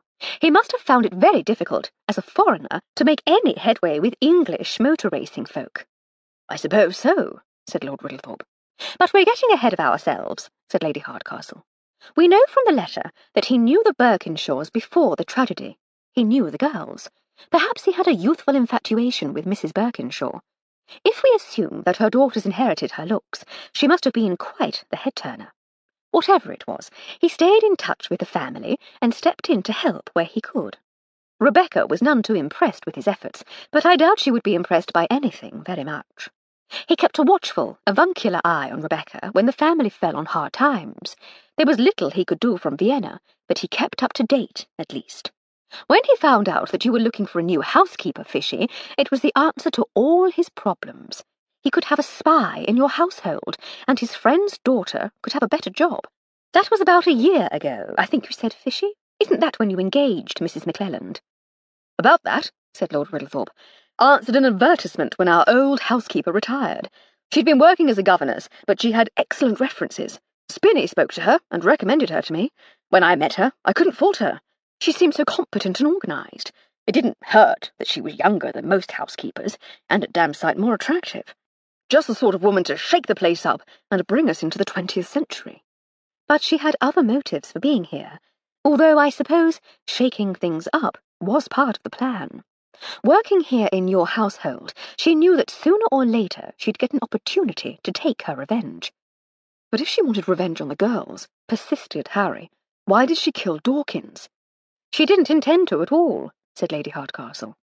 "We all started from entirely the wrong place. We all thought the motor car had been sabotaged as a way of getting at Dawkins, or at least Fishy. We assumed that the killer knew about the race order and had deliberately targeted Dawkins' motor car. It wasn't until Armstrong brought me the original slip of paper that I saw our error." She showed them all the other sheet of foolscap that Evan had found among Herr Kovac's things. It read: Ladies' Race. 1. Lady Hardcastle. 2. Mrs. Beddoes. 3. Lady Lavinia. 4. Miss Titmus, struck through. Miss Armstrong. Gentlemen's Race. 1. Lord Riddlethorpe. 2. Mr. Fanshawe. 3. Mr. Dawkins. 4. Herr Kovacs. Mr. Waterford shall act as starter and race director. Miss Titmus shall be the official race photographer. Do you see? She said. I wrote the list in the order we made the draw, ladies first. Anyone who saw the list would reasonably have assumed that we intended to race in precisely that order. Indeed, that actually was our intention. And that means they would have assumed that Jake was going to be in number 3 for the first race. It was only once we got to the starting line that we had to toss a coin to see which race would be held first. So Jake was the target all along, said Harry. Just so, dear, she said. We left the race card in the Great Hall, and Birkinshaw must have seen it there. It was a simple matter for her to let herself into the coach-house by the back door and clip the brake cable. She had access to all the household keys, and who among the servants would dare to question the formidable housekeeper if they happened upon her as she wandered about by night? Even if she were covered in dust and muck? Asked Harry. Messy beasts, motor cars. Never underestimate the power that senior servants hold, sir, I said. Butlers and housekeepers are like ship's captains, never disobeyed, never questioned. She could dance a pas de deux through the servants' hall with a bewigged badger, and they would bow their heads and get out of her way. A bit of dust and grime would attract no attention. Harry frowned, but said nothing. I think she intended to kill all 3 women, but had no real plan beyond Roz's sunset execution. But she was clever, an improviser. When she caught sight of the race card, she immediately saw an opportunity to kill the first of her sister's tormentors. She might not have succeeded, actually. If Jake had been driving, it's possible that she wouldn't have been travelling fast enough to kill herself. But poor Dawkins was much quicker, and so the poor chap met his end on a fast bend. Well, that explains Dawkins, Harry said. What about Victor? He had nothing to do with Katie's death. No, Victor was killed to protect Birkinshaw's secret. I don't suppose you remember that night after the race, when the ladies went off to the library, do you? You joined us after quite a while, claiming you'd been looking for us everywhere. I remember it well enough. You finally learned where we were when Helen came into the drawing room looking for an old school photograph. Jake and the girls, all lithe-limbed and fresh-faced, athletes flushed with victory. I remember some gawky girls in cricket togs, said Harry. Your lack of a poetic soul notwithstanding, she said, we are talking about the same photograph. Victor saw something in it that none of us could see. Well, none of us except Armstrong. It was she who insisted that the whole thing might have something to do with the photograph. But Victor most definitely recognized the girl, standing between Roz and Helen. He had known the Birkinshaw girls when they were young. He knew the story of Katie's suicide, and he knew exactly who her sister was. He thought he'd sent Rebecca here to spy for him, but he had no idea that she might have plans of her own until he realized that Jake, Helen, and Roz were Katie's school friends. She passed Harry the photograph, and he examined it closely. As soon as he saw the photograph, Victor knew there was something up, said Lady Hardcastle. I suspect he confronted Rebecca and told her not to ruin his plans. All he wanted was a way to buy Fish's racing expertise. He had no idea what else he might have unleashed. We might never know exactly what passed between them, but she knew she had to silence him, or she would be undone before her plan was complete. She reached once more under her chair and produced the folded sheet of Codrington Hall notepaper. I'm afraid I've been thoroughly naughty, she said. I searched her room before the inspector got here. We can give him this later, but I thought you should all see it first. She showed them the note we had originally found in Herr Kovac's room, the one inviting him to his fateful meeting, the one signed R.B. I'm embarrassed to have to confess that we thought it might have been from you, Roz dear, she said. We knew of no other R.B.s at the time. We couldn't say anything to anyone, because no sooner had we found the note than someone pinched it. Birkinshaw, as it turns out. It was shoved down inside the pocket of one of her dresses. She must have forgotten to destroy it. The note was passed round the table. She invited him to the coach-house. She knew by now that she could do whatever she wished in the coach-house by dead of night, and no one would be any the wiser. He went down expecting to be able to take control of the situation, to get his own plans back on track, but she caved his skull in with a wrench instead. "That's Dawkins and Victor, then," said Miss Titmuss. "But what about poor Electra? Surely she can't have worked anything out. The Dalmatians are clever girls, but—" "It was the sandwich," said Lady Hardcastle. "It was piccalilli, your favourite. It was meant for you. She put rat poison in the ham and piccalilli sandwich before it was brought out for lunch. It was a slight gamble, but since you're one of the only living people who actually likes piccalilli, it was a gamble worth taking." "Oh," she said. She put down the slice of pie she had been about to eat. "Oh," she said again. "I'm afraid this whole thing was about you three," said Lady Hardcastle. "Rebecca Birkinshaw blamed you for her sister's suicide and wanted her revenge." Mrs. Beddoes looked up from her plate for the first time since Lady Hardcastle had begun speaking. "She was right, though," she croaked. "It was my fault. I was a beast to Katie Birkinshaw. An absolute beast. I've been a beast ever since." There were tears in her eyes. "I'm so sorry. I'm so very sorry." She stood abruptly and left the room. "Go after her, Monty," said Lady Lavinia. "Don't let her be on her own. Make her take the sedative Dr. Edling left for her. She needs to sleep. She'll feel better in the morning." Mr. Waterford stood too. "Thank you," he said, and left by the same door. "What a bally awful mess," said Lord Riddlethorpe. "I'm grateful to you for explaining it all, Emily. I just wish it had never got this far. Perhaps we should retire, what do you say? Put this horror behind us and start afresh in the morning. I'll get Spinny to make us a round of nightcaps, and we'll call it a day." Betty was still awake when I finally crawled up to bed. "I thought you'd never get here," she blurted as I opened the door. "You've got to tell me everything. Did the old trout say anything? Oh, I shouldn't speak ill of her behind her back, especially not after everything she's been through. But she is a dreadful old trout. What happened? Did Lady Hardcastle explain everything? Do you know what really went on? Is that brandy? Might I have some?" "I think you might need it," I laughed. I poured her a small measure in one of the tumblers I brought with me, and she sipped at it gratefully. That's better," she said. "His lordship has better brandy than the trout. But don't you be distracting me with gifts from the master's cellars. Tell all." And so I did. As clearly and succinctly as I could, I recounted the events of dinner, including Lady Hardcastle's explanations and finishing with Mrs. Beddoes' tearful departure. "Oh," said Betty, "I feel awful now. Should I go back to her, do you think?" "I think you'll both be better off if you don't," I said.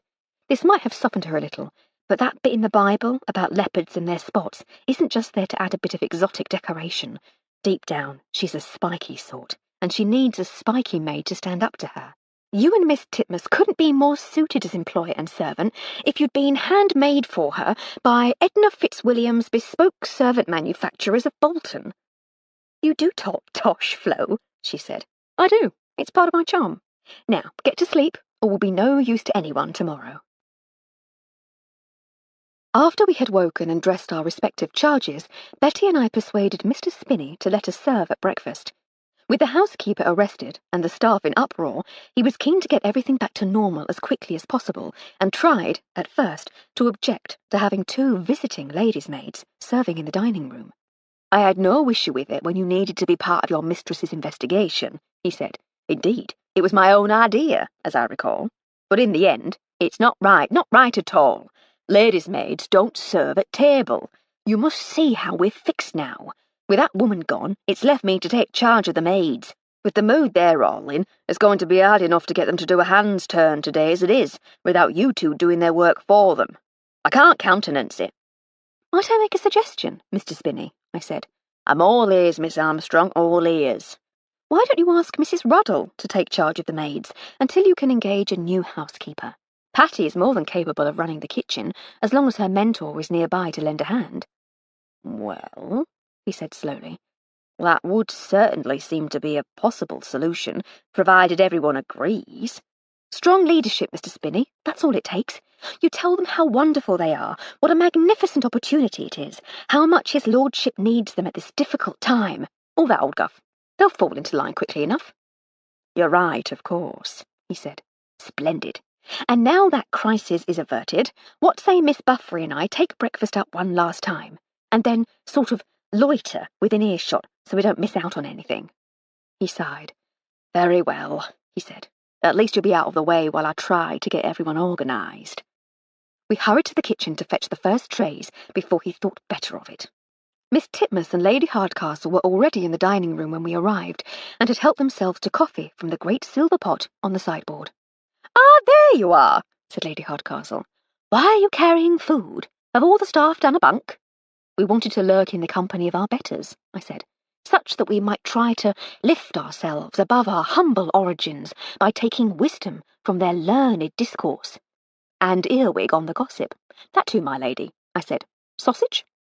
"Ah, no one's called me sausage for years," she said, almost wistfully. "Oh, I see what you mean. Yes, please. Shove them down over there, and I'll help myself in a moment." Mrs. Beddoes came into the room, wearing a high-collared blouse to hide the marks on her neck. She saw the four of us, and it seemed, for a moment at least, as though she might turn round and head straight back out again. "Ros, darling," said Lady Hardcastle. "How are you, my dear? Come and sit down. Let me get something for you." Mrs. Beddoes smiled weakly and sat at the dining table. "Here you are, dear," said Lady Hardcastle, as she and Miss Titmuss sat with her. "Get that down you." "Thank you," croaked Mrs. Beddoes. She looked up and saw Betty and me. "Ah, Buffrey," she said. "Mr. Waterford has persuaded me that I owe you an apology. I've treated you badly. I shall pay your wages until you find a new position, of course." "Thank you, madam," said Betty. "You're very kind." "I can't see you out on your ear. I shall do all I can to help. You'll have a glowing reference, of course." "Actually, Ros," said Miss Titmuss, "she already has a new position. She's going to be working for me as lady's maid and photographer's assistant." "Is she?" said Mrs. Beddoes. "Is she indeed? Well, good for you. The both of you." Mr. Waterford breezed in. "Good morning, darling," he said when he saw Mrs. Beddoes. Belatedly, he noticed the other two ladies at the table. "And good morning to you as well, ladies. How is everyone today?" "Passing well, Monty," said Lady Hardcastle. "Mustn't grumble." "One must not," he said. I wonder if I could—" "Yes, dear," she said. "Well, I was going to ask if Ros and I might have a moment's privacy." Looking round, he noticed Betty and me for the first time. "But, well, I didn't know the room was so— Oh, hang it all. There'll be a scandal no matter what, once all this comes out. Ros, darling, I want you to leave James and come and live with me." "He'll never give me a divorce," she croaked. "He needs my money." "I'll settle his hash, don't you worry. I simply couldn't bear it yesterday, when I thought I might lose you forever." I, for one, was beginning to wish that he had sent us out after all, but we were saved further embarrassment by the arrival of Harry and Lady Lavinia. "What ho, you chaps!" said Harry, as he limped in with Lady Lavinia on his arm. "I say everyone's here." "Except Fishy, dear," said Lady Lavinia. "Except Fishy what?" said Lord Riddlethorpe from behind her. "Ah, splendid," said Harry. "Lavinia and I have a bit of news. An announcement, as it were." He stood and grinned foolishly for a moment. "We are engaged to be married, and you're all invited." There were delighted cheers, kisses, and hugs all round as their friends congratulated them. "That's 10 bob you owe me, Flo, dear," said Lady Hardcastle, when the hubbub had died down. "Were my romantic entanglements the subject of vulgar wagering, sis?" said Harry. "Of course, dear. I'm always on the lookout for something to make you seem more interesting. You're such a tragically dull fellow." "Well, of all the—" he said. "At least I bet on you popping the question," she said. "It was Flo here who doubted your resolve." "Strong arm," he said. "How could you? I thought we were friends." "We are, sir," I said. "I just thought Lady Lavinia would have seen you off long before you got the chance to propose." I ducked the slice of toast that came sailing my way. Packing to go home is always a great deal simpler than packing to go away. There are no decisions to be made, nor is there any great need to pack with the same thoughtfulness and care. As long as it all fitted in the cases and trunks, that was fine. We were going to need to unpack it all and get it cleaned as soon as we got home anyway. And so the packing proceeded with pleasing swiftness. Lady Hardcastle was sitting at the desk by the window, writing in her journal as I folded a dinner dress. "Oh, I said. "Yes, dear? I discern that you might have a problem of some sort. Is it something I can help you with?" "This frock, my lady," I said, holding it up. "Ah, yes, I love that one. Any darker, and it would be black by candlelight. any paler, and it would look brash and tawdry. It's from that dressmaker in Clifton. We should go back there. She does wonderful work." "It's very fetching," I said, "but I doubt the sincerity of your protestations of love." "You do?" "Yes, my lady. If you loved it, I'm certain you wouldn't have ripped it." "Ah, yes, I thought you might scold me for that. How on earth? You remember I was wearing it the other evening when Uncle Algy insisted we join him in his game?" "Jean-Pierre's magical vineyard," I said. "Just so. There was that moment when Harry and Jake had finished grafting the rootstock, quite illegally, I might add. It was Jake's turn, and Harry had no business helping her with her debutage like that. Well, it got caught on something. The chair, I think." I sighed. "Oh, don't be like that, dear. You'd get so very bored if you didn't have things to mend." With the packing done, I went below stairs to say goodbye to the household staff. Mr. Spinney was nowhere to be seen, but I found Mrs. Ruddle in the housekeeper's room. "Look at me, dear," she said with a cheery smile. "A housekeeper! I shouldn't be doing this sort of work. They need me in the kitchen. Poor Patty, she'll be all at 6s and 7s. "It suits you, Mrs. R," I said. "Gives you an air of authority." "I have plenty of authority in my kitchen," she said. "Skilled work it is, too. You wouldn't put an engineer to work in an office, would you?" "Well," I began, but I thought better of it. "No, Mrs. R, you're right. But it's just a temporary measure, I'm sure. You'll have a new housekeeper in no time, and then you'll all be back to normal." "I dare say," she dared to say. "But enough of my belly aching, my dear. What can I do for you?" "I just came to say my farewells and offer my thanks to you all for your warm hospitality." "It's been a pleasure having you, my dear. And it's we who should be thanking you. Without you and your mistress, we might have lost poor Mrs. Beddoes as well as Dawkins and Mr. Kovacs." There was a tentative knock at the door. "You wanted to see me, Mrs. R?" It was Evan Gudger. "Ah, Evan, yes. Mr. Spinney has had to go into town. He asked me to tell you to see to the wine for tonight's dinner." "But that's the head footman's duties," he said. "That it is," said Mrs. Ruddle. "And what do you suppose that means?" "Blimey." "Blimey indeed, young man. You'd best make sure your liver is brushed and pressed, and your shoes and buttons polished, hadn't you?" "Congratulations, Evan," I said. "A well-deserved promotion." "Thank you, miss," he said. "Thank you, Mrs. R. Off you go, lad. You've a lot to do." He hurried out of the room, wearing quite the most enormous smile. "He'll be all right, that boy," said Mrs. Ruddle. "He's been a different lad since you've been here. I don't know what you said to him, but he's quite the new man." "I just trusted him and gave him something interesting to do," I said. "Well, it's done the trick. Are you sure you wouldn't like to stay?" She winked at me. "No, Mrs. R, I must go where my lady leads." "You stick with her, my dear," she said. "She's a good un." Quite the very best. Unknown hands brought our cases, bags, and trunks down to the hall. All I had to do was mention our imminent departure to the new head footman, and they appeared, as if by magic. I waited by the luggage while Lady Hardcastle said her goodbyes. As Morgan and one of the other footmen loaded everything into the Rolls-Royce, a succession of new friends came to wish us well. While Lady Hardcastle was forcing Miss Titmuss to promise to come to Gloucestershire as soon as she was able, Betty sidled over to me and gave me an unexpected hug. "I'm so glad to have met you," she said. "It looks like we'll be seeing more of each other too." "I do hope so," I said. "I don't know the first thing about photography," she said. "I don't know how much use I'm going to be to her." "You'll soon pick it up. Or not. It doesn't matter. Lady Hardcastle has been dabbling for a few years now, and I just smile and nod. As long as you hold whatever it is they want you to hold, when they want you to hold it, I find it all goes smoothly enough." "Oh, but I want to learn," she said earnestly. "It's tremendously exciting."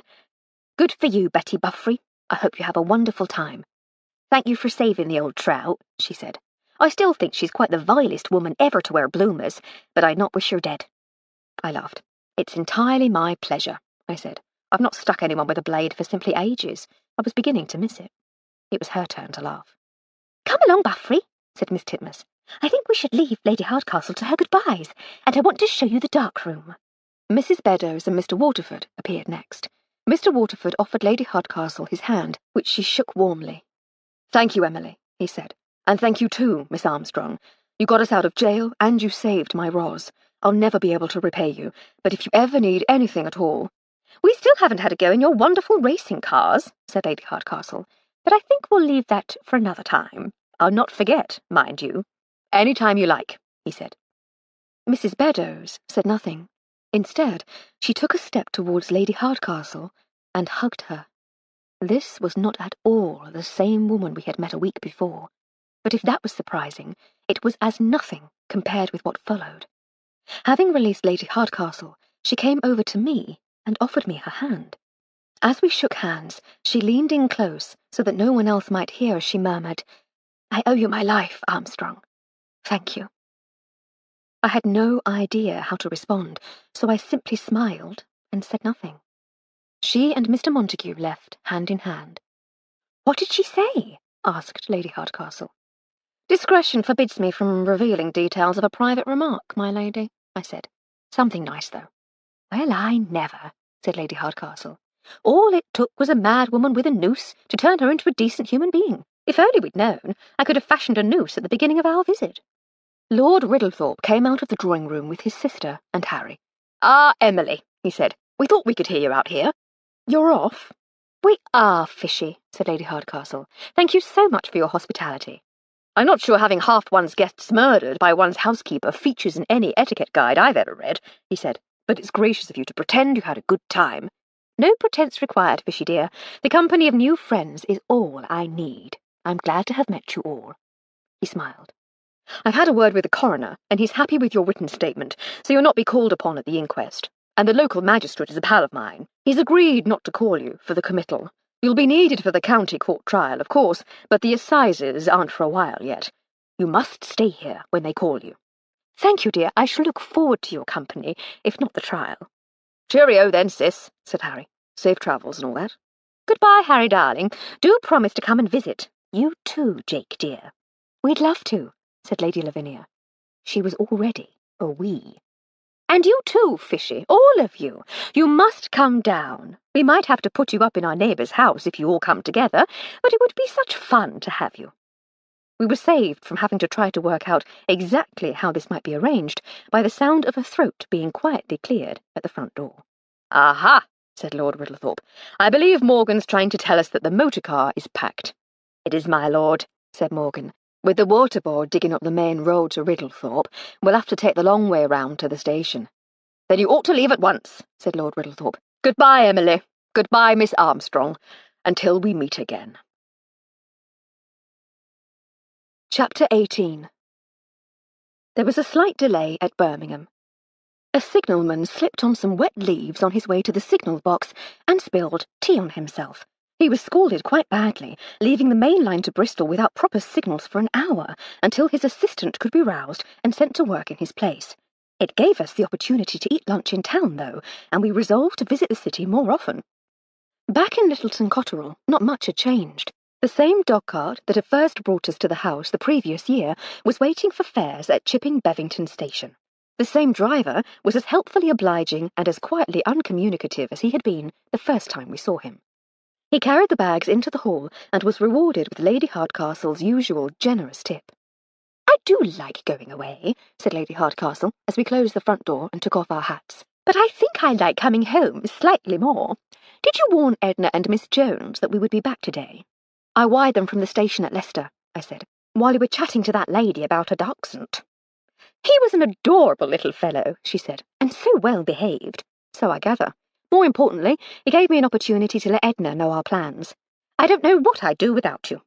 I checked in the kitchen, where I found the range lit, a pie ready to be reheated, and a box of vegetables ready to be cooked.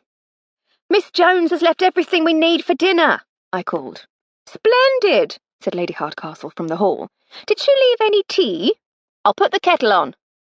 I brought out a tray a few minutes later, bearing tea and some of the biscuits Miss Jones had baked for us.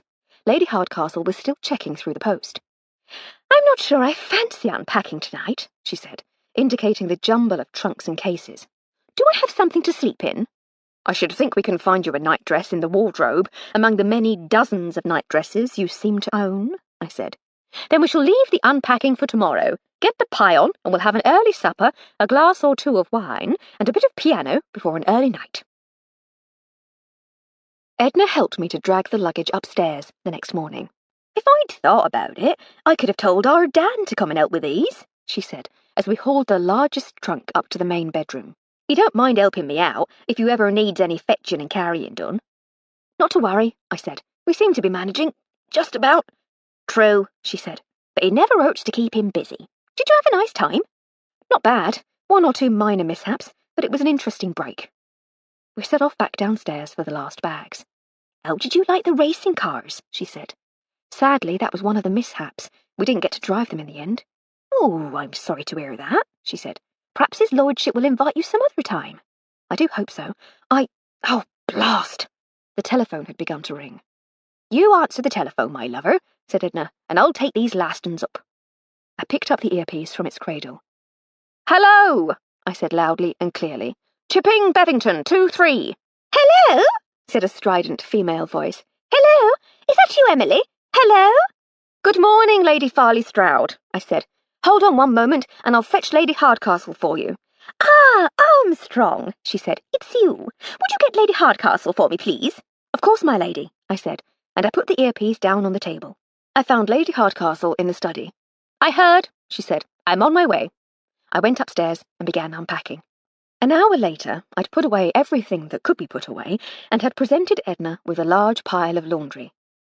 I'm not saying as I mind, dear, she said, but you'd have thought a big house like that would offer to do some laundry for their guests, wouldn't you? They've got the staff for it, ain't they? They have, and they did, I said.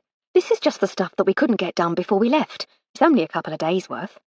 She shook her head disbelievingly. She don't wear this many clothes at home, she said. How many times a day was she changing? At least 3 outfits a day, I said. Usually 4 or 5. It's a tough life among the toffs.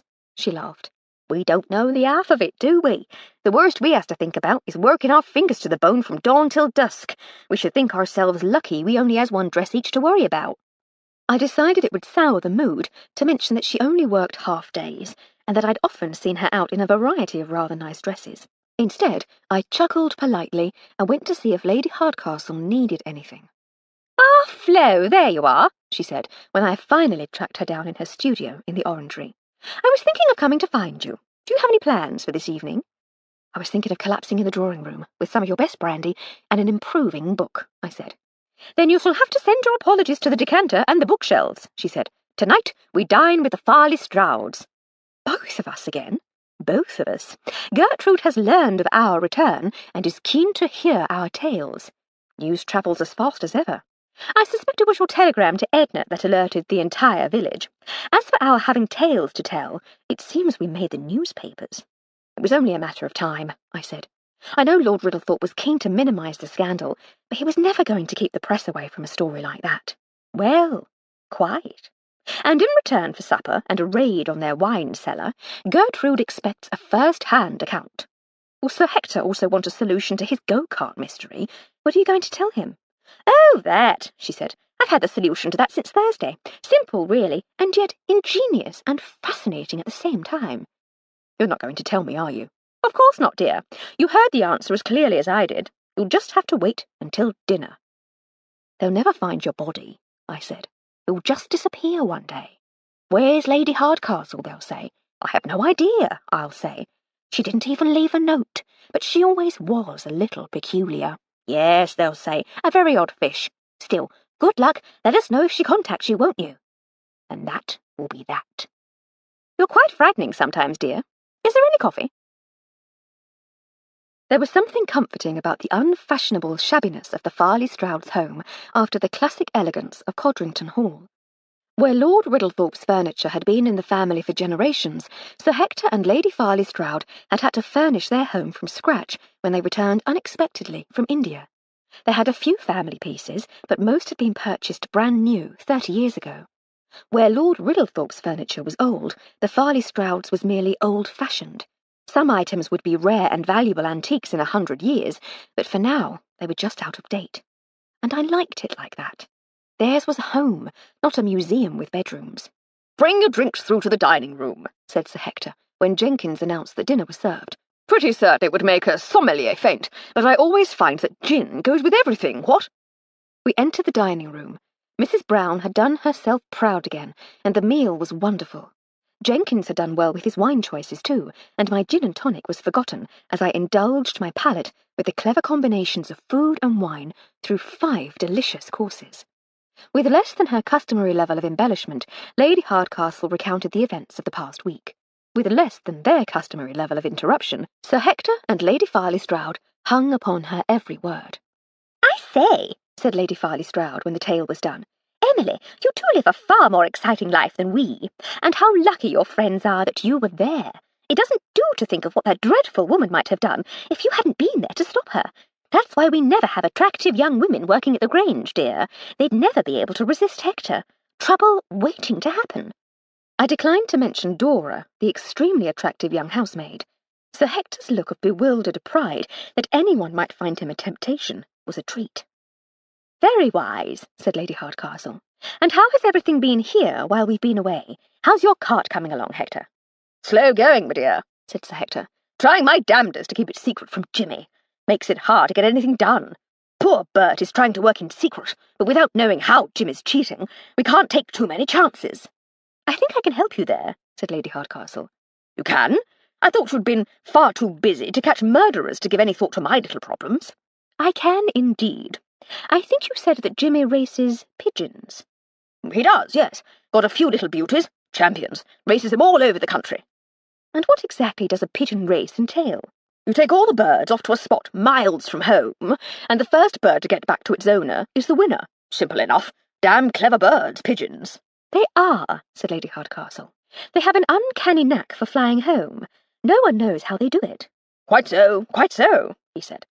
Now, my new friend, Helen Titmus, charming woman, by the way, takes the most exquisite photographs. She's setting up a business. You should get her to photograph the house. And the family. How is dear Clarissa and her new husband? Adam, that's it. How are they? Are you feeling better about it all now?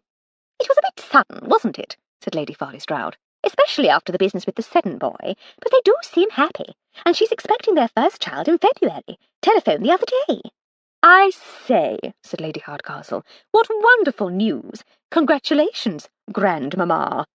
Lady Farley Stroud beamed proudly.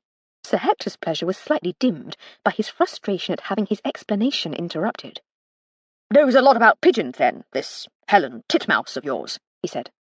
Oh, Hector, I'm sorry, I do get distracted. But it's wonderful news, don't you think? Your first grandchild? Spiffing, he said. As long as it doesn't inherit its father's looks, it'll be fine. Or its father's brains. Or its mother's brains, for that matter. Hector, said Lady Farley Stroud in her sternest voice. Well, he said, couple of buffleheads, the pair of them. I bet your Helen Titmouse isn't a bufflehead. Titmouse, dear, said Lady Hardcastle. And no, she's as sharp as the hedgehog's overcoat, that one. And she solved my riddle, he persisted. He really was a patient old chap. I was on the verge of snocking her one. Not quite, dear, she said, and he almost sighed. But she did tell me about a gadget invented by some German fellow. She was quite excited about it. She showed me an article in a magazine. Sir Hector raised his bushy eyebrows expectantly. I rather think that your pal Jimmy has made himself a pigeon camera. Of what? This German chap, I forget his name, Neubrunner or some such. He was using pigeons to deliver medicine, and he thought, I know what. If I put a camera on the pigeon instead of the medicine, it will photograph whatever it flies over. Wouldn't that be splendid? So he did. And you think Jimmy has done something like that? Said Sir Hector. It all fits. It's impractical, it's convoluted, it's extremely silly, and it suits your pal Jimmy down to the ground. He laughed. I'll say. So what does he do? Well, the pigeons always fly straight home. He just has to take the camera bird to some spot out in the country, a place where your house is on the route home, and let it go. Flap, flap, goes friend pigeon, fluttering homeward. As it flies over your stable yard, snap, snap, goes the camera, and Jimmy has photographs of what you've been up to. Preposterous, said Lady Farley Stroud. Marvellous, said Sir Hector. I'll get Bert to put up a tarpaulin or something, so the blighter can't see into the yard. We'll beat him, by George! We'll beat him yet! The race took place a couple of weeks later, on the last Sunday in September. As promised, Sir Hector had invited a number of friends, and quite a few villagers had also turned out to join in the fun. Why didn't we know about this? Said Lady Hardcastle, as we walked past the onlookers. It seems as though most of Littleton Cotterell and more than half of Woodworthy are here. It's quite the local festival. You were indisposed this time last year, I said. Bullet in the belly. Ah, she said. Yes, that would account for our absence. The course ran from the gates of the Grange, down the hill and into Littleton, with the finishing line just beside the village green. There was a festival atmosphere on the green. Holman, the baker, and Spratt, the butcher, had set up stalls to supply the crowd with food, while old Joe from the Dog and Duck was selling beer and cider from a table outside the pub. The crowds thinned out as we climbed the hill, with little knots of onlookers on the more dangerous-looking bends. The Farley Stroud's friends were gathering on the lawn in front of the Grange. "What ho, Emily, old girl," said Sir Hector as we walked through the gates. "Don't call her that, dear," said Lady Farley Stroud. "She's easily half your age." "Hardly," said Lady Hardcastle. "Term of affection, what?" said Sir Hector, as unfazed as ever by his wife's remonstrations. Lady Farley Stroud left to welcome some newcomers. "How go the plans?" asked Lady Hardcastle. "Is your winged chariot fully fettled and poised for victory?" "As ready as we'll ever be," said Sir Hector. "Not seen Jimmy's go-kart yet, mind you. It's over there, on that wagon, covered up." He pointed down the drive to where a delivery cart stood, its horse munching contentedly in a nose-bag. A tarpaulin covered its cargo. "Must say, though," he said, "he doesn't seem his usual cocksure self. Might be in with a chance this time." Dora, the housemaid, was circulating with a tray of drinks. She offered one to Lady Hardcastle and made to walk off. Lady Farley Stroud strode over and called her back. "I think Miss Armstrong needs one of those, Dora," she said. "Thank you, my lady," I said, "but there's really no need." "Nonsense, Miguel. Don't remember my history lessons too well, but I'm sure the gladiators got a tot of something before going into battle." "I beg your pardon, my lady." "What? Has Hector not asked you yet? Oh, he's a buffer, he really is. Hector!" "What, dear?" said Sir Hector. "I thought you were going to ask Miss Armstrong something." "I was, dear, just getting round to it. Give a chap a chance." "Ask me what, sir?" I said. "Well, you see, my dear, the thing is, Jimmy and I aren't nearly so young as we once were, so we've had to change the rules a bit this year. We used to race the go-karts ourselves, but at our age, you know how it is. Reactions not what they used to be. Joints not what they used to be either. Eyesight's a bit shabby too, to tell the truth. So this year, we decided we ought to nominate someone to drive for us, a champion. Do you see?" "I see," I said. "And—" "Quite right," he said. "And I chose you. Spoke to Emily about it. Said you were disappointed you couldn't drive the racing car at her pal's place. So we thought this would be the next best thing." "Oh, Sir Hector, that's wonderful," I said. "But I'm not dressed for it." I indicated my uniform. "Ah, we've thought of that," he said. "See the Memsahib, and she'll kit you out in some overalls. Might be a bit big for you, but I'm sure everything will roll up. Will you do it?" "I'd be honoured, Sir Hector," I said. Jimmy Amersham had picked a young lad from Woodworthy as his champion. They both smirked when they saw me in my ill-fitting overalls, battered leather helmet, and goggles. Their smirks faded when Bert and Sir Hector wheeled the go-kart out of the old stable-yard and onto the drive beside Jimmy's horse-drawn wagon. I didn't know much about the mechanics of wheeled vehicles, but I could tell that there was something clever about Sir Hector's go-kart. The shell was of beaten tin, and looked sleek and modern, of course. But there was something going on with the wheels. They weren't the wobbly wheels that kids pinched from abandoned prams. They were sturdy, with thick tyres. And the chassis looked like something Mr. Waterford would have designed for one of Lord Riddlethorpe's racing cars. "What do you think, Jimmy, old chap?" said Sir Hector. "You think I've got a chance this year?" "Never give up hope, my boy," said Jimmy, with a great deal more cheer than his expression might have predicted. "Let's see what you got then," said Sir Hector, who was clearly enjoying his friend's discomfort. Reluctantly, Jimmy and the village lad manoeuvred a couple of planks to serve as a ramp at the back of the wagon. They lifted the tarpaulin to reveal their go-kart. Superficially, it appeared very similar. The hammered tin shell was suitably modern, and just different enough from Sir Hector's so as not to be a direct copy. It was obvious where his inspiration had come from, though. The real differences were in the wheels and the chassis. Jimmy had used much thinner wheels, mounted on a much flimsier frame. "We tried something like that a month or so ago," said Sir Hector, with a grin. "Had to abandon it. Wheels kept coming off." Jimmy was not best pleased. "What's the matter, Jimmy, old chap?" said Sir Hector. "Did my pigeon-proofing spoil your spine?" "Put the kibosh on it good and proper," said Jimmy ruefully. "Put up a tarpaulin to stop your camera pigeons seeing into the yard." Jimmy laughed delightedly. "You cunning old buffer! How on earth did you fathom that? I thought we'd definitely got you on that one. Pal of mine put me onto it. You remember Tug Wilson, commander of the HMS, whatchamacallit, lives in Cheltenham now. He read about it in some journal or other, and thought it would be just the job for beating you." He chuckled. "Ah, well," he said at length. "Cheats never what-not, but all that. Can't be helped. You tumbled me then. Knew something was up when you kept beating me. My friend Emily suggested camera pigeons, so we put up the tarpaulin." "She's a wee bit too clever, your pal," said Jimmy. "Cleverer than Tug and me, at any rate. Come on, then, old boy. Shall we race? We can't let our public down, old chap. Are you ready, drivers?" We nodded. The rules were simple. We started on opposite sides of the road. We were to be given a shove to get us going. If we came off the road, we were allowed to join such spectators as were willing to help get us going again. I sat in the cart and waited for the starter's signal. The steering seemed simple enough, as did the brakes. I thought of poor Ellis Dawkins and double-checked that everything was properly connected. The starter raised his flag. We were off. A heavy cart is a fast cart in gravity racing, and the substantial farm lad in Jimmy's go-kart should have had the advantage. Fortunately, my own diminutive size was offset by the bulk of the chassis that Sir Hector and Bert had built. We were neck and neck as we arrived at the first bend, but that was where Sir Hector's new design really came into its own. My opponent forced me to the outside of the turn, but even so, I managed to keep pace with him. His wheels looked a little shaky, but mine were firmly planted, guiding me exactly where I pointed them. I gained a little ground on the straight, but it was the next bend that saw his undoing. I was on the inside as we approached, and had confidence enough in my little machine that I decided not to brake. John had begun to slow on the approach, but when he saw that I wasn't bothering, he laid off the brakes, and we both hit the bend at full pelt. I took it easily, holding my line as the little go-kart shot round the curve. John wasn't so lucky. Despite his brave efforts, he couldn't control the cart, and biffed sideways into the hedge. A barrage of colourful curses was followed by urgent entreaties to the assembled crowd to give him a push, and what a mighty push they gave him. I could hear him thundering up behind me as we neared the home straight.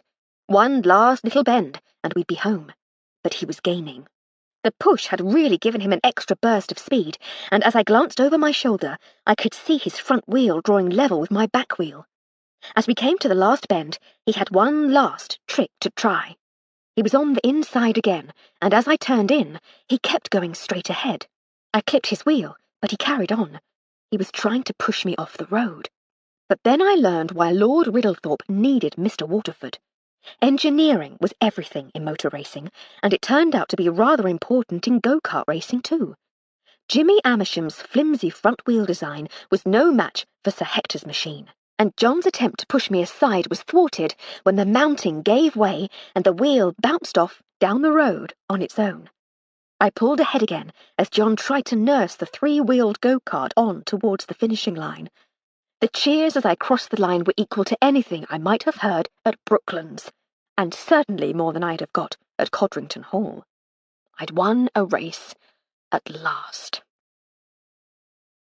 I was still in my overalls as I stood on the village green with Lady Hardcastle. We were sipping cider from old Joe's makeshift stall while I accepted congratulations from the villagers.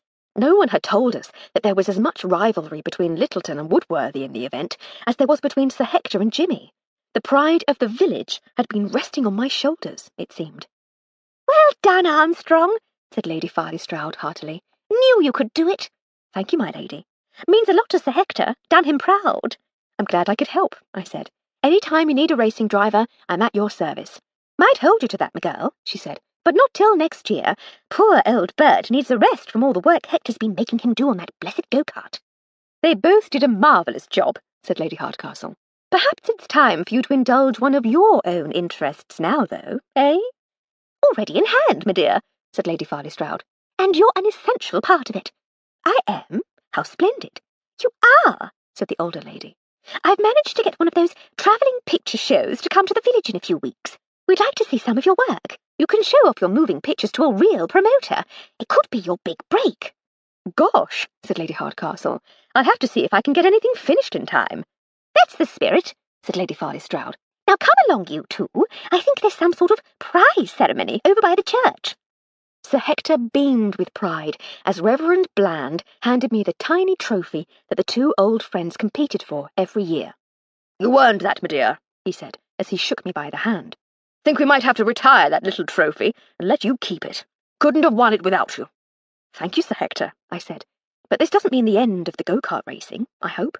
"The end, my dear? I should say not. Already working on designs for next year. You'll drive for me again?" "Of course," I said. "I've got a taste for it now." We hope you have enjoyed our presentation of D.e.a.th